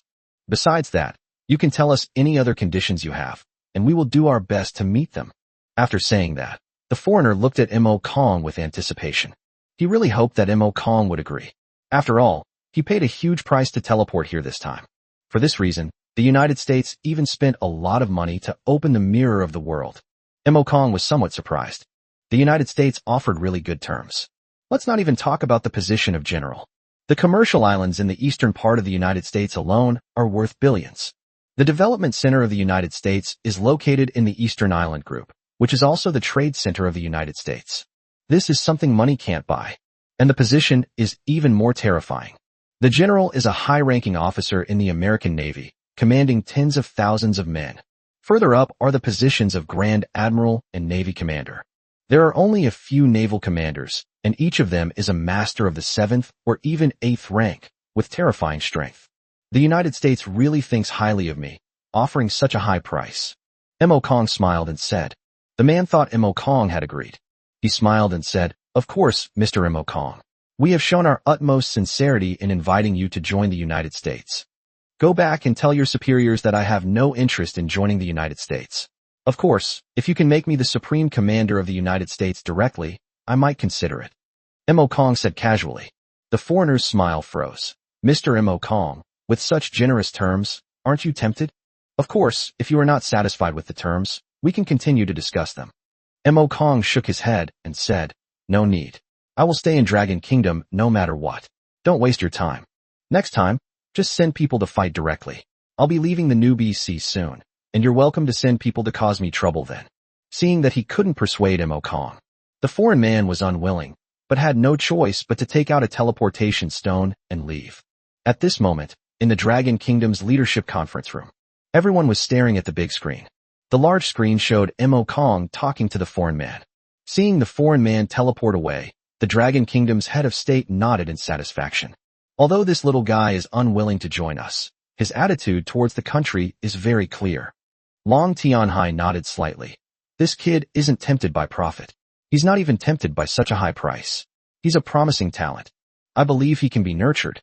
Lu Guoqiang frowned and said, No, we can't train them without signing a contract with the Dragon Kingdom. However, we can temporarily lift the surveillance on him. But if he makes any unusual moves, our department must monitor him and take measures if necessary. Long Tianhai frowned and said, Minister Lu, I don't think it's necessary. Mo Kong's current performance is enough to prove his loyalty to the Dragon Kingdom. Increasing his training will accelerate his path to becoming a king. Wouldn't it be good if our Dragon Kingdom had another king? Dragon King of the Sea, I am the head of the talent management department. I am in full charge of this matter, so you don't need to worry about it. After he finished speaking, Lu Guoqiang's virtual projection disappeared. 2 days passed in the blink of an eye. Mo Kong could see the island of newcomers from a great distance. Just as Mo Kong's ship was slowly approaching, a familiar ship came from a distance. It's an official ship. Mo Shunli stood on the deck, smiling and waving to Mo Kong. The white-boned ship slowly approached, and Mo Kong smiled, clasped his hands in a fist, and said, Uncle Mo, it's been a long time. Mo Shunli smiled and looked at the huge fleet beside Mo Kong, giving him a thumbs up. I just heard from my men that a fleet is approaching. I wondered who it could be. I didn't expect it to be you, kid. You're really something, kid. You've only been here a few days, and you've already built such a large fleet. For most newcomers, let alone a fleet, getting even a single excellent ship is already a dream come true. Mo Kong scratched his head somewhat embarrassedly and said, Uncle Mo, you flatter me. I was just lucky. You can't get away with this by chance. Let's go. I've prepared some food and drinks. Let's eat and chat. Mo Shengli said with a smile. He brought Mo Kong to the island of newcomers. The players on the island stared wide-eyed as the massive fleet entered the port. His eyes were filled with envy and jealousy. Mo Shengli brought Mo Kong into the manor. The delicious meal has already been prepared. Smelling the aroma of the food, Mo Kong's appetite was whetted, and he picked up his chopsticks and began to eat heartily. The days of eating dry rations on the ship were truly indescribable. Mo Shengli was drinking his wine on the side, watching Mo Kong with a smile. A moment later, Mo Kong, having eaten and drunk his fill, let out a long sigh of relief. How does it taste? In a word, absolutely amazing. By the way, I heard someone from the US contacted you recently. Mo Kong was taken aback. No one except the people on his ship knew that the Americans had come to his door. How could Mo Shengli know? Mo Kong looked puzzled. Mo Shengli explained with a smile, when people from the United States are teleported to the waters of China, they naturally fall under our surveillance. But don't worry, it will only monitor outsiders, not people from within the country. Mo Kong also breathed a slight sigh of relief. This matter was also told to me by the Dragon King of the Sea. He highly approves of you and thinks you are a promising talent. He said that if you have any difficulties, you can contact him and he can help. Mo Kong's eyes widened in surprise. Lord Sea Dragon King? Mo Shengli nodded. That's right. He said that you will definitely become the next king, and the Dragon Kingdom needs talents like you. You know, he never boasts. The fact that he says this about you proves that you are a genius among geniuses in his eyes. Chapter 70 World Newcomer Bounty Tournament. Mo Kong smiled. Indeed. To be praised like this by a champion. There probably aren't many left. In addition, Lord Sea Dragon King would like to ask for your opinion. He wants you to lead the team to participate in the next World Newcomer Bounty Tournament. World New Talent Bounty Contest. Mo Kong stared wide-eyed in surprise. What is this? Simply put, it involves sending top new talents from various countries to a secret realm for training. After the Newcomer Bounty Tournament ends, a large amount of spiritual energy will be released to expand the ancient sea world, and if the winner of the bounty tournament wins first place, the territory of his country will be greatly increased. Mo Kong suddenly realized. He had heard that the area of the ancient sea world was expanding every year. That's where the problem lies. The geniuses from other countries are alright, but the highest one they have is only level 15 so far, which is not enough. Mo Kong said casually. He had previously wiped out the top geniuses from various countries. The number of geniuses in each country is simply insufficient. Not only us, but also the newcomers of the native empire. There are at least several hundred people in total, and there are quite a few hidden masters among them. So you can't let your guard down. Mo Shengli spoke up. What benefits can we get? Mo Kong asked curiously. That secret realm contains many rare sea beasts and rare treasures. It is said that someone once obtained the prototype of a Titan-level item there. Mo Shengli felt a sense of longing. However, Mo Kong was not moved at all. He possesses several mythical-level items, although it is in a sealed state. But once the seal is broken, it will reach the level of a mythical item. Titan-level items are far inferior to mythic-level items. Seeing that Mo Kong looked uninterested, Mo Shengli was secretly surprised. Even Titan-level items couldn't sway this kid. Does he have a mythical-level item? No. Absolutely impossible. Even if the entire Dragon Kingdom only has a few mythical-level items, if a newbie manages to acquire a mythic item, their name is written backwards. Ahem, of course it's not just that. If you contribute to the country will naturally not treat you unfairly. If you get first place, you can get a small island as your territory. Of course, it can't be a commercial island. You can choose any ordinary residential island you like. And you can also be appointed as a general, with a reward of 100 million gold coins. How about it? Mo Shengli looked at Mo Kong with anticipation. This reward is already generous enough. Any one of them could inspire countless people to risk their lives for them. Mo Kong hesitated for a moment, then nodded and said, Okay, when do we start? 2 weeks later. I'll let you know when the time comes. Mo Shengli smiled and asked, How many days do you plan to stay on the island? We should rest for 2 or 3 days. That's fine. If you need anything, just come to me.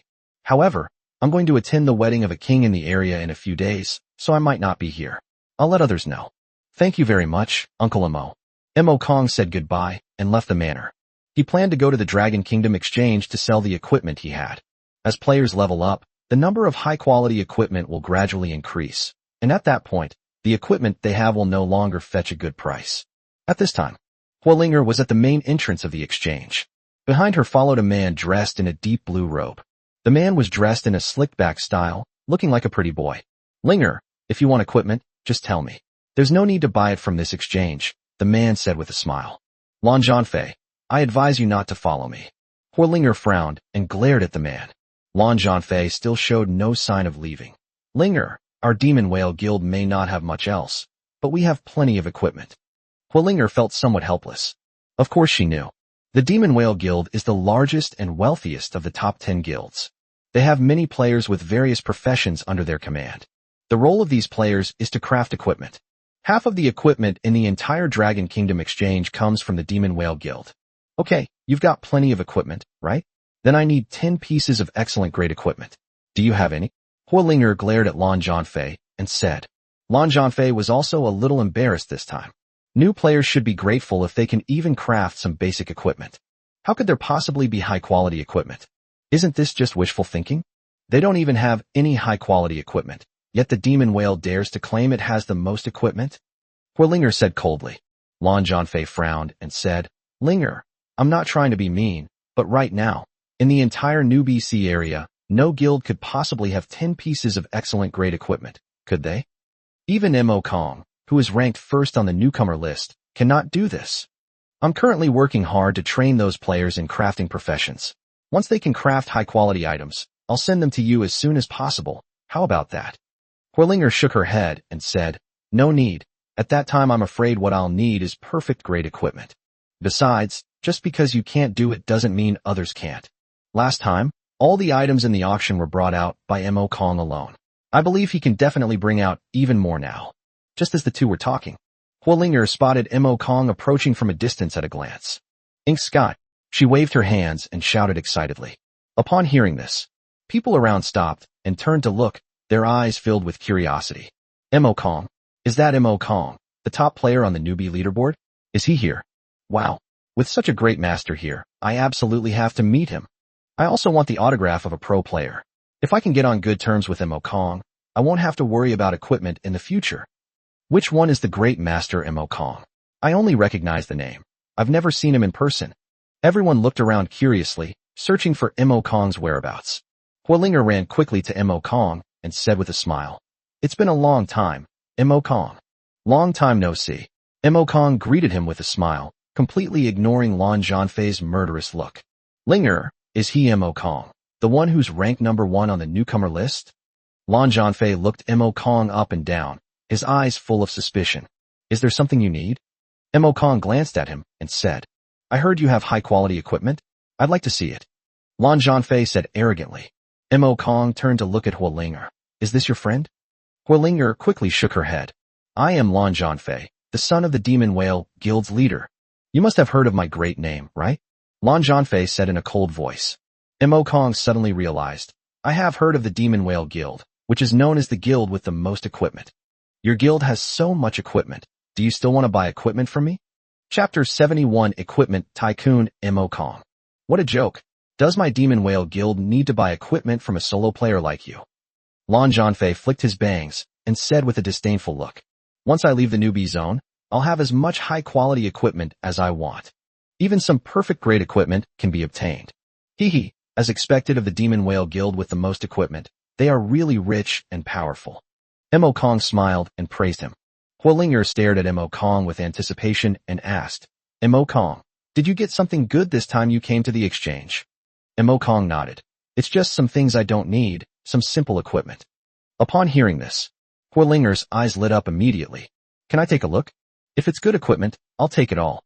The price will definitely satisfy you, and it'll save you from having to go to the exchange again. Okay. As he spoke, Mo Kong reached out and touched the ring of Calamity. A completely black staff appeared in his hand. It was the Dark Staff. The Wrath of the Dead can only be used by necromancers and cannot be sold. Huolinger was stunned when she saw the attributes of the Dark Staff. A perfect grade staff. Are you really going to sell this? Upon hearing this, Lan Zhanfei turned his head sharply. A perfect grade staff? Let me see. He looked at the dark staff, and its information was fully displayed before him. Even Lan Zhanfei couldn't hold back this time. A perfect grade staff. It's actually a perfect grade staff? You really want to sell it? He stared intently at Mo Kong as he spoke. He's a magician too. This staff is perfectly usable. The 200 points of mental strength he gained were more than what he currently possessed. It was a godsend for him. Tell me, how much is this staff? I'll take it. Mo Kong shook his head. Not for sale. Lan Zhanfei was taken aback, then frowned and said, Are you playing me? I told Hualinger I was going to sell it, but I didn't tell you. She is a long-time customer of mine and is quite trustworthy, so I feel at ease selling to her. You mean I'm untrustworthy? Your Demon Whale Guild has so much equipment. Do you still need to buy from me? Lan Zhanfei's face turned red with anger. Isn't that exactly what he just said to Mo Kong? Mo Kong ignored him. He turned to Hualinger and asked, How much are you offering? I'll sell if it's a good deal. The current market price for excellent grade equipment is around 30,000 gold coins, although the market price has dropped somewhat. As for perfect grade equipment, it depends on the quality of the equipment, ranging from tens of thousands to millions. This staff comes with 2 powerful skills. How about we price it at 200,000 gold coins? Hualinger looked at Mo Kong cautiously, afraid that her offer would displease him. Mo Kong pondered for a moment, then nodded. Although this staff is a perfect grade item, its level is too low. If it were sold in the outer seas, it would probably only fetch 70 or 80,000 gold coins. Offering 200,000 is already extremely outrageous. Make a deal. Hualinger blushed with delight. Thank you, Mo Kong. She immediately transferred 200,000 gold coins to Mo Kong and received the dark staff. Lan Zhanfei said sourly. A mere level 15 perfect item actually sold for 200,000? Linger, don't be fooled by this swindler. Once we leave the new BC area, this staff won't even sell for 50,000. However, Hualinger completely ignored it. She looked at Mo Kong and continued. Do you have any other equipment? I want it all. Mo Kong reached out and touched the ring of Calamity. They took out a few more items. However, this time, Lan Zhanfei's gaze, fell upon the ring of Calamity. His eyes were fixed on the ring of Calamity. Are all your things stored in this ring? Is it a spatial ring? He had heard his father say that. There are some extremely rare pieces of equipment in the ancient sea world. These devices come with a built-in storage space where you can store items. I never expected to run into you here. He's made up his mind. I absolutely have to get my hands on this ring. Mo Kong glanced at him. None of your business.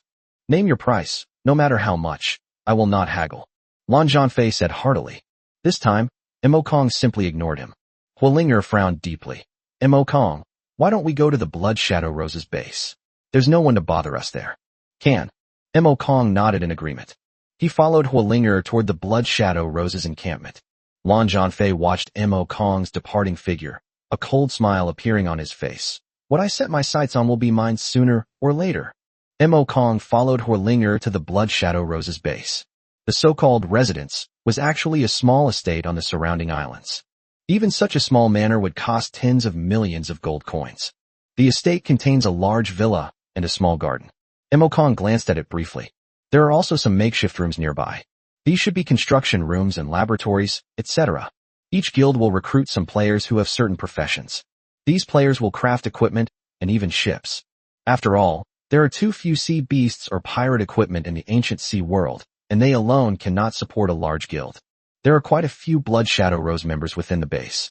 When they saw Hualinger, they all bowed and paid their respects. Hualinger led Mo Kong straight into the conference room. There were only the 2 of them in the huge conference room.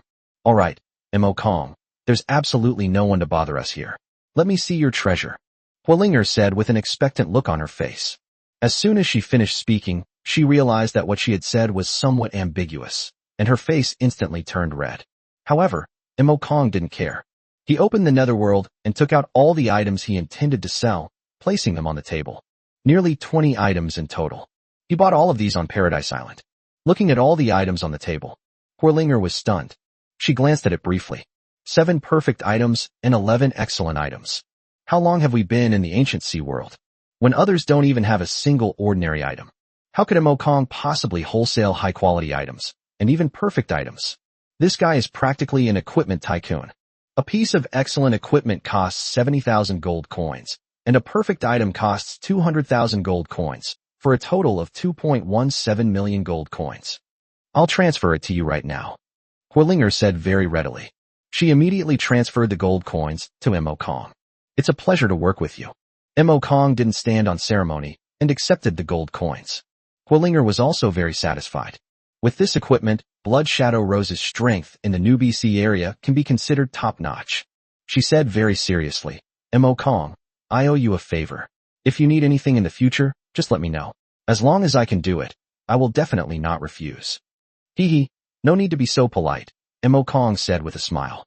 Although I know it's unlikely, I still want to ask you, would you be willing to join Blood Shadow Rose? Huilinger looked at Mo Kong expectantly and asked, Thank you for your kind offer, but I still prefer to be a lone wolf. Mo Kong said with a smile.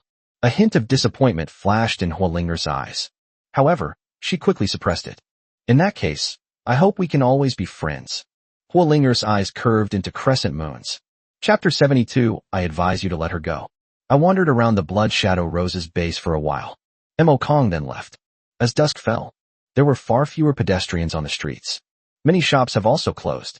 Only a few shops are still open. Mo Kong strolled slowly toward the dock. As he crossed the bridge connecting to the main island, he sensed several creatures behind him. He had sensed the presence of these creatures long ago. Only when they reached this secluded place did he speak, saying, You've been following me for so long, come out now. Several people emerged from behind the trunks of those large trees. The leader was a man wearing a blue robe who looked slick and unkempt. It was Lan Zhanfei. Behind him followed several men dressed in armor and robes. These people all had malicious smiles on their faces. You guys are following me. Is there something you need? Mo Kong glanced at the group of people, showing no sign of panic, and casually spoke. Hee, Mo Kong, we meet again. You probably already know why I'm here to see you, right?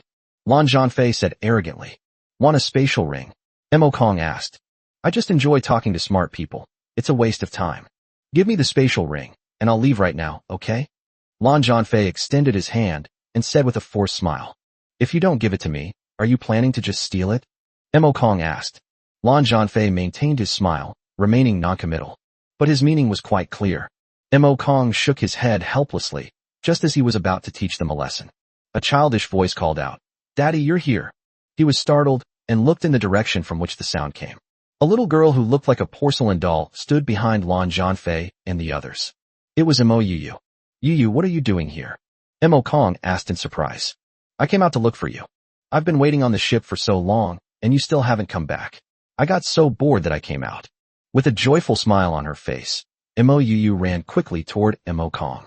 One of Lan Zhanfei's underlings lowered his voice and said, Boss, this little girl seems to have a special relationship with Mo Kong. If we can capture this little girl as a hostage, we won't have to worry about him not giving us the spatial ring. Lan Zhanfei's eyes lit up. Great idea. You'll get credit for it when it's done. After saying that, he stepped aside to block Mo Yu. Arrest this little girl. A warrior in armor stepped forward, grabbed Mo Yu's clothes, and lifted her up. What are you doing? Let me go? I need to find my dad. Mo Yu angrily waved her little fist and said. However, her childish threats were not intimidating at all. Lan Zhanfei turned to look at Mo Kong and sneered. Mo Kong, you don't want anything to happen to this little girl, do you? Mo Kong's lips twitched slightly. I advise you to release her immediately, or you'll be in big trouble. Don't let Mo Yu's childlike behavior fool you. She clings to Mo Kong and acts spoiled every day. She has a terrible temper. At least Abel and Phidias wouldn't dare to provoke them. However, Lan Zhanfei's eyes widened suddenly. You're quite arrogant. It seems you completely disregard this little girl's life or death. The henchman next to them also joined in the commotion. That's right. She actually dared to threaten us. Believe me or not, we'll kill this little girl on the spot. That's right. Hand over the spatial ring to us immediately, or she'll be in big trouble. Mo Kong was speechless. If you have the ability, then give it a try. Lan Zhanfei was even angrier. His face turned red with anger. He raised his staff, and water elements quickly gathered, forming a water sphere that floated beside him. You really think I wouldn't dare? I'll kill her right now. He waved his hand casually. The water sphere then whistled and flew away amidst the inky rain. Mo Kong shook his head helplessly. He has already tried to persuade him. These guys just won't listen. Then you can't blame him. Lan Zhanfei looked at the water sphere, a cruel smile appearing on his face. His goal was not to kill Mo Yu, but to torture her so that Mo Kong would feel sorry for her and hand over the spatial ring. But just as the water balloon was about to land on Mouu, Mouu raised her arm and tapped it gently. The water sphere exploded with a bang, turning into a shower of water droplets that fell from the sky. Everyone around widened their eyes in surprise. What the hell is going on? Can you make a water balloon explode with just a finger? What kind of operation is this? I'm angry. I'm going to beat you all up. Mouu's little face was puffed up with anger. She casually raised her hand. Several water rockets took shape instantly. Lan Zhanfei's eyes nearly popped out of their sockets. He had never heard of anyone being able to launch water rockets instantly, let alone so many at once. Go! Mouu waved her hand. The water arrows then transformed into streaks of light and shot towards Lan Zhanfei and his companions. Shoot, shoo, shoo. The water rocket flies at an extremely high speed. A soldier was unable to dodge in time and was hit head-on in the armor by a water arrow. The armor shattered with a crash, and he was sent flying, crashing heavily to the ground. That armor was completely ruined. The others were also knocked away by the water arrows. The losses were severe in a short period of time. However, Mouu was still not satisfied. She raised her hand. The once calm seawater beneath the bridge seemed to be summoned by something and began to churn violently. The next second, a loud boom was heard. The vast seawater transformed into giant waves that rose up. Faced with this overwhelming wave, Lan Zhanfei was almost scared to death. Holy crap! What the hell is this? Oomph! You dare bully me. Watch how I deal with you scoundrels. Mouu said angrily. With a wave of her small hand, a giant wave crashed down on Lan Zhanfei and the others. Lan Zhanfei and the others were so frightened that they almost lost their minds. No! Spare me! Heroine, spare me! We were wrong. Please don't kill us. Help! Murder! The group was so frightened that they screamed and howled. Mo Kong shook his head helplessly. All right. You. Just teach them a lesson and let them remember. There's no need to kill them all. Fine. I'll listen to Dad. Mouu made a gesture with her palm. The surging waves suddenly stopped in midair, no more than a meter away from the group. Looking at the waves so close at hand, Lan Zhanfei and the others felt a sense of relief, as if they had survived a disaster. Then the huge wave crashed into the sea, and everything returned to calm. Mo Kong didn't bother with the others and led Mouu straight towards the dock. Watching the departing figures of Mo Kong and the others, Lan Zhanfei was still shaken. Damn it!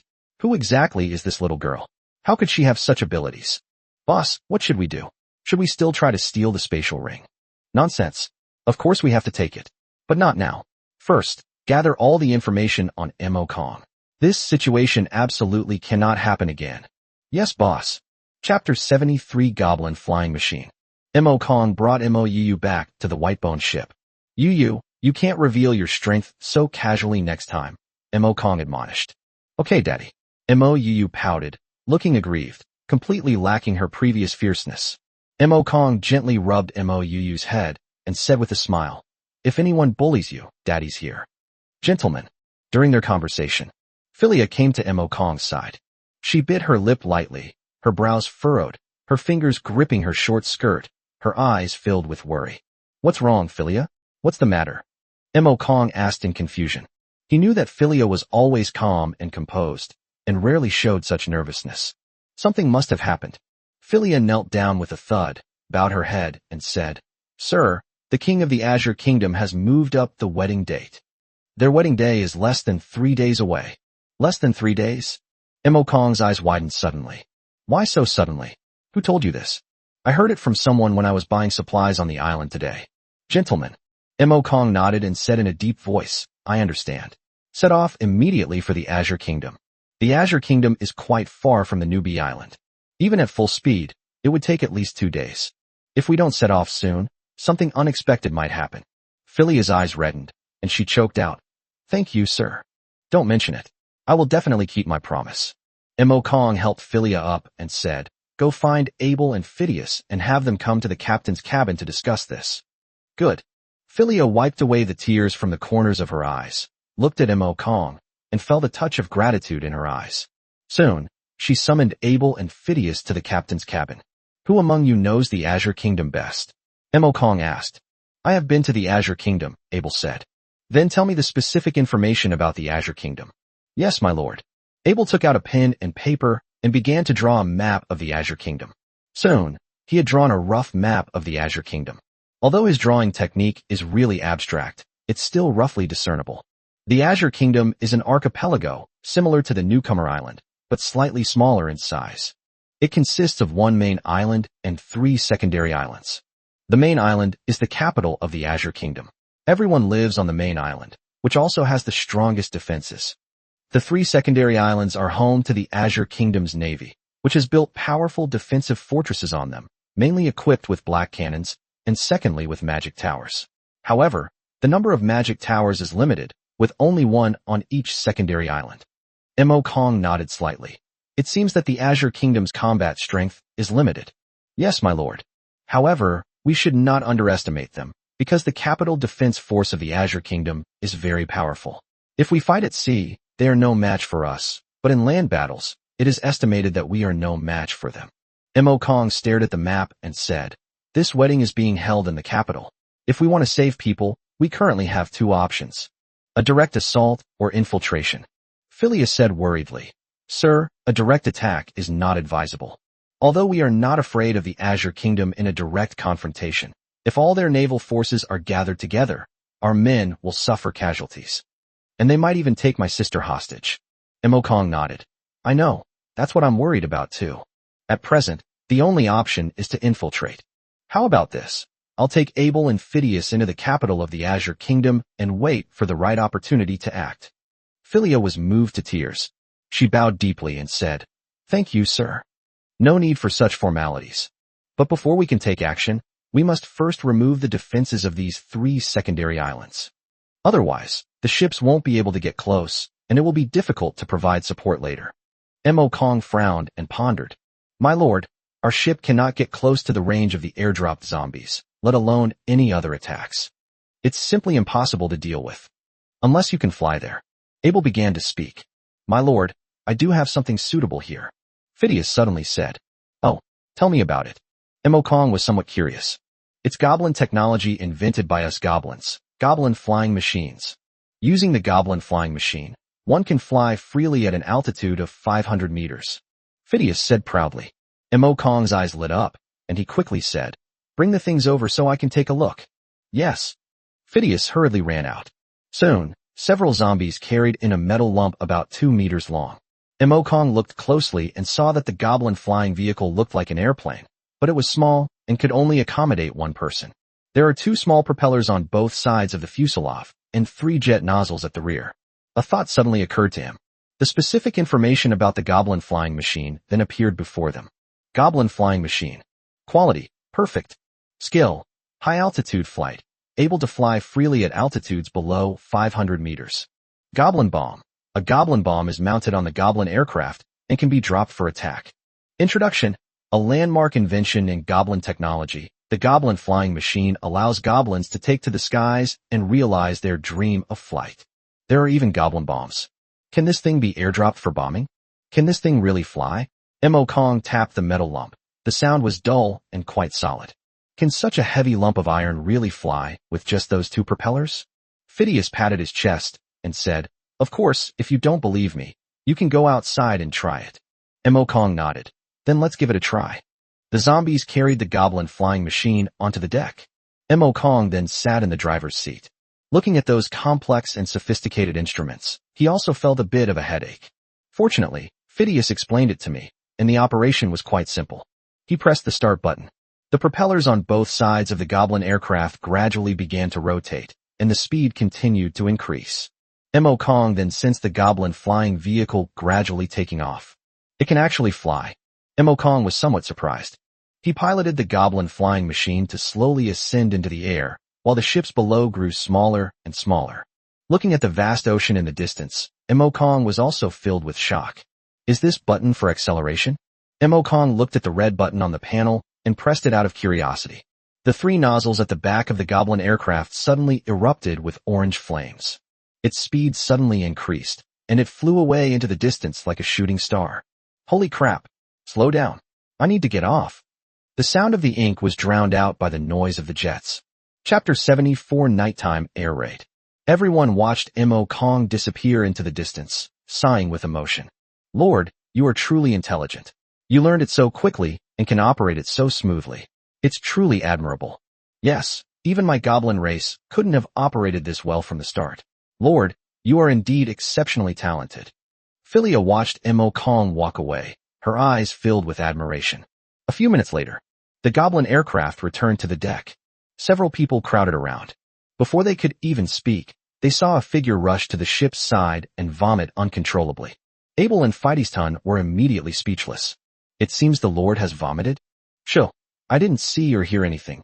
Don't ask me. After a long while, Mo Kong finally came to his senses. Fetus, is this goblin flying machine always accelerating this fast? Phidias scratched his head, somewhat embarrassed, and said, I don't think so. Maybe there's a malfunction. Mo Kong's face darkened. He wanted to kill Phidias on the spot. This thing accelerates too fast. If I weren't physically strong, I would have been blown away by the wind. Check it out right now. Don't delay things. Yes, my lord. Phidias ordered his goblins to carry the goblin flying vehicle to the laboratory. Mo Kong converted one floor of the ship's cabin into a laboratory for Phidias and other goblins to make inventions. He went back to his room to lie down and rest. 2 days passed in the blink of an eye. Midnight. On the deck of the White Bone, Mo Kong and the others were on the deck. The goblin aircraft silently stopped in front of Mo Kong. After 2 days of improvements, the goblin flying machine is no longer accelerating as quickly as it did initially. Mo Kong looked at the few islands that were faintly visible in the distance. That is the location of the Azure Kingdom. Sir, please be careful, Philia said with concern. Don't worry, with the aircraft there, they won't be able to spot me. Mo Kong said with a smile. He turned over and sat in the driver's seat, then pressed the start button. Goblin flying vehicle activated. The propellers spun at high speed, lifting the goblin flying vehicle into the air. In this darkness, Mo Kong's physical abilities in all aspects were greatly enhanced. The night is his domain. Set off. Mo Kong pressed the acceleration button. Boom. The jet ejected an orange-yellow tail flame. The goblin aircraft quickly flew towards the distant island. A moment later, Mo Kong then arrived above the Azure Kingdom. He saw that battle fortresses and several docks had been built on the 3 secondary islands. Cannons were erected on the walls surrounding the battle fortress. In the middle stands a towering magic tower that seems to reach into the clouds. In defensive battles, magic towers play the most important role. Although it was late at night, many soldiers were still patrolling. But nobody noticed the inky black sky. In the ancient sea world, the various nations had very little defense against the skies. After all, the enemies come from the deep sea, not the sky. Mo Kong quietly lowered the goblin flying vehicle to a height above a forest. His hand swept across the ring of Calamity, and the mutated ghouls rushed out of the undead space. Not only that, he also took out the gargoyle summoner and summoned a gargoyle. The enormous gargoyle landed beside Mo Kong like a giant bat. All ghouls, go and finish off those soldiers. Gargoyle, your target is the magician in the magic tower. Alright, let's get started. With a flap of its wings, the gargoyle vanished into the night sky. The mutated ghouls quickly disappeared into the forest. Mo Kong waited quietly. Inside the magic tower, a magician in a robe sat listlessly in a chair, flipping through a magic book. Forbidden magic, summoning gargoyles? Humph, how ridiculous. What era are we living in? Who still believes in demons? The magician shook his head, closed the book, and prepared to close his eyes and rest for a while.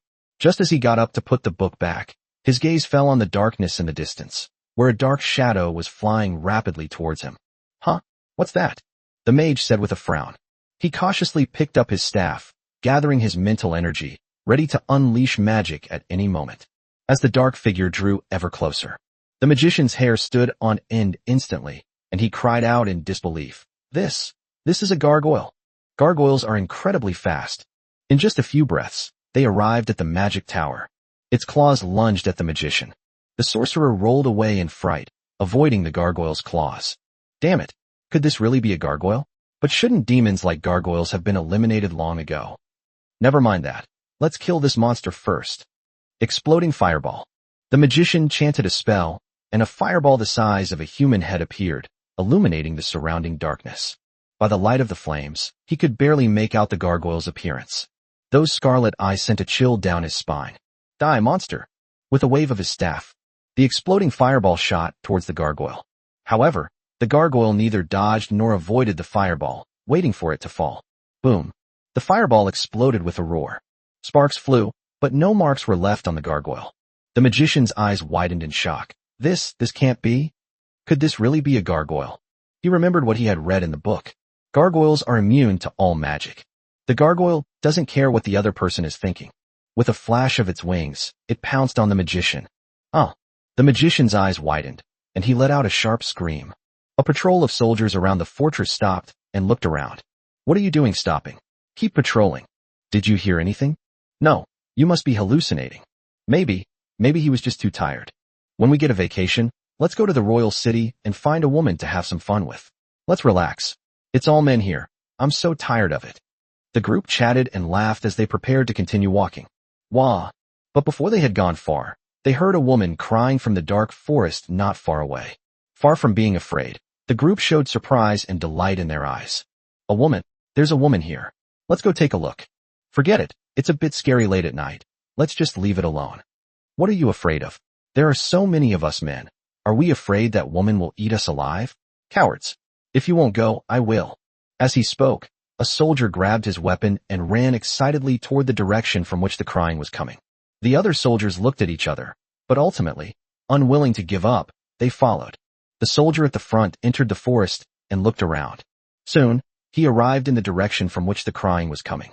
At a glance, he saw a lightly dressed, white-haired woman sitting on the ground in the dark forest, her back to him, weeping with her face covered. Hey beautiful, what are you crying about so late at night? The soldier smiled and approached step by step, saying, when he got to within 10 meters of the woman suddenly stopped crying. She slowly turned her head. A pair of blood-red eyes appeared before the soldier. Chapter 75 The Ghoul Army. The soldier was so frightened that he took several steps back, his eyes wide as if he had seen a ghost. He was stunned. The woman screamed and charged towards the soldier. He had long lost the will to resist, and watched helplessly as the claws rapidly enlarged before his eyes. Laugh! The sharp claws sliced across his throat. Blood was sprayed all over the ground. The soldier fell heavily to the ground, clutching his throat, and soon died. What happened? Mike, what's going on? Upon hearing the screams, the soldiers behind shouted loudly. They quickened their pace and rushed to the front.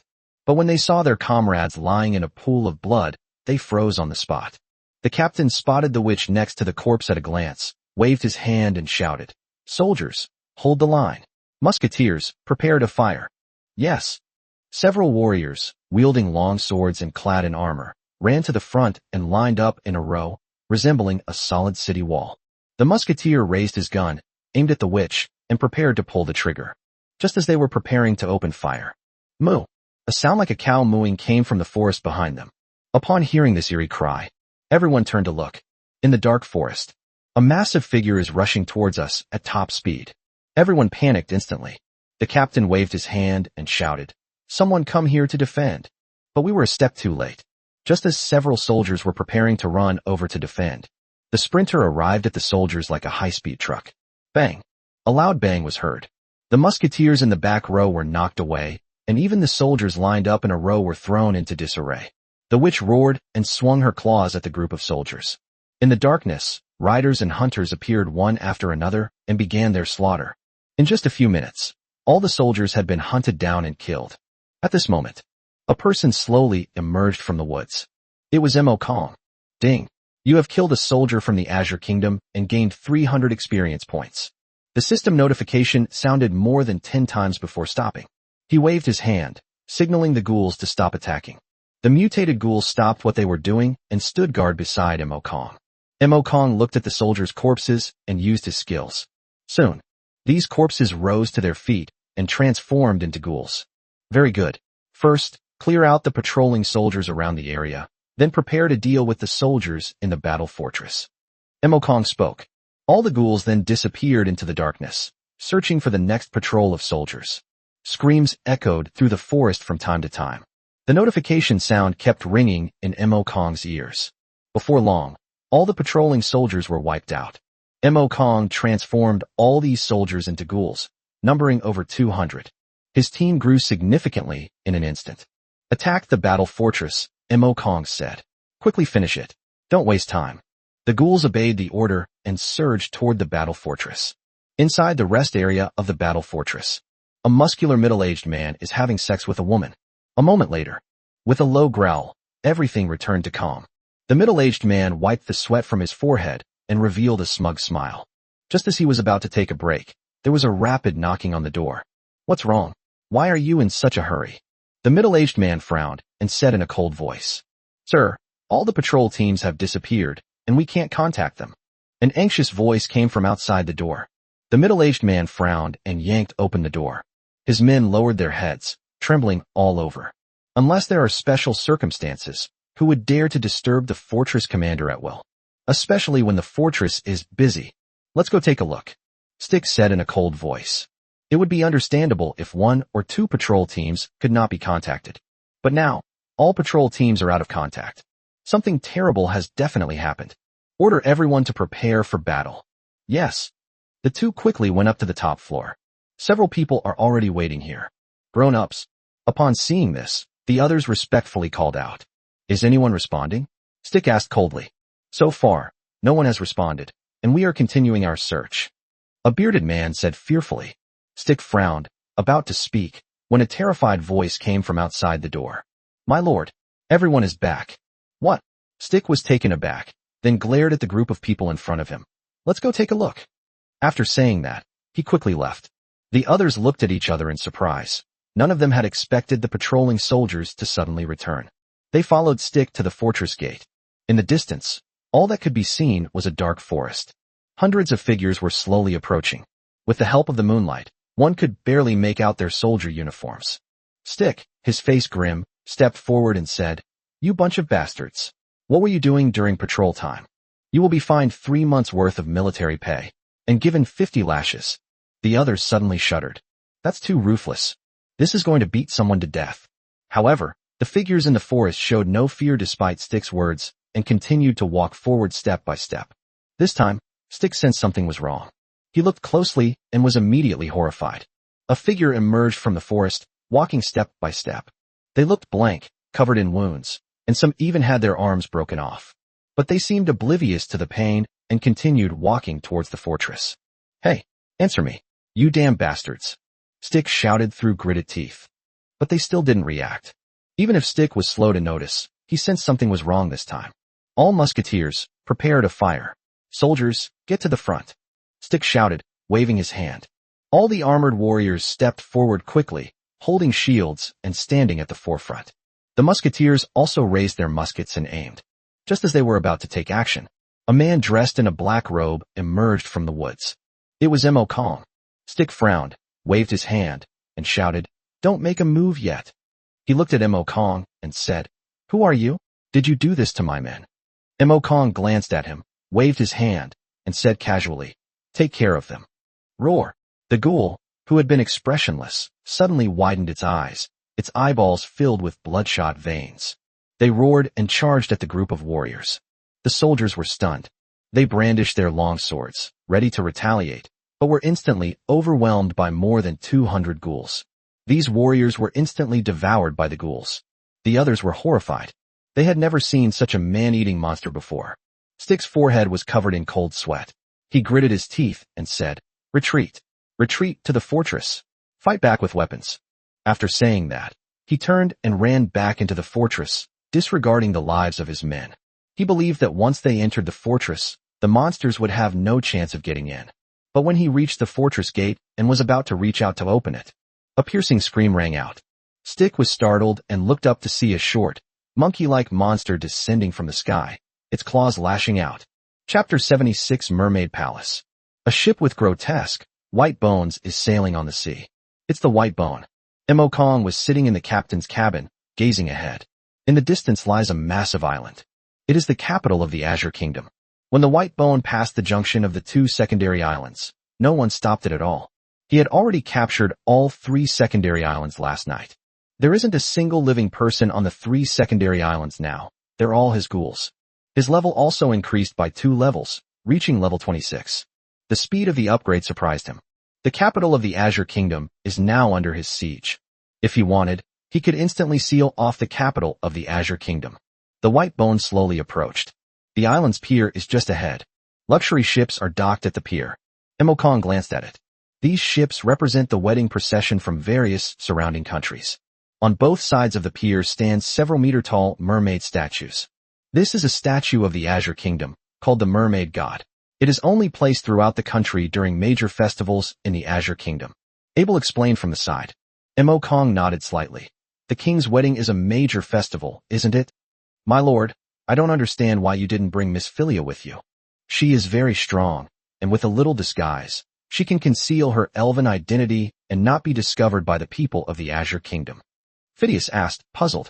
Mo Kong shook his head and said, she may seem strong on the surface, but she could become a weak point if anything unexpected happens. That's right, you should learn more, Abel said. Phidias looked at him with disdain. You bandwagoner. The white bones slowly sailed to the dock. The three of them disembarked together. The dockside soldiers glanced at it and let it pass. They walked together toward the capital. Throughout the journey, Mo Kong and his two companions kept a low profile. They soon arrived at the capital. The capital city was just as prosperous as the island of newcomers, with crisscrossing streets and buildings lining both sides, filled with shops. Each shop has a small mermaid statue displayed at its entrance.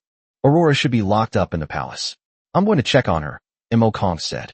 No, my lord. She is definitely not in the palace. Abel quickly intervened. Where else could the king's woman be if not in the palace? Mo Kong said, frowning. My lord, you may not know this, but the Azure Kingdom has a special custom. Women who marry the king must stay in the mermaid palace for 3 days before the wedding, and be purified by the mermaid god before they can get married. Abel quickly said, Mermaid palace? Where is it? Mo Kong asked. Abel shook his head, I don't know. Phidias quickly shook his head, indicating that he did not know. Mo Kong felt somewhat helpless. He went to ask several shop owners. But as soon as the shopkeeper heard them asking about the mermaid palace, his expression immediately became wary, and he almost called the city guards. An hour later, Mo Kong was speechless. The words mermaid palace are like a taboo subject. It's impossible to mention them to the locals. How do I find the location of the mermaid palace? Just as Mo was racking his brains for other solutions, a warrior in golden armor walked towards them, accompanied by a dozen or so followers. Wherever it went, pedestrians scattered and avoided it. Without dodging, he was kicked aside by the soldier. Soon, he arrived in front of Mo Kong. Get out of my way. You son of a bitch. How dare you block my path? Mo Kong stared intently. Isn't this Wang Chenlong from the Holy War Guild? His gaze was drawn to a token at Wang Chenlong's waist. The token was entirely gold and blue, and its shape resembled a mermaid. 2 characters were engraved on the token. Special envoy. He looked Wang Chenlong up and down and muttered, this guy is actually a special envoy? Wang Chenlong also saw Mo Kong. A hint of disdain flashed in his eyes. Oh, isn't this Mo Kong, the big shot of our Dragon Kingdom? What a coincidence. I never expected to run into you here. But since we've run into each other, let's settle the score from last time. Mo Kong looked at Wang Chenlong with an expression as if he were an idiot. Give me 5 excellent great items, and our feud will be over. How about it? Seeing that Mo Kong did not speak, Wang Chenlong continued. Then tell me something first. What is it? Speak quickly. Do you know where the mermaid palace is? The mermaid palace? What are you doing?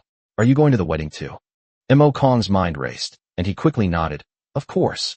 Wang Chenlong scanned Mo Kong up and down, frowning as he said, do you have a cooperative relationship with the Azure Kingdom? Of course, don't you have one? Idiot. The Azure Kingdom has a contract with our Holy War Guild. They provide us with territory, and we pay them gold coins every year. Mo Kong suddenly realized. So it was a ruler and his subjects? Wang Chenlong's face flushed with anger. What a load of rubbish about ruler and subject. I'm only giving this old bastard some face. Otherwise, who would attend the wedding? All right, enough nonsense. Tell me where the mermaid palace is. Right on the cliff behind the mountain. You come to the wedding and don't even know where the mermaid palace is? It's my first time here, I forgot. Take your time having fun. After saying that, Mo Kong prepared to leave. Wang Chenlong was taken aback for a moment, then drew his long sword and blocked Mo Kong's path. Wait, where's the superior grade item? If you don't give it to me, you're not leaving today.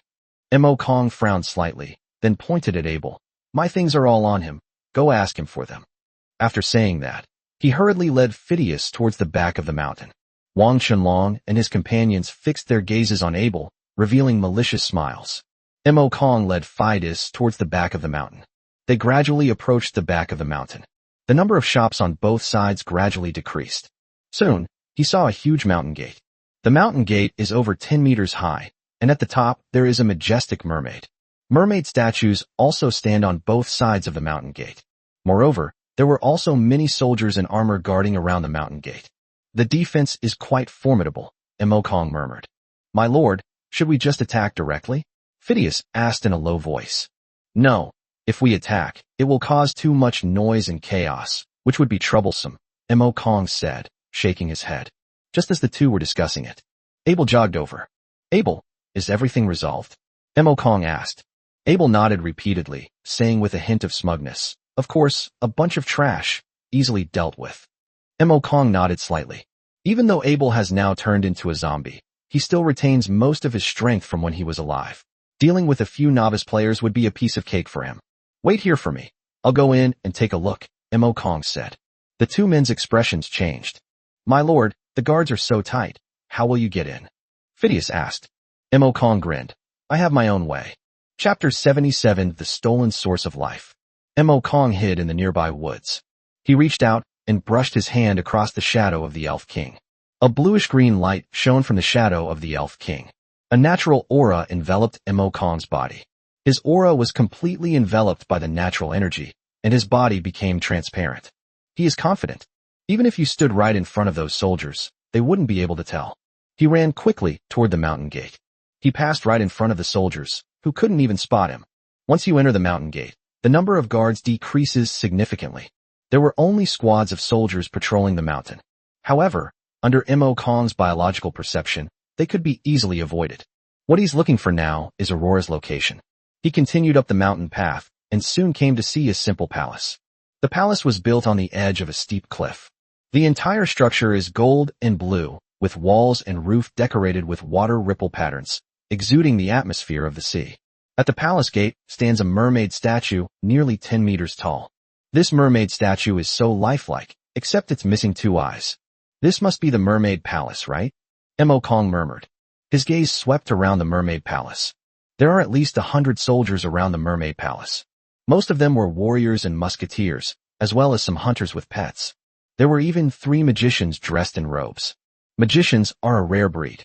There are only a dozen or so magicians in the entire Azure Kingdom, and 3 of them have been released here. This king really went all out, Emokong murmured. He glanced around, but none of the guards noticed him. Wait a moment. Once the cooldown for concealment was over, Emokong used the concealment skill again and quietly sneaked into the mermaid palace. The interior of the mermaid palace is luxuriously decorated. Many exquisite gemstones hang from the dome, shimmering with dazzling light. There is a mermaid painted on the wall. He is wielding a golden trident, bravely fighting a massive sea monster in the ocean. Emokong quietly walked inside. The vast mermaid palace was eerily quiet. There wasn't a single person in sight. That's strange. Where is Aurora? He wandered around the mermaid palace but didn't see Aurora. He closed his eyes and sensed the presence of living beings around him. Upstairs. Emokong looked up. There is only one room on the 2nd floor of the mermaid palace. The door was locked, blending into the surrounding walls. It's easy to overlook if you don't look closely. So this is where it is. Emokong's eyes lit up, and he quickly stepped forward. He reached out and gently grasped the doorknob, turning it slightly. With a crisp snap, the room door was then opened. The next second, a sharp vine, like a knife, pierced straight towards Emokong's throat. Bone shield. Unable to dodge in time, he had no choice but to summon the bone shield. Thump. The vine struck the bone shield with a dull thud. Emokong stared intently. A pale-faced blonde woman was breathing heavily. She bore a striking resemblance to Philia, but her emerald-green robes added to her air of nobility. I'd rather die than marry that disgusting human. Get out of here. Aurora screamed, clutching her head. The natural elements around her surged wildly. But the next second, a milky white light shone around the room. Immediately, those restless natural elements were suppressed. Emokong understood instantly. This is a misunderstanding. He quickly said, Aurora, I'm not with them. I'm here to save you. However, Aurora wouldn't listen at all. She desperately gathered natural elements, and a thick vine rose from Emokong's feet, wrapping around his thigh. Emokong was about to tear the vines away when he saw Aurora's face turn pale, her body swaying, and she softly collapsed to the ground. Not good. He summoned bone spikes, and with a crisp swoosh, they easily sliced through the vines. He then strode forward and grabbed Aurora's arm, which was as tender as a lotus root. The soft, Smooth texture instantly made Mo Kong's heart itch. However, before Mo Kong could enjoy it for long, Aurora suddenly woke up. When she saw Mo Kong grab her arm, her pretty face instantly turned bright red with anger. You dare touch me. I'll kill you. Entangling vines. Seeing that things were not going well, Mo Kong immediately revealed the shadow of the Elf King in front of Aurora. I saw that familiar ring. Aurora was stunned. This is my sister's shadow of the Elf King. Aurora stared wide-eyed, saying incredulously. Mo Kong breathed a sigh of relief. Fortunately, I recognize this little girl. Otherwise, he really wouldn't know how to explain it. How? How did you get my sister's keepsake? Aurora glared at Mo Kong, her eyes filled with hatred and despair. Have you already killed my sister? Mo Kong quickly shook his head and said, You've misunderstood. It was Philia who asked me to save your life. Elder sister? Aurora was stunned. This name sounds so familiar. She misses her sister in her dreams. Where's my sister? How do you know my sister? How did the shadow of the Elf King end up here? A barrage of questions came out of Aurora's mouth. Mo Kong patiently told Aurora everything in detail. Aurora's eyes were red and swollen, tears streaming down her cheeks. Sister, I miss you so much. Wah. Let's go. I'll take you to see Philia. Mo Kong said softly. She's on a ship in the outer sea. As long as you come with me, you'll definitely see your sister. Aurora shook her head in despair. No, I can't leave. My life force has been taken away. If I leave, I will die in less than 3 days. The source of life has been taken away. Mo Kong looked Aurora up and down with suspicion and uncertainty. The source of life is the source of the spirit's power and life. An elf who has lost its life essence is doomed to die. But why is Aurora still alive and well? He seemed to sense Mo Kong's doubts. Aurora sighed and explained, Being deprived of my life force is a death sentence. But in order to sustain my life, they poured the power of a curse into my body. Every 3 days, they would infuse me with the power of a curse to sustain my life. Without this curse, I would surely die. Mo Kong frowned and said, So, if we want to rescue you, we have to reintroduce the life essence into your body. Aurora nodded with a wry smile. Yes. But that's too difficult. It's simply impossible, because we're fighting against an entire kingdom. She paused for a moment, a glimmer of hope in her eyes, and looked at Mo Kong. Sir, do you have any way to help me retrieve my life essence? If I can get it back, I am willing to serve you as your slave for life. Chapter 78, Dark the Black Mage. Mo Kong frowned deeply. Where is this source of life? It's inside the royal palace of the Azure Kingdom, in the hands of a dark mage named Dark, Aurora quickly said. Seeing that Mo Kong did not agree, she continued. Sir, if you can help me retrieve my original source, I can unlock one layer of the seal on the shadow of the Elf King for you. Can you break the seal? Mo Kong asked in surprise. Aurora nodded solemnly and said, A mere wisp of life essence is enough to forcibly break a seal. It won't affect me much. I can fully recover after a few years of practice. Mo Kong nodded. In that case, I'll go for you. Aurora was overjoyed and knelt down with a thud. Thank you, sir. Thank you, sir. Where is Dak in the palace? I need to know his exact location. Mo Kong said. He goes to the Blue Moon restaurant in the city every night for drinks, and that's the only time it's easiest to get close to him. Aurora pondered for a moment before speaking. Blue Moon restaurant. Mo Kong nodded slightly, gave a few instructions, and then quickly left. Night fell. The capital of the Azure Kingdom was brightly lit. The streets were bustling with people, no less quiet than during the day. At this moment, they were in a tea house opposite the Blue Moon restaurant. 3 figures dressed in black robes were standing by the window. They stared intently at the Blue Moon restaurant, as if they were monitoring something. My lord, Nadak has been inside for over 2 hours. Why hasn't he come out yet? Abel said impatiently. Why don't we just go in and kill him? Abel, you have no patience. Rude people always ruin plans. Phidias complained with dissatisfaction. Humph, is there anything more torturous than having a fierce pirate lying in wait? Abel said helplessly. All right, all of you shut up. Mo Kong spoke. He stared intently at the entrance of the Blue Moon restaurant. This is the best time to kill Dark and search for the source of life. If I miss it, tomorrow will be my wedding day. At that point, we'll have no choice but to take the hard line. Suddenly, Mo Kong said in a low voice, They're here. Upon hearing this, Abel and Phidias rushed to the window and looked down. A man dressed in a black robe was escorted to the entrance of the restaurant. Several glamorous women were also following him. Sir, please come again next time. We only played for a little while today. We didn't get to enjoy ourselves enough. Ha ha, come again tomorrow. Tomorrow is the king's wedding day. I'll come and have some fun with you all tomorrow night.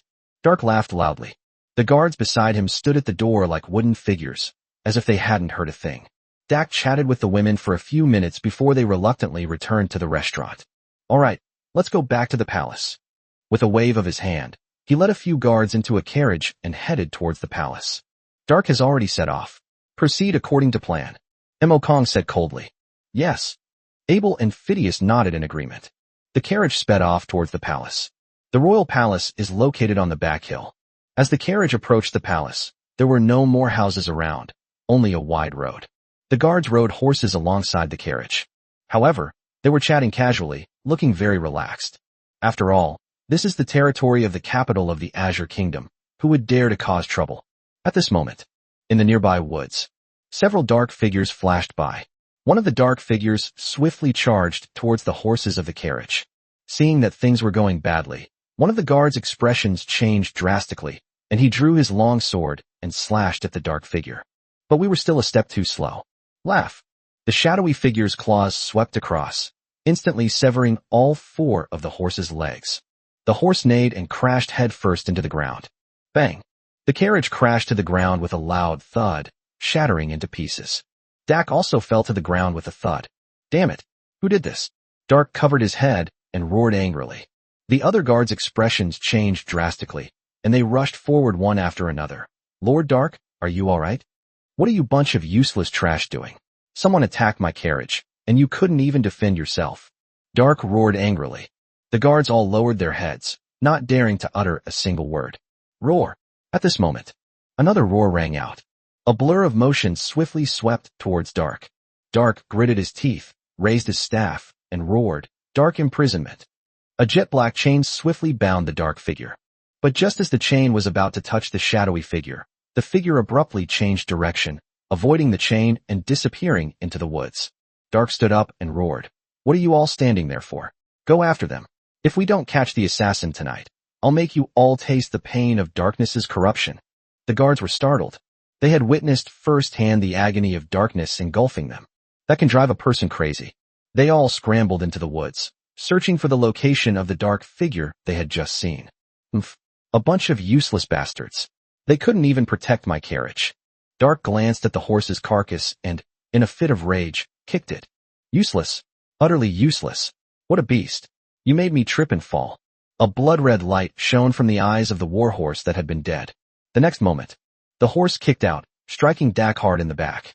He kicked Dark away. It crashed into the tree trunk with a bang. Asshole. Dak clutched his head, which had been bruised and swollen, and winced in pain. He opened his eyes and was immediately dumbfounded. The warhorse, which had been dead, suddenly stood up again. Its 4 legs were severed, making it shorter than it was in life. But those scarlet eyes were truly terrifying. What is this thing? How could it come back to life? Dak stared wide-eyed, his face filled with shock. How could a corpse possibly come back to life? Who's playing tricks? Show yourself, Dark said in a cold voice. The warhorse neighed and galloped toward Dak. You really think you can scare me with such a petty trick? Dark burst. Dark snorted and pointed his staff at the warhorse zombie, shouting.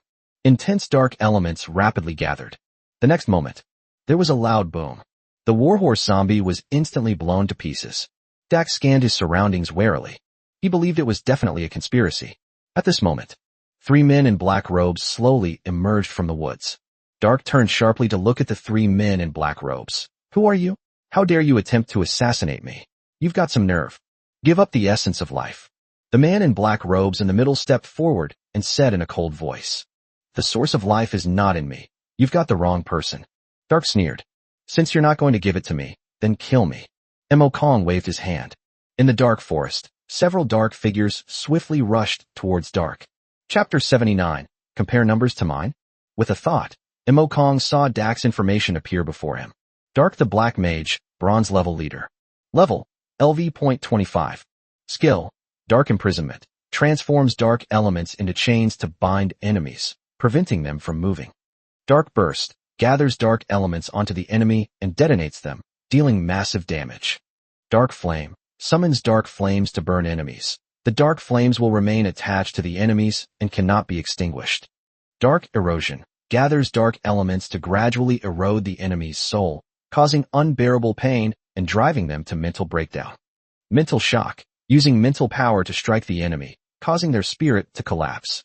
Introduction: the guardian magician of the Azure Kingdom, possessing formidable power. A bronze-level leader? That's a bit lacking. He murmured softly. Several dark figures suddenly rushed out of the woods. They were hunters and riders. Assassins are the natural nemesis of mages. Even with so many monsters, Dark dared not let his guard down. His eyes turned cold, and he raised his staff high, shouting sharply, "Darkness imprisonment." A dark chain shot towards a hunter. The hunter was instantly bound tightly. However, the other hunters had already reached Dak. Claws lashed out at Dark's vital points. Dark's expression changed, and he quickly retreated, avoiding the hunter's attack despite his unpleasant appearance. Whoosh! From within the forest, a blood-red tongue shot out and bound towards Dak. Dark's staff was bound and almost slipped from his grasp. "Damn it!" Dark burst. He growled wildly. Dark elements gathered frantically on the tongue, then exploded, blasting the tongue in two. Moo! Before Dak could catch his breath, he heard a cow mooing. The ground shook violently. Dak turned around abruptly and saw a monster with arms as thick as a train hurtling towards him like a high-speed train. Bang! Dak was thrown into the air and slammed into the trunk of a large tree, blood gushing from his mouth. The Scythe of Hades. Mo Kong let out a low roar, and a jet-black scythe appeared out of thin air, slashing down at Dark. The sickle swept past. Dak let out a painful scream, his whole body convulsing as if he had been electrocuted. The pain that strikes straight to the soul is unbearable for anyone. The hunters brandished their claws and slashed at Dark.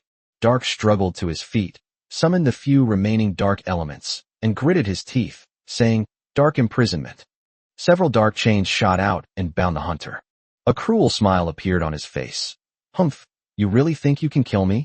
"Certainly." Mo Kong grinned. "You can die now." Dark's expression changed, and he suddenly looked up. A dozen bone spears were hovering above his head.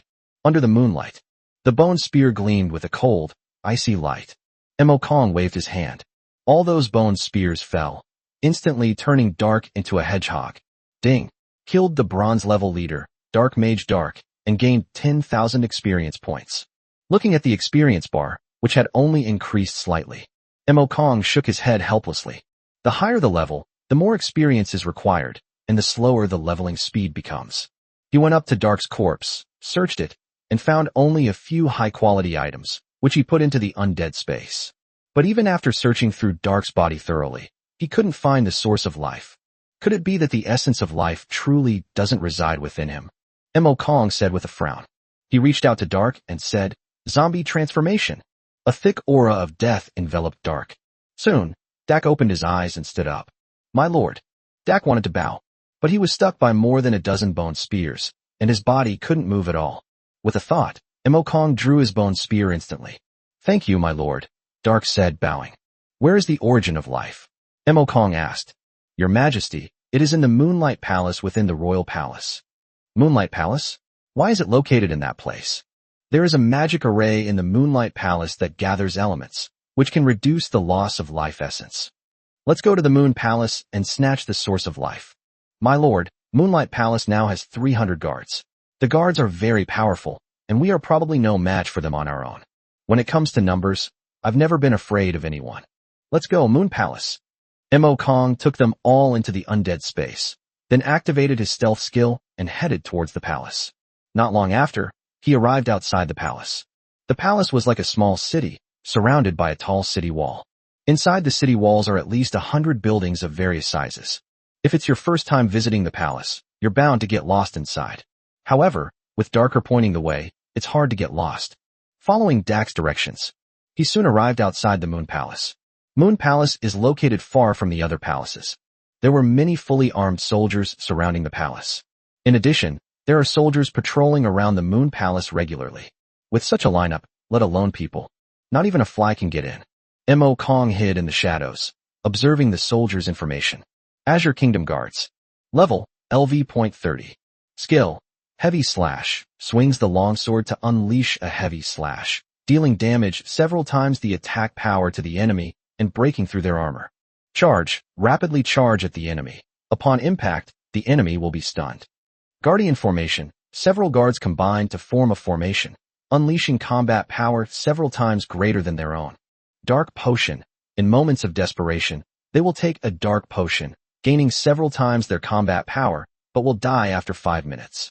Introduction. The strongest fighting force in the Azure Kingdom, composed of various different professions, who can also form battle formations to defend against enemies when necessary. A level 30 monster, this Imperial Guard truly lives up to its reputation. However, I'm determined to have this source of life. The main hall is 3 miles away from the Moonlight Palace. It will take at least 5 minutes for the Imperial Guards to arrive as reinforcements. 5 minutes is enough to deal with these people. Mo Kong murmured.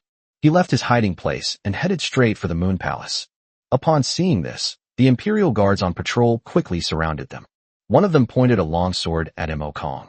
Put your hands behind your head and squat down immediately. Otherwise, you'll be killed on the spot. The other guards also surrounded him, forming layers upon layers around Mo Kong. The captain of the Imperial Guard strode over, his triangular eyes fixed on Mo Kong, and coldly asked, "Who are you? What are you doing here?" "Of course, it's the essence of life," Mo Kong said casually. Foolish scoundrel. I have 300 Imperial Guards. Don't worry about you alone. Even if another 100 come, they are nothing to fear. The captain of the Imperial Guard said with a cold smile. You want to compare numbers with me? Mo Kong smiled and shook his head, then touched the ring of Calamity. A black light appeared. Chapter 80. The Origin of Life obtained. A series of figures appeared around them. These people were dressed in the navy uniforms of the Azure Kingdom and carried long swords, muskets, and even staffs. The captain of the Imperial Guard's expression changed. He glanced around and found there were at least 1,000 people. These more than 1,000 people crowded the area around the Moonlight Palace. The other guards were also dumbfounded. How did so many people suddenly appear out of nowhere? And they were all from the kingdom's navy. But why do these people look a little strange? They were missing arms or legs, or covered in injuries, and some even had their internal organs spilling out. They didn't look like normal people at all. These zombies were all transformed from corpses during Mo Kong's sneak attack on the sub-island. Mo Kong gave a cold smile and uttered a single word. Kill. All the zombies roared and charged at the guards. The Imperial Guards panicked immediately. Before they could fight back, several of them were pounced on by zombies and bitten to death. The captain of the Imperial Guard's expression changed drastically. He waved his hand and shouted, "Don't panic. Form a defensive battle formation. Wait for reinforcements." Yes. The Imperial Guards quickly formed battle formations. 3 royal guards stood in front, shields and long swords in hand, while 2 musketeers and an archer stood behind, constantly attacking the oncoming zombies. For a time, they barely managed to hold off the zombie horde's attack. The number of casualties among the Imperial Guards has decreased significantly. The captain of the guard took out a blue magic ball and crushed it. A bright blue sphere shot into the sky, illuminating the heavens. Inside the king's bedroom, King Nov was fast asleep. An anxious voice came from outside the door. "Your Majesty, something terrible has happened. A distress call has come from the Moon Palace." Nov opened his eyes abruptly and roared. "What did you say? Someone actually dared to invade the Moon Palace." Immediately order Mark to lead all the Imperial Guards to help. The source of life must never fall into the hands of others. Yes. The waiter immediately responded and then hurriedly left. Nov's face darkened, and unable to continue sleeping, he got up to change his clothes, intending to check on the situation. Commander Mark of the Imperial Guard received orders and led 3,000 guards swiftly toward the Moon Palace. Mo Kong looked up at the azure blue orb of light, his eyes slightly narrowed. "Reinforcements are coming. We have 5 minutes left. Take them down as quickly as possible." All the zombies rushed towards the guards like madmen. It was impacting the Imperial Guard's defensive formation. The captain of the guards roared, "Hold on, everyone. Just a little while longer and the reinforcements will arrive. Then we'll surely wipe out all these monsters." His words were like a shot in the arm, allowing those guards who could no longer hold on to unleash their amazing potential once again. Looking at the guards huddled together, Mo Kong grinned. "I wonder if you can withstand the corrosive effects of the acid?" With a wave of his hand, a dozen or so spitting creatures were already standing beside him. Acid spray. The spitting creatures sprayed acid at the guards. Laugh.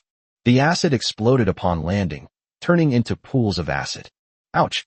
What is this? It hurts. Help. I can't take it anymore. I'll fight you to the death." "Ah." The acid continued to corrode the armor on the guards' bodies. Just a moment. The armor was then completely corroded. Their flesh came into contact with the acid, which instantly corroded their skin, revealing their blood-red flesh. The guards behind trembled at the sight of their comrades' miserable state and hid behind, too afraid to go forward. Before long, the guards in front were corroded into a mass of pus by the acid. The system notification sounded. Ding. You have killed a guard of the Azure Kingdom and gained 500 experience points. Ding. You have killed a guard of the Azure Kingdom and gained 500 experience points. Kong looked at the guards behind him and said coldly, "Continue. Acid spray." The sprayer continued to spew acid, turning the ground into pools of acid. The guards dared not stand on the acid and could only retreat. The captain of the Imperial Guard's face turned ashen. His gaze fell on Kong, and he gripped his longsword tightly. He knew it in his heart. Kong was the mastermind behind it all. It will all be over once Kong is killed. He leaped forward and slashed at Kong with his sword. Kong raised his staff, possessed by a ghost. A pale, ghostly figure shot towards the captain of the Imperial Guard. The captain of the guards instantly felt as if his body was being controlled. He wanted to slash with his longsword, but couldn't move it. The intense pain stimulated his brain, causing his whole body to convulse. He gritted his teeth and roared, "Get out of my way." A terrifying aura exploded from him. That ghostly spirit was also blasted away. The Scythe of Hades. Kong waved his hand. The black scythe crashed down on the captain of the Imperial Guard. Ah! The captain of the Imperial Guard clutched his head in pain. Before he could recover, the sharp-boned spear pierced his heart, ending his life. Ding! Killed the captain of the Azure Kingdom's Imperial Guard, gained 1,000 experience points. The guards stared in horror at their captain's corpse. They never expected that their captain would be killed. Kong reached out and cast the corpse transformation spell on the corpse of the Imperial Guard captain. A moment later, the captain of the Imperial Guard opened his eyes and slowly got up. His information also appeared before Kong. Zombie Guard Captain. Level, LV.28. Skills, Heavy Slash, Charge, Corpse Poison, Death Aura Contagion. Battle Formation Command. Can command subordinates to form battle formations to meet the enemy, maximizing their strength. Morale Boost. Boosts the morale of subordinates, increasing their attack and speed. Introduction. The captain of the Imperial Guard possesses formidable individual combat and command abilities. Kong was very satisfied. He pointed at the Imperial Guards and said, "Kill." The captain of the Imperial Guard drew his longsword and transformed into a blur as he charged toward his former subordinate. In just a few seconds, all the Imperial Guards were killed. Under the corrosive influence of death energy, these guards rose up and turned into zombies. Time is running out. Kong ordered all the zombies to be on alert, and then quickly walked into the Moonlight Palace. The Moon Palace was empty, with mysterious runes carved on the ground. These runes formed a massive array, like a magnet, attracting the surrounding elements. In the center of the formation is a bright green crystal ball. This crystal ball exudes a rich natural aura. This must be the origin of life. Kong stored the essence of life into the space of the dead, and then quickly walked outside. He took all the guards into the undead space, activated his stealth skill, and vanished instantly, heading towards the Mermaid Palace. Not long after Kong left, a group of people sneaked in from outside. The leader was a man wearing golden armor, with a black square scarf covering the lower half of his face. The people behind him were dressed similarly. If Kong were here, he would definitely recognize this guy's identity. Wang Qianlong. Brother Long, are we really going to come here to steal the essence of life? One of them whispered. Wang Qianlong gave him a disdainful look. Nonsense. They've already sneaked in. But today went quite smoothly. We didn't even have a single guard. Once you enter the Moon Palace, you can take away the essence of life. Chapter 81. My lord, I'm innocent. Brother Long, what's the use of this life essence? Someone asked Yoda. Wang Qianlong slapped the man on the head and scolded. You idiot. It's obvious you weren't paying attention in class. The essence of life is unique to elves. After players obtain and consume the essence of life, all their attributes will increase by 50%, and more importantly, there is a chance to transform into an elf. Once I become an elf, my profession will also change, and I'll become an elven warrior, which will allow me to attract countless young girls. As he spoke, an evil smile unconsciously crept onto his face. The other's eyes lit up as well. Brother Long, could you share some of this with us? Yeah, Brother Long, What if we can create a few more elves this way? Wouldn't we be making a fortune? Our guild would be famous then. Brother Long, if you share a little with me, I'm willing to be your brother for life. I'll never have any other thoughts. The others pleaded with Wang Chenlong. Get lost. I don't even have enough for myself. You think you can share with me? Dream on. Who knows how much life essence one needs to consume to become an elf? If you dare utter another word, I'll chop you all in half with my sword. Wang Chenlong glared at the group and said angrily. Everyone shut their mouths and dared not speak.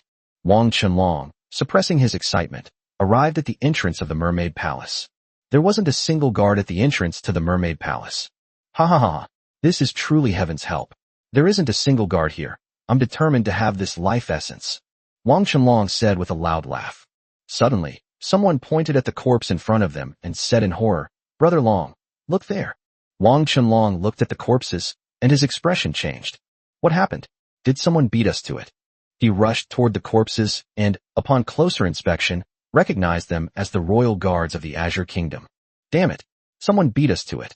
Quickly go check if the source of life is still there. Wang Chenlong said through gritted teeth. He was furious.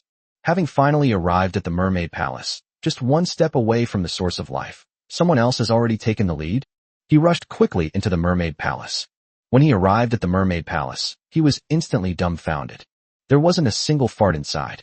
Bastard! Bastard! Wang Chenlong cursed angrily. Just then, a rumbling sound came from outside. It's terrible, Brother Long. The royal guards are here, someone shouted in terror. Wang Chenlong's expression changed. This is bad, let's go. He looked around, only to find in despair that there was no exit except the main gate.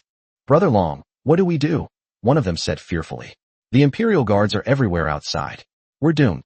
Wang Chenlong gritted his teeth and said, What are you afraid of? I have a special envoy's badge. Let's go? Let's explain to them. I know the commander of the Imperial Guards. He definitely wouldn't dare do anything to us. He took off the special envoy sign and strode out. Seeing this, the others had no choice but to bite the bullet and follow behind. Wang Chenlong walked outside, holding the special envoy's plaque, and was about to speak. A group of Imperial Guards quickly surrounded them. The muskets in the distance were all aimed at him. If he made any sudden movement, he would be riddled with bullets in an instant. No, don't shoot. Commander, it's me. Mark's eyes turned cold, and he said in a chilling voice, Take them all away. My lord, I am innocent. I didn't take the source of life. Wang Chenlong's legs went weak with fear, and he said in terror, Enough with the nonsense. Take him to the water dungeon for interrogation. Kill them all if they don't hand over the source of life. Mark said coldly. Wang Chenlong and the others were so frightened that their legs went weak. A water dungeon. That's the cruelest prison in the Azure Kingdom. It is said that being imprisoned in a water dungeon would result in endless torture, and many people were driven insane by the torture. My lord, we are innocent. Yes, sir, we didn't do anything. Don't arrest us. Several people cried and begged for mercy. However, Mark ignored their pleas for mercy and walked straight ahead. The guards escorted Wang Chenlong and the others quickly toward the water prison. However, Mo Kong was unaware of what had happened at the Moonlight Palace. He was rushing towards the Mermaid Palace. Soon, he arrived outside the Mermaid Palace. Aurora was waiting anxiously. Upon seeing Mo Kong enter, she jumped up and exclaimed excitedly, Sir, you're back. Mo Kong nodded and took out the green bead. A rich, natural atmosphere is swirling within. Aurora's eyes welled up with tears as she exclaimed excitedly, It's the source of life. Thank you, sir. Thank you, sir. She knelt down with a thud, sobbing uncontrollably. Get up first. Time is short. Absorb the life essence first. Mo Kong quickly helped him up and comforted him. Aurora nodded and accepted the source of life. The life force surged wildly into her body. In just a few breaths, the life essence within the crystal ball was completely absorbed. Aurora's complexion returned to a rosy hue, and she looked much healthier. Sir, give me the shadow of the Elf King, and I will help you break the seal. Mo Kong removed the shadow of the Elf King and handed it over. Aurora bit her index finger, and blood dripped onto the ring. A rich natural aura quickly permeates the ring. Soon, the shadow of the Elf King shone with a bright green light. All right, sir. Aurora handed the ring back to Mo Kong. Mo Kong received the shadow of the Elf King. He sensed that the shadow of the Elf King seemed different from before. The natural atmosphere became even stronger. He checked the information about the shadow of the Elf King. The Shadow of the Elf King, under seal. Quality, pseudo-epic. Agility plus 500. Endurance plus 300. Mental strength plus 400. Skill, concealment, completely conceals one's presence, avoiding all detection for half an hour, can be upgraded. Natural illusion, summons a natural element to create an illusion identical to the target. The illusion obeys the main body's commands completely, lasts for 10 minutes, and disappears upon being attacked. Upgradable. Skill, unlocked under special conditions. Description, this is a ring carried by the Elf King, containing boundless natural energy. However, it is currently sealed by the Elf King, and only the Elf King can break the seal. Equipment level, 25 or higher. The Shadow of the Elf King has also been upgraded to pseudo-epic level. Its attributes in all aspects have also been greatly improved. More importantly, it adds a completely new skill. Phantom. Moreover, it looks exactly like the real person. This skill can be very useful in critical moments. Mo Kong put the Shadow of the Elf King back on his hand. It's almost dawn, let's go.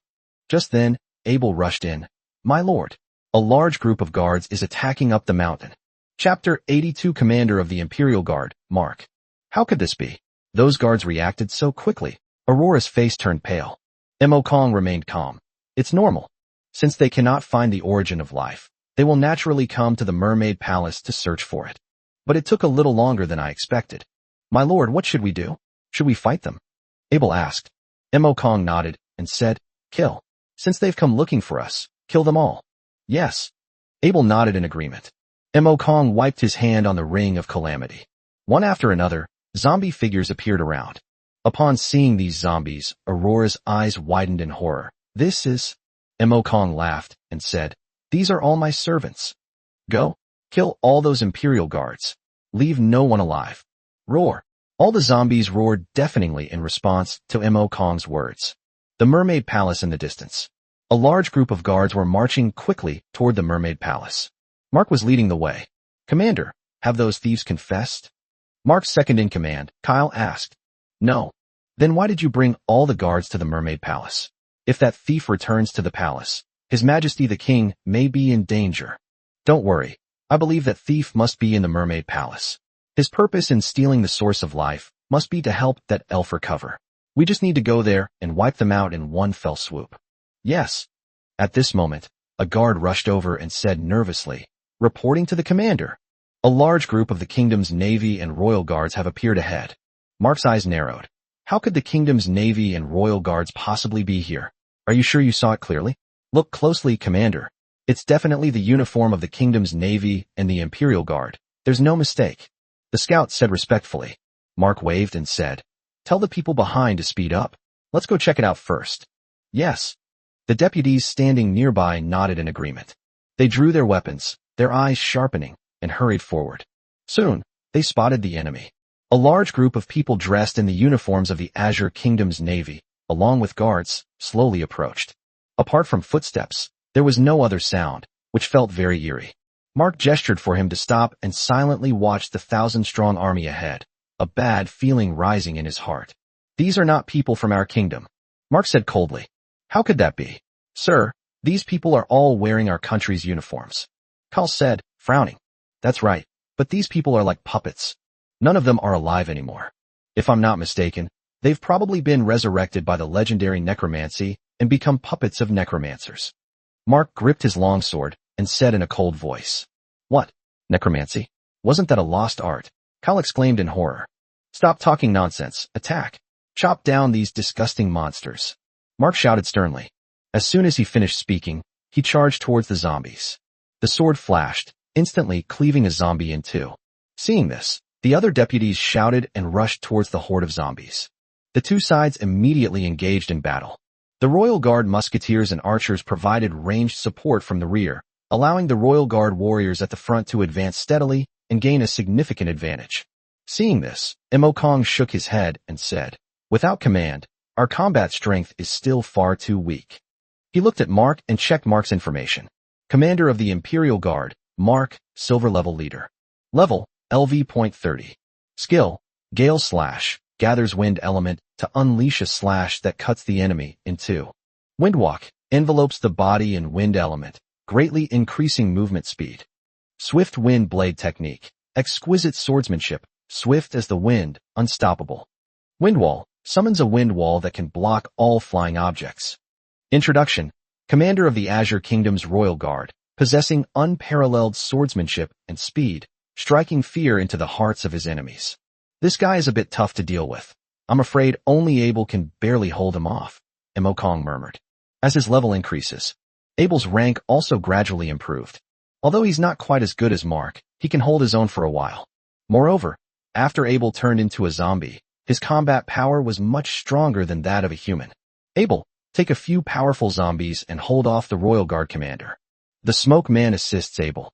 The spitting attacker is launching a ranged attack on the enemy's backline units. The sprinter, along with the witch, the hunter, and the rider, will break through the enemy's formation. With the issuance of Awakens' order, the previously chaotic zombie horde instantly became purposeful. Dozens of spitting creatures gathered together, their mouths open, spewing out acid that landed at the feet of the Imperial Guard musketeers and archers. What is this? It hurts so much. Retreat! Retreat! Screams rose and fell in waves.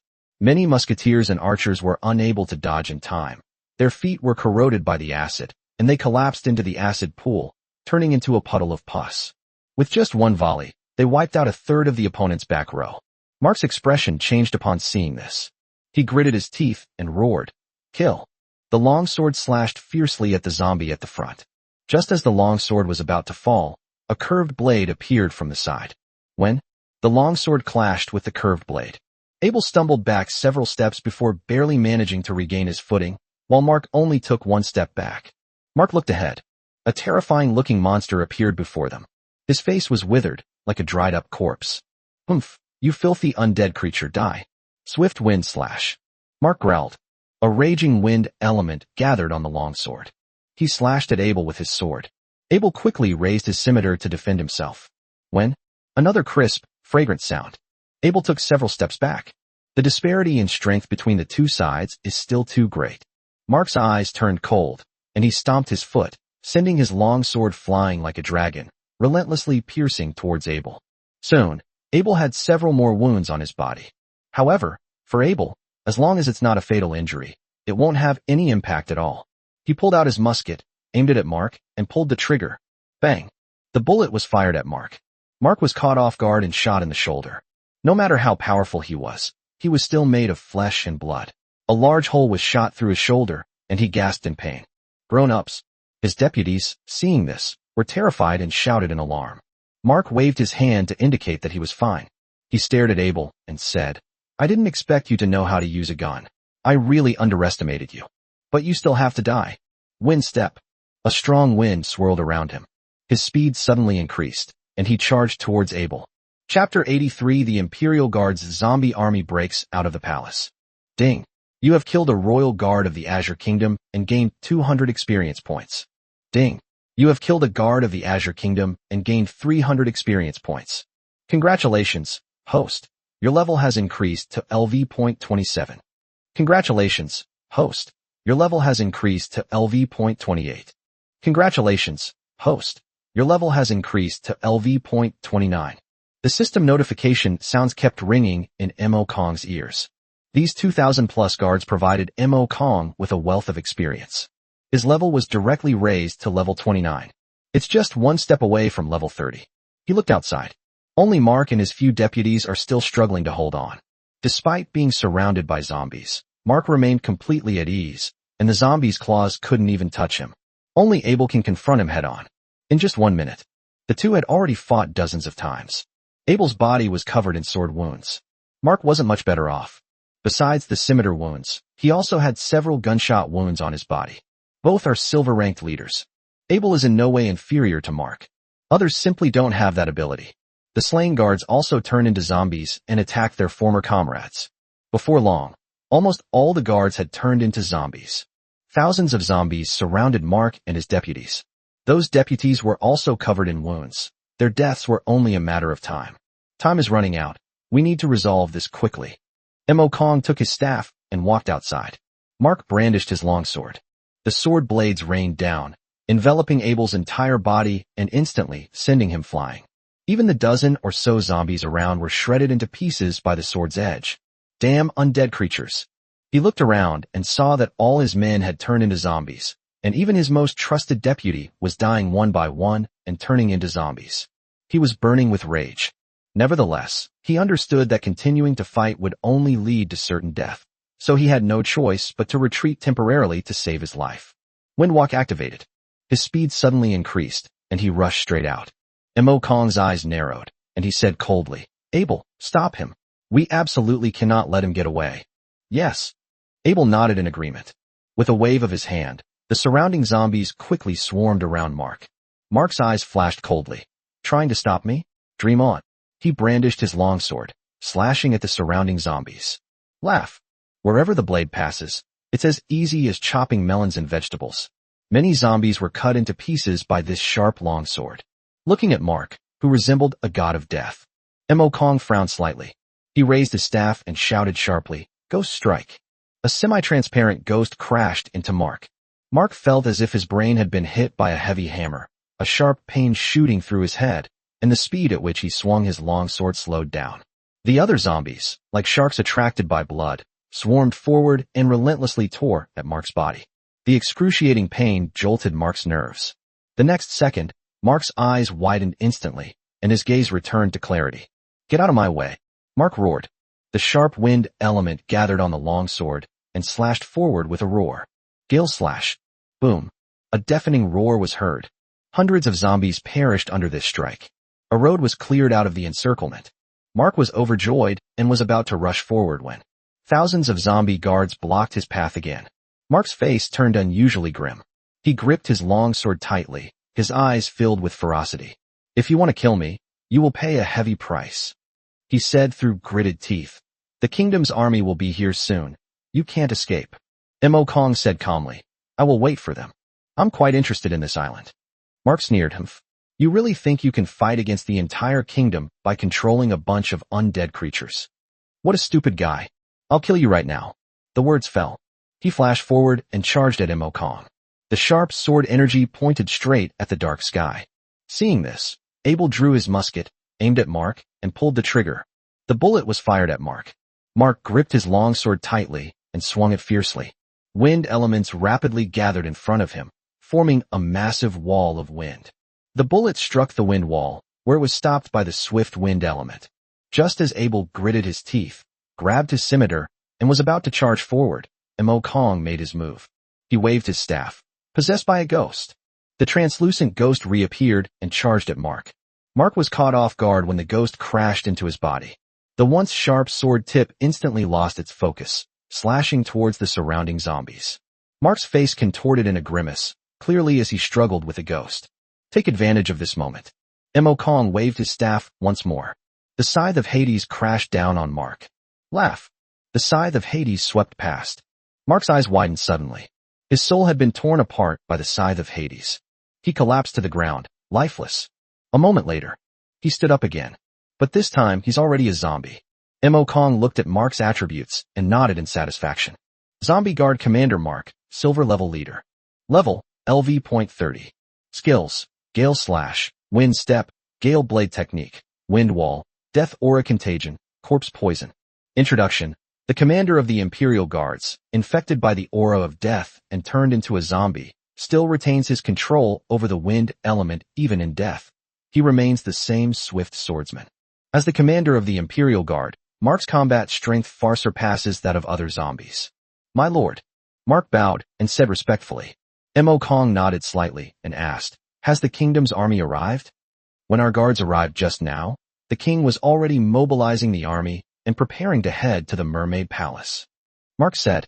Mo Kong nodded slightly. "How strong is the Azure Kingdom's army?" "The army currently has 15,000 men, in addition to artillery, warships, and some heavy weapons. If we were to confront them head-on, we probably wouldn't be a match for them. Their soldiers are professionally trained and can form large battle formations. If a battle breaks out, we are no match for them." Mark said respectfully. "What specific heavy weapons are included?" "There are 300 black cannons, war beast riders, siege crossbows, magic scrolls, etc. A direct confrontation would be disadvantageous for us." Mo Kong nodded slightly. "I understand. Everyone, Prepare for battle. Abel asked in confusion, My lord, why do we still need to fight? We only have 4,000 men, while the enemy has 15,000, plus heavy weapons. We have no chance of winning. Yes, sir, all our weapons are on the ship. The situation is not good for us. Why don't we go and join our fleet first? Phidias also advised. However, Kong shook his head and said, No, just fight. Chapter 84. Confronting the kingdom's army, the skeleton army appears. Everyone was stunned. They never expected that Kong would actually plan to directly wage war against the army of the Azure Kingdom. However, since Kong has made his decision, naturally no one will object. Mark, send a few guards to scout out the situation and pinpoint the location of the Azure Kingdom's army. Everyone else, get ready. Kong spoke. As soon as he gave the order, all the zombies sprang into action.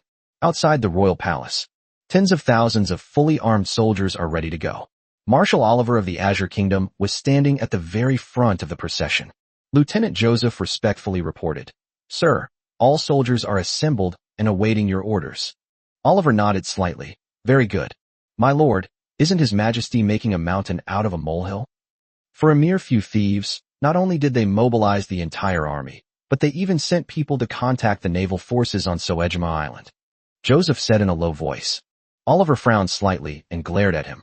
I told you, this is His Majesty the King's order. And do you know what the thieves took? They took the very essence of life. They actually dared to take the essence of life? How is that possible? Isn't the essence of life stored in the Moonlight Palace, guarded by 300 Imperial guards? Joseph stared wide-eyed and said incredulously. They killed those 300 Imperial guards, and even the Imperial guards they sent out suffered heavy losses. So far, not a single one has returned.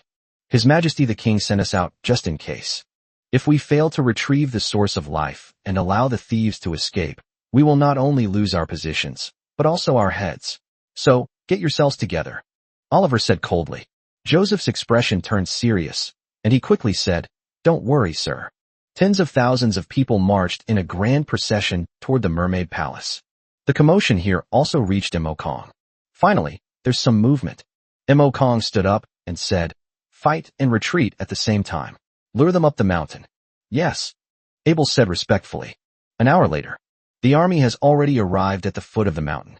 Joseph approached Oliver and said, Sir, we have reached the designated location. The mountain path is narrow and not suitable for large-scale operations. I suggest sending a small force to scout ahead. Oliver shook his head and said, No. The whereabouts of the Imperial Guard are currently unknown. They may have been completely wiped out by the enemy. It is clear that the enemy has more than a few thousand men. Sending a small force up there would only be suicide. Let the heavy bull cavalry unit lead the way. Everyone go up the mountain together. Yes. Joseph nodded. Soon, hundreds of black bulls, each the size of an elephant, arrived at the front of the procession. These black bulls, clad in heavy armor, stood in a row like an iron wall, looking incredibly imposing. These creatures are the great cattle. The heavy oxen resemble oxen in appearance, but are several times their size. They possess terrifying strength and defensive capabilities. Wherever it goes, it will force a path through. This is also one of the tactics frequently used in the military. Set off, Joseph shouted. The heavy oxen strode forward, moving slowly like bulldozers. Wherever they went, all the big trees fell down, creating a large open space. The soldiers behind followed suit, hiding behind the heavy oxen. These heavy cattle would be their best protection in the event of a surprise attack. However, all of this did not escape Kong's notice. Interesting, your tactics are simple and brutal. Kong grinned. But I also have a way to deal with you. He waved his hand. A dozen enormous monsters roared fiercely and charged toward the heavy bull. These monsters have extremely thick arms, and when they walk, they support themselves on their arms, just like apes. It's a tank. These tanks were once mutated ghouls that devoured the flesh and blood of tanks. After numerous experiments, Kong finally succeeded in transforming these ghouls into tanks. Roar! The tank, like a mighty warrior, smashed a heavy bull's head with a single punch. Bang! Its fist was larger than the head of a bull. He punched Chong-Nyo on the head, sending him flying and crashing into the soldiers behind him. The soldiers looked terrified and ran frantically in all directions. But it was too late. Boom! The massive bull crashed down with a deafening roar, causing the ground to tremble violently, like a mini earthquake. Those soldiers were smashed into a bloody pulp. Seeing the tragic state of their comrades, many soldiers felt the urge to retreat, their eyes filled with fear. Oliver's expression changed. He knew that if he were intimidated by the other party at this moment, he would surely be defeated. He pointed at the tanks and yelled, "Don't be afraid. Hold the line. They're just launching a sneak attack. Maintain formation. All soldiers charge. Musketeers and archers, prepare to fire." With command in place, the soldiers, who had initially been filled with fear, regained their composure. They organized themselves and launched an attack on the tanks. Thousands of muskets fired simultaneously, instantly riddling several tanks with holes, which then crashed heavily to the ground. Seeing this, Kong said coldly, "Withdraw." The tanks turned around and retreated without engaging the enemy in any way. Oliver sneered. That thief relied on these monsters to defeat the royal guard. But these monsters are nothing but a fart in front of our troops. There's absolutely nothing to be afraid of. And His Majesty the King has spoken. Whoever catches that thief will be rewarded with 10 million gold coins. Upon hearing this, the soldiers, as if injected with adrenaline, charged frantically up the mountain.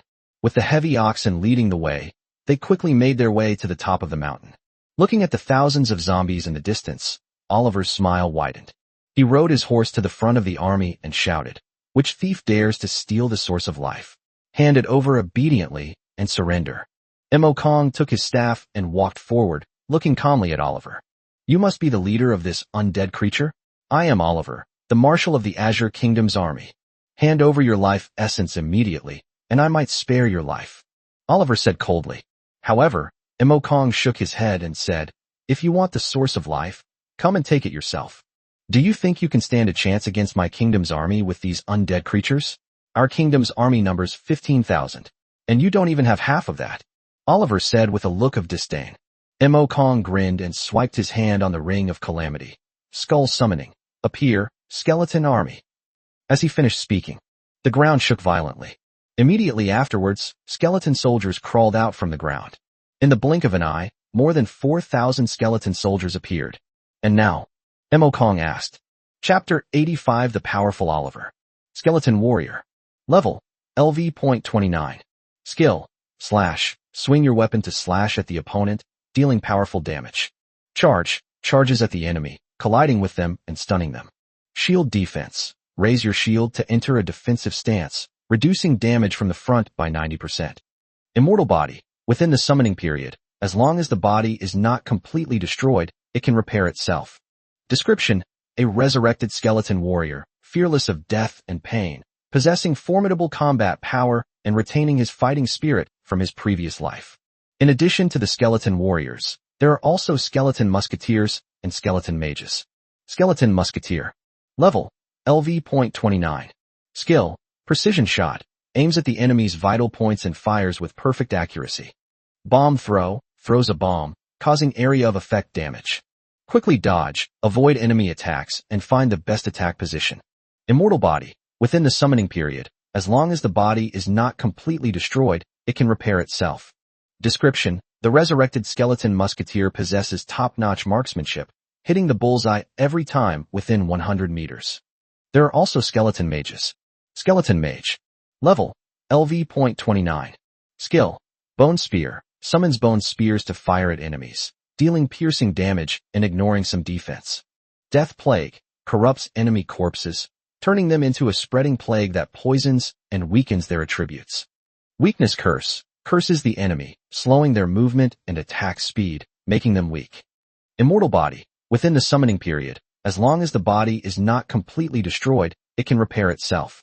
Description, a resurrected skeleton mage with powerful necromancy, capable of inflicting devastating damage on enemies. Although there are only 3 types of soldiers, but Kong was very satisfied.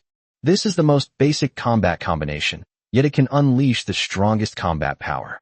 Looking at the suddenly appearing skeleton soldiers, Oliver's expression changed. Although Kong's forces are slightly smaller than the Azure Kingdom's army, they are still capable of putting up a fight. After all, humans can feel pain and fear, while undead creatures cannot. Moreover, those who are killed will turn into zombies, making the situation unfavorable. So what if you have these skeleton soldiers? Kill them. As soon as he finished speaking, the soldiers of the Azure Kingdom rushed out and charged towards Kong and the others. Mo Kong narrowed his eyes slightly, waved his hand, and said, "Kill. Show no mercy." All the zombies and skeleton soldiers received orders and, armed with weapons, charged madly at the enemy. A great battle broke out instantly. The human soldiers coordinated very well. All the warriors stood in front, holding huge shields and long swords to defend against the zombies' attacks. The musketeers and archers behind them then opened fire. In addition, rows of black cannons were aimed at the skeleton soldiers. The roar of artillery fire filled the air. Countless shells rained down, blasting many skeleton soldiers into pieces. However, before Oliver could even feel happy, he was immediately stunned. The skeleton soldiers that had been blown to pieces actually stood up again. "Sir, these undead creatures are impossible to kill," Joseph said in fear. Not only him, but even the soldiers showed signs of fear. "If even artillery can't kill the enemy, how can we fight?" Oliver's gaze fell on Mo Kong. He knew that the source of everything was Mo Kong. He said coldly, "As long as we kill that damned necromancer, everything will be resolved. Joseph, you come with me and kill him." "Yes." Despite his fear, Joseph nodded and said so. Oliver strode quickly toward Mo Kong. Joseph and a group of soldiers followed behind, constantly killing the undead creatures around them. They were like a sharp knife, piercing into the army of the undead and rushing towards the dark sky. Mo Kong's gaze fell on Oliver. Oliver's message appeared before him. Oliver, silver level boss. Level, LV.30. Skill, whirlwind slash, swings a greatsword in a spinning slash, instantly killing all enemies. Heavy slash, slashes the greatsword forward, the immense force splitting the enemy in two. Mountain shattering slash, leaps high into the air and slashes downwards, creating a powerful shockwave that damages enemies. Meteorite, condenses earth element into a giant meteorite that crashes down, turning enemies into mincemeat. Introduction, Commander-in-Chief of the Azure Kingdom's army, skilled in manipulating earth elements, possessing unparalleled brute strength, and also a brilliant mind. Mo Kong narrowed his eyes and said, "Abel, Mark, why don't you go and play with them? Our reinforcements should be arriving soon." "Yes." Abel and Mark nodded in agreement. Oliver swiftly cleaved the zombie in front of him in two with a single sword strike.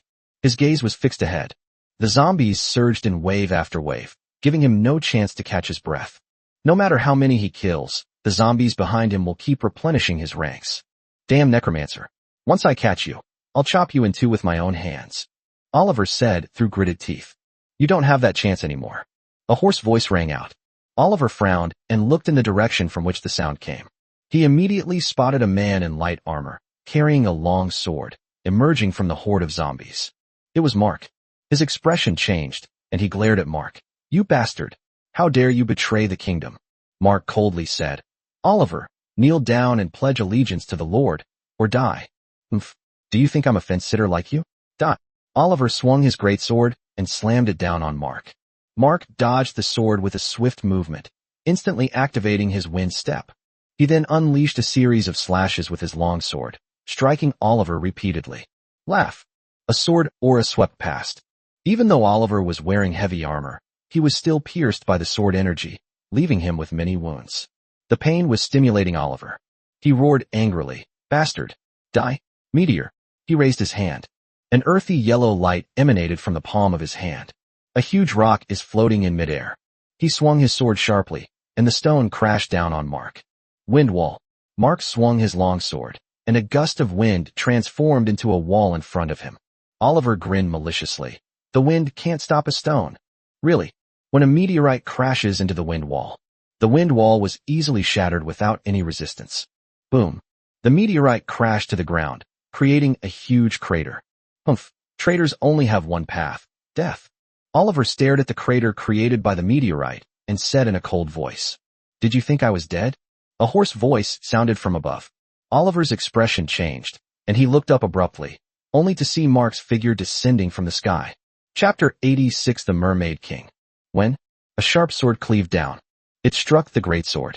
Oliver was jolted back several steps before he could barely regain his footing. He glared at Mark with a grim expression. "I never expected that after all these years, your swordsmanship would not only not have deteriorated, but would have become even more refined." Mark didn't speak, but simply drew his sword and charged at Oliver. "Stop wasting time. All skeleton mages, listen to my command. Cast weakness curse. Mo Kong said coldly. All the skeleton mages aimed their weapons at Oliver. One after another, jet black orbs of light flew toward him. Faced with the sky full of dark orbs of light, Oliver's expression changed, and he desperately tried to dodge. Even though he tried his best to dodge, he still couldn't escape. The curse of weakness seeped into his body. He suddenly felt weak in his limbs and couldn't even lift the greatsword in his hand. Seeing this, Mark stepped forward and slashed with his sword. It easily took Oliver's life. Ding. Killed the silver-level boss Oliver. Gained 50,000 experience points. Congratulations, host. Your level has increased to LV.30. Ding. Your level has reached level 30. Please go to the job change temple to accept the job change quest. Mo Kong was overjoyed. I've finally reached level 30. Ding. As you are the first player in the new BC area to reach level 30, you are rewarded with a mysterious skill book. The system's voice continued to play. Skill book. Mo Kong was overjoyed and took out the skill book to check it. Mysterious skill book. Grade, special. Description, grants a unique skill specific to your class or applicable to all classes upon use. His eyes lit up. A mysterious skill book? This is great. He opened the skill book and a system notification sounded. Ding. Congratulations on learning a new skill, Death Coil. Mo Kong checked the skill bar. A brand new skill has appeared in the skill bar. Death Coil fires a ball of death energy that deals massive damage to enemies. Can be used on friendly undead creatures to heal them. Upgradable. Although the skill isn't strong, it's very practical. He looked at Oliver. Oliver has gotten back on his feet. However, Oliver has now become one of his zombie followers. Oliver, silver level boss. Level, LV.30. Skills, whirlwind slash, heavy slash, mountain crash slash, meteor shower, death infection, corpse poison. Description, a commander infected by the aura of death, turned into a zombie, possessing terrifying brute strength, capable of cleaving an enemy in two with a single sword strike. Oliver bowed to Mo Kong and said respectfully, Oliver greets your lordship. His former deputy looked on with despair. Even the commander-in-chief has become the enemy's man, so what can they use to fight? Mo Kong nodded slightly and said coldly, order all your men to lay down their weapons, or they will die. Yes. Oliver turned to the soldiers still fighting and shouted, everyone, lay down your weapons and surrender. His voice echoed throughout the venue. The soldiers of the Azure Kingdom laid down their weapons and squatted on the ground. Even without Oliver's persuasion to surrender, they had already lost the will to continue fighting. Mo Kong also ordered his zombies to stop attacking. If he wants to take over the islands of the Azure Kingdom as his territory, he naturally needs to keep people alive. Otherwise, wouldn't this island become a dead island? At this moment, Mo Kong suddenly sensed something. Several signs of life are approaching. His brows furrowed, and his gaze was fixed on the direction of those few signs of life. A middle-aged man dressed in a gold and blue robe was seen walking briskly towards them. Beside him were three strangely-looking people. The exposed skin of these people was covered with fish scales, making them look very strange. Who is this? Mo Kong asked. My lord, the one at the very front is the king of the Azure Kingdom, Nov. Abel said, leaning closer. Nov stared coldly at Mo Kong and said in a cold voice, you're the necromancer, aren't you? Mo Kong remained noncommittal. Your actions have angered the Mermaid King. He is preparing to deal with you personally. Nov continued. The king of mermaids? Mo Kong asked, somewhat puzzled. Mark said in a low voice, my lord, the Azure Kingdom worships mermaids. It is said that a mermaid race lives in the sea, and the kingdom has a close cooperative relationship with the mermaid race. Mo Kong nodded in realization. Nov said arrogantly, I'm giving you a chance now. If you are willing to join my Azure Kingdom, I am willing to pardon all your crimes and give you the title of Duke and a fiefdom. What do you say? I'm not interested in the Duke. If you offered me another position, I might accept it. Mo Kong said casually. Nov's eyes lit up, and he nodded repeatedly, saying, no problem. As long as you're willing to join my Azure Kingdom, you can have any position you want. I want to be king, Mo Kong said with a half smile. Nov's smile froze. Then his face darkened. You dare to play me? Mo Kong shook his head and said, no, I'm telling you this very seriously. If you are willing to give me the throne, I might consider it. Nov gritted his teeth and said, since you're unwilling to talk, then prepare to face the wrath of the Mermaid King. He took out a small mermaid statue. He casually threw the mermaid statue off the cliff, where it fell into the sea with a splash. A bright blue light appeared on the sea surface, followed by churning of the water. NOV showed a cold smile. He looked at Mo Kong, but he didn't see the fear in Mo Kong's eyes. Mo Kong gazed calmly at the churning sea, his eyes devoid of any emotion. Seeing Mo Kong's calm expression, NOV felt even angrier. Just wait and see how you'll stay calm, NOV said through gritted teeth. The next second, a massive figure appeared on the sea surface. The figure was 3 meters tall, with a strong and muscular upper body and a huge fishtail for its lower body. He held a golden trident in his hand, his eyes filled with majesty. Mo Kong looked at the burly man, and with a thought, his information appeared before him. King of Mermaids, Kano, gold level boss. Level, LV.35. Skill, Raging Waves. Manipulates seawater to create a giant wave that attacks and knocks enemies back. Sea Spout. Controls seawater to create terrifying sea spouts to attack enemies, sucking them into the sea spout. Sea Stabilizing Halberd. Manipulates seawater to envelop the halberd and throw it, capable of piercing enemies and breaking through their defenses. Introduction. The king of the eastern merfolk, possessing the ability to control seawater. He usually lives in seclusion in his underwater palace, and if anyone dares to disrespect him, he will use the endless seawater to devour them. A level 35 gold boss. Mo Kong frowned slightly. Surprisingly, I encountered a boss that was over level 30 in the New BC area. Level 30 is a watershed moment, just like the difference between a human's first and second revolutions. Chapter 87. Mo Yu's angry. Kano pointed his trident at Mo Kong. Human, you will pay the price for your actions. With a sudden swing of the trident, the seawater churned, and several columns of water rose up, crashing straight into the dark sky. Mark instantly appeared in front of Mo Kong and swung his longsword. A howling wall of wind appeared in front of him. A hint of disdain flashed in Kano's eyes. You think you can stop it? Trash. Boom. The water column suddenly crashed into the wind wall. The wind wall exploded with a deafening roar, offering no resistance whatsoever. The thick jet of water slammed into Mark, sending him flying and crashing heavily to the ground. His chest was dented badly from the impact. Mo Kong sensed that the mental connection between him and Mark was rapidly weakening. This is a sign of the demise of undead creatures. The power of that water jet was too great. Even Mark, a silver-level leader, couldn't withstand it and was severely injured. If not treated in time, it will inevitably perish. Mo Kong waved his staff. A ball of deathly light flew rapidly toward Mark. The sphere of death energy entered Mark's body. Mark quickly returned to normal. Oh, interesting. It can even heal undead creatures? Kano narrowed his eyes and said in a cold voice. I'm starting to get a little curious about you, this strange necromancer. Once I bring you back to the palace, I'll thoroughly investigate the secrets within you. Then you won't have that chance. Mo Kong spoke. Weak human. You are like a helpless child in front of me, at my mercy, powerless to resist. A cruel smile crept across Kano's face. The trident was swung. Another terrifying column of water crashed towards Mo Kong. Seeing this, Oliver was about to stand in front of Mo Kong. However, Mo Kong stopped him. You don't need to come over. Oliver was taken aback. He didn't understand why the Lord didn't need protection. The water jet slammed into Mo Kong, sending him staggering back several steps.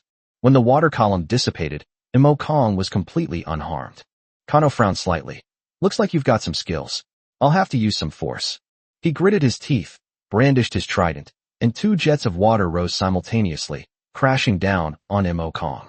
However, Mo Kong did not dodge or evade, but charged straight at the 2 columns of water.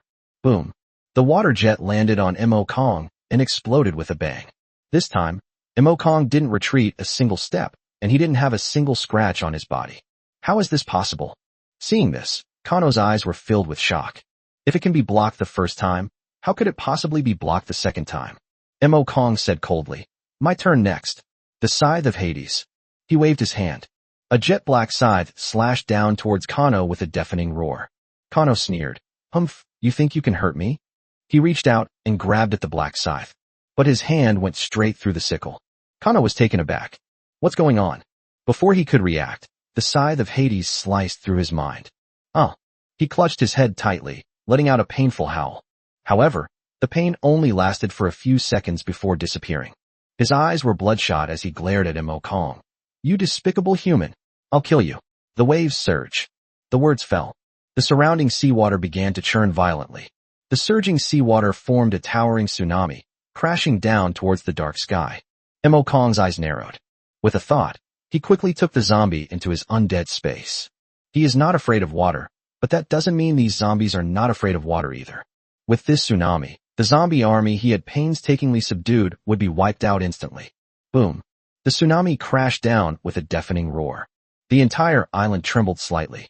The enormous mermaid palace was instantly shattered into pieces by the tsunami and carried into the sea. Not only that, but even the surviving soldiers of the Azure Kingdom were swept away by the sea. The sea receded. Mo Kong appeared. However, this time, he also had some injuries on his body. Although it is immune to 90% of the damage, the remaining damage is still considerable. If Mo Kong hadn't possessed attributes far exceeding those of ordinary people, he would probably have been crushed to death by this tsunami. Kano grinned menacingly. Haha, human, if you refuse to submit to me, you'll only face death. Just as Mo Kong was about to speak, he saw a huge fleet of ships slowly approaching in the distance. At the very front was a ship made entirely of white bones. His eyes lit up. It was his fleet. Kano also saw the fleet approaching in the distance. His eyes were full of disdain. Humph, do you think your reinforcements can deal with me now? What a dream. In the ocean, I am the king. Humans are nothing but ants. Even with a ship, one cannot escape the fate of being buried at sea. Mo Kong suddenly laughed. Ha ha ha, idiot. The mere king of the merfolk. Does he really think he's the king of the sea? Kano was enraged by Mo Kong's laughter. He said coldly, That's right. I am the king of the sea. It seems you have a lot of confidence in your fleet. In that case, I will destroy all your ships. Let me show you what true despair is. He raised the trident high. The trident glowed with a deep blue light, as if covered by a film of water. As he moved, the seawater churned wildly. Perish in the sea, humans. Water spout. The surging seawater churned up wildly, transforming into a tornado that reached straight into the sky and roared towards the fleet. However, Mo Kong showed no worry whatsoever. Instead, he looked like he was watching a good show. If this guy knew who was on board, he'd be scared half to death. A cruel smile appeared on Kano's face. He enjoys watching people struggle and cry for help after falling into the water. Just as the waterspout approached the white bone, the churning seawater stopped abruptly, as if time had stood still. Kano frowned slightly. What's going on? Why isn't it moving? The next second, the towering waterspout suddenly dispersed, turning into a deluge of rain that poured into the sea. Kano's eyes widened suddenly. Impossible. Who dares to obstruct me? Show yourself. Oof. You ugly, nasty fellow. You actually want to destroy the ship. A childish voice rang out. Kano looked down and saw a little girl with pigtails standing on the deck, hands on her hips, looking very angry. A mere girl with yellow hair dares to challenge me? Dot. He roared in dissatisfaction. Several columns of water shot up and crashed down on the white-boned ship. Mou said angrily. You bastard. You dare to throw water at me. I'll teach you a lesson. Her finger pointed out randomly. Those water jets exploded instantly, turning into seawater and scattering, completely ignoring her in the slightest. This time, Kano's expression changed. Just now, he clearly felt that the little girl possessed a terrifying power, as if she were one with the sea. Chapter 88. The first territory shocks the world. You are not human. Humans absolutely do not have the ability to merge with the sea. Who exactly are you? Kano said through gritted teeth. She is Hai Ling. Mo Kong spoke. Hai Ling. Kano felt a chill run down his spine instantly. Hai Ling is the absolute king of the sea. In the ocean, no one can control the seawater in front of the sea spirit, even if their strength far surpasses that of the sea spirit. How could there be a sea spirit? Kano said in disbelief. He had certainly heard the legend of Hai Ling, but sea lions are extremely rare. So rare that it hasn't been seen in a century. He thought Hai Ling had completely disappeared. Now is not the time to think about these things. Kano felt a jolt of fear. If you've angered Hai Ling, you must apologize immediately. Otherwise, the entire Eastern Merfolk tribe will face annihilation. With a thought, he quickly stepped onto the seawater and arrived in front of Mou. The thick fishtail transformed into human legs, and the fish knelt on one knee. Respected Lord Sea Spirit, I was blind and offended you. I hope you will be magnanimous and forgive my sins. Mou snorted and said, You want to destroy Dad's fleet. I won't let you get away with this. Kano felt a chill run down his spine. Dad, does Hai Ling still have a father? Lord Hailing, if you are willing to forgive my sins, I am willing to do anything for you, Kano said through gritted teeth. He must obtain Hailing's forgiveness in order to continue living in the ancient sea world. Okay, then ask my dad. I'll listen to him. Mou pointed to Mo Kong on the cliff and said. Kano's face turned deathly pale instantly. That human is her father? Why didn't you say so sooner? If he had known that human had a sea spirit as his daughter, he wouldn't have dared to cause trouble for that human even if he were beaten to death. He approached Mo Kong tremblingly, knelt on one knee, and said in a trembling voice, My lord, I know I was wrong. Please forgive me. I can forgive you, but you have to agree to one condition, Mo Kong said casually. No problem. Just say the word, and I'll do it no matter what. Kano patted his chest and assured him. His heart was filled with joy. It seems there's still a chance. Submit to me and sign the contract, Mo Kong said. Kano was taken aback for a moment, then immediately nodded. No problem, no problem. Being able to connect with Hailing is a fantastic opportunity. Perhaps his status among the mermaid royalty will rise even higher in the future. Although he was the king of the Eastern Merfolk, his status within the entire Merfolk royal family was not high. If they had Hailing's backing, their future would be limitless. Mo Kong stretched out his hand, and a master-servant contract appeared in front of him. This is a unique contract in the ancient sea world, which anyone can sign. Once the contract is signed, the servant can never betray his master. Betrayal will result in severe punishment from the will of the ancient sea world. Without hesitation, Kano pricked his finger, and a drop of blood fell into the contract. At this moment, the system notification sounded. Ding! The master-servant contract has been successfully signed. Mo Kong felt an invisible spiritual connection between himself and Kano. If he wanted, he could even let Kano take his own life. With such a gold-level leader as his subordinate, he can now roam freely throughout the entire beginner sea. However, his next goal is to advance to the second job advancement and leave the beginner's area. After all, the beginner sea area is just the tip of the iceberg in the entire ancient sea world. To become stronger, one must go to various sea areas of the ancient sea world for training. But before that, there's one more thing. Turn the islands of the Azure Kingdom into your own territory. Owning territory is something many people dream of, let alone the newbie sea area. Even in the entire ancient sea world, there are very few players who own territory. Only the strong can possess territory. The possession of territory by the weak will only attract the greedy. In the newcomers area, no one currently owns any territory. To gain ownership of this territory, one must obtain the approval of the island's core. Mo Kong looked at Nov not far away. Nov was protected by those fishmen. Otherwise, the aftershocks of the battle just now would have been enough to kill it instantly.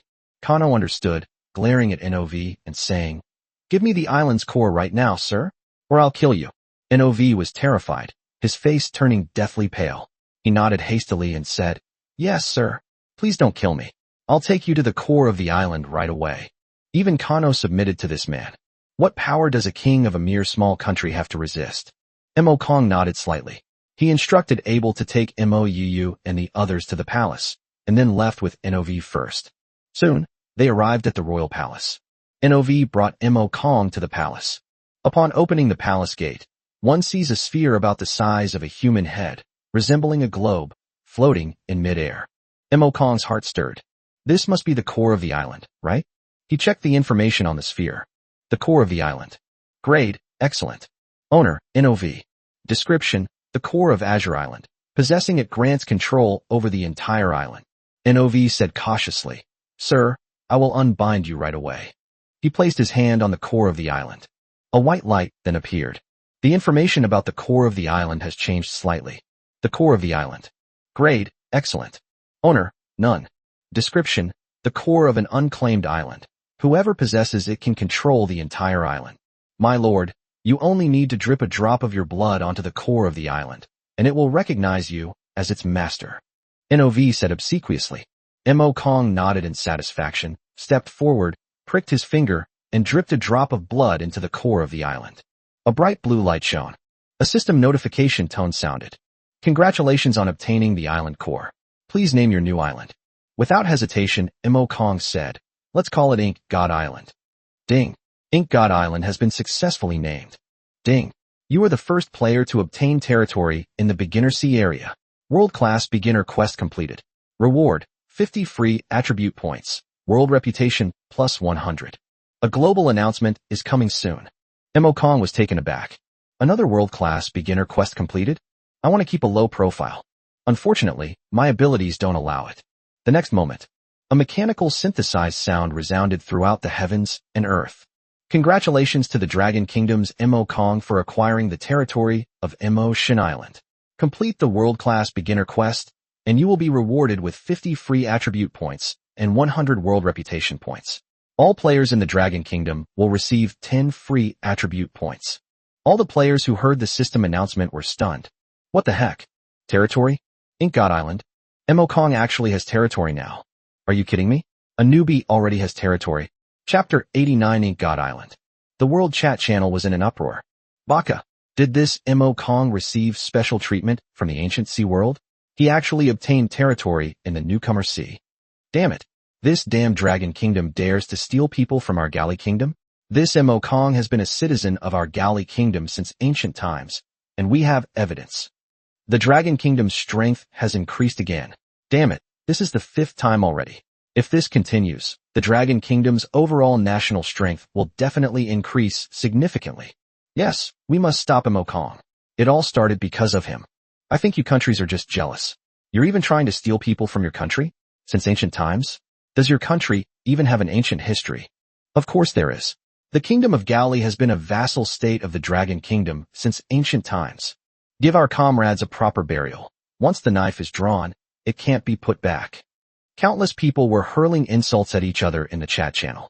Inside the conference room in the United States, the U.S. leader is sitting on the main stage. Virtual images of world leaders appeared in front. They all frowned, their faces looking very grim. I think you all have already received the news, right? What do you think about this matter? The American leader said slowly. This Mo Kong has already completed 5 world missions.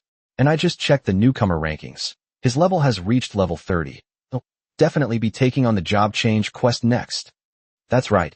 If I remember correctly, one of the world-class beginner quests is to be the first to complete the 2nd job advancement, if nothing unexpected happens. Damn it. Who exactly is helping Mo Kong from behind?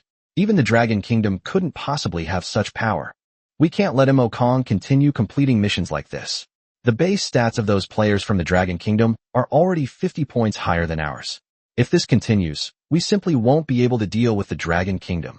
Yes, if Mo Kong grows into the 3rd king of the Dragon Kingdom, then everything will be over. The crowd was buzzing with discussion. The American leader, his face grim, said in a deep voice, "Quiet down. All of you." World leaders fell silent. Since Mo Kong is unwilling to join us, then we have no choice but to destroy him completely, the American leader said coldly.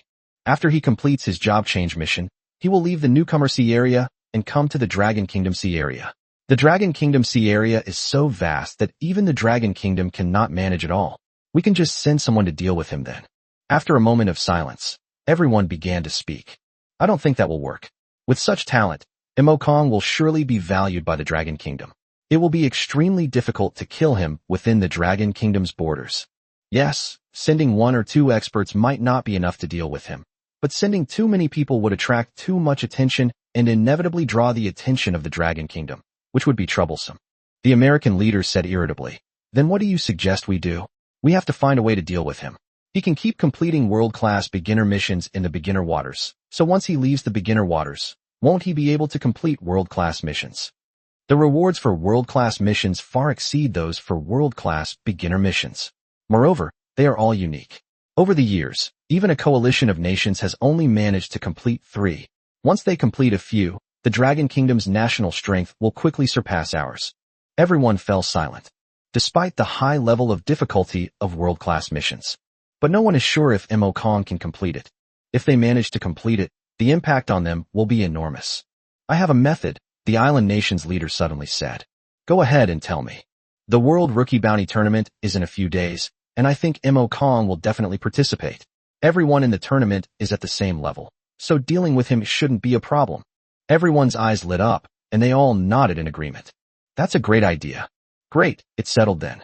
We'll take care of him during the World Bounty Tournament. This must be resolved. We cannot allow any potential problems to remain."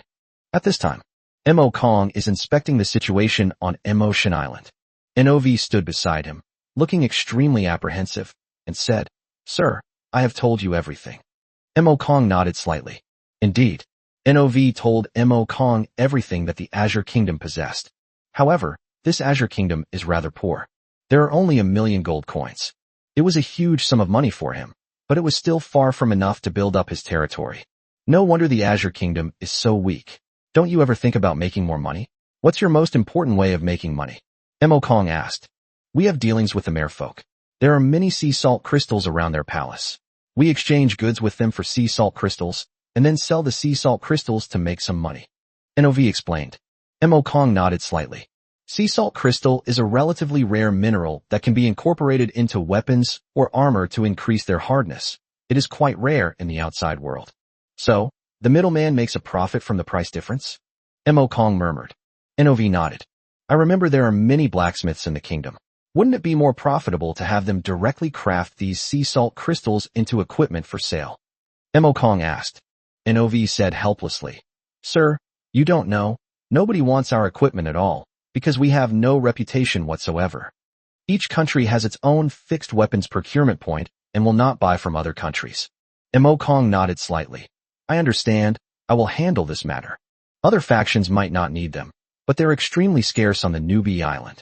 The equipment crafted from this batch of sea salt crystals is definitely of high quality, and he believes Uncle Mo will be interested in it.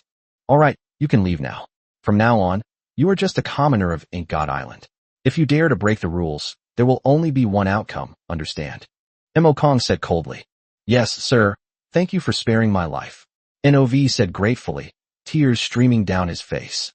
He toured the island and then returned to the palace. Dad, upon seeing Mo Kong, Mo excitedly rushed over and hugged his leg tightly. Mo Kong affectionately patted Mo's head. You did a good job just now. Hee hee. Mo's face showed a smug smile. Philia and Aurora approached Mo Kong and knelt down together. Thank you so much for saving my life, sir. Get up, Mo Kong said. Both of them stood up. Their eyes were filled with gratitude. Have you talked about it? Mo Kong asked. Philia nodded. Philia, you've been here for so long. You should be able to sense that this place is full of undead creatures. You two are nature-loving spirits, and my environment is not suitable for you. I can take you to the nearest island. You can find your own way out. May we meet again on Elf Island in the future. Mo Kong said. Philia and Aurora exchanged a glance, then both extended their hands. 2 contracts appeared in front of them. Chapter 90 Business Talk. Mo Kong was stunned for a moment when he saw the 2 contracts in front of him. Both of these are master-servant contracts. Both of them signed their names in the servants section. What are you doing? Mo Kong was somewhat puzzled. Sir, we are willing to be your servants forever. Philia said respectfully. Yes, sir, my sister and I are willing to serve you forever. Aurora also spoke up. Mo Kong nodded slightly, pricked his finger, and dripped blood onto the 2 contracts.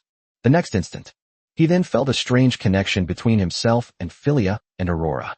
Mo Kong chatted with the others for a while before returning to the palace. He instructed Abel to bring Kano, along with Oliver and a few others.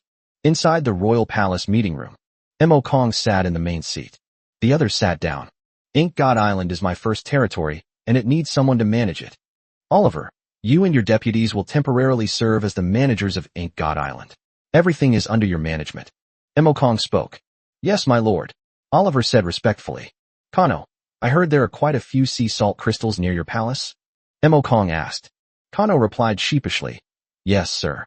You can take it any time if you need it. I plan to use these sea salt crystals to forge weapons and sell them. The money from the sales will be divided into 2 parts, one part of which will be used to support the expansion and development of Ink God Island. On the other hand, we'll exchange it for the supplies your merfolk need. How about that? Mo Kong asked.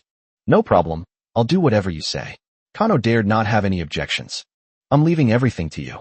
Start looking for blacksmiths to forge weapons and armor today, Mo Kong said. Kano asked doubtfully. Sir, are you sure you can sell it? Mo Kong nodded confidently. Of course. You take care of the construction, leave the rest to me. He arranged everything and then led everyone away from Mosen Island. Soon, Mo Kong's fleet arrived at the sea area not far from the newcomer island. Upon hearing his subordinates' orders, Mo Shungli immediately instructed them to prepare ships in preparation to personally welcome Mo Kong. They arrived at the white-bone ship by boat. Mo Shengli came onto the deck and said with a smile, "Welcome back to our big star." Mo Kong came to the deck and said with a smile, "I am truly flattered that Uncle Mo personally picks me up every time I come back. Your status is far more distinguished than mine now. Isn't it only right that I come to pick you up?" Mo Shengli said with a smile. Seeing Mo Kong's disbelief, he continued, "You've gained territory and completed another world-class beginner quest. With your current fame, you are known to everyone in the entire Dragon Kingdom. The higher-ups personally ordered that you be treated as a VIP. If you agree, you can be promoted directly to the rank of Grand General, and even I will have to address you as Sir." Mo Kong smiled and shook his head, saying, "Uncle Mo, please don't make fun of me." Mo Shengli knew that Mo Kong didn't want to talk about this topic anymore, so he changed the subject. "You came here this time to take on a job change quest, right? You're already level 30. That's fast. It's been less than a month and you're already level 30. Don't even mention me. Even the two great kings of the Dragon Kingdom don't have your speed." Mo Kong smiled and said, "It's not just because of the job change. I'd like to do some business with you. Would you mind if we talked about it?" Mo Shengli said curiously, "Doing business is no problem at all.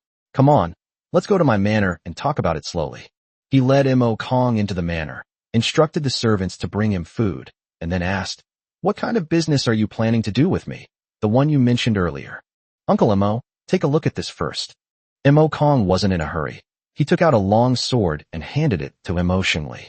Mo Shengli gently stroked the long sword and nodded slightly, saying, "This sword is made of good materials. If I'm not mistaken, it should be made of sea salt crystal, right?" Uncle Mo has a good eye. This sword is indeed made of sea salt crystal. Please take a look at the attributes of this sword first. Mo Kong then revealed the sword's attributes to Mo Shengli. Azure sword. Quality, excellent. Strength, plus 30. Agility, plus 20. Description, this long sword, crafted from sea salt crystals, possesses exceptional toughness and sharpness, and it will not corrode even when immersed in seawater. Required level, 10. Limited classes, warrior, swordsman, knight. Mo Shengli nodded with great satisfaction and said, "Not bad. It's a pretty good one. Are you planning to sell this weapon to me?" Mo Kong shook his head. "Not this time, but a batch and a long-term contract." Mo Shengli gasped, "A batch and long-term contracts?" "That's right." Mo Kong informed Mo Shengli about the situation on Mo Shen Island.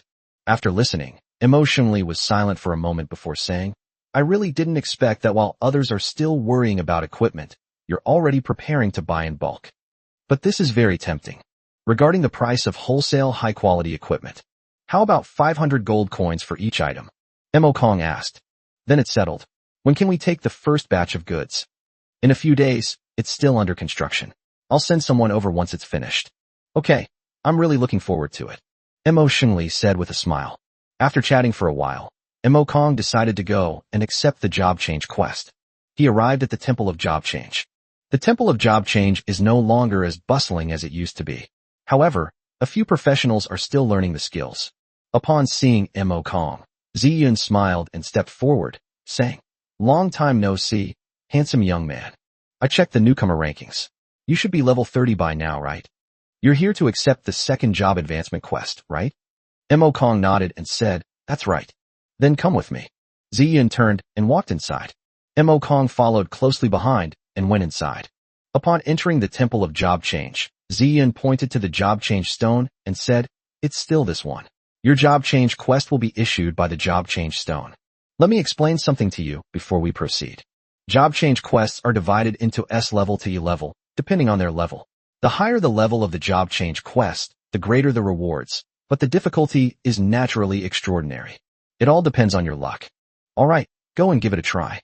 Mo Kong nodded and went to the job change stone. He placed his hand on the job change stone. Soon, the job change stone lit up with a dark purple light. Mo Kong felt a dense aura of death emanating from the job change stone, swirling around his body. A moment later, the system notification sounded. "Ding! You have obtained an S-rank job change quest, Undead Island. Chapter 91, Undead Island. Ink Sky. Is this considered good luck or bad luck?" Seeing that Mo Kong didn't speak, Ziyun asked curiously, "How did it go? What mission did you draw?" Mo Kong displayed the taskbar in front of him. Upon seeing the mission level, Ziyun's lips twitched slightly. It's an S-rank job change quest. She stayed on the newbie island for so long. So far, I haven't heard of anyone accepting an S-rank job change quest. It's incredibly rare. After a moment, he spoke up to comfort her, saying, "You're really lucky. You even managed to encounter something with a 1 in a billion chance. If you buy a lottery ticket, you're sure to win the grand prize." Mo Kong glanced at her helplessly. "Are you praising me or insulting me?" Ziyin chuckled. "Of course I'm praising you. Don't worry, with your abilities, you can definitely complete even an S-rank mission." Mo Kong nodded and opened the taskbar. A detailed skill description appeared before me. S-rank job change quest. Undead Island. In the New BC area, there is a mysterious island. It is said that it was once a paradise for pirates, but later it became a paradise for the dead. Please investigate the truth of the matter. This mission doesn't provide any detailed information. It's a bit troublesome. Mo Kong scratched his head. The more detailed the task description, the lower the difficulty. The more brief the description, the more difficult the task becomes. After all, you still have to gather the information yourself. It's very troublesome. What's wrong? Ziyin asked curiously. Tell me the details of the mission, maybe I know something else. Do you know about the island of the dead? Mo Kong asked. What did you say? Ziyun's expression changed, and she glared at Mo Kong, raising her voice several octaves. Seeing Ziyun's expression, Mo Kong sensed that something was wrong. You're not going to the island of the dead, are you? Ziyun asked with a complicated expression. Mo Kong nodded. Oh dear, I'm afraid this task won't be easy for you to complete. Ziyun shook her head helplessly. Why don't you tell me more? Mo Kong asked. She nodded, and then told Mo Kong about the island of the dead. The Undead Island has existed in the Newcomer Sea for a very long time. I heard about it from the seniors when I came to the Newcomer Sea. This is an extremely terrifying place. It is said to have once been the base of a large pirate group. The pirates plundered the inhabitants and sailors of the surrounding islands. All the men suffered hellish torture, and the women. Although Ziyin didn't say it, Mo Kong could guess what kind of fate awaited the women. Their actions angered the surrounding kingdoms, but when the kingdoms sent armies to eliminate the pirates, they were instead constantly devoured by the pirates who took advantage of the island's terrain. In the end, the kingdoms could only keep their distance and dared not provoke them at all. Until one day, this pirate crew robbed the royal ship of the Frost Empire, kidnapped the princess of the Frost Empire, and after humiliating her, brutally murdered her. As a result, the princess turned into a vengeful spirit and completely wiped out the pirates. All the pirates became her subordinates, and the entire island became a paradise for the dead. The princess's spirit has been wandering on the island, and the treasures of the Frost Empire are hidden there. It is said that many adventurers have tried to find it, but never returned. After saying that, Ziyin looked at Mo Kong and sighed helplessly. Now you know why that place is called a forbidden area, right? Mo Kong nodded slightly, but he wasn't worried. The other side has undead, and so does he, and their numbers are no less.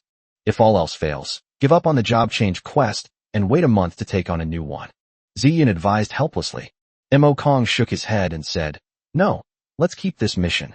Although it's a bit difficult, it doesn't mean it's impossible to complete. Ziyin glanced at Mo Kong in surprise, then smiled and said, Not bad, truly worthy of being the #1 newcomer in the Dragon Kingdom.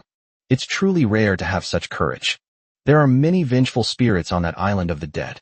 These vengeful spirits are best at mental attacks.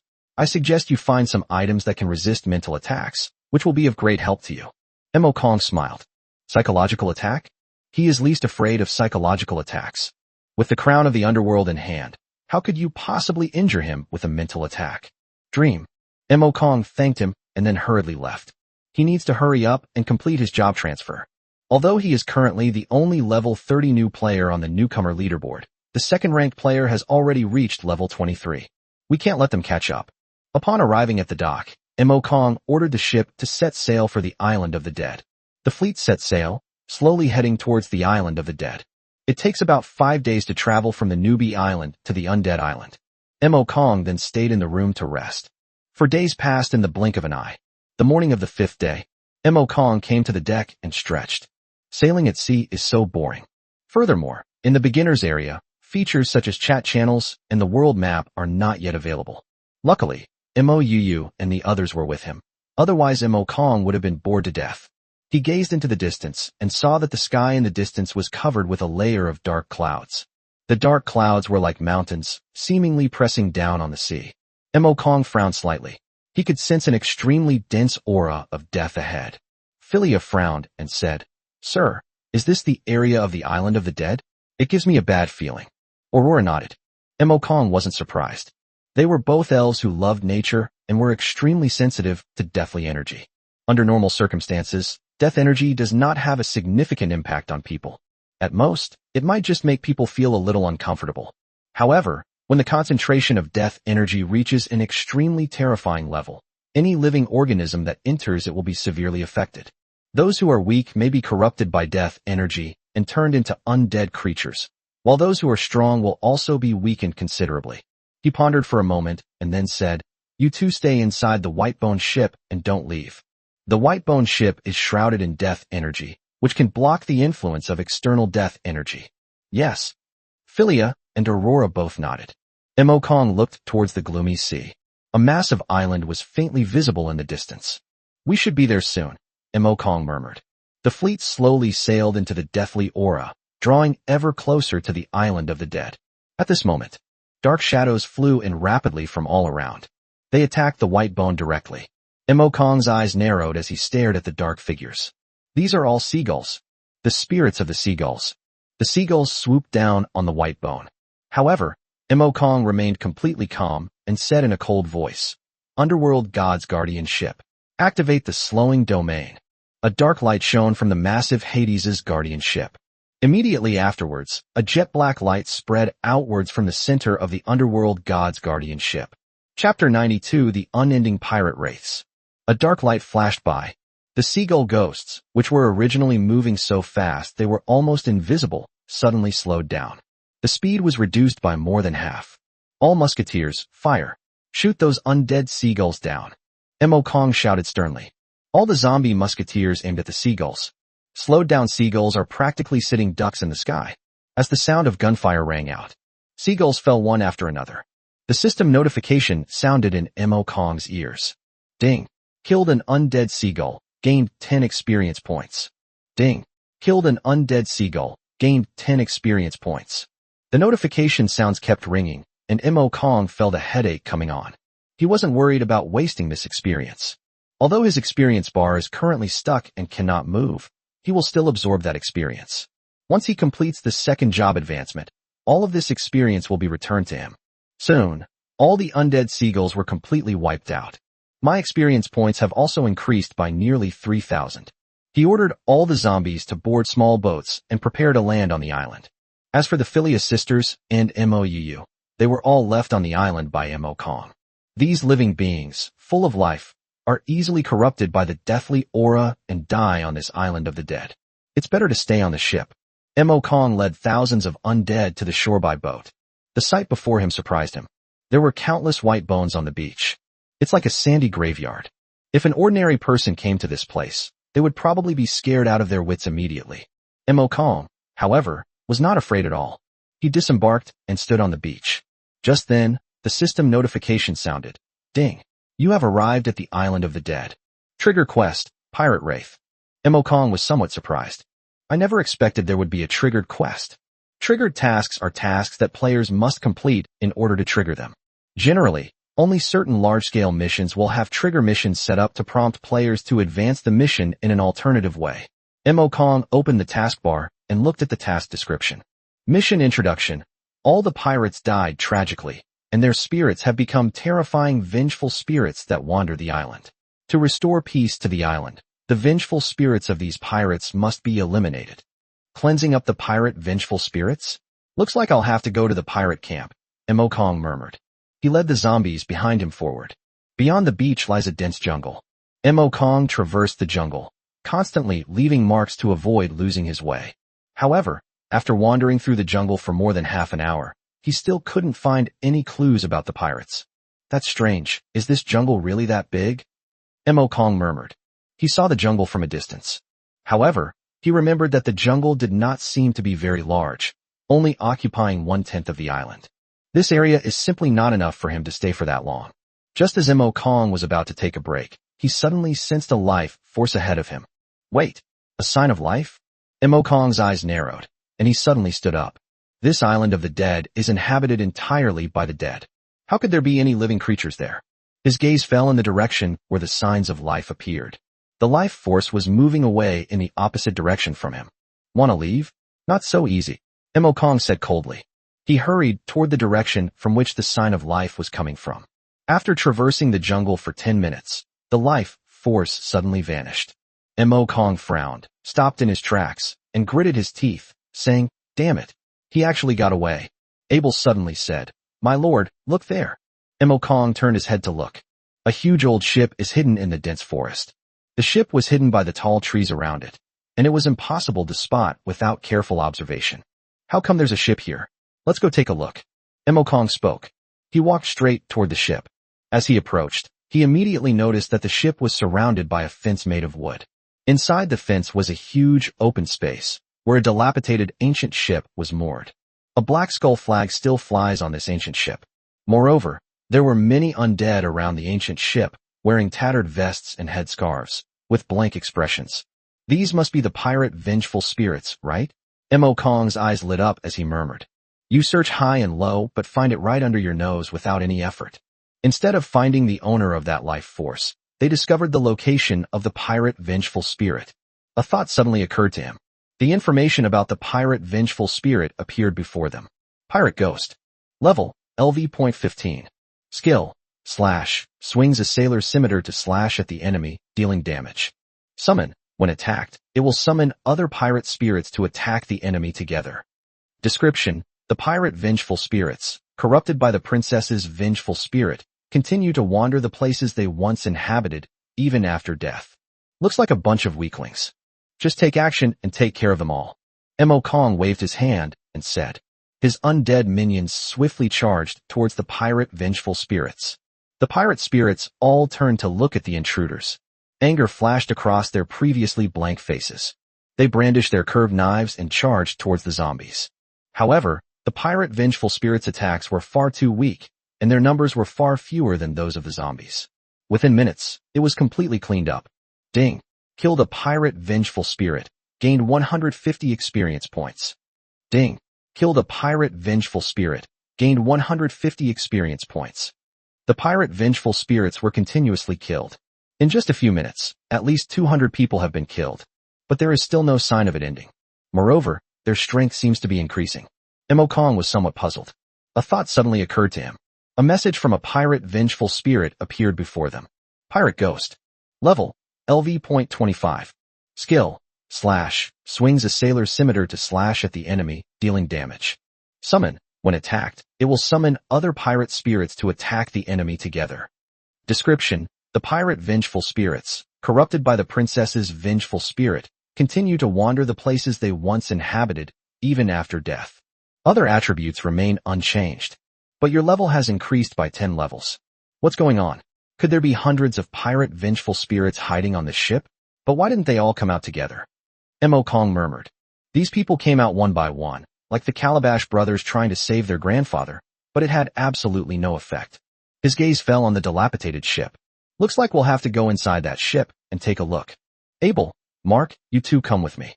Mo Kong said in a deep voice. Yes, my lord. Abel and Mark spoke respectfully. He led Abel and Mark toward the dilapidated old ship. Chapter 93 Mr. Heavy Punch. They had just arrived at the entrance of the ship. Another tall pirate vengeful spirit appeared before them. This pirate vengeful spirit was more than a head taller than the other pirate vengeful spirits. Mo Kong checked the information about the pirate vengeful spirit. A powerful pirate vengeful spirit. Level, LV.30. Skill, / swings a sailor's scimitar to slash at the enemy, dealing damage. Summon. When attacked, summons other pirate spirits to attack the enemy together. Trawling net. Throwing out a fishing net to trap the enemy and drag them towards the user. Description. The pirate vengeful spirits, corrupted by the princess's vengeful spirit, continue to wander the places they once inhabited, even after death. It's actually level 30 now? Could this pirate vengeful spirit level up? Mo Kong was somewhat surprised. He had never heard of such a strange thing before. Mark, kill him. Yes, my lord. Mark drew his long sword and charged toward the powerful pirate vengeful spirit. Laugh. The long sword pierced into the body of the pirate vengeful spirit without any resistance. However, The pirate vengeful spirit seemed completely unaware. He raised a giant hammer and smashed it down on Mark. Bang! The giant hammer fell, smashing a huge crater into the ground. Mark had already moved aside. Mark activated his wind step and vanished instantly. When he reappeared, he was already behind the pirate vengeful spirit. The long sword swept across, instantly leaving wounds on the pirate vengeful spirit. In just a few seconds, the pirate vengeful spirit was easily dealt with. Mo Kong nodded slightly. As expected of a silver-level leader, Mark's fighting prowess is truly impressive. He led Mark and Abel inside. A rotten smell emanated from the cabin, making one want to vomit. He glanced at it. The cabin contained only a pile of tattered clothes and some rusty weapons, and a lot of bones. These must all be the corpses of pirates. Mo Kong had no sympathy for these pirates. They have committed many evils themselves, so they have no one else to blame but themselves. Where did these pirate spirits come from? Mo Kong looked to both sides. There are passages on both sides, but I don't know where they lead. Just wait, the next pirate vengeful spirit should be here soon, Mo Kong murmured. He waited quietly. Sure enough, only a few seconds later, a tall, malevolent pirate spirit emerged step by step from the left passage. This time, the pirate vengeful spirit was followed by several henchmen. These underlings were quite weak. Before Mo Kong could speak, Mark and Abel rushed forward and, after a flurry of attacks, killed the pirate vengeful spirits. Mo Kong then strode into the passage. The passageway was dark and damp, with a strong musty smell. He didn't know how long he had been walking. Finally, we arrived at a dilapidated room. There is a machine in this room that is as tall as a person. The instrument resembles a stone pillar, with a jet-black stone embedded at its top. Mo Kong could sense that this pitch-black stone contained a terrifying aura of death. He checked the information on the instrument. Undead replicator. Quality, perfect. Skill, undead copy. Can continuously copy undead within a radius of 1,000 meters, and each copy strengthens them. The copy lasts for 1 hour, and can be copied again even if the copy dies. Description, an alchemical artifact capable of continuously replicating the undead, imbued with terrifying death energy. No one knows who created this undead replicator. Mo Kong looked shocked. There's actually something like this? Can it continuously replicate undead? No wonder this pirate camp, which seems to have only a few dozen pirate vengeful spirits, can't be completely eradicated. This thing is pretty good for me too, Mo Kong murmured. With this thing around, the undead army is, in a sense, immortal.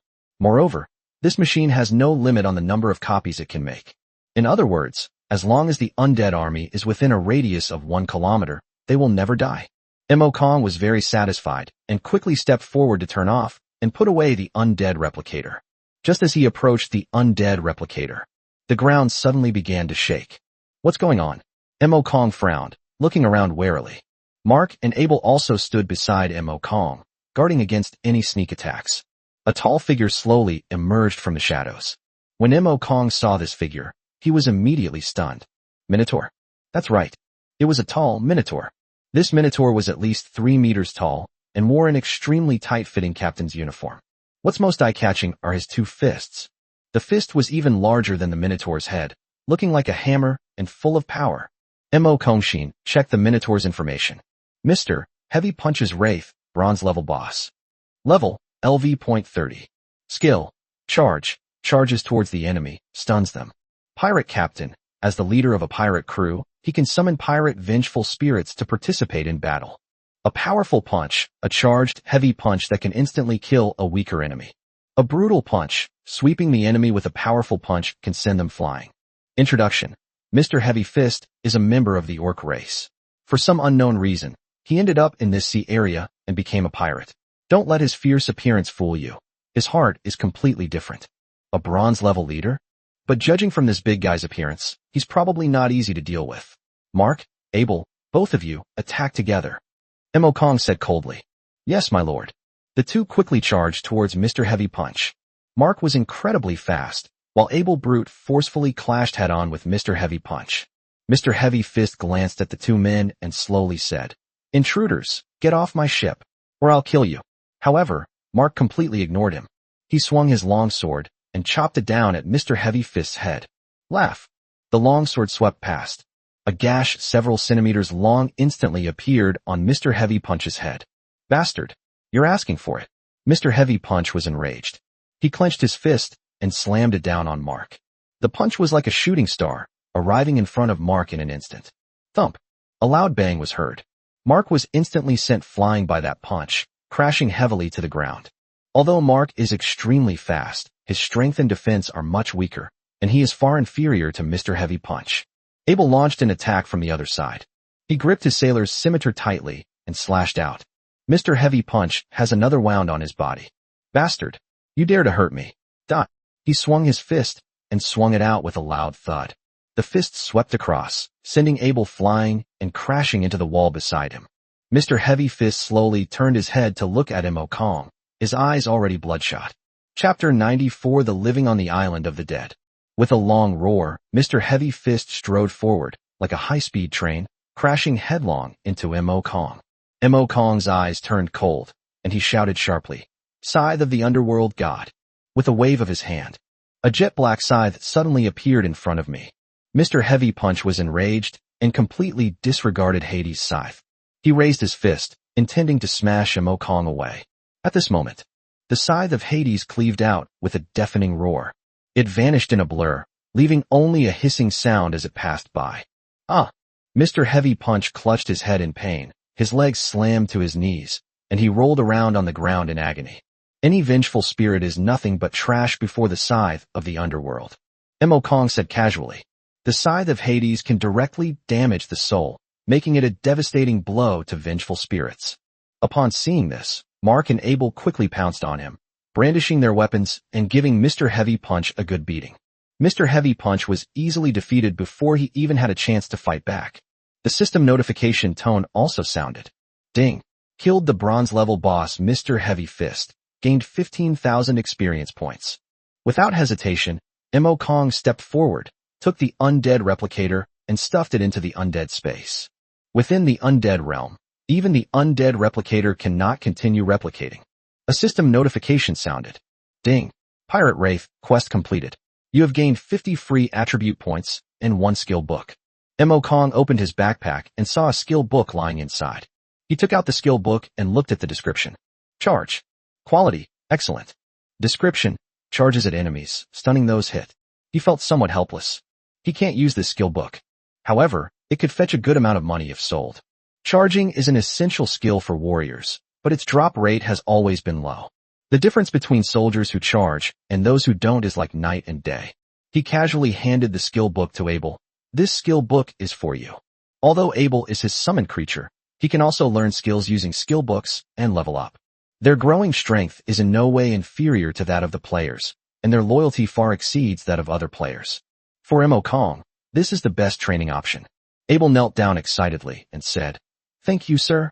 He took the skill book and started learning immediately. Kong added the attribute points awarded by the system to his spirit. His attributes are now terrifying. Name, Kong. Level, LV.30. Strength, 211. Endurance, 836. Agility, 951. Spirit, 4,265. World reputation, 500. Water resistance, 90%. Class, SSS rank necromancer, first job advancement. Talent, undead body, greatly increases all attributes in darkness. Biosensor, can sense the presence of all creatures within a mile radius. Skills, corpse transformation, resurrects the dead to fight for you. The zombie's strength will be the same as in life. Bone spear, condenses sharp bone spears to attack enemies. Deals triple damage when hitting vital points. Stacks, corpse explosion, causes corpses to explode, dealing damage and temporarily creating a zombie poison zone. Creatures in the zone will be affected. Scythe of the Underworld, condenses spiritual energy into a scythe to deal massive damage to the enemy's soul, ignoring all defenses. Summon ghouls, transform corpses into ghouls. Ghouls can devour corpses to heal their own injuries and possess extremely fast movement speed and sharp claws. Death Coil, fires a ball of death energy that deals massive damage to enemies. Can be used on friendly undead creatures to heal them, upgradable. With his current strength, even players who have completed 3 or 4 job advancements are no match for him. He closed the properties panel and wandered around the cabin. Since a quest has led him here, he should be able to find clues to the next quest here. Sudden, Kong noticed several footprints in the corner. He quickly walked to the footprints, squatted down, and examined them carefully. The ground where the footprints were was damp and very soft, so that even a small child could leave footprints on it. Moreover, the footprints were very clear. It's obvious that it was left recently. These pirate ghosts won't leave footprints. The system notification sounded again. Ding. Mission triggered. Living people on the island. Mo Kong was taken aback. Isn't this the island of the dead? Are there still living people in this deathly place? He opened the mission description. Living people on the island. Footprints found in the pirate camp prove that there are living people on the island, and perhaps some clues can be obtained from these people. This living person must be the one I sensed earlier, right? Finding living people here is much easier. Mo Kong smiled. He has a connection with living things. It's like having a built-in radar detector. Finding living creatures is easy, isn't it? He ordered Abel to bring all the zombies over.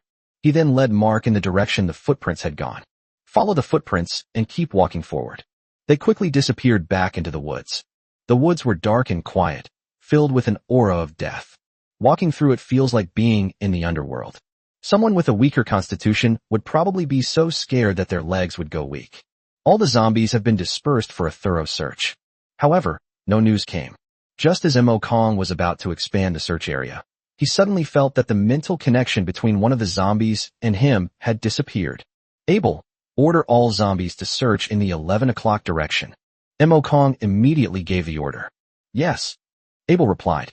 All the zombies began searching in the direction of 11 o'clock. As you walk forward, you'll see a hill in front of you. Just as Mo Kong was about to order the zombies to continue the search, a sharp arrow shot swiftly from a distance. It was aimed straight at Mo Kong's throat. My lord, be careful. Mark instantly appeared in front of Mo Kong, brandished his longsword, and shouted sharply, Wind wall. The arrow struck the wind wall and was firmly blocked by it. Someone's attacking. Mo Kong said coldly. Mark had already rushed out, heading towards the attackers. The other zombies also surrounded them. Not far away, a man dressed in tattered clothes was seen struggling to escape from a large tree. Mark was chasing after them. How could that man possibly be a match for Mark in terms of speed? Mark kicked him away, sending him crashing heavily to the ground. As he tried to stand up, a sharp longsword was already pointed at his head. If he dared to make any move, he would be instantly killed by the sword. He was stiff all over and dared not move. Mo Kong walked straight up to the man and said coldly, Who are you? Why did you ambush me? Disgusting undead creatures. Just kill them if you want. Why all the nonsense? Even if I die, I will not join you, the man said through gritted teeth. Chapter 95 The Evil Princess. I don't intend to kill you. My purpose in coming here is to eliminate those pirates and investigate the truth about this island. Mo Kong spoke. The man stared blankly at Mo Kong, somewhat incredulous. You're not an undead creature? These are just my summoned creatures, but I myself am not an undead creature. Mo Kong explained. Oh, I see. I'm sorry, I misunderstood you. The man said apologetically. The undead creatures on this island killed all my companions, and I hate them to the core. I accidentally hurt you. Mo Kong shook his head and smiled. It's nothing. Can you tell me about what happened on this island of the dead? Who killed your companion? The man remained silent for a moment, his eyes slightly red. No problem. Let me introduce myself first. My name is Ed, and I used to be a member of the Skywind Adventurer Group. 10 years ago, I came to this island of the dead with an adventurer group, hoping to find the treasure left behind by the princess of the Ice Empire. Unexpectedly, as soon as we entered the island, we were attacked by undead creatures, and we lost more than half of our personnel. To escape the pursuit of the undead creatures, we rushed into the forest and kept running, but the undead creatures kept chasing us. No matter where we hid, they could find us. Ed's eyes were filled with fear. Mo Kong nodded and said, That's right. Living things are too conspicuous in this place filled with death energy. Undead creatures can easily detect your presence. Yes, if I had known this earlier, my companions wouldn't have died one by one. Ed sighed. Then how did you manage to conceal your aura? Mo Kong asked curiously. I was lucky enough to come across a flower of the dead. Applying its juice to my body can mask my scent. Ed took out a flower that looked like a skeleton, and the flower exuded a strong aura of death. Mo Kong nodded slightly. It truly is the flower of the dead. The flower of the dead grows in places where death is abundant. After crushing it, you can use the juice to cover your entire body and conceal any trace of life. It seems this person wasn't lying. He really is a miserable person. Since you are an adventurer, you should leave this place quickly. Those pirate vengeful spirits have already been dealt with. Emokong spoke. Those pirate vengeful spirits are not the point at all. Ed shook his head, his face filled with fear, and said, the princess. That princess is the culprit behind all this. I know, but the princess was also killed by pirates. Now that the pirates' vengeful spirits have been killed, she should be able to rest in peace. No, that's not how it is. Ed shook his head in horror and said, that's not true at all. Emokong was somewhat puzzled. That's exactly how it is, as the story says. Is the truth different from the story? Emokong asked doubtfully. Then can you tell me what the truth is? Ed paused for a moment before speaking. This island used to be a pirate camp, but it was later taken by the princess of the Ice Empire. After killing those pirates, she had this place built into her paradise, where she committed all sorts of atrocities. It is said that many sailors or adventurers were lured here and tortured to death by her. Emokong was taken aback. Why is this different from the version he heard? Isn't the princess a good person? How come in Ed's words, the roles of princess and pirate are reversed? Ed smiled wryly. You probably don't understand just how monstrous that princess of the Frost Empire really is. Putting aside everything else, you should know about the mass grave case involving thousands of corpses in the Frost Empire many years ago, right? Emokong nodded. This event was recorded in the history books of the ancient sea world. It is said that a huge pit was dug in the Frozen Empire, and the pit was full of corpses, including some rotting corpses and many fresh ones. Moreover, all of these corpses were handsome men and beautiful women. This incident reportedly shocked the entire Frost Empire, but the culprit has yet to be identified. You're not suggesting that this princess was the one who did this, are you? Emokong asked curiously. Ed nodded slightly. That's right, it was her, that female demon. Because this matter has become so big, she has moved her evil deeds to this small island. However, she probably committed too many evil deeds, so she eventually angered a powerful figure. This powerful figure personally killed her, but she turned into a vengeful spirit and has been wandering the island ever since. Emokong frowned slightly. So that's how it is. It seems this mission is not quite what I expected, Ed said firmly. Don't go looking for trouble with that female demon. Trust me, no matter who goes looking for trouble with her, there will only be one outcome, death, and a very gruesome death. Emokong shook his head helplessly. My purpose in coming here this time is to investigate the island of the dead. From what you've said, I guess I have to go find this princess's vengeful spirit. Ed's expression changed. What? You accepted the mission to investigate the island of the dead. It's completely over now. But I have a way that might help you. What method? If you can help me get rid of this princess's vengeful spirit, I can take you away from this place, Emokong asked. The princess's vengeful spirit is surrounded by many vengeful spirit servants. If you want to get close to her, you must get rid of these vengeful spirit servants. I've been here for years and collected quite a few vengeful spirit crystals. If you throw those crystals at her, you can cause her a lot of damage. Ed pulled out several thumb-sized crystals from his pocket and said, I originally intended to deal with her, but there were too many vengeful spirits surrounding her, and I couldn't handle it alone. If you're willing to cooperate, we can definitely solve this. Emokong pondered for a moment, then nodded and said, Okay, I'll take care of the vengeful spirit servants outside, and you can take care of the princess's vengeful spirit.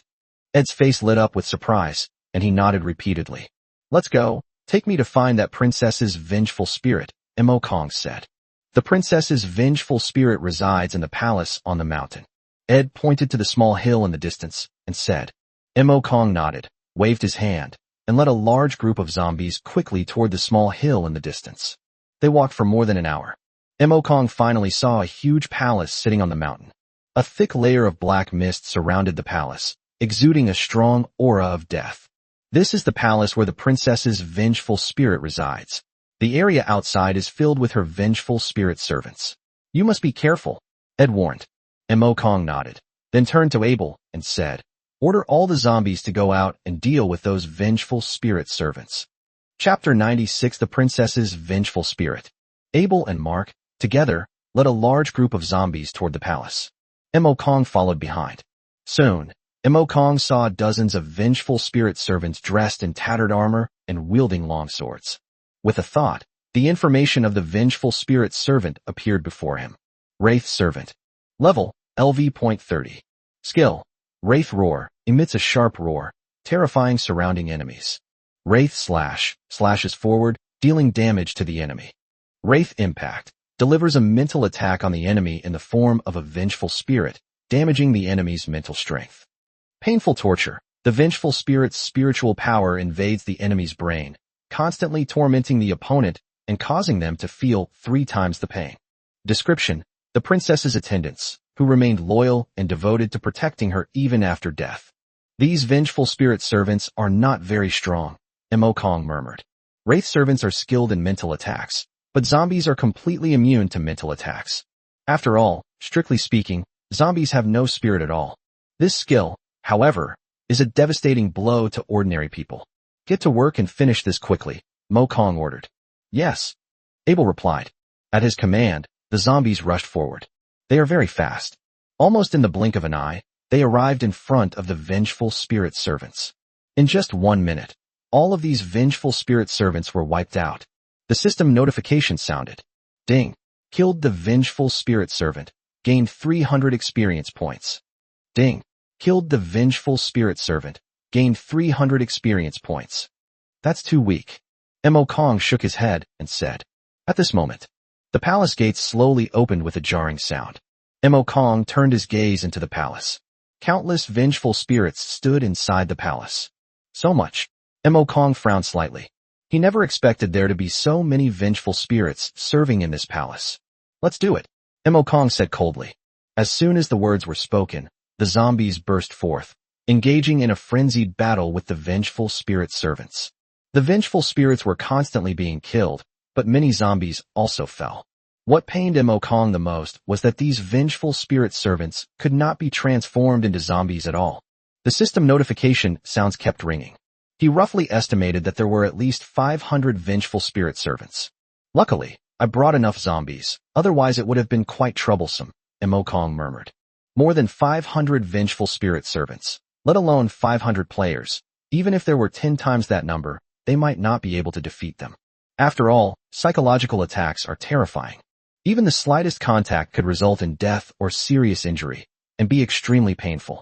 Awakens put the zombies into the ring of Calamity, leaving only Abel and Mark behind. Bringing in too many zombies would actually be a burden. Ed quickly came to Awakens' side and said in surprise, "You're amazing. You actually managed to wipe out all these vengeful spirit servants. This time I'm absolutely confident I can deal with that princess's vengeful spirit. We must not let our guard down," Awakens reminded him. "I think that princess's vengeful spirit is much stronger than these guards." Ed nodded without saying anything more.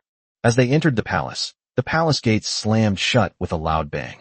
Abel and Mark immediately stood protectively beside Awakens, while Ed showed no fear whatsoever, instead looking expectantly into the depths of the palace. The palace was pitch black, illuminated only by torches burning with eerie green flames on either side.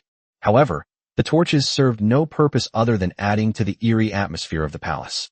Awakens walked straight ahead. The next moment, a pale white light appeared in the distance. A vengeful spirit appeared before them. It is the vengeful spirit of the princess. The princess's vengeful spirit wore a magnificent gold and blue gown, her exquisite face enough to make any man drool. If it weren't for her deathly pale face, you wouldn't have been able to tell that she was dead. Awakens had a thought and checked the information about the princess's vengeful spirit. Elsa's Wraith, Silver Level Boss. Level, LV.30. Skill, Fear Curse, plant fear into the enemy's soul, plunging them into a state of fear. Summoning Servants. Princess Elsa can summon vengeful spirit servants to fight for her. Fear Impact. Uses mental energy to impact the enemy, dealing massive damage to their mental energy. If the opponent's mental energy is too low, it can instantly kill them. Sacrifice. Princess Elsa can sacrifice her vengeful spirit servants to heal her injuries. Introduction. Once a princess of the Frost Empire, possessing a supreme status, she became the vengeful spirit of this desolate palace for unknown reasons. Even as a vengeful spirit, she remains incredibly powerful. Damn intruders, why did you break into my palace? Princess Elsa's vengeful spirit stared at Awakens and the others with an icy gaze. Awakens said, "Princess Elsa, I do not wish to be your enemy. I merely wish to investigate the secrets of the island of the dead." Ed sneered. "Stop wasting time talking to her. Just wipe her out, and the Undead Island will be back to normal." As he spoke, he took out the several vengeful spirit crystals and sneered. "Princess Elsa, look at this." Princess Elsa frowned slightly and said in a cold voice, Wraith Crystal? Where did you come from? To deal with you, I used every means to collect this vengeful spirit crystal. Now is the time to put them to good use. As he spoke, he gripped the vengeful spirit crystal and suddenly threw it at Princess Elsa's vengeful spirit. Princess Elsa's expression changed. The vengeful spirit crystal can instantly disintegrate the death energy around her, causing her immense damage. Even she wouldn't dare to confront it head-on. Just then, Mark suddenly appeared in front of Princess Elsa's vengeful spirit, and with a swing of his longsword, a swift wall of wind appeared, blocking all the vengeful spirit crystals. What? Ed's expression changed, and he glared at Mark, yelling, You bastard! How dare you help Princess Elsa's vengeful spirit? You're definitely in cahoots with her. No, I made him do it. Mo Kong suddenly spoke up. What did you say? Ed stared at Mo Kong, incredulous. Why are you stopping me? If you kill her now, you can complete your mission. Could it be that you've taken a fancy to this damned vengeful spirit? Mo Kong smiled, shook his head, and said, I'm not interested in vengeful spirits, but I am quite interested in your identity. Ed's expression changed, and his voice became stammering. What do you mean by that? I'm just an ordinary adventurer. What other identity could I possibly have? Mo Kong smiled and said, That's not necessarily true. Judging from your expression, you're not planning to say anything. In that case, I'll beat you until you tell me. Chapter 97 Ed's True Identity. Mo Kong waved his hand. Abel and Mark quickly charged toward Ed. Ed's expression changed drastically. Wait, weren't you here to hunt down Princess Elsa's vengeful spirit? Why are you attacking me? We're allies. I've never considered you my comrade. Abel, Mark, kill him as quickly as possible. Don't give him a chance to fight back. Mo Kong spoke calmly. Yes, my lord, the two said in unison. They quickly surrounded Ed from the left and right. Just as they reached Ed's side, Ed's face suddenly turned gloomy. He gritted his teeth and said coldly, Get out of my way. A terrifying aura erupted from him, crashing towards Abel and Mark. Boom. Evil energy erupts. Abel and Mark were instantly blasted away and crashed heavily to the ground. Ed's face was sinister, and a strange, malevolent aura surrounded him, making him look terrifying. Mo Kong stared intently at Ed and said coldly, You've finally revealed your true colors. Ed said coldly, How did you find out about me? You have too many flaws. It's very easy to spot them. Mo Kong said casually, First of all, you are right that the flower of the dead can conceal the presence of the living. But you probably don't know much about the flower of the dead. The flower of the dead contains a strong aura of death. If a weak person uses the flower of the dead, they will be corrupted by the aura of death and die. And since you didn't die, I started to suspect your identity. Ed's expression changed. He said coldly, I really didn't expect that I would overlook this matter. Mo Kong sneered. Secondly, the story you told me at the beginning had too many flaws. I guess you don't know much about the history of the ancient sea world. It seems you don't like studying. The mass grave incident in the Ice Empire has nothing to do with Princess Elsa. That incident was done by the daughter of the former Prime Minister of the Ice Empire. Ed laughed angrily. Ha, good. You do know quite a lot. But it's no use knowing more. Today, both you and this princess's vengeful spirit are going to die. A gray light shone from his body. Cracks then appeared. The next moment, Ed suddenly transformed into a young man dressed in a mage's robe. His eyes were full of disdain, looking at Mo Kong as if he were an ant. Mo Kong narrowed his eyes as he checked Ed's information. Demon Sorcerer Ed, Diamond Level Boss. Level unknown. Skill unknown. Introduction. One of the 8 top followers of the evil god, possessing powerful magic and the ability to summon legendary demons. A Diamond Level leader? Mo Kong's eyes widened suddenly. He never expected to encounter a Diamond Level leader here. Based on currently available information, it is absolutely impossible to encounter a Diamond Level boss in the New BC area. The highest level you can encounter is a Gold Level boss. After all, a Diamond Level boss is no longer a force that can be defeated by sheer numbers. Even Mo Kong couldn't guarantee he could deal with this Diamond Level leader. Ed narrowed his eyes, which had turned a deep purple and were filled with an eerie aura. This little guy is quite interesting. I originally planned to kill you directly and then capture this vengeful spirit. Now I can give you a chance. If you are willing to submit to me and become my servant, I may spare your life. How about it? However, Mo Kong shook his head and said directly, No, I have no interest in becoming your servant. Ed's face darkened, and he said coldly, If that's the case, then you're going to oppose me. Then go die. He picked up the staff beside him and raised it high, muttering an incomprehensible incantation. The incantation was chanted rapidly, and a dark purple magic circle appeared on the ground. Come forth, fire demon rotten. The magic circle suddenly lit up with a crimson light, like a burning flame. The next second, a suit of armor engulfed in flames appeared before Kong. There was no one inside the armor, yet he still stood on the ground, holding a two-handed great sword, exuding an aura of oppression. Kill them. Ed pointed at Kong and shouted loudly. Rodon, holding the great sword, walked step by step toward Kong. Kong frowned slightly as he looked at the armor burning with flames and checked Rodon's information. Rodon the Fire Demon, Gold Tier Boss. Level, 35. Skill, Demonic Flame Charge, charges towards the enemy, dealing fire damage. Demon Flame Whirlwind Slash, swing the great sword at high speed, dealing continuous damage to enemies. Magic Flame Shield, summons a shield that reflects a portion of enemy damage. Introduction. Rodon, a fire demon from the demon realm, is said to have once been a suit of armor, but was transformed into a demon by the demon god. The armor contains endless resentment and will turn anyone who comes into contact with it to ashes. Kong frowned and said coldly, Mark, Abel, attack him from the flank and try to hold him off as much as possible. Yes. Mark and Abel nodded in agreement. They instantly transformed into afterimages and swiftly charged towards Rodon. Raton stopped and swung his greatsword down at Abel. Abel was relatively slow, and even a greatsword couldn't dodge it, so he had no choice but to bite the bullet and use his scimitar to meet the attack. When the greatsword slashed down with a loud thud, Abel stumbled back several steps before barely managing to regain his footing. He could feel his hands trembling uncontrollably.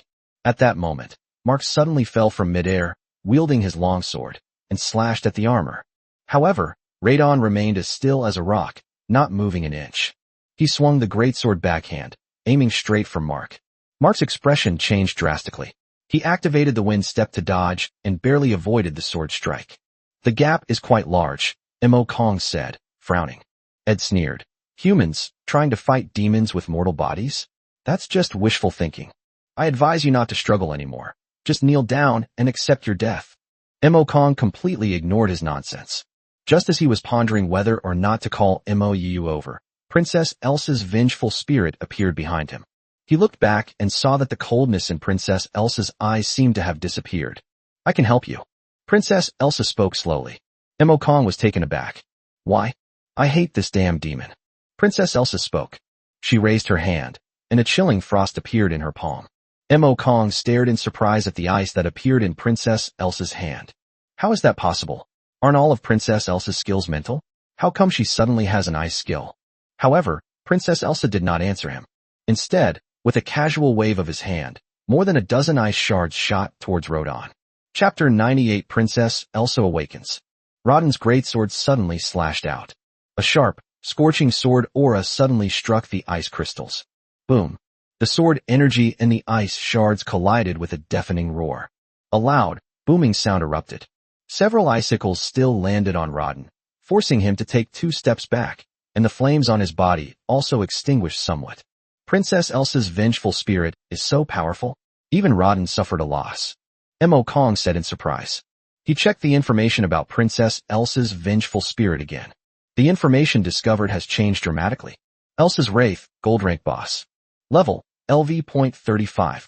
Skill, Fear Curse, plant fear into the enemy's soul, plunging them into a state of fear. Summoning Servants. Princess Elsa can summon vengeful spirit servants to fight for her. Fear Impact, uses mental energy to impact the enemy, dealing massive damage to their mental energy. If the opponent's mental energy is too low, it can instantly kill them. Sacrifice. Princess Elsa can sacrifice her vengeful spirit servants to heal her injuries. Ice Magic. Princess Elsa was a top ice mage in her lifetime, mastering various ice spells. Introduction. The awakened vengeful spirit of Princess Elsa has regained control of her ice magic from her previous life, and it seems she has even improved upon it. Awaken. Kong frowned and muttered to himself. He knew that some high-ranking leaders would awaken or go berserk when their health dropped below a certain level, resulting in a significant increase in their strength. Princess Elsa is definitely in this situation right now. But no one laid a hand on Princess Elsa just now.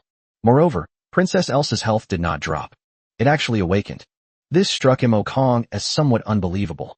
Ed stared at Princess Elsa, a maniacal smile spreading across his face. Ha, Elsa, I never thought you'd awaken. My sister. Younger sister? Mo Kong suddenly felt like his brain wasn't working properly. How did these two get involved? Princess Elsa's vengeful spirit stared intently at Ed. Brother, it's been so long. I never imagined that turning me into a vengeful spirit wouldn't be enough. You actually wanted to completely destroy me. Ed sneered. Elsa, it's not that your brother is heartless, but that the evil god needs a large number of souls as sacrifices. You were once a top-tier magician. Your soul is a precious source of nourishment for the evil god. Princess Elsa sneered. Brother, I think it's not that the evil god wants it, but that you're afraid of me, isn't it? Ed's smile vanished abruptly. He glared at Princess Elsa and roared. Afraid? Afraid of you? How ridiculous. You're just an ice mage? Do you really think I'm inferior to you? Princess Elsa spoke up. Isn't that so? In the past, Father often compared you to me. But I really didn't expect that jealousy would make you willingly sell your soul and become a demon mage. I think Father must have been heartbroken when he found out about this. Originally, if you hadn't become a demon mage, you would definitely be the new emperor of the Frost Empire. Shut up. Rodon, kill her. Enraged, Ed pointed at Princess Elsa and shouted. Rodden's helmet slowly turned towards Princess Elsa. Although it had no eyes, one could still feel its terrifying killing intent. Princess Elsa shook her head and said, Brother, even the demons you summon are just like you, with only shells and no souls. Right now, you're nothing more than a soulless puppet. And I'll help you. She slowly raised her hand, and a clear, ethereal voice rang out. Ice servant, show yourself. Extremely cold winds and snow have arrived. In just a few breaths, several tall ice sculptures formed around her. The ice sculpture shattered with a crash, revealing several fully armed attendants. Ed sneered. Sister, you're really naive.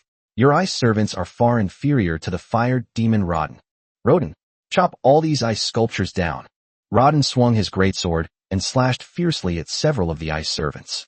The giant sword crashed down, instantly turning the ice servants into shattered ice fragments. However, Princess Elsa remained calm. No matter how many times it is shattered, the ice will remain forever. As she finished speaking, the shattered ice servants reassembled and swiftly charged towards Rodon. Boom. The ice servant charged toward Rodon, as if it were its own death. As soon as they approached Rodon, they were instantly shattered into countless ice fragments scattered all over the ground. But the next second, all the ice shards reassembled and transformed back into ice servants. Before long, the flames on Rodden's body extinguished considerably, and his attack power weakened significantly. Ed almost ground his teeth to powder. The intense heat from Rodden's body couldn't melt the ice? How is that possible? How can mere flames melt the ice filled with hatred? Princess Elsa spoke casually. Ed, today I will make you die here. With a casual wave of her hand, hundreds of ice shards instantly appeared and shot towards Rodon. Ed's expression changed, and he growled. Rodon, activate the demon flame shield. A black and red protective shield appeared on Rodden's body. When the ice touched the protective shield, it hissed, and the light on the surface of the shield quickly dimmed. Princess Elsa said coldly, Turn it out. Extreme ice spear. She pointed it out casually. Countless ice crystals rapidly condensed, transforming into a long spear in just a few breaths. The spear emitted a chilling aura, causing the surrounding temperature to drop rapidly. Ed's expression changed drastically. I didn't expect this. Elsa, your ice magic has reached such a level. I definitely won't let you off the hook next time. He took out a magic scroll and tore it open, instantly creating a portal in front of him. He flashed forward, intending to rush towards the teleportation portal. Trying to run? Not so easy, Princess Elsa said in a cold voice. Her delicate hand gently touched out. The icy spear transformed into a blur and shot towards Ed. Laugh. The spear pierced Ed's abdomen in an instant. Oh. Ed let out a painful scream and fell into the portal, disappearing from sight. The fire demon Rodden also turned into a ball of flame and disappeared. Princess Elsa frowned slightly and said in a cold voice, They ran quite fast, and they even have magic scrolls. It seems they have a powerful force backing them. She turned to look at Mo Kong, bowed slightly, and said, Thank you for helping me. If it weren't for your help, I would have perished if I had been hit by the vengeful spirit crystal. Mo Kong smiled and said, No need to be polite. I don't have any good feelings towards the followers of evil gods either. Just a bunch of rats hiding in the shadows. Now that Princess Elsa has awakened her senses, I won't bother her any longer. Wait, there's something I'd like to ask you. Chapter 99 Princess Elsa joins the fray. Mo Kong asked in confusion, what is it? I want you to help me kill my brother, that demon mage, Ed. Princess Elsa spoke slowly. Mo Kong looked helpless. You'd better do it yourself. Although I'm not sure about his strength, at least in my current state, I'm no match for him. Princess Elsa shook her head and said, I have no physical form and cannot leave this island. Then how did you become the vengeful spirit? I was lured to this place by Ed, who set up a magic sealing formation here, sealing all my magic power. After he killed me, the effect of the demon sealing formation gradually disappeared. My body turned into elements, and my spiritual power, being too strong, turned into a vengeful spirit. In that case, you can try transforming your elements into a physical body, and then you can leave. That's impossible. Reshaping the physical body is just a legend. It's impossible for it to actually happen. Then there's nothing I can do. Mo Kong helplessly shrugged. Of course, if you just want to leave here, I have a way. Princess Elsa hurriedly asked, what way? As long as you can let me leave here. I have a necromantic space. Once you enter the necromantic space, you can leave with me. Then I'll have to trouble you. But there's a problem. The undead space is restricted. Only my undead or my items can enter. At this point, Mo Kong stopped and looked at Princess Elsa. He didn't want to force her. He could only wait for Princess Elsa to make her own choice. Princess Elsa paused for a moment, then nodded and said, no problem.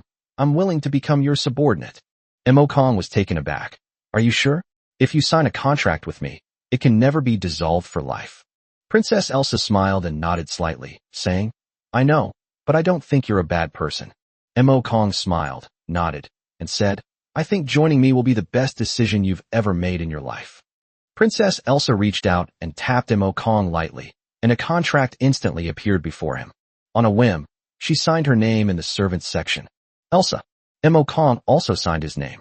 The contract is in effect. He felt that he had gained a spiritual connection with Princess Elsa. Mo Kong was overjoyed. Another gold-level leader. With Princess Elsa's strength, she would absolutely dominate in the new BCs. No one can rival him. Greetings, Lord. Princess Elsa bowed and said, no need to be so polite. We're all on the same side from now on. I'm never stingy with my own people, and I'll never show mercy to my enemies. Mo Kong smiled and said, by the way, can you restore this island to its original state? Princess Elsa nodded slightly, then slowly stretched out her hand and tapped it lightly in midair. The deathly aura that had enveloped the entire island was quickly absorbed, merged into her body, and disappeared. Mo Kong looked outside the palace. The deathly aura had dissipated, and sunlight streamed down, filling the air with life. The spirits of the dead also vanished under the sunlight. Only this palace remained shrouded in deathly aura, impervious even to the scorching sunlight. At this moment, the system notification sounded. Ding! Congratulations on completing the S-rank second job advancement quest, Undead Island. Please proceed to the Temple of Job Change to claim your second job change reward. Mo Kong was overjoyed. I've finally completed the second job advancement quest. I wonder what rewards the job change stone will give. Because you have cracked the secrets of the Undead Island, the Undead Island secret realm is now officially open. Ding! You are the first newbie to open the secret realm. World-class newbie quest completed. Reward, 50 free attribute points. World reputation, plus 100. A global announcement is coming soon. Mo Kong was taken aback. I never expected that the Island of the Dead would be transformed into a secret realm. Some of the secret realms in the ancient sea world existed from the beginning, while others were discovered by players themselves. Players can unlock the secret realm if they complete the task or meet certain conditions. This secret realm will exist forever, and players can enter it to fight monsters and farm materials. Currently, there are only 5 secret realms in the entire new player area, and the material drop rate is pitifully low. Now that there is another secret realm, other players will have one more option for farming materials. However, he had no idea what kind of treasures could be found in this Undead Island secret realm. Congratulations to Mo Kong of the Dragon Kingdom for opening the secret realm and completing the world-class beginner quest. You are rewarded with 50 free attribute points and 100 world reputation points. All players of the Dragon Kingdom will receive 10 free attribute points. The global announcement rang in everyone's ears. Everyone was stunned. Another world-class beginner quest completed. Is this Mo Kong a monster? He actually opened a secret realm? Where is this secret realm? I'm going to get the first clear. You? Forget it. Shotong must belong to one of the major guilds. They're probably planning to buy some information from Mo Kong. Mo Kong is amazing. He's already completed the 6th world-class beginner quest. I've added 60 attribute points, making me much stronger than those natives of the same level. Yes, if this continues, we'll be able to take on some bronze-level bosses without any problem. The great god Mo Kong single-handedly drove the development of the entire China. Awesome. The crowd was buzzing with discussion. Players from other countries were furious. They each called upon their respective countries' experts to attack Mo Kong. This time, however, those countries were unusually quiet, as if they were completely unaware of what had happened. However, Mo Kong was unaware that he had caused a huge uproar. He was planning to go to the job change temple to complete the quest and advance to his second job change, so he could leave the newbie island directly. Just as his fleet approached the island of newcomers, he saw Mo Shungli's ship speeding towards him. Ink Sky. Mo Shungli stood on the deck and shouted loudly. Mo Kong came to the deck and asked in confusion, Uncle Mo, what's the rush? Are you eager to complete your second job advancement and leave the newbie island as soon as possible? Mo Shungli asked anxiously. Mo Kong nodded. No, don't rush. The World Rookie Bounty Tournament is in a couple of days. Once you complete your second job advancement, you will be teleported off the newbie island, and then you won't be able to participate anymore. Mo Shungli said hurriedly. Mo Kong then remembered that he had promised Mo Shungli that he would represent the Dragon Kingdom in the World New Talent Bounty Competition. He had no choice but to suppress his anticipation and ask, Uncle Mo, could you tell me about the specific process of this World Newcomer Bounty Contest? Mo Shungli nodded. Come to my manor first, and I'll introduce you to a few people. Chapter 100 Rules of the World's Newcomer Bounty Contest. Mo Shungli led Mo Kong into the manor. As soon as they entered the manor, they heard a noisy conversation coming from inside. Mo Kong looked at Mo Shungli with some confusion. Mo Shungli scratched his head somewhat awkwardly and said, These are all your future teammates. The World Rookie Bounty Tournament is a 5-person team, and you are the captain of the Dragon Country team. Mo Kong nodded slightly. Then I'll trouble Uncle Mo to introduce yourself first, so I can have a better understanding. Mo Kong wasn't particularly interested in these teammates. He always went his own way and didn't need any teammates. Even his crew were undead. He believed in the dead more than humans. After all, the undead are absolutely loyal. As for humans, it is an indisputable fact that even the most loyal person can be swayed by sufficient benefits. Mo Shungli nodded and led Mo Kong toward the inner pavilion for relaxation. A young man with blue hair was seen chatting and laughing with 2 beautiful women. Upon seeing Mo Shungli and Mo Kong enter, he glanced at them, smiled, and said, Island Master Mo has arrived. And this gentleman beside you, could he be Mo Kong, the number 1 in the Dragon Kingdom? Mo Kong nodded slightly without saying a word. Mo Shungli, who was standing to the side, introduced, Yes, this is Mo Kong. This man is named Xiao Feng, an A-level professional, the Wind Demon Swordsman. The person to his left is named Yi Mimi, an A-level professional, a nature mage. The man on the right is named Li Ku, an A-level professional, the Thunder Shadow Archer. The last 3 sentences were addressed to Mo Kong. Mo Kong nodded slightly. He had seen those 3 names on the list of newcomers. They are all A-level professionals. He's one of the best among everyone. Mo Kong, can you give me your autograph? Yi Mimi approached Mo Kong with an admiring look and said excitedly. Mo Kong was taken aback. He never expected things to turn out this way. Why do you want my autograph? Mo Kong asked, puzzled. I heard it from Uncle Mo. He said that if I participate in the World New Talent Bounty Contest, I can meet you, and I can even get your autograph and take a picture with you. Yi Mimi looked at Mo Kong with a love-struck expression and said. Mo Kong was having a bit of a headache. He looked at Mo Shungli.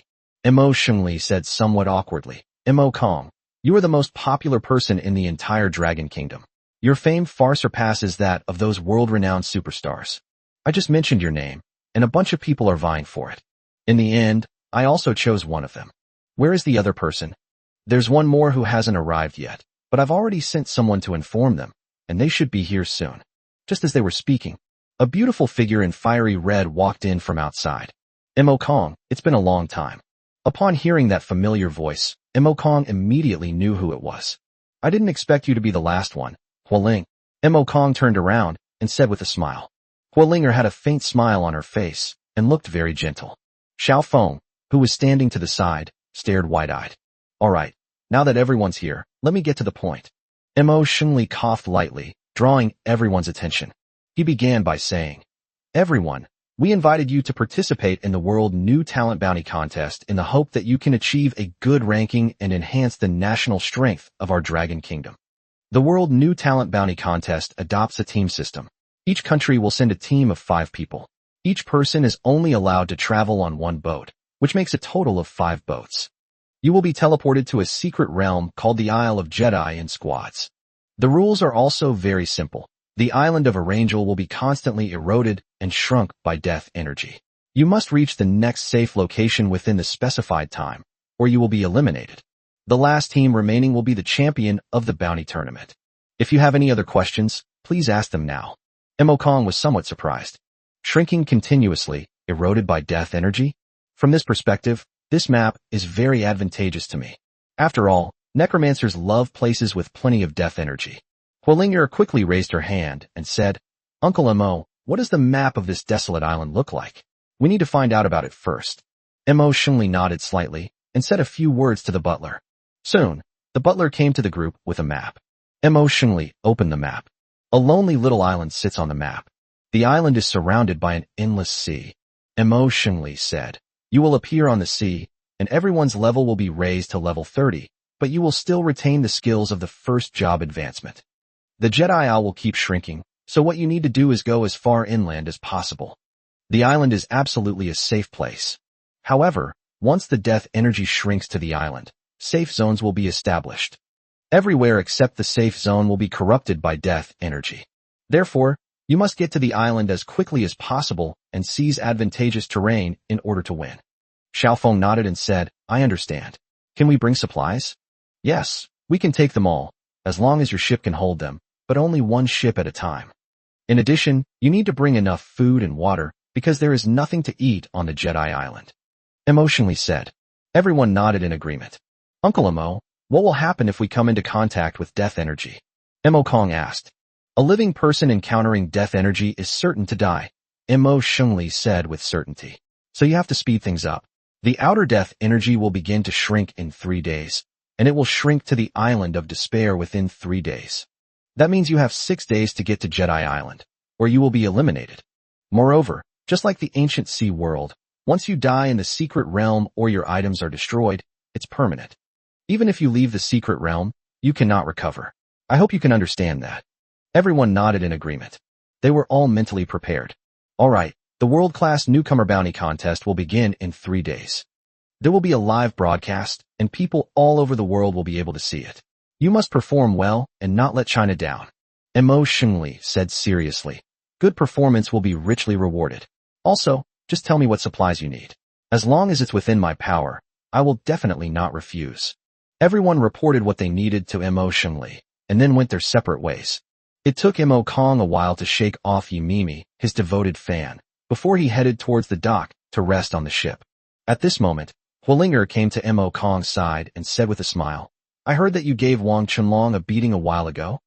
Chapter 101 Teleportation, the Secret Realm of Jedi Island.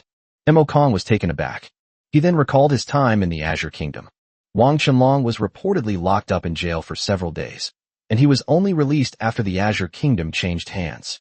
Mo Kong was somewhat puzzled. He was unaware of this matter. By the way, what do you think of this World Rookie Bounty Contest? Huolinger suddenly asked. What do you mean? Mo Kong looked at Huolinger. This World New Talent Bounty Contest not only has participants from various countries, but also some indigenous peoples, and it's even broadcast live. I think with your fame, there must be quite a few countries that want to target you. After all, this is the only opportunity they have to deal with you right now. Huolinger explained. Mo Kong nodded slightly. I already guessed it, and I already have a plan. Everything is within my consideration. Hearing Mo Kong say this, Huolinger also showed a smile. Truly worthy of being the #1 expert in the Dragon Kingdom, his words are so domineering. Since you put it that way, I'm relieved. I hope we can work together smoothly, and I will fully cooperate with you. She stretched out her delicate hand and smiled. Mo Kong nodded slightly. It's a pleasure to cooperate with you. At this time, inside the American Congressional Building, The American leader sat in his chair with a gloomy expression. Before him, virtual images of world leaders appeared. Everyone, you've already spoken to your men, right? This time, in the World Rookie Bounty Tournament, we must kill Mo Kong. We absolutely cannot allow him to live any longer. The American leader said coldly. The orders have already been given. If Mo Kong and his men dare to set foot on Desolate Island, it will be their death day. That's right. Our island nation has already brought out a secret weapon, specifically designed to deal with that Mo Kong. We've also found some indigenous nations, making this a coalition of over 20 countries. Dealing with the mere Dragon Kingdom will be a piece of cake. Despite the reports from the crowd, the American leader's expression remained unchanged. He frowned and said, Everyone, the World Newcomer Bounty Contest is broadcast live globally. If anything goes wrong, it could be seen by other countries. If so many of us join forces and still can't kill Mo Kong, then we'll never be able to hold our heads high again. Upon hearing this, the previously confident world leaders fell into deep thought. The American leader continued, All right, that's all for today. Everyone, think it over carefully. If you don't want to be suppressed by China, you must go all out this time. Over the next few days, Huolinger and the others were practicing some of their skills. The crew members they planned to bring into the secret realm of Jedi Island were also carefully selected. Each and every one of them was a master chosen by Mo Shengli and was ranked on the national ranking list. When Mo Shengli asked Mo Kong if he needed some skilled crew members, Mo Kong refused. To him, the undead were far more powerful than these crew members. Moreover, he has already prepared a candidate. Soon, the day arrived for the World Newcomer Bounty Contest to begin. Early morning, at the pier on Newcomer Island, 5 ships were quietly moored beside the dock. These 5 ships are all different in appearance, but all are of very good quality. And the one in the middle is none other than the white-boned ship of Mo Kong. On the other 4 ships, many people were working enthusiastically. They were all top players who were brought in. There are 30 people on each ship. Only on Mo Kong's white bone stood 2 figures dressed in black robes, appearing much quieter than the other ships. Mo Shengli stood by the dock and looked at Mo Kong and the others, saying, I'm counting on you all this time. I'm really looking forward to you bringing back first place.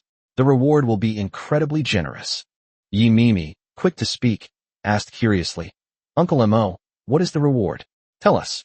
Mo Shengli nodded slightly and said, If you win first place, each captain will be rewarded with an immortal grade equipment, and each crew member will be rewarded with a perfect grade equipment. Upon hearing this, everyone present widened their eyes. My God, immortal level equipment? Really? Xiao Feng stared wide-eyed in shock. He currently only has a few pieces of excellent equipment and 1 perfect weapon, but I've never even heard of immortal level equipment. Of course, what did you think? This is a reward from the country. In addition to these equipment rewards, there are other rewards as well. We look forward to your triumphant return, Mo Shengli said with a smile. Everyone nodded and boarded the ship. Let's go. Mo Kong sat in the captain's cabin and spoke into Feng Ling's microphone. The wind spirit messenger is similar to a telephone. As long as you speak, everyone else connected to the wind spirit messenger can hear you. The item may be small, but it's not cheap. Installation is only performed under these special circumstances. With Mo Kong's command, the white-boned ship slowly started and headed into the distance.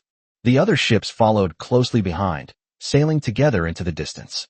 Mo Shengli led his men and hurried towards the manor.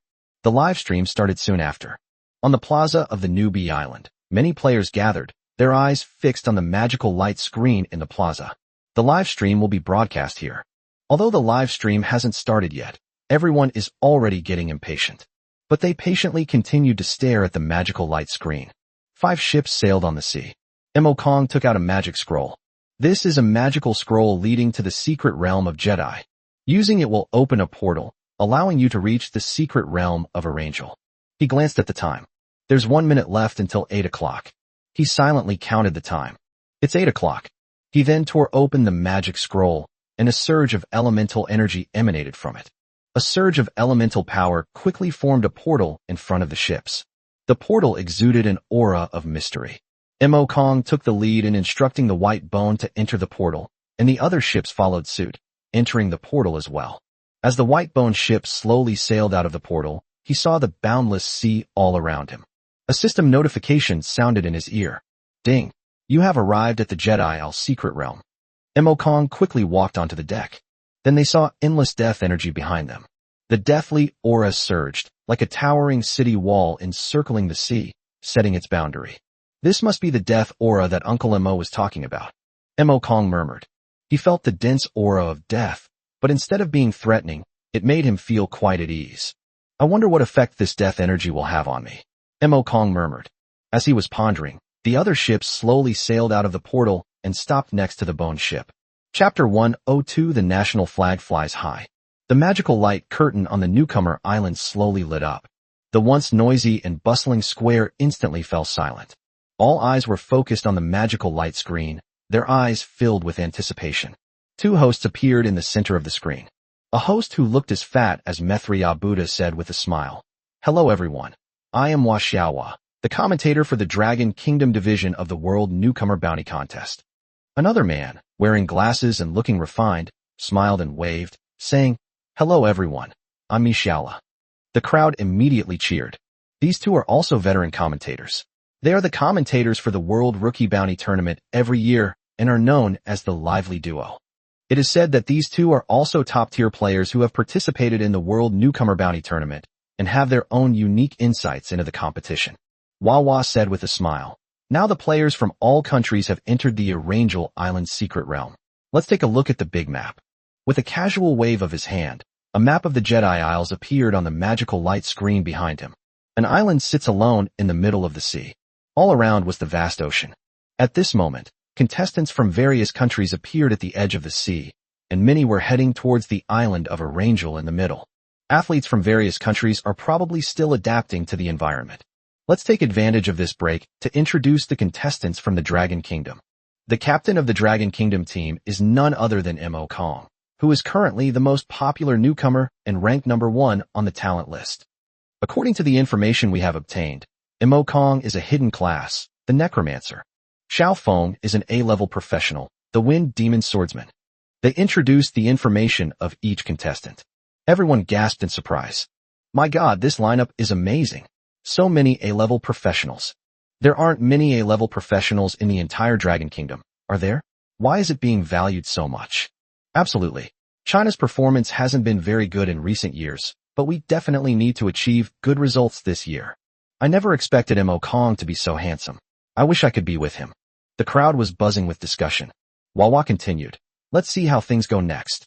Miller nodded and said, the players from all countries will definitely head to Arangel Island as soon as possible, since they can only stay at sea for a maximum of 6 days. Once the death aura spreads, it will be extremely dangerous. Mishala, have you seen those posts on foreign forums? You mean those posts targeting Mo Kong? That's right. I feel that at least a dozen countries have joined forces to deal with Mo Kong. The situation is not optimistic this time. So many countries have joined forces? That's outrageous. I think Mo Kong and the others must have received the news.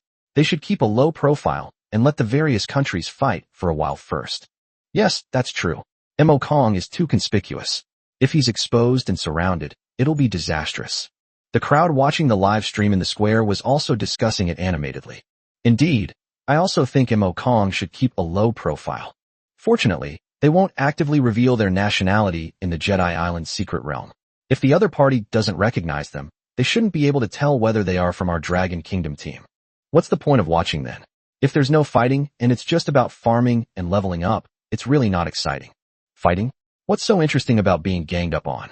It's not fun at all. As everyone discussed it, Mo Kong also had his own plans.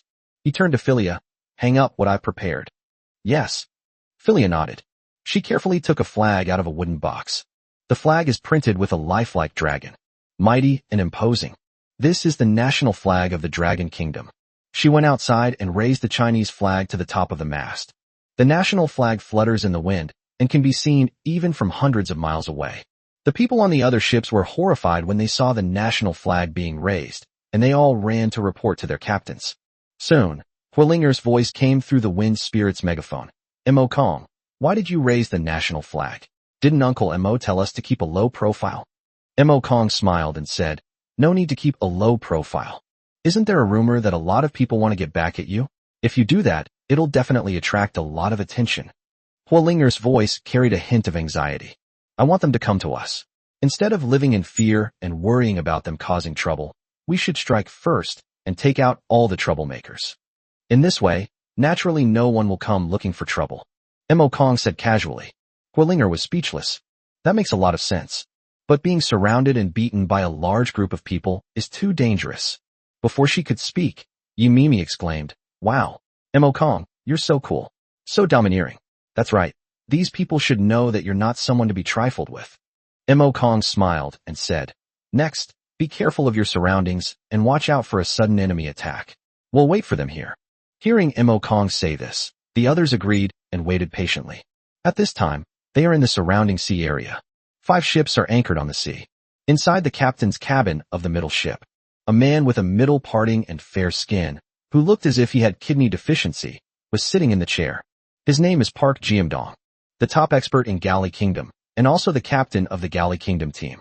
This mission is not only to get first place, but also to eliminate Mo Kong. If we can eliminate Mo Kong, we can get a lot of rewards. Everyone, pay attention and find the Dragon Kingdom's fleet. Also, don't let other countries' fleets go. Seize them if you can. These are top experts from various countries. They have a lot of good stuff. If we can get something from them, we'll make a fortune. Ha ha ha. Just as Park Gundong was talking to the others, there was a knock on the captain's cabin door. "What is it?" "Come in," Park Jiamdong said impatiently. "Captain, we spotted the flag of the Dragon Kingdom 300 nautical miles to the southeast. Our initial assessment is that it belongs to the Dragon Kingdom team," a sailor exclaimed excitedly. Park Gundong jumped up from his chair, looking excitedly at his subordinates. "What did you say? The Dragon team? It really is the Dragon team." "Yes, Captain." The sailor quickly nodded and said, "Ha ha ha, not bad, not bad. I didn't expect to run into the Dragon Nation team so easily. Give the order immediately. Catch up with the Dragon Kingdom team as fast as possible. I want to wipe them all out," Park Gundong said loudly. "Yes." The sailor hurriedly left. Park Gundong excitedly went up to the deck, picked up his binoculars, and looked into the distance. Sure enough, the flag of the Dragon Kingdom could be faintly seen fluttering in the distance. Chapter 103. Someone climbed up from the sea. Hua Xiaowa and Mi Xiaolo were also dumbfounded when they saw the national flag rising high and fluttering in the wind. How come this is different from what they expected? The audience was stunned. People started discussing it. Holy crap, what is Mo Kong up to? He's got some nerve, raising the national flag like that. Is he trying to make sure no one notices? Exactly, isn't he courting death? People from all over the world are watching him. I feel like he's courting death. When he's besieged by people from all over the world, he'll probably be the first one to be eliminated. That would be too embarrassing. It would be so shameful to be the first one eliminated. Meanwhile, inside the Dragon Kingdom's conference room, virtual images of all the high-ranking figures gathered here to watch the live stream together. When Mo Kong raised the national flag, everyone frowned. What on earth is Mo Kong thinking? Raising the national flag? Young people are really too bold. Doesn't he know that every country is watching him? If he makes any mistake, he will be attacked by all the countries. However, the Dragon King of the Sea, Long Tianhai, laughed and said, "Everyone, please be patient. I think Mo Kong is definitely not making things up without reason. He must have his reasons for doing this. Let's just watch and see.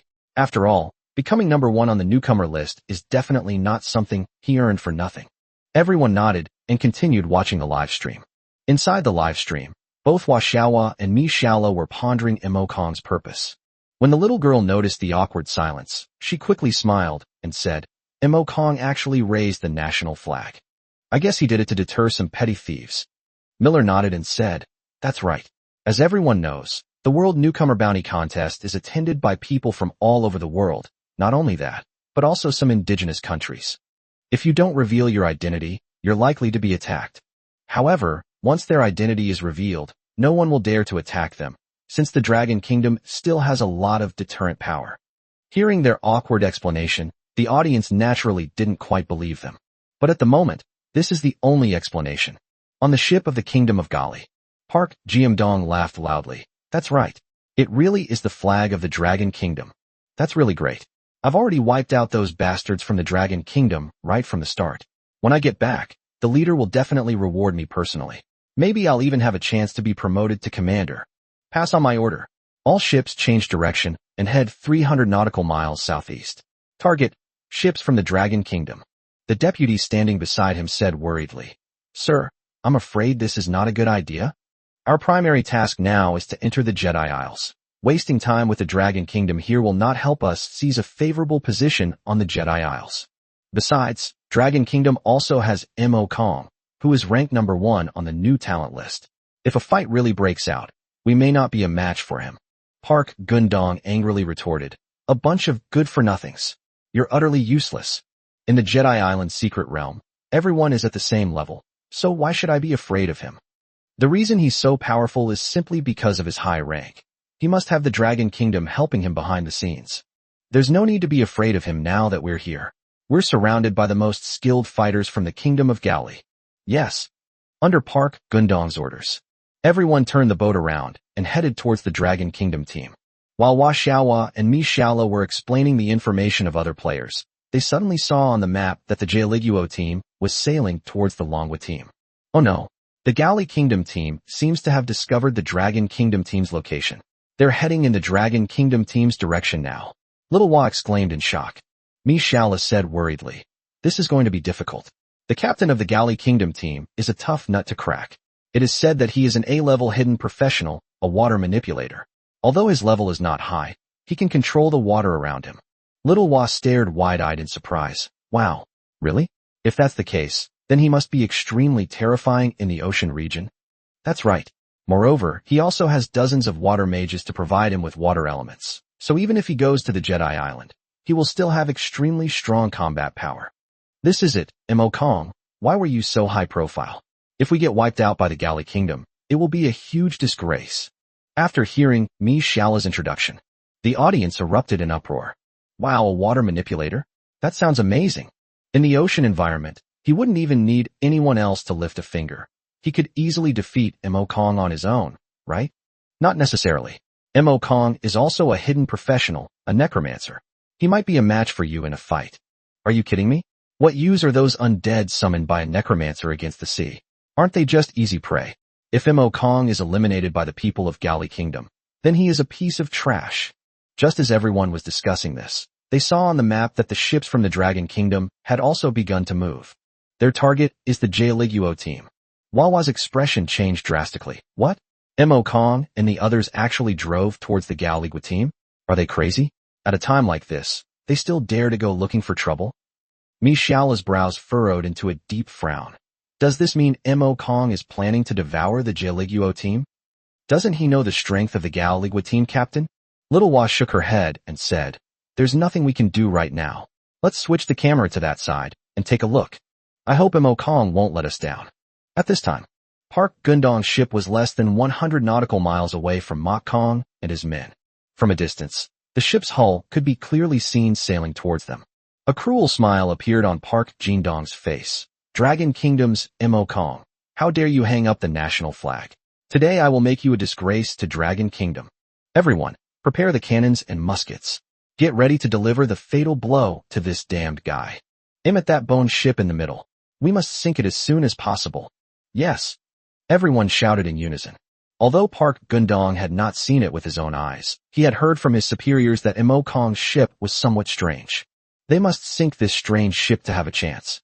Just as everyone turned their cannons around, preparing to aim at the white bone, suddenly someone shouted, Captain, it looks like someone is climbing up from the sea.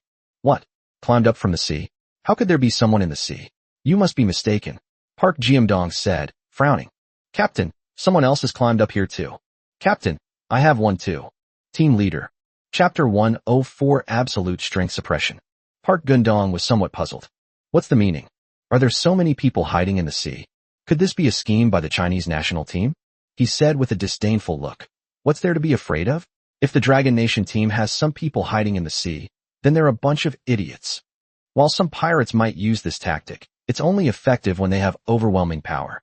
If the difference in strength is too great, even if you manage to climb onto the ship, you'll just be food for the enemy. Captain, it doesn't seem like a human. One of the team members said tremblingly. Not human? What is that? Park Gundong frowned, walked quickly to the edge of the boat, and looked down. A monster that looked very much like a human was climbing upwards. The monster was covered in wounds, and its body was shriveled, making it look like a dried corpse. What is this? Park Gundong was startled and said fearfully. Roar. A mournful roar resounded. A shriveled zombie suddenly rushed onto the boat and grabbed at the player in front of it.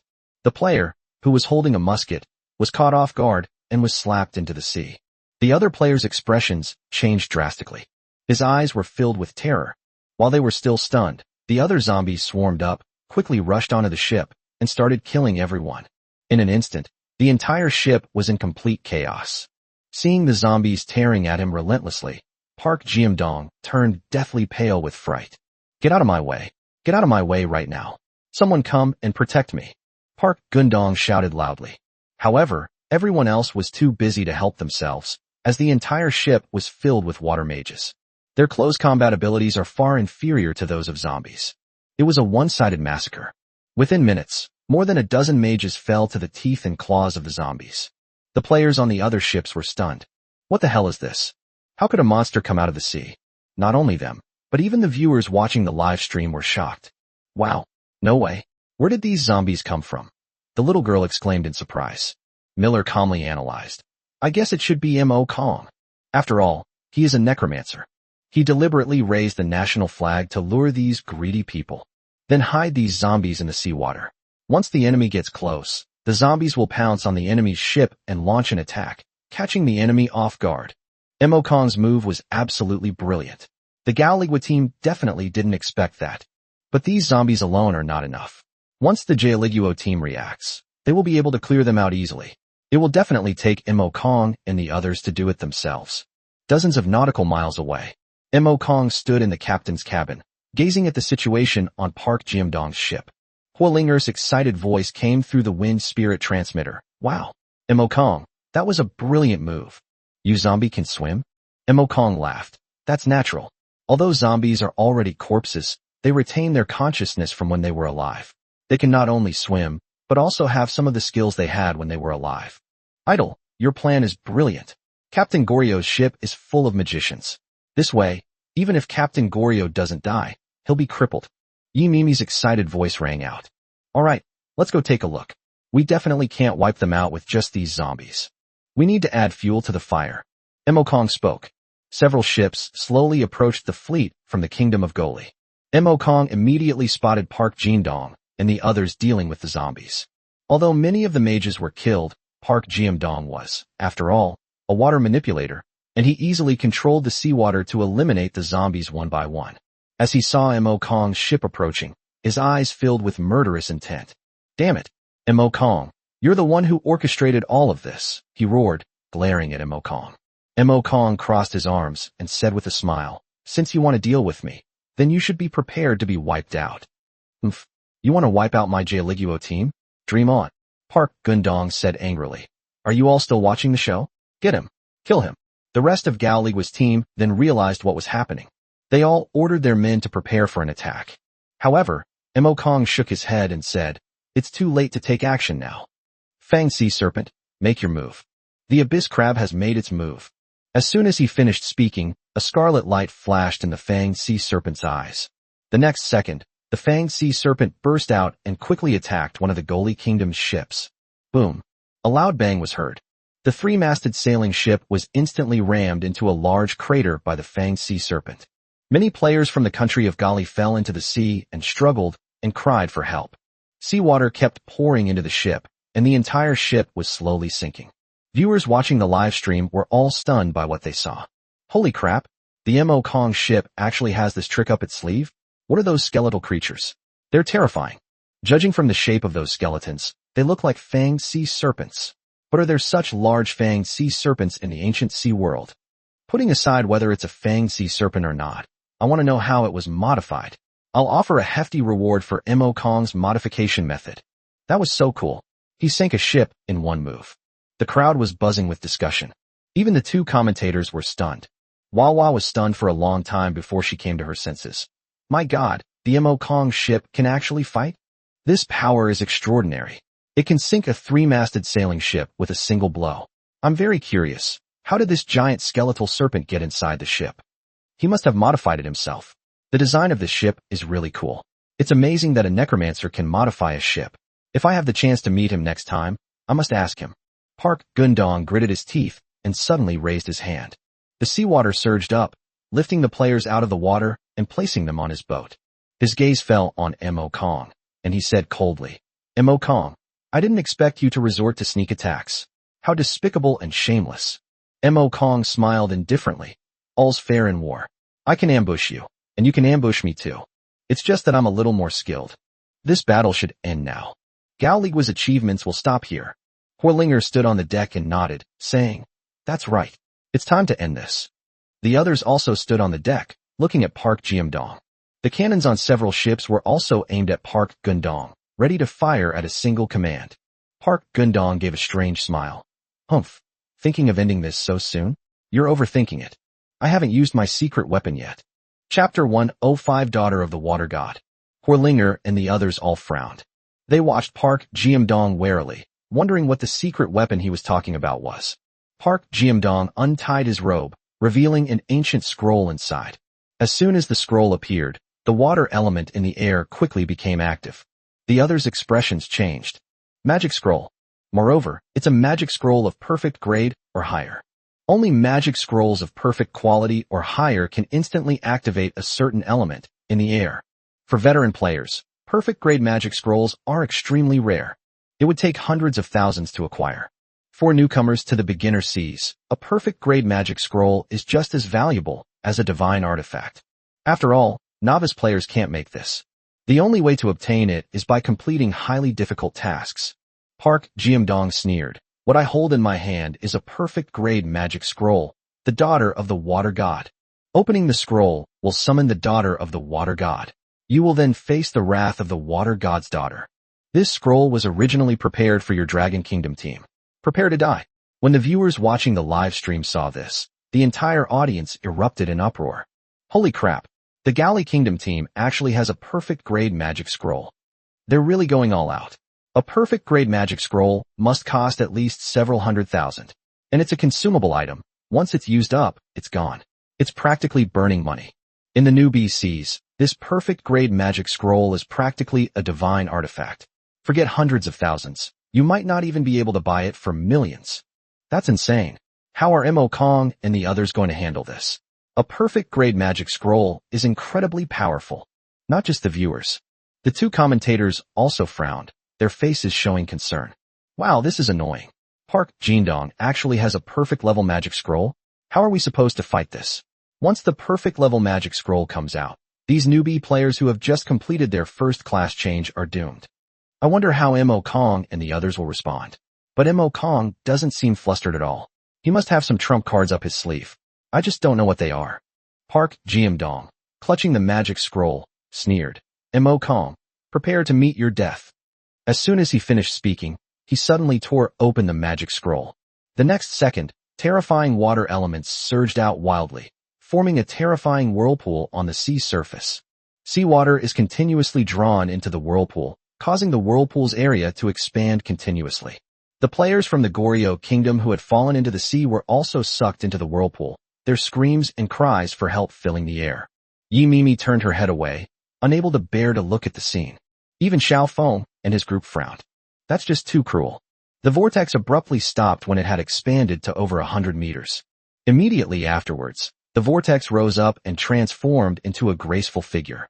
Her face was stunningly beautiful, and her figure was exquisite, yet her eyes held no emotion whatsoever, like a machine that chilled one to the bone. Mo Kong sized up the daughter of the water god. He remembered this special magic. This is a skill that can only be learned by advanced mages after the third job advancement, and it can only be learned from skill books. The summoned water goddess can heal allies and inflict heavy damage on enemies. The water goddess's strength increases as the user's level increases. Legend has it that a high-ranking water mage at the 7th level once summoned the daughter of the water god and easily destroyed a small island. However, this daughter of the water god is far from it. Whoever summoned me, tell me your wish. The daughter of the water god said slowly. Park Jiamdong grinned smugly and pointed at Mo Kong and the others, saying, wipe them all out. The daughter of the water god nodded slightly. I have heard your wish, and I will grant it for you immediately. She slowly pointed a finger at Mo Kong and the others, and said in a cold voice, water dragon roar. The surrounding seawater was churning as if it were boiling. Immediately afterwards, dragons formed from solidified seawater suddenly burst forth. There are 10 in total. 10 water dragons stared at Mo Kong, ready to strike with lightning speed at the command of the water goddess. The audience erupted in uproar. Holy crap! She can summon 10 water dragons in one go. Really? Is this daughter of the water god that powerful? That's incredible. She's truly ruthless, summoning 10 water dragons in an instant.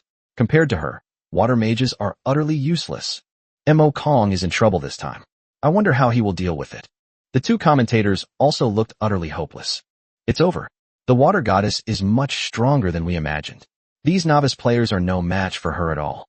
Wow, this is so painful. Mo Kong, hang in there. Don't let the people from Galley Kingdom take you down. Wait, look, it seems Mo Kong has called a little girl over. Oh, he called a little girl over. Mo Kong actually brought a little girl on his ship? What was he thinking? He actually chose a little girl. That's too dangerous. The two commentators were shocked. However, if they knew the little girl's true identity, they would probably be even more terrified and scream. That's right. The little girl who came to Mo Kong's side was naturally Mo Yu. Mo Kong turned to Mo Yu with a smile and said, Yu, it's time for your performance. Don't worry, Dad. I'll take care of it. Mo Yu nodded confidently. Playing in the water in front of her? That's like showing off your limited skills before an expert. She stretched out her little hand and gently touched the water jets. The originally fierce and ferocious water dragon instantly disintegrated, turning into water droplets that scattered into the sea. Everyone present stared wide-eyed at the sight. How did those water dragons suddenly disappear? Xiaofeng said in shock. Huolinger looked at Mo Yu. She knew that all of this must have been Mo Yu's doing. Park Gundong's expression changed drastically. Where's the water dragon? Where did it go? Daughter of the water god. Hurry up and get to work. Stop dawdling. The daughter of the water god frowned slightly and pointed her finger again, trying to mobilize the water in the ocean. No matter how she moved, the sea remained calm and still, without any unusual movement. Mo Yu said arrogantly, You can't control the seawater in front of me. The daughter of the water god's expression changed, and she said coldly, Ignorant humans. You have no idea how terrifying I am. Now you will face the endless sea. As soon as she finished speaking, she raised her hands high. However, to her surprise, the seawater still did not obey her commands. This time, the daughter of the water god was truly dumbfounded. This has never happened before. Mo Kong said with a smile. All right, Yu, let's not waste any more time and get this over with. Chapter 106 Giant Squid. Mo Yu nodded obediently. She pointed at the daughter of the water god and said, All right, Daddy said we need to finish this quickly, so I'm not playing with you anymore. Bye-bye. As she spoke, she gently squeezed her hand, and the daughter of the water god instantly turned into a puddle of water and fell into the sea, disappearing without a trace. Everyone present was stunned. This little girl casually pinched and defeated the daughter of the water god? That's incredible. Inside the Dragon Kingdom conference room, the bigwigs from all sides of the Dragon Kingdom noticed this scene. The leader of the Dragon Kingdom looked at Long Tianhai. Tianhai, among those present, you are the strongest and know the most about the ancient sea world. Can you tell who this little girl is? Long Tianhai frowned, and after a moment he slowly spoke. If I'm not mistaken, this little girl is probably one of the most powerful races in the ancient sea world, a sea spirit. Hai Ling. Upon hearing this, everyone's eyes widened in shock as they stared at Long Tianhai. Really? Aren't sea spirits extremely rare? It's said that there are no more than 5 in the entire ancient sea world. Yes, but judging from this girl's strength, she is very likely to be Hai Ling. Even the daughter of the water god is nothing but an ant in front of her. That's right. With the strength of the daughter of the water god, almost no one can surpass her in the ability to control water, but Hai Ling is the exception. I think this little girl must be Hai Ling. The crowd was buzzing with discussion. Hai Ling's strength after growing up is terrifying, comparable to a human king. Mo Kong represents 2 king-level experts. The leader of the Dragon Kingdom spoke slowly. Everyone gasped in shock. Having 2 top-tier experts in one family is a strategic weapon no matter where it is placed. Under no circumstances should we allow Mo Kong to join other countries, the Dragon Kingdom's leader said solemnly. We must keep a close eye on him, and also accelerate his growth as much as possible. He tries his best to meet any of his requests. Yes. After this World Newcomer Bounty Contest, many countries will probably try to contact him and win him over. We must keep a close eye on this. At this moment, in the secret realm of Jedi Island, Park Gundong stared blankly at the scene before him. A moment later, he suddenly came to his senses, glared at Mou and roared. Impossible. This is absolutely impossible. How could the daughter of the water god be so easily defeated? Mo Kong said with a half-smile. If you don't believe me, then summon another one and see. However, I don't think you have the resources to summon another one. Park Gundong's face turned bright red, but he couldn't refute it. This magic scroll is his trump card. Now we've lost our trump card. Where is Mo Kong a match? Mo Kong grinned. Alright, then I won't waste any more time with you. This battle should be over. He waved his hand. Dozens of cannons fired at the same time, their roar echoing throughout the heavens and earth. Park Gundong and all his ships perished at sea. The audience members from Jailiguo clenched their fists in anger upon seeing this scene. Damn it. That damned Mo Kong actually killed another expert from my galley kingdom. Unforgivable, absolutely unforgivable. We'll go to the Dragon Kingdom together to find Mo Kong and kill him to avenge our galley kingdom. The chat channels in the country of Gali are going crazy. They couldn't wait to rush into the secret realm and deal with Mo Kong. Mo Kong, however, didn't care at all. To him, Gao Ligua and his gang were nothing more than an appetizer. The truly formidable ones are the other countries. Mo Kong instructed Huolinger and the others to send people to clean up the battlefield. The players were having a great time salvaging the supplies left behind by the Jailiguo team from the sea. At this moment, he suddenly sensed a powerful life force rapidly approaching him from the seabed. Attack! Everyone get on the ship immediately, he shouted. Everyone was completely bewildered. Before they could react, the group was suddenly pulled into the water and disappeared. This time, the others were scared. They swam desperately toward the boat. Everyone's expression changed drastically. Huolinger asked worriedly, Mo Kong, what should we do? Could it be a sea monster? Mo Kong frowned and said coldly, Yu, can you sense what it is? Mo Yu shook her head and said, No. Something's hiding underwater, trying to ambush us. I should go down and take a look, Xiaofeng said through gritted teeth. Having said that, he made a gesture as if to draw his long sword and prepare to jump into the sea. Mo Kong quickly stopped him. Absolutely not. The other side is in the dark, while we are in the light. Once we jump into the sea, we will be entering their home ground. If a fight breaks out, we will have a high probability of losing. What should we do then? We can't just sit here and wait to die, can we? Xiaofeng was so angry that he gritted his teeth. He had never felt so frustrated before. Mo Kong said in a deep voice, No rush. I think that thing will surface soon. The words had barely left his mouth. The seawater in front of them suddenly began to churn and churn. Immediately afterwards, hundreds and thousands of tentacles shot out, attacking Mo Kong and his group's ship. Mo Kong calmly said, Abyssal crab, cut off all these tentacles. The two large pincers slowly rose, then suddenly clamped down on the attacking tentacles. Click! The large pincers suddenly cleaved down, severing a large number of tentacles, which fell into the seawater. However, the remaining tentacles continued to lash out at the other ships. Huolinger's expression changed drastically. Oh no! This monster is trying to ambush our ship. Aim all artillery at those tentacles and shoot them all down. Mo Kong frowned and said coldly, The cannons are too slow. Leave it to me. With a casual wave of his hand, a huge machine appeared in front of him. The machine was filled with sharp bone spears. The bone spear gleamed with a sharp, cold light, exuding a menacing aura.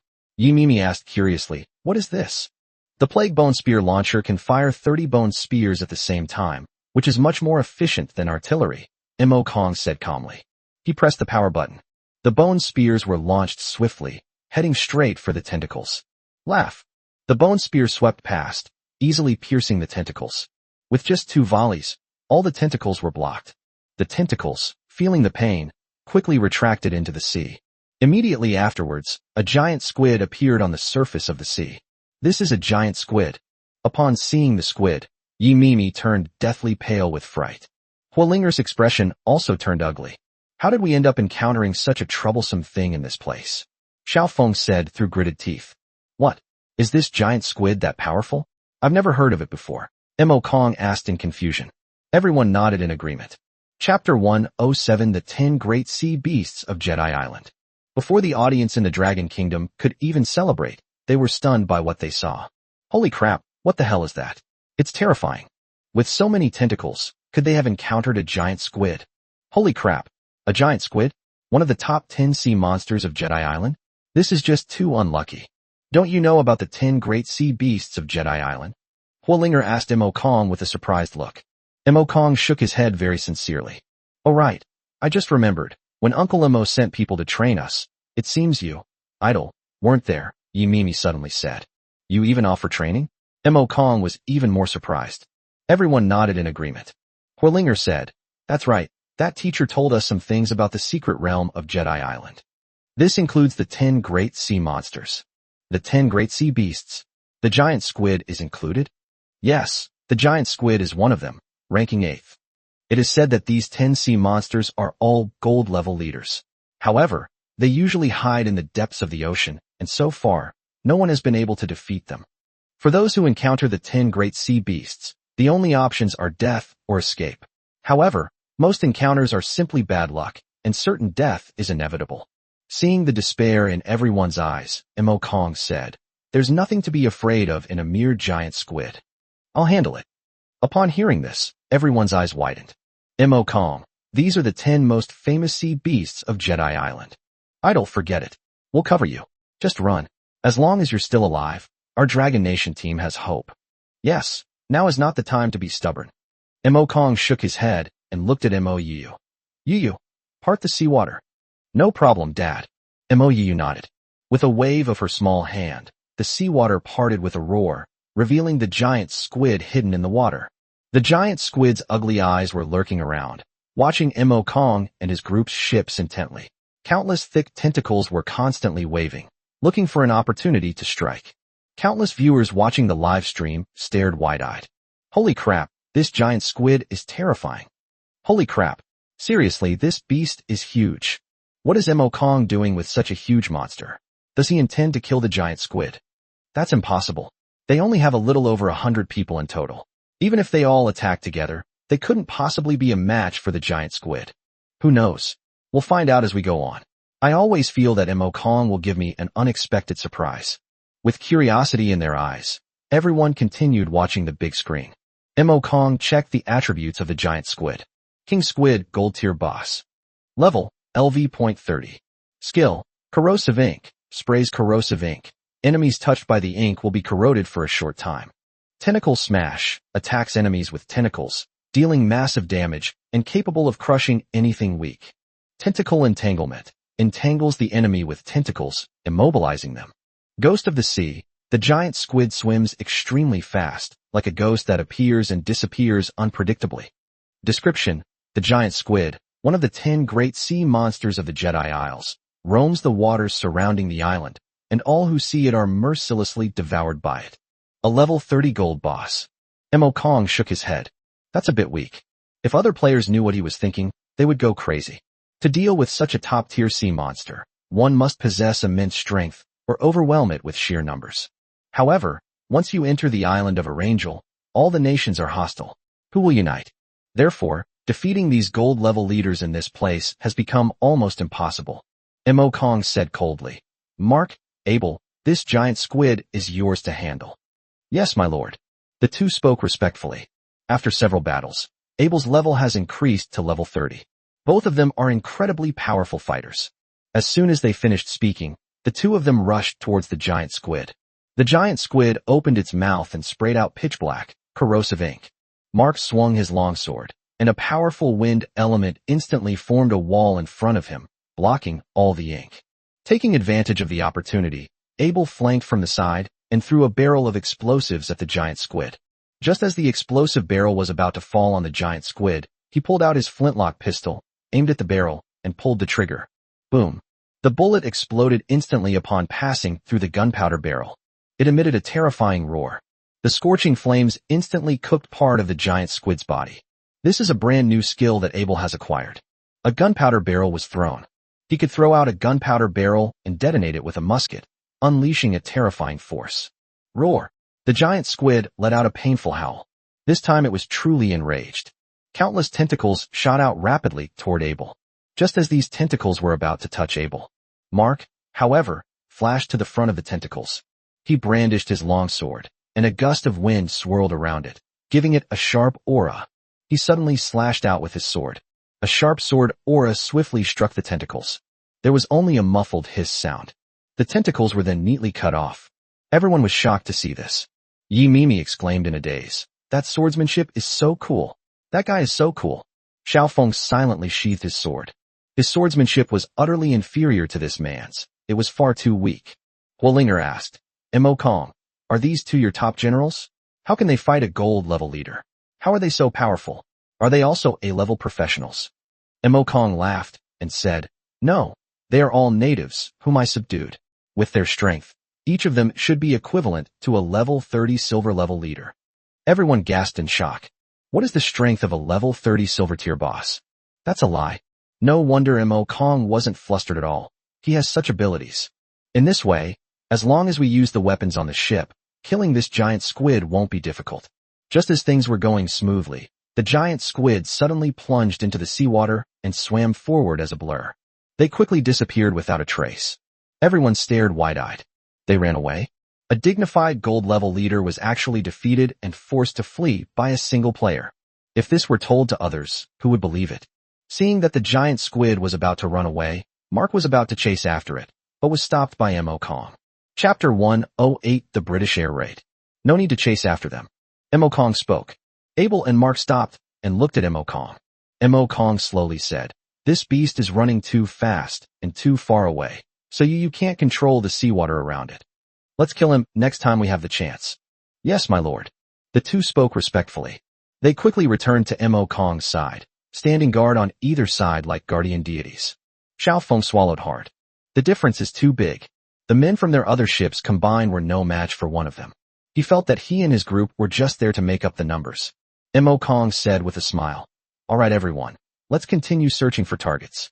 You should have gotten quite a few things by now, right? Everyone nodded in agreement. He reported everything he had obtained to Mo Kong. In addition to a large amount of gold coins, there are also some high-level materials. Huolinger said, Mo Kong, you can have all of these. After all, we were just bystanders and didn't participate at all. Everyone else also looked at Mo Kong. Although they were also very reluctant, they also knew that the entire process of eliminating the Jailiguo team was done by Mo Kong alone. They didn't contribute anything and had no right to participate in the distribution.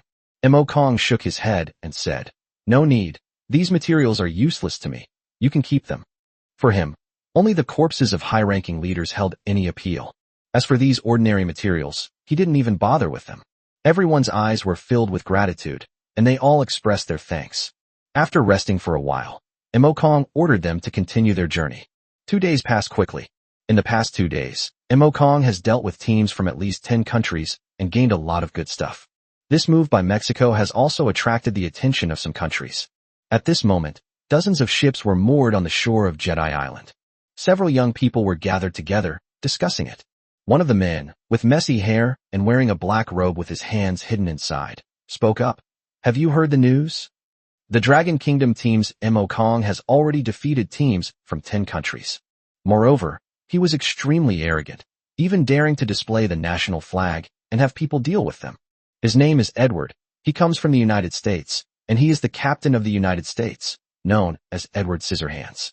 A man dressed in samurai attire nodded and said, That's right, Mr. Edward. Do you intend to deal with Mo Kong now?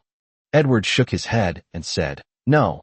Our current target is still the leader of the 10 great sea monsters, the platinum-level leader, the Abyss Queen. As long as we can defeat it, we're guaranteed to get a lot of equipment. We also brought a lot of supplies, specifically to deal with this Abyss Queen. As for Mo Kong, there's no rush to deal with him. The others nodded in agreement. They had already devised a plan to deal with the Abyss Queen. We can't let Mo Kong ruin the plan. I estimate that the death energy is about to recede, and Mo Kong will also be planning to come to Jedi Island. We must buy time. We can't let him get to Jedi Island too soon, or he'll definitely cause trouble. Who can hold him off? Edward looked around and spoke. No one else spoke. They knew it in their hearts. The task of holding off Mo Kong is extremely difficult. In a one-on-one situation, it probably won't be long before Mo Kong takes care of it. Unless there are many people.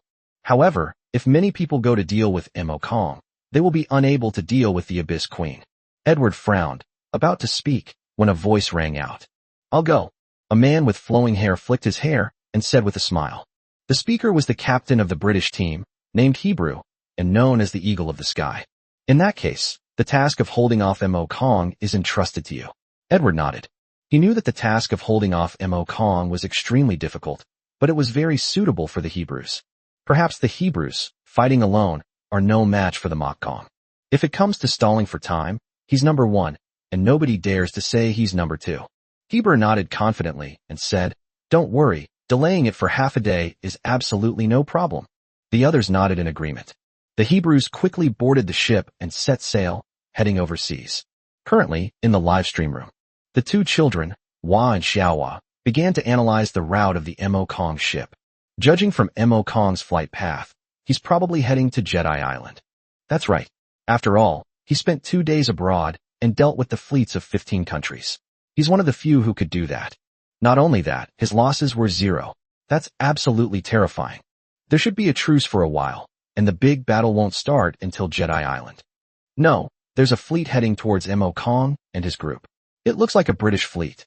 Quickly switch the camera to see what they're trying to do. The two then switched the camera to the British fleet.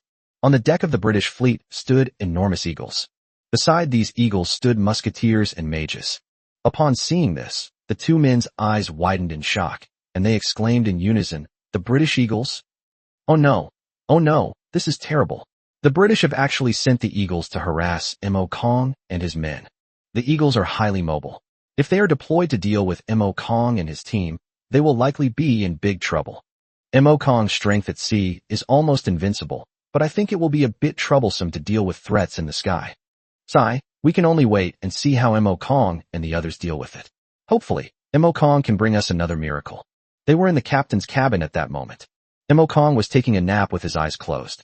At that moment, he suddenly sensed that dozens of life forms were rapidly approaching within a nautical mile. He frowned slightly and stood up to look. However, there was nothing on the sea surface.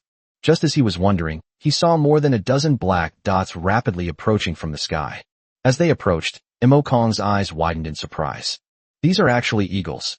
Musketeers and mages rode atop the eagle. He understood after a moment's thought. "The British eagles, isn't it?"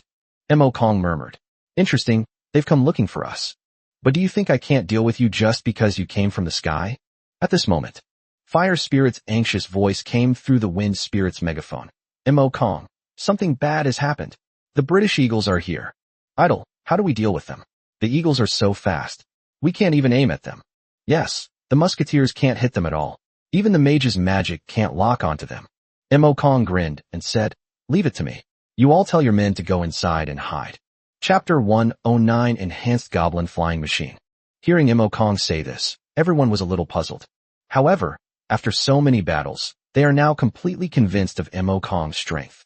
They were curious about what methods Mo Kong had to deal with the British eagles. Mo Kong turned and went into the cabin, taking out one goblin flying machine after another. These goblin flying machines are quite different from the first one. These goblin flying vehicles were equipped with weapons, such as modified muskets and bombs. These were all modified by Phidias at Mo Kong's request.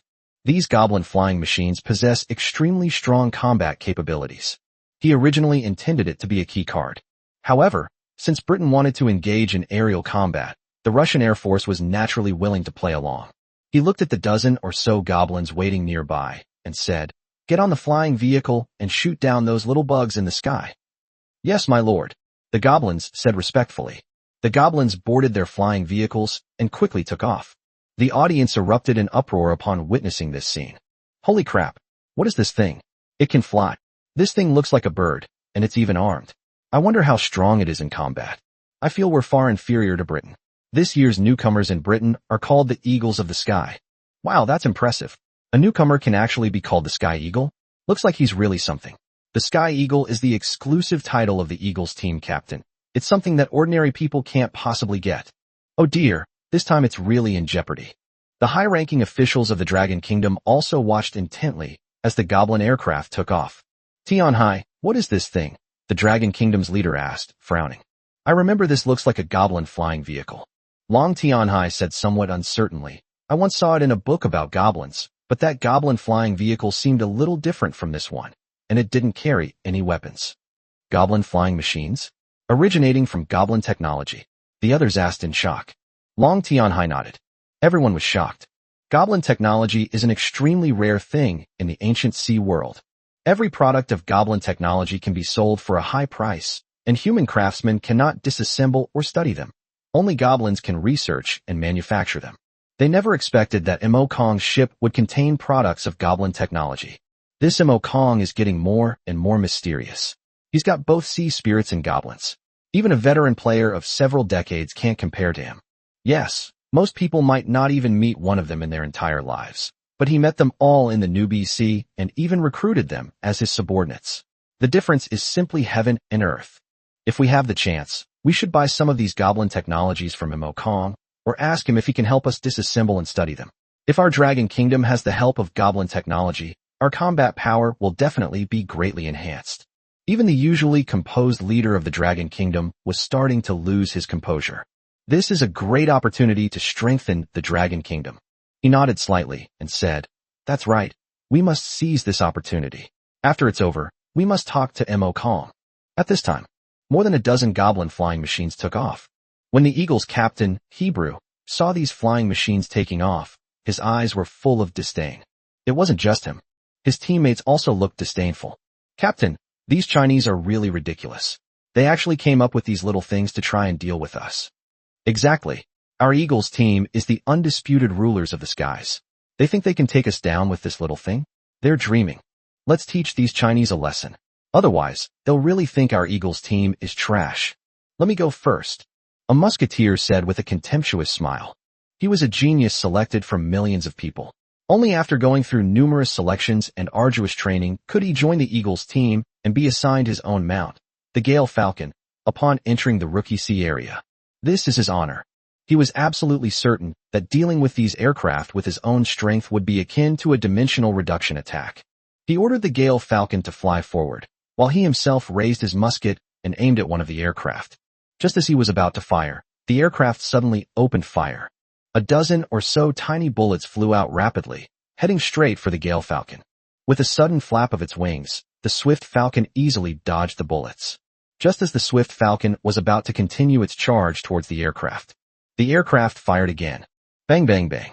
A burst of intense gunfire followed. The bullets rained down on the Swift Falcon. The projectile travels at extremely high speeds. The Swift Falcon had no way to dodge. Its wings were instantly riddled with more than a dozen bloody holes, and blood gushed out continuously. With a mournful cry, the Swift Falcon plummeted into the sea. The team member also fell into the sea and kept shouting for help. Hebrew's expression changed. How can this gun reload so quickly? The interval between the two shots was almost zero, which was simply impossible for a musket. The most urgent task now is to rescue my teammates. You can train another Swift Falcon if you lose one, but if you lose a person, the loss will be huge. He gritted his teeth and said to the men beside him, "You all come and cover me. I'm going to rescue people." "Yes." The others nodded in agreement. They piloted the Swift Falcon and quickly rushed forward to meet the enemy, while Hebrew piloted the Swift Falcon to fly downwards, trying to rescue the person. But just as he was about to grab that person's hand, the bullet whistled through the air and instantly killed the man. The man screamed and gradually sank into the sea. Upon seeing his companion's corpse, Hebrew's face instantly darkened. He glared at Mo Kong and said coldly, "You dare kill my men?" Mo Kong calmly said, "In this secret realm, it's all about fighting to the death. Saying such things will only make you a laughingstock." The Hebrew said coldly, "Then you can wait for death to come." He pushed off suddenly, and the Swift Falcon instantly understood, carrying him into the sky. He pulled out a bow and arrow, aimed at Mo Kong, and released his finger, sending a sharp arrow flying towards Mo Kong in an instant. Just as the arrow was about to strike the sky, another arrow fell from the sky and intercepted the Hebrew arrow precisely. Hebrew's expression changed, and he said coldly, "Who is it? Show yourself. If you want to have a contest of archery skills, then let me give it a try." A figure dressed in a black robe came onto the deck. She removed her hood, revealing a stunningly beautiful face. When everyone else saw what she looked like, their eyes widened in disbelief. Chapter 110, let's go watch the show. An elf? The audience erupted in uproar. Am I seeing things? The person standing next to Mo Kong is actually an elf? I've only ever seen elves in books. I never imagined I'd actually see one in person today. Isn't the elf on Elf Island? Why is she here? And judging from her appearance, she seems to have a good relationship with Mo Kong. I'm so envious. When will I be able to have such a beautiful elf as a companion? Keep dreaming. You might have a chance in your dreams. not just ordinary viewers. Even the high-ranking officials of the Dragon Kingdom fell silent upon witnessing this scene. A moment later, Long Tianhai then said, "That kid Mo Kong is incredibly lucky. I'm starting to suspect that this kid might be connected to the will of the ancient sea world. Why is he being treated so well? Yes, they not only gave them to goblins and sea spirits, but also to elves. It's really infuriating to compare yourself to others. I've never even seen a real elf. I've only ever seen one by chance at an auction. The opportunity is so rare. Elves are just so beautiful. I wonder how strong this elf is. But it looks very powerful." Philias looked at Hebrews silently, her eyes filled with coldness. Hebrews sneered. "I've long heard that elves are masters of archery, so I'll come and see just how powerful their archery really is." He drew his bowstring and fired a series of arrows. The arrow hurtled towards Philia with a piercing whistling sound. In the blink of an eye, they arrived in front of Philia. However, Philia remained completely calm. She dodged the arrows with ease. "It's my turn next." Philia's cool voice rang out. Her delicate hand rested lightly on the bowstring. The bowstring trembled slightly. Arrows transformed into streaks of light and shot towards the Hebrews. Hebrews' expression changed. He hadn't expected Philia's arrow to be so fast. He gritted his teeth and struggled to dodge the arrows. But before he could make a move, the arrow had already pierced his arm. The Hebrews let out painful screams. Fresh blood was continuously dripping down his arm. Everyone stared in astonishment. With just one move, he actually defeated the Hebrews. The difference is just too big. Hebrew gritted his teeth, about to continue his attack, when several more arrows fell. The arrows landed precisely around him, surrounding him. Philia said coldly, "Don't move, or the next arrow will be your head." Viewers watching the live stream stared in astonishment. "Wow, this elf lady is so cool. I love her. Women are really amazing. I want to learn archery from this elf sister. I wish I could have an elf by my side." Hebrew trembled all over. He had just felt death so close to him. "Have all your men come down and surrender, or they will all die," Mo Kong said coldly. The Hebrew's eyes were filled with fear. "The eagles are a treasure of Britain. If we lose everything here, then we're truly finished." But now, with the goblin flying machine watching them intently, it's difficult for the other team members to escape. They simply can't get out of the goblin flying machine's attack range. He hesitated for a moment, then gritted his teeth and said, "Get down, all of you." The team members dared not say anything more and all ordered the Gale Falcon to land. As soon as the Swiftwind Falcons landed on the deck, before Mo Kong could even speak, the surrounding zombies swarmed forward and wiped them all out in one fell swoop. The Hebrews were furious. "What are you doing? Why have you killed our mounts?" Although the Gale Falcon can also be trained. However, choosing the ones in their best condition is quite difficult. Mo Kong said coldly, "Now that you are prisoners, do I need you to tell me what to do?" The Hebrews were furious, but there was nothing they could do. Who can blame them for having such a huge gap in strength? "I've heard long ago that your Great Britain seems to be very close to the United States. In that case, the United States should be nearby, right?" Mo Kong looked around and said, "They're not here." Hebrew shook his head and said, "Oh, so they've already gone to Jedi Island? Then your purpose here is to deal with me? That shouldn't be the case. I think they should understand that your country alone cannot deal with me. So your purpose in being here is definitely not to deal with me, but probably to buy time, right?" Mo Kong narrowed his eyes slightly and spoke. Hebrew's expression changed. He never expected Mo Kong to guess so accurately. Mo Kong continued, "Tell me what you know, and perhaps I can consider sparing your life and that of your companions. What do you say?" Hebrew gritted his teeth as he weighed the pros and cons. If word gets out, wouldn't that be betraying Edward and the others? But if he didn't tell, he and his teammates would all die, and the loss would be too great. After hesitating for a moment, he said, "If I tell you, will you let me go? Do you have any other options now?" Mo Kong spoke casually. Hebrew gritted his teeth, nodded, and said, "Then I'll tell you everything I know." He then told Mo Kong all of Edward and the others' plans. "Oh, to deal with the Abyss Queen." Mo Kong's eyes turned cold. "This is interesting. Looks like I'll have to go check it out." Horlinger frowned and said in a deep voice, "Mo Kong, I think it's best not to join in this fun. The Abyss Queen is ranked number 1 among the top 10 sea monsters. She can not only summon countless abyssal venomous insects, but also possesses powerful combat capabilities. Even if all of them from the United States were to unite, they would still be no match for the Abyss Queen. If we go, it will be dangerous if we get involved in the battle. Yi Mimi and the others nodded in agreement. Yeah, Idol, we'd better not go and join the fun. Maybe the Abyss Queen will wipe them all out. That's right. Then we're guaranteed to get first place. However, Imokong shook his head and said, no, although the Abyss Queen is strong, she is not ridiculously strong. Besides, I'll just take a look and won't actively get involved in the battle. If things don't go well, I'll retreat immediately. You guys go to Jedi Island first. Those major powers have almost all joined forces to deal with the Abyss Queen, so you are definitely safe. No other team can threaten you. I'll come find you then. Hearing Imokong say this, everyone else shut up. Alright, it's settled then. From now on, all actions will be under Hua Linger's command. Also, Abel, you will act as their protector. Yes, my lord. Abel said respectfully. Chapter 111 Abyss Insect Mother. With Abel by their side, Imokong felt a little more at ease. Seeing that Imokong had made up his mind, no one could say anything more and could only nod in agreement. Their ships departed one after another. Imokong, on the other hand, turned the boat around and headed in another direction. The Abyss of Despair. This is the location of the Abyss Queen. The Jedi Abyss is located 50 nautical miles east of the Jedi Isle, very close to it. However, the Jedi Abyss covers a vast area, spanning hundreds of kilometers, and is even slightly larger than the Jedi Isle. The Abyss is teeming with deep-sea venomous insects and sea beasts corrupted by the Abyss Queen, possessing formidable combat power. The Abyss Queen resides in the heart of the Abyss. However, getting into the heart of the Abyss is no easy feat. The White Bone was traveling at a very fast speed.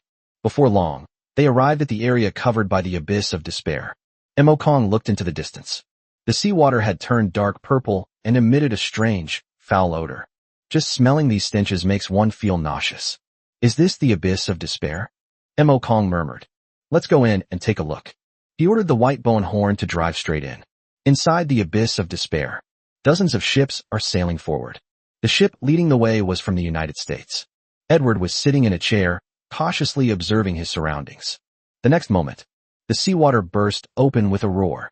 A giant, dark purple snake burst out of the sea and landed on the deck. Edward's expression changed, and he shouted, "Attack! Finish it off!" A warrior wielding a greatsword stepped forward and cleaved the giant snake's head with his sword. Bang! The giant sword slammed down, cleaving a gash in the giant snake's head and revealing its stark white bone. The giant snake let out an angry roar and opened its mouth to bite the warrior's neck. Before the giant snake could make a move, a warrior beside it struck the snake's body with his sword, slicing it in two with a whoosh. The warrior kicked the giant snake, which crashed into the sea and disappeared. Edward frowned. Sea monster attacks are becoming more and more frequent. He has already lost 10 men on his ship. The other ships suffered even greater losses. The number of people has dropped below 100. In this way, the losses will be even greater when they finally encounter the Abyss Queen. The voice of Masao Shimada, captain of the Island Nation team, came through the Wind Spirit's microphone. Mr. Edward, how far are we from the center of the Abyss? Our team has suffered too many losses and is barely able to withstand the pressure.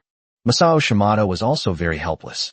After entering the Abyss, his men were constantly attacked and killed by sea monsters. More than 30 people have been lost in just a few hours. If this continues, we might not even see the Abyss Queen. I know. We're almost there. Just hang in there a little longer, Edward said coldly. Edward looked up and suddenly froze. In the distance, a dark purple piece of land could be seen floating on the sea. The land surface is smooth, like the skin of some kind of animal. On the land, there were also dark purple mounds that emitted a flickering light. What is this? Edward became more vigilant. In the Arangel dungeon, there is no other landmass besides Arangel Island. This suddenly appearing landmass seems highly suspicious.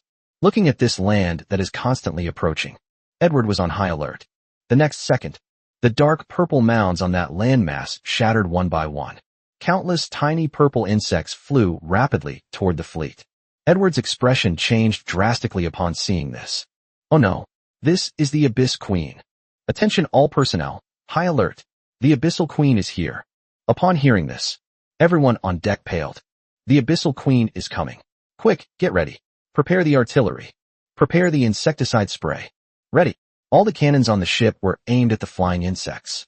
Fire the artillery. The shells exploded in midair, and countless powdered materials fell like raindrops. When the insects came into contact with the powder, they all fell off. Everyone was overjoyed. Ha ha. The prepared medicine powder really works. These bugs can't withstand it at all. That's right. Once we get rid of these little bugs, the Abyss Queen won't be anything to fear. If we can kill the Abyss Queen, that would be a huge win. Our fame will be known forever. Everyone was extremely excited. Even Edward in the captain's cabin nodded slightly, a satisfied smile on his face. The assistant beside him smiled and said, "Mr. Edward, it seems our plan has worked. Taking down this Abyss Queen should be no problem." Edward nodded slightly and sneered. Slaying the leader of the 10 sea beasts of the desolate island's secret realm. Even Mo Kong doesn't have such an honor. This time, I, Edward, can even surpass Mo Kong. The assistant nodded, a hint of excitement flashing in his eyes. If you can kill the Abyss Queen, you'll have completed a world-class beginner's quest, and you'll definitely become a legend. As the two were talking, something unexpected happened. Suddenly, a pair of wings as thin as cicada wings emerged from behind the Abyss Queen. With a sudden flap of its wings, the enormous body roared into the sky. This time, they finally saw the full picture of the Abyss Queen. It has 2 blood-red eyes on its head, which take up almost 2/3 of the head. If you look closely, you'll see that these big eyes are densely packed with compound eyes. And within its body are many dark purple bulges. These dark purple bulges shimmered with an intermittent light, as if something was moving within them. A moment later, these bulges shattered, and countless dark purple insects flew out and attacked the fleet. Looking at those densely packed little insects, the people on the ship remained completely calm. Their eyes were full of disdain. It's those little bugs again. Is this all the Abyss Queen can do? As long as we have insect powder, we can easily get rid of these insects. These bugs are just giving us experience points. They're completely useless, ha! Aim at these bugs and fire. As soon as he finished speaking, the shell was launched with a roar. A dozen or so shells were fired at the insects in midair, exploding with a bang and scattering powder everywhere. Just as everyone was waiting for the insects to be poisoned to death. The next second, countless insects broke through the powder and flew towards the crew on the ship.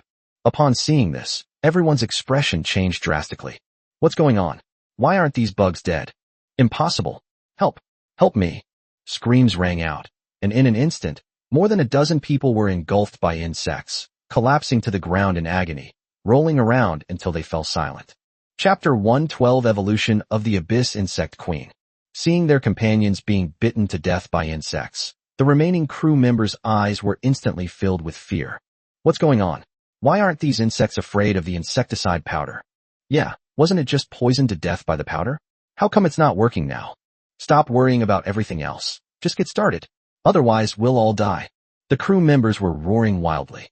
They brandished their weapons and fought relentlessly against the insects. However, no matter how hard they tried to kill them, the insects were endless, constantly gnawing at their flesh. In just a short time, they were covered in wounds. Edward's expression changed drastically, and he shouted, "Retreat! Everyone, get into the cabin." Upon receiving the order, everyone frantically ran into the cabin.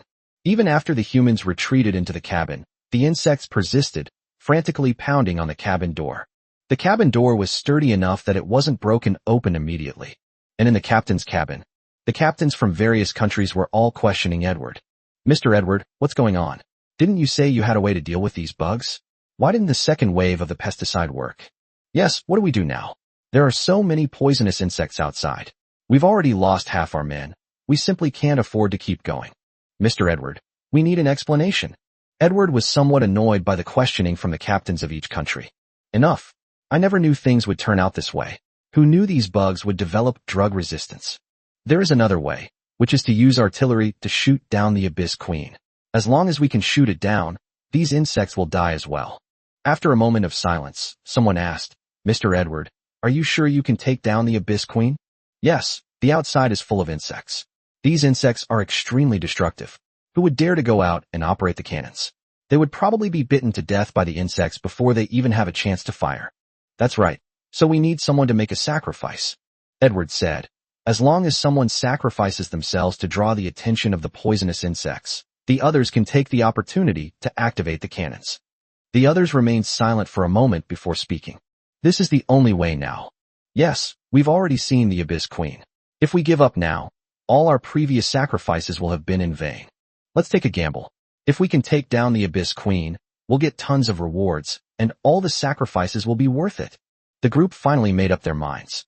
Edward was overjoyed and quickly said, "Then let the Island Nation team send someone to act as bait." Masao Shimada's expression changed drastically. "Mr. Edward, what do you mean by this? Why are you using my men as bait?" Edward explained, "Because your team is the weakest, there's no point in keeping you around. You might as well use you as bait. Don't worry, we won't let you sacrifice yourselves in vain. After we kill the Abyss Queen, you can choose the spoils first. How about that?" Shimada Masao, who was initially somewhat angry, had a sudden thought. Getting the chance to be selected first is also good.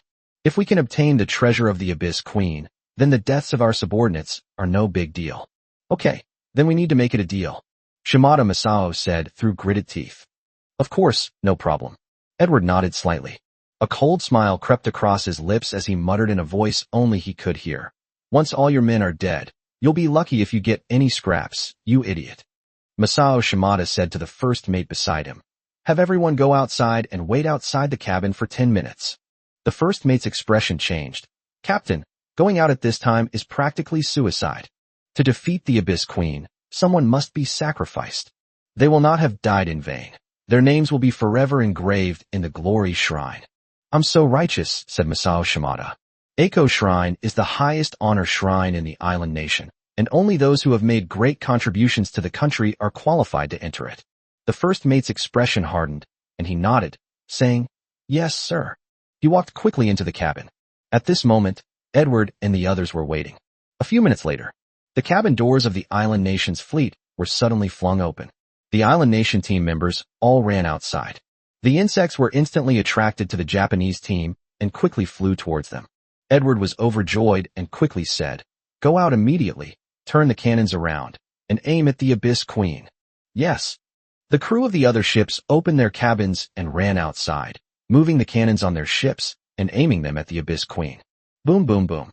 The cannons fired, creating a series of loud explosions. The shell landed on the Abyss Queen and exploded with a bang. Several wounds instantly appeared on the Abyss Queen's body, and dark purple blood continuously dripped into the seawater. Everyone was overjoyed. It really worked. The Abyss Queen let out a strange cry, and the insects, receiving the command, quickly flew towards the other fleets. Edward gritted his teeth and said, "Keep firing." Boom, boom, boom. The artillery fired again. Dozens more cuts appeared on the Abyss Queen's body. The Abyss Queen let out a mournful cry and crashed into the sea, raising a sky full of waves. The tiny insects also fell to the ground and turned into corpses. Edward's face lit up with excitement. "We did it! We did it! Ha ha ha!" Everyone burst into excited laughter. "That was so difficult. We finally killed the Abyss Queen. This Abyss Queen is nothing special, yet it's ranked #1 among the top 10 sea monsters. They simply don't have that kind of strength. As long as we kill these little bugs, the Abyss Queen poses no threat whatsoever. Our names will be recorded in history. It's so glorious. Many people will remember our names in the future." Everyone laughed heartily. Edward breathed a sigh of relief. He had applied for millions for these supplies. If they fail to capture it, those millions will be wasted, and his status in the United States will plummet. Fortunately, it worked. Just as they were cheering, the once calm sea suddenly became turbulent. A deep purple light suddenly rose from the sea and shot straight into the sky. Those who were cheering all turned to look at the beam of light, their hearts filled with a sense of foreboding. The beam of light gradually dissipated.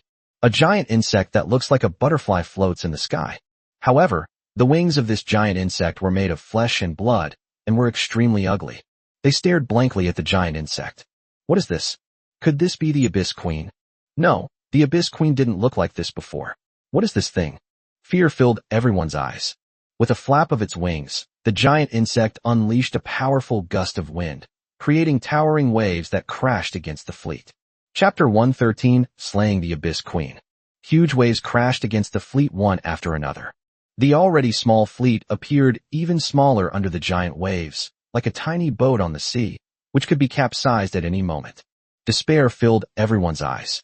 Damn it, how are we supposed to fight this? This Abyss Queen can actually evolve. It even has such a backup plan. Who can stand against it? Even if everyone in the entire desolate island's secret realm attacked together, they still wouldn't be able to defeat it. Run? If you don't run, you'll be eaten by the Abyss Queen. Everyone rushed into the cabin. They all huddled inside the cabin, shivering. Edward knew he was no match for the Abyss Queen, so he gritted his teeth and roared, "Everyone, prepare to retreat." The fleet retreated. However, the Queen of the Abyss had no intention of letting them leave. With a sudden flap of its enormous wings, its massive body swooped down, heading straight for one of the ships. Boom! A loud bang was heard. The three-masted sailing ship was smashed to pieces by the wing and sank into the sea with a crash. The people on the boat cried for help, but no one dared to turn around. The fleet struggled to break free. They didn't dare to stay any longer. At this time, in another direction, a ship made of bones is slowly sailing forward. Sudden, Mo Kong looked up at the sky. From afar, one could see a huge worm flying in the sky. "Is that the Abyss Queen?" Mo Kong murmured. A thought suddenly occurred to him. He then began to examine the information about the giant insect. Abyss Queen, Platinum Rank Boss. Level, LV.30. Skill, Raging Hurricane. The Abyss Queen flaps her wings to create a terrifying hurricane that tears everything in its path to shreds. Venomous Insect Hatching. The Abyss Queen can hatch countless venomous insects to fight for her. These insects will continuously devour their enemies until they are completely consumed. Venom Spray. The Abyss Queen sprays venom. Even a tiny bit of it will cause instant death. Surge into the sea. The Abyss Queen can rush into the sea. Introduction. An upgraded version of the Abyss Queen, possessing powerful naval and aerial combat capabilities, making it the absolute overlord of the Jedi Island's secret realm. An upgraded version of the Abyss Queen. Mo Kong was somewhat surprised, but he could understand. Princess Elsa was in the same situation back then. It must have been those guys who did it, Mo Kong muttered, frowning. After all, the leader doesn't evolve for no reason.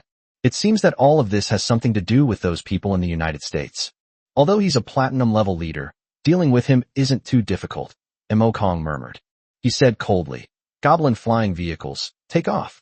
More than a dozen goblin flying machines took off and flew toward the Abyss Queen. The goblin aircraft swiftly launched bone spears, attacking the Abyss Queen. The Queen of the Abyss was attacked and let out a piercing cry. The dark purple bumps on its body shattered one by one. Countless poisonous insects flew out and attacked the goblin flying machine. Boom. Several goblin flying machines couldn't withstand the attack of the poisonous insects and exploded, falling into the sea. However, Mo Kong remained indifferent. He waved his hand and said, "Mark, you do it." He smeared it on the ring of Calamity. A flash of cold light appeared. The next second, an extremely cold aura emanated from it. It was Princess Elsa. "Princess Elsa, freeze this entire area," Mo Kong said coldly. "No problem."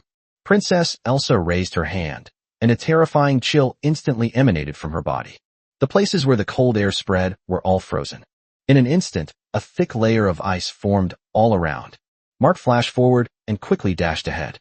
Mo Kong made a stroke on the ring of natural disasters. Countless undead creatures instantly appeared beside him.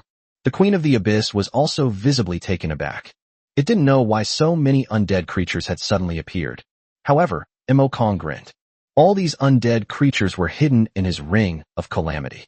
Don't be fooled by the fact that he only piloted the white bone. His entire terrifying fleet was in the undead realm. He can summon his undead army at any time if he so desires.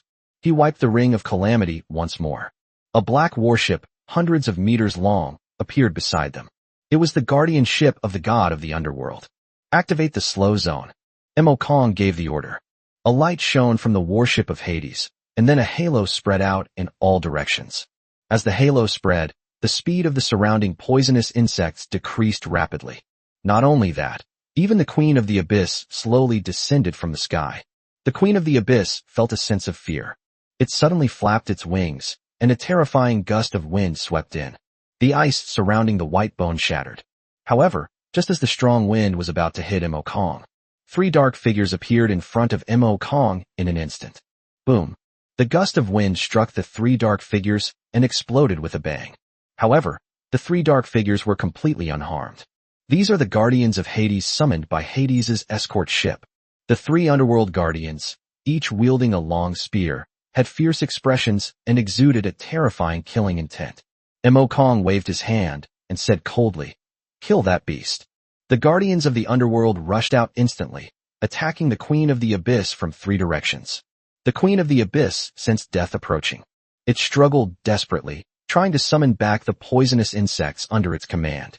However, Beneath the slow-moving field, the venomous insects were too slow. It can only face the 3 guardians of the underworld alone. Laugh. A flash of black light. Several wounds instantly appeared on the Abyss Queen's body. It let out a painful howl. It flapped its wings, trying to fight back. But it was too slow. It couldn't even touch the hem of the underworld god's guard's clothes, and could only passively take hits. In just a few minutes, the Abyss Queen's health was already almost depleted. Give it one last blow, Kong said coldly. One of the underworld guardians gripped his spear tightly and instantly appeared before the Abyss Queen. The spear, carrying a sharp killing intent, suddenly thrust down and pierced heavily into the head of the Abyss Queen. Bang! The spear pierced through. The Abyss Queen died instantly. The system notification tone then sounded. Ding! You have killed the platinum level boss, the Abyss Queen, and gained 100,000 experience points. Ding! You are the first newbie to kill a platinum level boss. World-class newbie quest completed.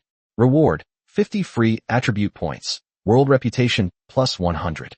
A global announcement is coming soon. Congratulations to Kong of the Dragon Kingdom for killing the platinum level leader. You have completed the world-class beginner quest and are rewarded with 50 free attribute points and 100 world reputation points. All players of the Dragon Kingdom will receive 10 free attribute points. Those who were struggling to escape changed their expressions upon hearing this. Edward strode to the deck and looked back. Sure enough, the Abyss Queen that had been chasing them had disappeared. Could it be that the Abyss Queen has already been killed by Kong? Edward said, his face full of shock. Chapter 114 Epic Warships. Viewers watching the live stream also heard this announcement. Everyone stared wide-eyed, their faces filled with shock. Kong actually killed a platinum-level leader? That's incredible. Are there platinum-level leaders in the desolate island's secret realm? Didn't we just see Kong heading towards the Abyss? He must have gone to find the Abyss Queen. If I'm not mistaken, he probably killed the Abyss Queen, right? Impossible, right? Wasn't the Abyss Queen a gold-level leader? How did she become a platinum-level leader? Nobody knows. There's nothing we can do. Once they enter the Abyss, we can't watch the live stream anymore. We can only speculate. It's really heartbreaking. The crowd was buzzing with discussion. They were all curious about what had happened in the Abyss. Inside the Dragon Kingdom conference room, all the bigwigs were very puzzled. That's strange. Kong went into the Abyss and actually killed a platinum-level leader. How did he do that? I was watching the live stream just now, and it seemed that a fleet of more than a dozen countries, led by the United States, entered the Abyss together. I guess they are planning to deal with the Abyss Queen, right? The Abyss Queen is only a gold-level leader. Where did the platinum-level leader that Kong killed come from? The crowd was buzzing with discussion. Long Tianhai suddenly said, "It should have evolved." Everyone was stunned for a moment before they realized what was happening. That's right. It's evolution. Only through evolution can a leader's level be raised to the next tier. Everyone gasped in shock.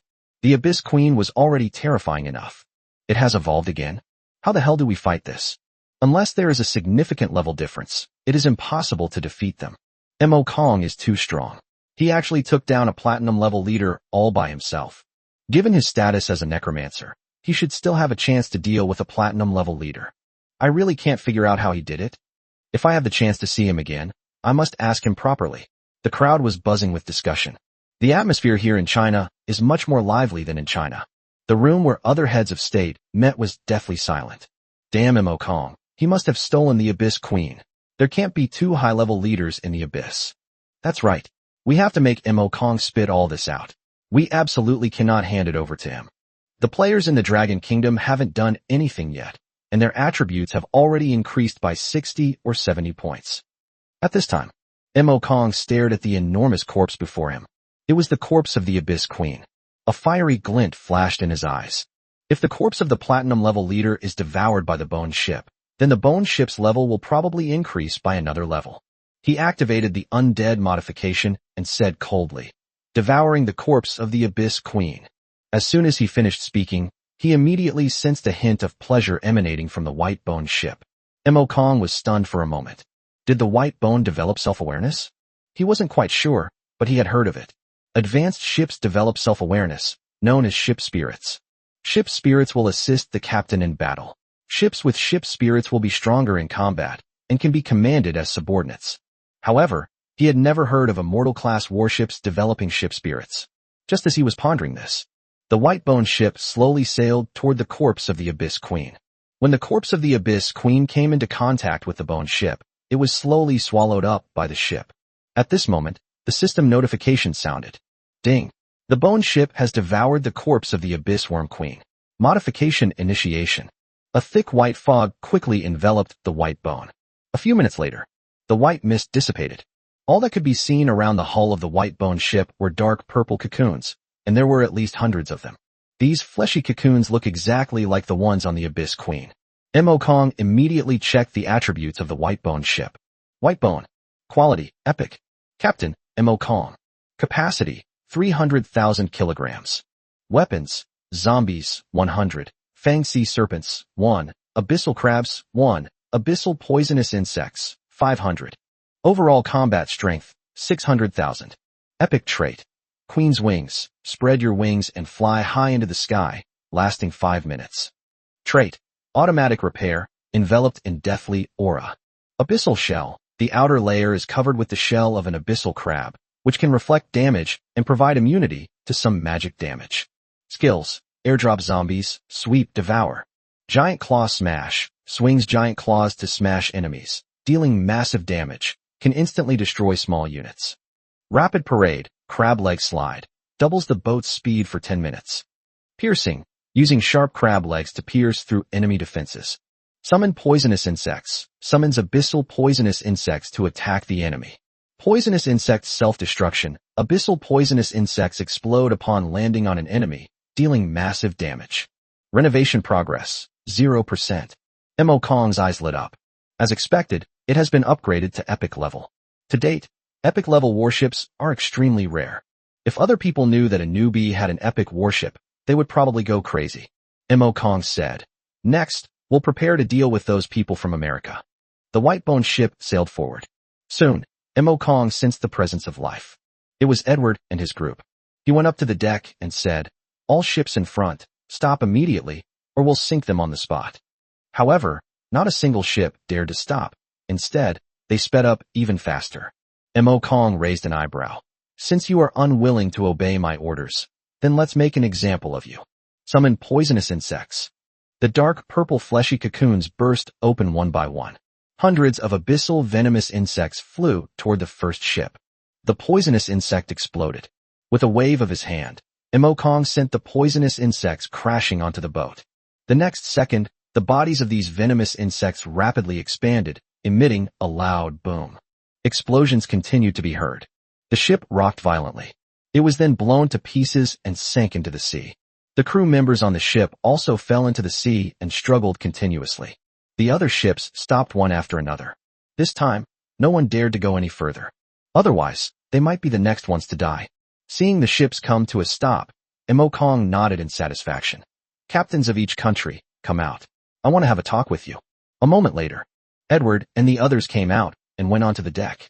Mo Kong, what do you want to talk to us about? Edward said in a deep voice. I want all of you to leave the secret realm. Mo Kong said casually. Everyone's expression changed drastically. Exit the secret realm? Isn't that surrendering and admitting defeat? Impossible. We will absolutely not leave the secret realm, one of them said angrily. No sooner had he finished speaking than the abyssal venomous insects swarmed forward and instantly devoured him. The others felt a chill run down their spines, but no one dared to speak. Chapter 115 Blood Axe Empire. Mo Kong's gaze swept over the crowd, and he said coldly, I'm giving you orders, not negotiating with you. Everyone was angry but dared not speak out. Edward gritted his teeth and said, Mo Kong, you're just lucky. Do you dare to fight me? If I win, you can let us go, and we'll settle things once we get to Jedi Island. How about that? Others chimed in. That's right, we'll send someone to compete with you. If they win, we'll leave. What's the point of gaining an advantage through equipment? If you have the guts, then fight us head on. You definitely wouldn't dare, you coward. Are cowards like you the only ones in Dragon Kingdom? Mo Kong frowned slightly and said in a cold voice, It seems that my suggestion just now was not very effective for you. In that case, I have decided to give up my idea. I'm going to wipe you all out now. Everyone's expression changed. They didn't expect Mo Kong to be so unyielding. Edward gritted his teeth and said, Everyone, we must do everything in our power to kill Mo Kong now, or we'll all die here. If you don't want to die, then come at me all together and wipe out Mo Kong. The others also glared menacingly at Kong, ready to attack at any moment. Edward acted first, tearing off his black robe to reveal his 10 nails, each as sharp as a blade. This is his weapon, the scissor hands. He leaped and jumped toward Kong's ship. Kong narrowed his eyes and said coldly, "Mark, kill him." "Yes." A cold glint flashed in Mark's eyes. He drew his longsword and charged at Edward. Seeing this, the others also took action and attacked the white-boned ship. With a wave of his hand, all the zombies charged towards the group of people. In just one encounter, nearly a third of the enemy's men were eliminated. This so-called coalition is far inferior to the zombies. Only a few captains could barely hold on for a while. Edward, on the other hand, is strong enough to hold his own against Mark. He dodged Mark's long sword with a series of quick movements, then thrust his scissor-like hand at Mark. However, Mark's movements were also extremely subtle, and Edward was unable to gain any advantage. Soon, everyone else had resolved their issues. Edward was the only one left struggling to hold on. Kong narrowed his eyes, raised his staff, and said in a cold voice, "The scythe of the underworld god." A huge, jet-black scythe instantly slashed towards Edward. Edward felt a chill run down his spine, and his whole body was covered in goosebumps. He sensed a strong killing intent emanating from the black scythe. He turned around and quickly retreated. But how could Mark possibly let him leave? Mark, wielding a longsword, followed Edward like a ghost, repeatedly slashing at him to buy time for Edward's escape. As the scythe of Hades drew ever closer, Edward's eyes were filled with despair. Kong, if you kill me, America will definitely not let you off. However, Kong remained calm. They don't need to let me go. I will come to them myself later. The words fell. The scythe of Hades then slashed across Edward's body. Edward died instantly. Looking at the corpses, Kong remained completely calm. He never showed mercy to his enemies. "It's time to leave. They should have reached Jedi Island by now," Kong murmured. He has already dealt with almost all the top fighters in the secret realm of Arangel Island, so winning the championship this time is almost a certainty. He ordered the bone to leave the abyss and head towards Jedi Island. On the sea, several ships of the Dragon Kingdom team are sailing towards Jedi Island. Abel sat in Fire Spirit's captain's cabin, eyes closed and silent. Hualinger asked curiously, "Abel, can you sense how things are going on Kong's side?" Abel shook his head. "At a distance, the Lord can sense my condition, but I cannot sense the Lord's condition." Hualinger sighed helplessly. "I just heard the system announcement. Kong must have stolen the Abyss Insect Queen, right? Hopefully he can run fast and not get caught by people from other countries, otherwise he'll be in big trouble. But it's quite impressive that he managed to snatch the Abyss Queen." At this moment, suddenly, there was a rapid knocking on the door. Hualinger frowned slightly and said, "Come in." The room door opened. A man holding a monocular telescope stood at the door and said anxiously, "Captain, something bad has happened. I just saw a fleet of ships rapidly approaching us from the northwest." "Approaching us?" Hualinger stood up and asked, "Have you figured out who they are?" The other ship was flying a flag with a red axe on it. A red axe? Could it be from the Blood Axe Empire? Hualinger's expression changed. The Blood Axe Empire is an extremely fierce empire. This is a nation founded by pirates, whose people are like killing machines, skilled in all sorts of methods of killing. If you encounter them, there is almost always only one outcome, death. It seems the Blood Axe Empire has its eye on us. "Notify the others to prepare for a retreat," Hualinger said in a deep voice. "Yes." The man hurriedly ran out. Soon, the fleet quickly headed in another direction.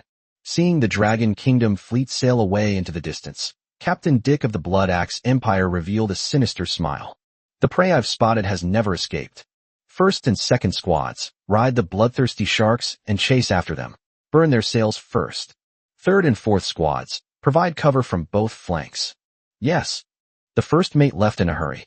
Soon, the 4 squads, riding on bloodthirsty sharks, charged toward the Dragon Kingdom fleet. The bloodthirsty shark moves extremely fast. In just a few minutes, they caught up with the Dragon Kingdom's fleet. 2 of them picked up bows and arrows. The arrow was burning with flames. Upon seeing this, the people on the Dragon Kingdom fleet changed their expressions and shouted, "Stop them immediately. Burn off the sails with flaming arrows, and the ship will be unable to move." This is also a common tactic used by most pirates. The people on the ship grabbed their weapons to try and stop them, but it was too late. The rocket was launched and landed on the sail. The sails immediately burst into flames. The crew on the ship frantically began putting out the fire and attacking the Blood Axe Empire's people. However, the people of the Blood Axe Empire had no desire for battle. Having achieved their goal, they left as quickly as possible. Upon receiving the news, Horlinger frowned deeply. It seems the Blood Axe Empire has our backs against us. They're incredibly audacious to even try and harm us. Abel, holding his scimitar, was about to get up when Horlinger stopped him. Mr. Abel, leave this to us. We can handle it. Chapter 116 Blood Axe Warrior. The viewers watching the live stream were all visibly shocked by what they saw. It's actually the Blood Axe Empire. This time they're going to be tough to deal with. The Blood Axe Empire is a country with extremely strong combat power. Their individual combat capabilities far surpass those of our Dragon Kingdom. What's there to be afraid of? Our Dragon Kingdom has mages.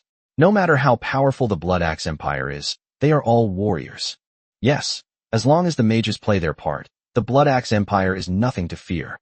The crowd was buzzing with discussion. Abel nodded slightly, said nothing more, and stepped back.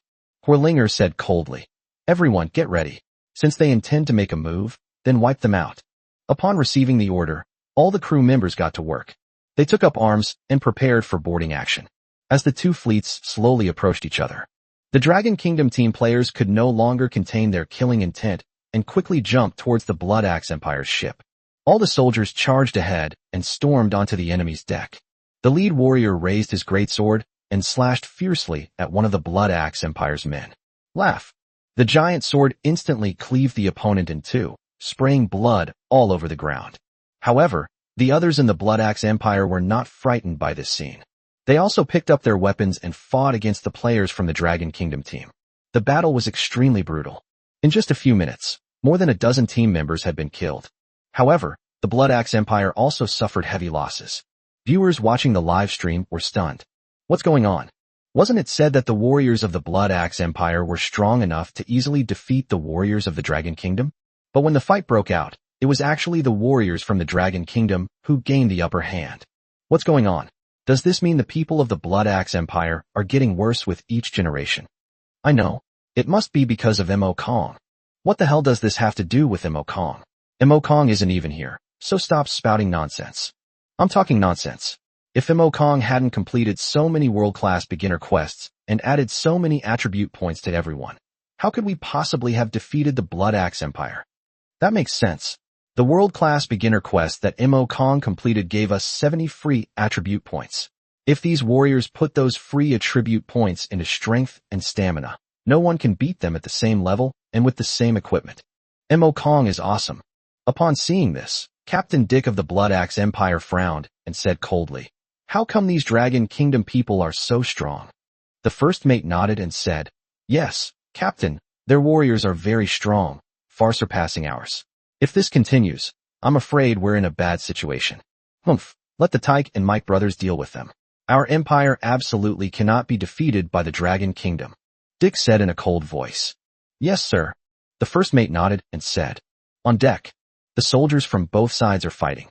The Blood Axe Empire's forces are in retreat, and the deck has been largely seized by players from the Dragon Kingdom. Just as the players from the Dragon Kingdom were cheering, two burly men, each the size of a small mountain, strode over. The two burly men were dressed in heavy armor and carried giant battle axes on their shoulders, looking quite imposing.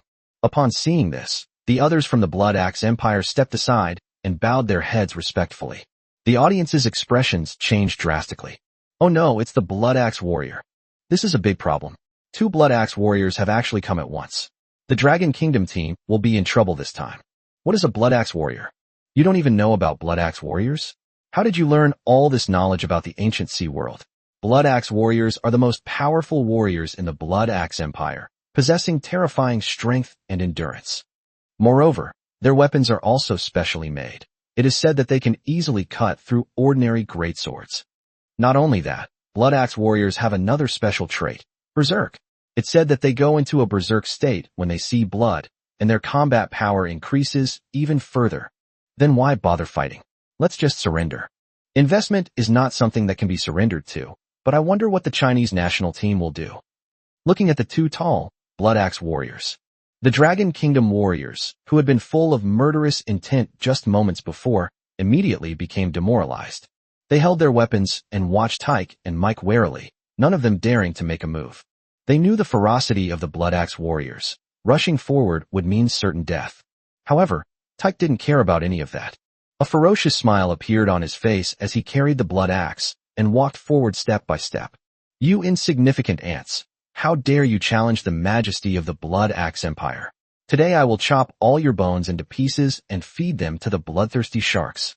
He raised his Blood Axe and brought it down on a Dragon Kingdom warrior with a thunderous crash. The Blood Axe, accompanied by a whistling sound, arrived in front of the warrior in the blink of an eye. Bang! The Blood Axe crashed down. The soldier, completely disregarding his appearance, rolled on the spot and barely avoided the axe blow. However, before he could even feel happy, the second axe was already in front of him. Laugh! The axe easily cleaved through the warrior's armor, killing him instantly. Blood was splattered all over the ground. The others were terrified at the sight. They never expected that such a large axe could be wielded so nimbly. Just as they hesitated, Mike walked towards them with an axe in hand. Their expressions changed drastically. On this deck, there's absolutely no chance of winning against Mike. Just as they were preparing for a desperate fight, a cold voice rang out.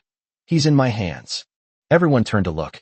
Horlinger slowly walked onto the deck, with blazing flames floating around her body. Beside Horlinger were Yi Mimi and the others. The others stepped aside. They knew perfectly well that this level of combat was beyond their ability to intervene. You can have this one, I'll handle the rest, Horlinger said, pointing at the microphone. You're underestimating us too much, Xiaofeng said with dissatisfaction. I'm a man, after all. I should be the one to deal with the strong ones. Enough talk. I'm the acting captain now, and you'll follow my orders. After saying that, Horlinger charged towards Take. Tyke stared at the approaching fire spirit with a cruel smile. Beauty, I won't hold back. I hope you can still maintain your beauty after being cleaved in two by my axe. He gripped the Blood Axe tightly and swung it down at Horlinger with a thunderous crash. Horlinger nimbly dodged to the side, raised her jade hand, and a blazing fireball quickly condensed in her palm. Exploding fireball. With a flick of her hand, the fireball shot towards Tyk, trailing a long tail of flame. Tech's massive body possesses unparalleled intimidation when facing warriors. However, when facing a magician, they become a sitting duck. Boom. The exploding fireball struck Tech, exploding with a deafening roar. Chapter 117, The Giant of the Sea. Tyke let out a painful roar. He glared angrily at Horlinger and gritted his teeth, saying, Damn magician, you're disgusting. Horlinger didn't speak, but another blazing fireball answered him. The fireball, trailing a long tail of flame, hurtled towards Tech. In the blink of an eye, they arrived in front of Tyk. Tyk gritted his teeth, raised his axe, and swung it fiercely at the fireball. Boom. The Blood Axe landed on the fireball and exploded with a bang, turning into countless sparks that scattered down from the sky. In the thick smoke, Tyke, wielding his Blood Axe, charged towards Fire Spirit. Go to hell, you filthy woman. Horlinger frowned slightly, raised her hand, and said, Resist the fire ring. A blazing ring of fire emanated from her body and struck Tyk. Tech was jolted back several steps. Taking advantage of those few seconds, Fire Spirit created distance again and kept attacking Tech with fireballs. Those around were astonished by what they saw. Horlinger's combat skills are amazing. Yes, her control over distance is simply unparalleled. Tech has a lot of strength, but can't use it, and can only take hits. As long as a mage maintains a safe distance from a warrior, the warrior is no threat. The crowd was buzzing with discussion. Tyke was thoroughly enraged by Fire Spirit's actions. He glared with his bull-like eyes, staring intently at Horlinger. Damn mage. I'll chop you down. Blood charge. A crimson light shone from his body, and like a heavy truck, he roared towards Horlinger. The others' expressions changed drastically. Run. Everyone immediately scattered to the sides. Although Tyke's target wasn't them, his charging momentum was too strong, and it was easy for innocent bystanders to get caught in the crossfire. Horlinger closed her eyes, raised her jade hand, and blazing flames roared up. The next moment, she suddenly opened her eyes. His eyes burned like flames. Lava wall. The deck burst open with a roar, and a wall of scorching lava rose up, blocking Tech's path. Tech's eyes were full of disdain. Humph, you think you can stop me with your magic? He neither dodged nor avoided, but crashed straight into the wall of lava fire. Boom. The massive body crashed into the wall of fire with a deafening roar. The lava wall shattered instantly. However, before Tech could even feel smug, scorching magma erupted, instantly engulfing him. Ah! He let out a blood-curdling scream, like a pig being slaughtered. He dropped the blood axe and frantically began tearing at his heavy armor. Under the intense heat, the heavy armor turned into scorching hot iron plates, constantly baking his flesh. In just a few moments, his skin and flesh were scorched and charred by the high temperature. Seeing TYK's miserable state, everyone felt a chill run down their spines. Just looking at it makes me feel incredibly painful. A few minutes later, TYK fell silent. Huolinger breathed a slight sigh of relief. This skill drained most of her mental energy. However, the results were very good. They directly eliminated Tyke. She turned her head to look at the other side. Xiaofeng and his group also gained the upper hand. Surrounded by several men, Mike was covered in wounds and was making his last stand. Excitement appeared on the faces of the Dragon team members. Once we take care of these two, the Blood Axe Empire will be practically defenseless. Yeah, Captain, keep it up. Take them all down. Without the Blood Axe Empire, our nation is one step closer to the championship. Winning the championship means getting a perfect item. Just thinking about it is exciting. Just as everyone was discussing it, the once calm sea suddenly became turbulent, with waves rolling continuously. The next second, a bloodthirsty shark, the same size as the ship, burst out of the water and crashed into the deck. Everyone's expression changed drastically as they watched the enormous creature approaching. Before they could react, the bloodthirsty shark slammed into the ship, the powerful impact instantly causing the bow to spin 90 degrees, sending debris flying everywhere. Many crew members fell into the sea and struggled in the water. After its attack, the bloodthirsty shark dived back into the sea. The sea has temporarily returned to calm. The group watched the surrounding sea warily, in case the bloodthirsty shark reappeared. A burly man wearing an animal skin coat came onto the deck. His gaze was as cold as a wolf's as he slowly swept over the Dragon Kingdom team. Gentlemen, I underestimated your strength. You're Dick, the captain of the Blood Axe Empire team? Seeing his almost signature animal skin coat, Huolinger instantly recognized him. Dick has a very special profession, animal trainer. In the Blood Axe Empire, which reveres martial prowess, the profession of beast tamer, though unique, is considered worthless. However, Dick relied on his own strength to gradually rise to the position of the Blood Axe Empire's rookie king. Such strength is something no one dares to underestimate. Let's end this game here. Dick lit a cigarette, took a deep drag, and snapped his fingers. The calm seawater kept churning. The enormous, bloodthirsty shark burst out of the sea and rammed into the Dragon Kingdom team's ship. Boom. The bloodthirsty shark rammed into the ship's hull, instantly creating a huge hole in the sturdy frame, allowing seawater to continuously flood into the cabin. My ship. Xiaofeng stared blankly at the sinking ship, wanting to cry but having no tears. This ship was built with countless hours of his effort. It sank just like that. I'll fight you to the death. Xiaofeng gritted his teeth and charged toward Dick with his longsword. Dick raised a sneer. You dare to make a move? You're asking for death. He waved his hand. 4 dark figures appeared beside him. It was 4 black wolves, each the size of an adult. The black wolf pounced on Xiaofeng, its claws and teeth striking him. Xiaofeng kept waving his longsword, but he couldn't hit the black wolf at all. In just half a minute, he had dozens of wounds on his body and was covered in blood. Huolinger's expression changed, and she was about to make a move when a sharp arrow swiftly flew past her arm, leaving a wound. She frowned, clutching her wound tightly, her gaze fixed on the distance. She saw an archer in light armor staring at her. The others were also being watched, and for a time, they couldn't get away. If you are willing to surrender, I can spare your lives, Dick said slowly, taking a drag of his cigarette. Impossible, Huolinger said coldly. Let's start with him and feed them to my black wolves one by one. It's perfect, they haven't eaten human flesh in a long time. Dick stared at Xiaofeng, who was covered in blood, and said coldly. As soon as he finished speaking, Black Wolf's attack intensified once again. Just as a black wolf was about to bite through Xiaofeng's neck, a bullet instantly pierced the wolf's abdomen. The black wolf let out a mournful howl and crashed heavily to the ground. Dick narrowed his eyes slightly. Who is it? Abel walked slowly over, his hoarse voice ringing out. It's me. There's another trick up your sleeve? In that case, bloodthirsty shark, come out. As soon as he finished speaking, a massive, bloodthirsty shark appeared on the surface of the sea. The crowd's eyes were filled with terror. Even Abel frowned slightly. Just as he was about to go all out, he seemed to sense something and suddenly turned his head to look into the distance. On the vast sea, a giant, tall and somewhat ship-like, was breaking through the seawater and walking step by step. Volume 1. Chapter 118 The Power of the Zombie Giant. As the giant approached step by step in the distance, everyone's attention turned to it.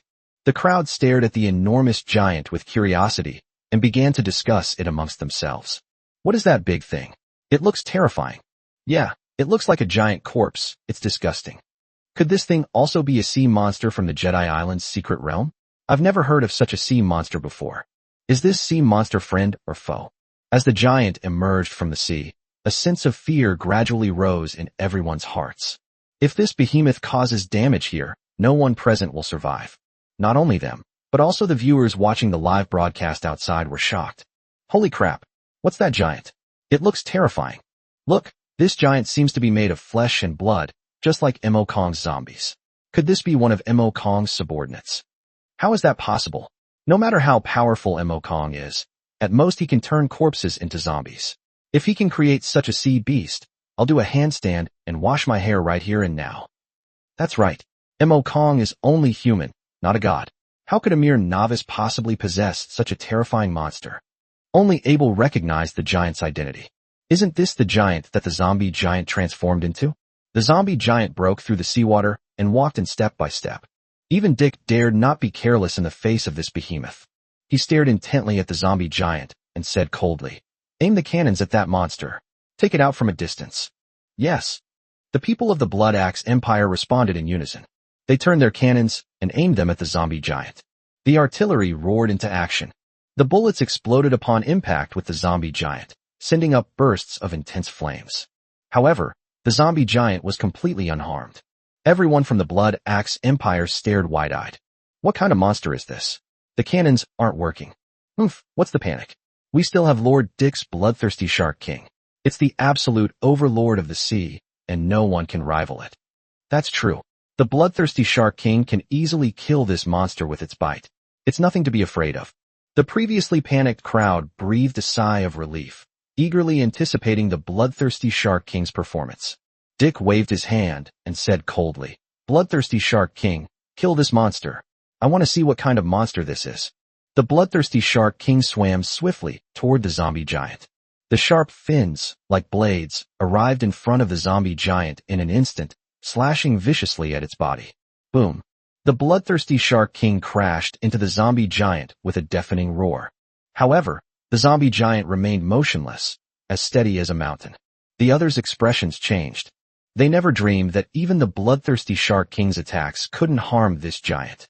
The zombie giant raised its fist and slammed it down on the bloodthirsty Shark King. Bang! This punch looked simple, but it landed solidly on the bloodthirsty Shark King, producing a muffled thud. The bloodthirsty Shark King was struck and forced back dozens of meters, creating a massive wave. Hualinger and the others watched the fierce battle with solemn expressions. "Let's leave while these two are still fighting," Xiaofeng said in a low voice. "No. If we leave, we might attract their attention. If we get attacked by both sides, we're doomed," Yumimi said, shaking her head. "If Mo Kong were here, he could definitely handle these two guys." Abel stood up and said, "Everyone, don't worry, just stay here and watch." Hualinger's heart skipped a beat, and she quickly asked, "Mr. Abel, could this giant be related to Mo Kong?" Abel remained noncommittal. However, the others had already guessed what it meant. Their eyes lit up, and their previously dejected and desperate expressions instantly filled with hope. "It really is Mo Kong. I knew it. This giant looks just like the zombies under his command. How could he possibly be a sea monster? He's amazing. He even has such a powerful helper. He should have brought it out sooner. Then we could have roamed freely in the Jedi Island's secret realm. We don't need to worry this time. Let's just wait and see what happens." The crowd was buzzing with discussion. Their eyes were filled with excitement. They are currently on the sea. The zombie giant is fighting against the bloodthirsty Shark King. With a casual punch, a towering wave was unleashed, crashing down upon the bloodthirsty Shark King. Boom. The giant waves crashed down, leaving even the mighty bloodthirsty Shark King dizzy and disoriented. Just as it was recovering, another huge fist came flying at it. In just a few minutes, the bloodthirsty Shark King was completely crippled, its blood staining the seawater crimson. It was no longer capable of fighting. Dick's expression changed. He hadn't expected that this sea monster would have such great power. "Bloodthirsty Shark King, come back quickly," he shouted. The bloodthirsty Shark King struggled desperately, trying to swim towards the fleet. However, the zombie giant did not give it that chance. The zombie giant opened its arms and grabbed the bloodthirsty Shark King, then opened its gaping maw and swallowed the bloodthirsty Shark King whole. Dick's eyes widened suddenly. No, you bastard. He was so angry that his face turned red. He had spent a lot of effort to tame this bloodthirsty Shark King and relied on it to dominate in the early stages. As a result, the bloodthirsty Shark King has now been swallowed. He lost his greatest support and instantly fell from grace. Aim all cannons at this sea monster and fire. Kill it. Dick had entered a semi-manic state. If he had more combat skills, he would have charged up and fought the zombie giant to the death. With his command, the ship's cannons were all turned towards the zombie giant. However, the zombie giant also revealed several black cannon muzzles. The next second, all that could be heard was a deafening roar. The cannons fired orange-yellow flames. The cannonballs were fired at the convoy ahead. Wallinger was startled. Quick, let's go. Back to our own ship. This whole area is under artillery fire. Upon hearing this, everyone turned pale with fright and quickly ran towards their own boat. Boom, boom, boom. The cannonballs fell, striking the Blood Axe Empire's ships with pinpoint accuracy, instantly tearing large holes in them. The cries for help from hundreds of people rang out in unison. Xiao Feng said gloatingly, "You bunch of guys treated me like that just now. Now you're getting your comeuppance. You still dare to underestimate our strength." The artillery fire continued to rain down, creating towering waves. After a few minutes, the continuous artillery fire gradually subsided. The zombie giant turned and walked towards the deathly aura that enveloped it from behind, gradually disappearing into the dense deathly aura. By the way, where's Mo Kong? Why hasn't he come back yet? Xiao Feng asked hurriedly, as if waking from a dream. Chapter 119. Other countries give up. Easy victory. Yes, if this giant monster is one of the idol's subordinates, then the idol must be nearby, Yi Mimi said excitedly. I think he might not be here yet, or he might not have arrived by now, Horlinger said, looking around and shaking her head. It's unbelievable that he has such a capable subordinate. Hurry up and leave. The deathly aura is coming. It will be dangerous if we don't leave now. Let's go to Jedi Island and wait for Mo Kong to join us. The group reached a consensus and prepared to head to Arangel. They weren't far from the Jedi Island to begin with. After several hours of sailing, a small island came into view in the distance. This small island is Jedi Island. The island of Arangel is not large. Its entirety can be seen from a distance. At this time, there were more than 20 ships anchored around Jedi Island. These are the survivors who made it to Jedi Island. There are quite a lot of them, Wallinger murmured. In the past, it would have been considered quite a lot if a dozen or so countries had arrived at Arangel. Most battles will take place at sea. Those who manage to reach Arangel are either incredibly lucky or extremely powerful. However, at a glance, Wallinger saw that almost all the ships were from ordinary small kingdoms, and there were no particularly powerful opponents. Look, isn't that the ship of White Bones Mo Kong's? Xiao Feng looked into the distance and exclaimed in surprise. Everyone turned to look. Really? In the thick fog, a skeletal ship, like a ghost, slowly sailed toward the Isle of Jedi. Wait, look, what are those things surrounding the ship? Wallinger immediately noticed that the white-boned ship was surrounded by at least several hundred strangely shaped insects. Just one look at it is enough to send chills down your spine. These bugs look disgusting, Yi Mimi said, startled. I remember there weren't these insects around Mo Kong's ship before, right? Wallinger said, frowning. Look, Mo Kong is driving straight towards those people. Is he trying to wipe out all the players from these countries by himself? Xiao Feng was stunned. If one person could really wipe out players from more than 20 countries, that would be incredibly impressive. No, Mo Kong wouldn't do that, and he can't do it, Wallinger said, shaking her head. Indeed, if we do that, it would be tantamount to our dragon kingdom provoking all other countries. If other countries unite, we'll be in trouble. What is Mo Kong's purpose in doing this? The crowd was buzzing with discussion. The bone ship slowly approached Jedi Island. The people on the island watched the approaching skeletal ship with suspicion. The white bone came to a slow stop as it approached the shore. A man dressed in a black robe came onto the deck. It was Mo Kong. Mo Kong's gaze slowly swept over the people on the island, like that of a high and mighty monarch. He began, Everyone, you may not know me, but you must have heard my name. My name is Mo Kong. The previously calm crowd erupted in uproar upon hearing this. Is he Mo Kong? What does he want? Does he think he can take on all of us by himself? There are hundreds of us here. I'd love for him to make a move. I want to test the strength of this top expert. Hearing everyone's words, Kong smiled and said, I've come to you today to announce something. The alliance led by the United States has been dealt with by me. These words were like a bomb, exploding in the crowd. What? America has been taken care of by the Kong. Impossible. The United States sent their top experts this time. A single country like that could wipe us out. Exactly. Their experts are truly formidable. Even if all of us attacked together, we wouldn't be a match for them. How could they have been defeated by Kong? Does the Dragon Kingdom team really have that kind of strength? I think he's definitely lying to us. He's trying to trick us into surrendering. We absolutely cannot let him get his way. Everyone was furious. They felt like Kong had treated them like fools. It's not just them. Even the viewers in various countries watching the live broadcast looked incredulous. Kong shook his head helplessly. Since you all are unwilling to believe me, then I'll have to produce some evidence. He waved his hand. Several zombies came onto the deck carrying some flags. The previously noisy crowd fell silent the moment they saw the flags. They all stared wide-eyed at the flags. America, Island Nation, Britain, Utah. These are all powerful countries.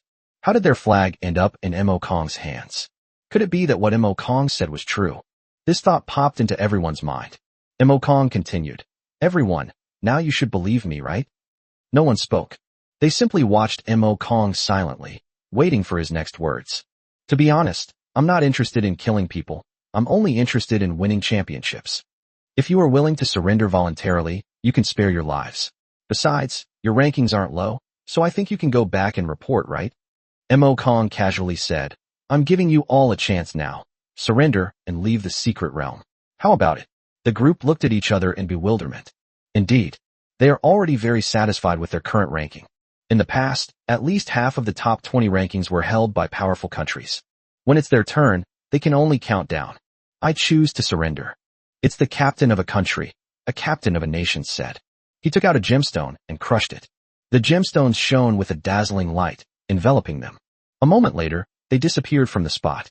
One country started the process, and the others chose to surrender and were teleported away from the secret realm. As the number of people on the island dwindles, before long, only the dragon team was left. At this moment, the system notification sounded. Congratulations to Dragon Kingdom for winning first place in the World Newcomer Bounty Contest. Upon hearing the notification tone, everyone was stunned for a moment, then cheered. That's incredible. Kong actually managed to persuade these people to surrender just by talking. That's the power of a top newcomer. It's incredible. If I could ever have his skill, I'd be laughing in my sleep. You're overthinking it. You're talking about Kong's strength? You can't even make it into the top 100 in the country, let alone anything else. The crowd was buzzing with discussion.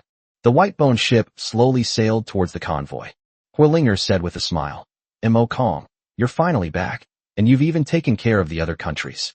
Looks like you've had some good luck. Kong smiled and said, just lucky. Alright, this competition is over. We can go back and collect our rewards now. I wonder what good stuff we'll get. Upon hearing about the reward, everyone's expressions instantly filled with anticipation. Chapter 120 Victory Celebration Banquet. Newcomer Island. Countless people are standing on the shore, eagerly awaiting their arrival. Warships flying the flags of the Dragon Kingdom lined up in 2 rows, with Shunli's ship at the head. Shunli stood on the deck, gazing into the distance with anticipation in his eyes. The next second, his eyes lit up, revealing excitement. For ships appeared on the distant horizon. At the very front was a bizarre ship made of white bones. It's Kong and the others. They're here. Tell everyone to prepare to welcome them. Shunli said, waving his hand. Yes. The first mate nodded and hurriedly ran outside. Shunli stood on the deck, his eyes filled with excitement. As the white bone approached, Kong and the others also came to the deck. Welcome back, heroes. Shunli said with a smile and a fist salute. I've prepared a delicious meal for everyone. We'll be going to the manor to celebrate later. In addition, the rewards for everyone have been prepared. Everyone's eyes lit up. Only top-tier items can attract them. Several ships slowly sailed towards the island of newcomers. The warships on both sides fired salutes. A dazzling salute of cannon fire burst forth in the sky, welcoming the heroes' return. The people on the island waved and cheered, celebrating the heroes' triumphant return. Several ships slowly sailed into the dock on the inner island. Everyone disembarked and arrived at Mo Xingli's manor. Tables of exquisite food had already been set out inside the manor. Everyone's eyes lit up. After sailing for several days, what they missed most was the food on the island. Without Mo Xingli even having to call them over, everyone sat down and began to feast. Mo Xingli didn't say much, and only got up when everyone had almost finished eating. Everyone, I see you've all eaten enough. Since that's the case, I'd like to say a few words. Everyone performed exceptionally well during this trip to the Jedi Isles. I am very satisfied. Everyone blushed upon hearing this. They all looked at Mo Kong. The best performer this time was undoubtedly Mo Kong. No one could compare. They didn't put in much effort at all. If it weren't for Mo Kong, they would probably have been wiped out by the Blood Axe Empire. Mo Xingli continued. Now that our country has won the championship, we will absolutely not go back on our word regarding the promised rewards. He waved his hand. One by one, waiters came forward carrying items. Everyone's eyes lit up when they saw these items. The reward is here. Everyone was incredibly excited, eagerly anticipating what good things they would receive. Only Mo Kong remained calm. These rewards held little appeal for him. I will announce them one by one. Emotionally said. He took out a crimson staff. When the staff appeared, the surrounding temperature rose rapidly, and those who got close to it felt their skin burning as if they were touching flames. This staff is called Crimson Flame. You can check its attributes yourselves, Mo Xingli said with a smile. Everyone couldn't contain their curiosity and began to check the attributes of the Crimson Flame. When they saw the attributes of Crimson Flame, their eyes widened instantly. Crimson Flame Staff. Quality, perfect. Endurance plus 50. Mental strength plus 300. Skill, Crimson Incineration. Select an enemy and ignite them with flames. Crimson Flame Barrier. Gathers fire elements to form a flame barrier. Within the barrier, the user's mana regeneration speed and skill casting speed are increased, while enemies' fire resistance is reduced by 10%. Description: this staff, crafted using 0.1 grams of Vulcan crystal, possesses terrifying fire power and is something fire mages dream of. Required level, 20. Limited class, Fire Mage. Upon seeing the Crimson Flame Barrier, many mages secretly swallowed hard. This Crimson Barrier is a nightmare for all warriors and knights. After the second and third job advancements, some warriors and knights' equipment will increase their resistance to magic. Once their magic resistance increases, the mage's damage will be reduced. Therefore, after a mage's strength increases, they will look for equipment that can penetrate magic or reduce the opponent's magic resistance. There are many items that increase magic penetration, but fewer items that reduce magic resistance, so they are much more expensive. Don't underestimate this Crimson Flame Staff just because it's only of the perfect grade. If you were to sell it, it could fetch at least the price of an immortal grade weapon. Everyone stared longingly at the staff. If you can find this kind of equipment in the beginner stage, it's practically a god-tier artifact. Seeing everyone's expressions, Mo Xingli smiled and said, "Next up, the second item, the Wind Shadow Sword." As he spoke, he took out a long sword. The long sword was entirely blue, exuding a sharp aura. Some mysterious patterns are also engraved on the sword. One glance is enough to tell that this sword is extraordinary. Xiaofeng stared intently at the sword, like a starving beast spotting a piece of meat. Mo Xingli didn't keep anyone in suspense and said directly, "Everyone can check the attributes of this sword for themselves. Wind Shadow Sword. Quality, perfect. Strength plus 100. Agility plus 200.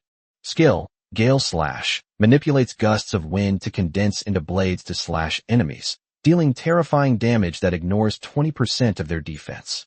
Wind Shadow Blade. Summons wind element to form a wind blade on the blade. When attacking, it ignores 20% of the opponent's defense and has a chance to destroy the opponent's items. Description: a longsword that can gather wind elements, possessing extremely strong penetrating power, capable of easily breaking through enemy defenses. Required level, 20. Limited classes, Warrior, Swordsman. Many warriors and swordsmen secretly swallowed hard when they saw the Wind Shadow Sword. This sword was practically a divine weapon to them. If a swordsman can get his hands on this sword, his damage output will increase by at least half. Seeing the greedy looks in the eyes of the others, Xiaofeng quickly stood up and said, "This sword is mine. Nobody can take it from me. Otherwise, I'll fight them." Hearing him say that, everyone lowered their heads. Mo Xingli laughed heartily and said, "Xiaofeng, this sword is prepared for you. Don't worry, no one else can take it away." As he spoke, He handed the sword to Xiaofeng. Xiaofeng quickly took the wind shadow sword with both hands, gripped it tightly, and said excitedly, "Thank you, Uncle Mo." With these two good start, everyone else was filled with anticipation. They were all very curious about what their reward would be. Mo Shengli also distributed the rewards to the others gradually. These items were very well suited to their respective attributes, and everyone was very satisfied. This was clearly the result of careful consideration. Alright, everyone has received their rewards. I hope you will all continue to work hard and bring glory to our dragon kingdom, Mo Shengli said with a smile. Etc. Huolinger suddenly stood up and said, "What's wrong?" Mo Shengli asked Huolinger, looking at her with a puzzled expression. "Uncle Mo, it seems like we're still missing one person's reward." Who? Ink Sky. Chapter 121. Second job advancement, necromancer. Everyone present turned to look at Mo Kong. Indeed, Mo Kong's hands were empty. He had nothing. "Uncle Mo, why didn't you prepare anything for Mo Kong? He was a major contributor to this championship. If it weren't for him, we probably wouldn't have won the championship." Xiaofeng spoke up. The others nodded in agreement. Mo Shengli chuckled and said, "You really think I've forgotten about Mo Kong? His items are quite special and valuable, so I don't have them here. You need to go to the capital of the Dragon Kingdom, where a very important person will personally present him with the award." Upon hearing this, everyone cast envious glances their way. Chapter 121. Second transformation, necromancer. Everyone present turned to look at Mo Kong. Indeed, Mo Kong's hands were empty. He had nothing. "Uncle Mo, why didn't you prepare anything for Mo Kong? He was a major contributor to this championship. If it weren't for him, we probably wouldn't have won the championship." Xiaofeng spoke up. The others nodded in agreement. Mo Shengli chuckled and said, "You really think I've forgotten about Mo Kong? His items are quite special and valuable, so I don't have them here. You need to go to the capital of the Dragon Kingdom, where a very important person will personally present him with the award." Upon hearing this, everyone cast envious glances their way. Look at this spectacle, it's truly something else. Even Mo Kong didn't expect that he would have to go to the capital to get his things. He is now filled with curiosity about what kind of reward the country will give him. The celebration banquet ended quickly. Everyone left, and Mo Kong also prepared to go to the job change temple to undergo his second job change and leave the newbie island. Mo Kong quickly arrived at the temple of job change. Ziyun was standing at the temple entrance, waiting with a smile on her face. Upon seeing Mo Kong approach, Ziyun said with a smile, "Oh my, our great hero is back. Next, they're probably planning to do the second job advancement, right?" Mo Kong nodded. "Can we begin?" "Of course, come with me." With that, Ziyun walked straight inside. Mo Kong followed behind and entered the temple of job change. Looking at the familiar job change stone, he placed his hand on it, and a strange black light enveloped his body. The system notification sounded in his ear. "Ding. Congratulations on completing the second job advancement quest. You are currently undergoing the second job advancement quest. Please wait." Mo Kong felt the eerie black light continuously flowing into his body, and his body seemed to be undergoing some kind of special change. I waited for a few minutes. The black light gradually dissipated. The system notification sounded. "Ding.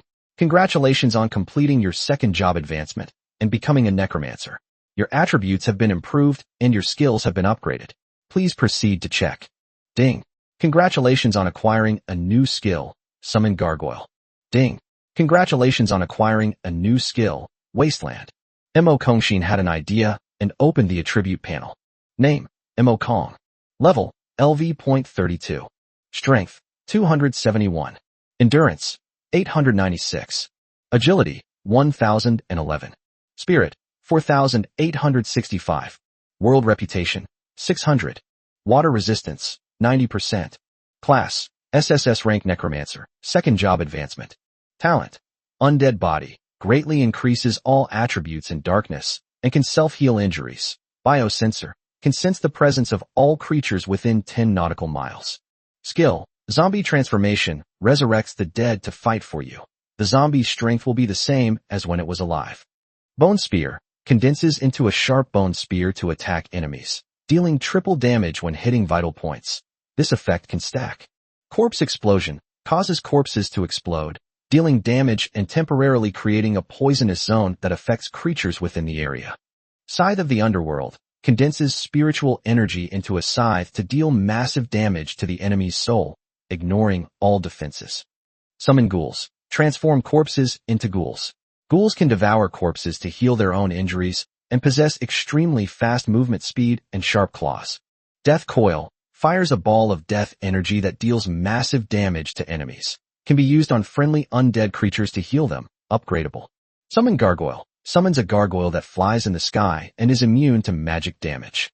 Wasteland. Wasteland an area, increasing the combat power and regeneration speed of all undead in the wasteland, while decreasing the attributes of enemies in the wasteland. Mo Kong's eyes lit up. You can summon gargoyles directly now. In that case, he could directly form his own air force. For a newbie who has just entered the new player area, having an air force is a huge advantage in the early game. Ding! You are the first newbie to complete the second job advancement. World-class newbie quest completed. Reward, 50 free attribute points. World reputation, plus 100. A global announcement is coming soon. Mo Kong was overjoyed. Another world-class beginner quest completed. His reputation value has now reached 700, which is a terrifying number. Even veteran players who have been playing for decades don't have that much prestige. After all, gaining reputation is extremely difficult. A global announcement was made. Congratulations to Mo Kong of the Dragon Kingdom for completing the second job advancement. You have completed the world-class beginner quest and are rewarded with 50 free attribute points and 100 world reputation points. All players in the Dragon Kingdom will receive 10 free attribute points. Upon hearing the system announcement, players from other countries gritted their teeth in anger. Meanwhile, chat channels in various countries have already started flooded with messages, plotting how to deal with Mo Kong. This Mo Kong has actually reached the second stage. But that's fine. Since that's the case, dealing with him will be much easier from now on. Yes, he was hiding in the Newcomer Sea before, and we couldn't find him. Now that he's going to the Dragon Kingdom Sea, it will be much easier to deal with him. The bounty on Mo Kong is now incredibly high, reportedly reaching 10 million gold coins. What?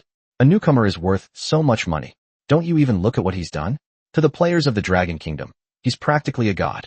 If we could kill him, it would be a huge blow to the Dragon Kingdom. That's right. Target is the waters of the Dragon Kingdom. Let's prepare to set off. Veteran players from various countries set sail for the Dragon Kingdom's waters, hoping to find Mo Kong and try their luck. While they might have some difficulty dealing with experts of the same level, they would be more than capable of handling a newcomer who has just entered the Newcomer Sea. At this moment, inside the Temple of Job Change. Have you completed the second job advancement? Ziyin asked with a smile. Mo Kong nodded. Next, we'll be heading to the Dragon Kingdom's waters. It'll be hard to see each other again then, so don't forget your sister. Ziyin said with a smile. No, not at all. I have my own territory in the New BC area, and I can teleport there at any time. Mo Kong grinned and spoke. For the others, once they leave the New BC area, they will never return to this place. But Mo Kong is different. He has territory and can teleport directly to its location. He is also the only player so far to have acquired territory in the New BC area. Ziyin chuckled. You really are a little monster. You can do things that so many people can't do. Even I can't help but be a little curious about you. If it weren't for the agreement, I would have wanted to join your fleet and leave with you. After exchanging a few pleasantries, Mo Kong left the Temple of Job Change. His heart had already flown to the Dragon Kingdom's seas. A wider world awaited him there.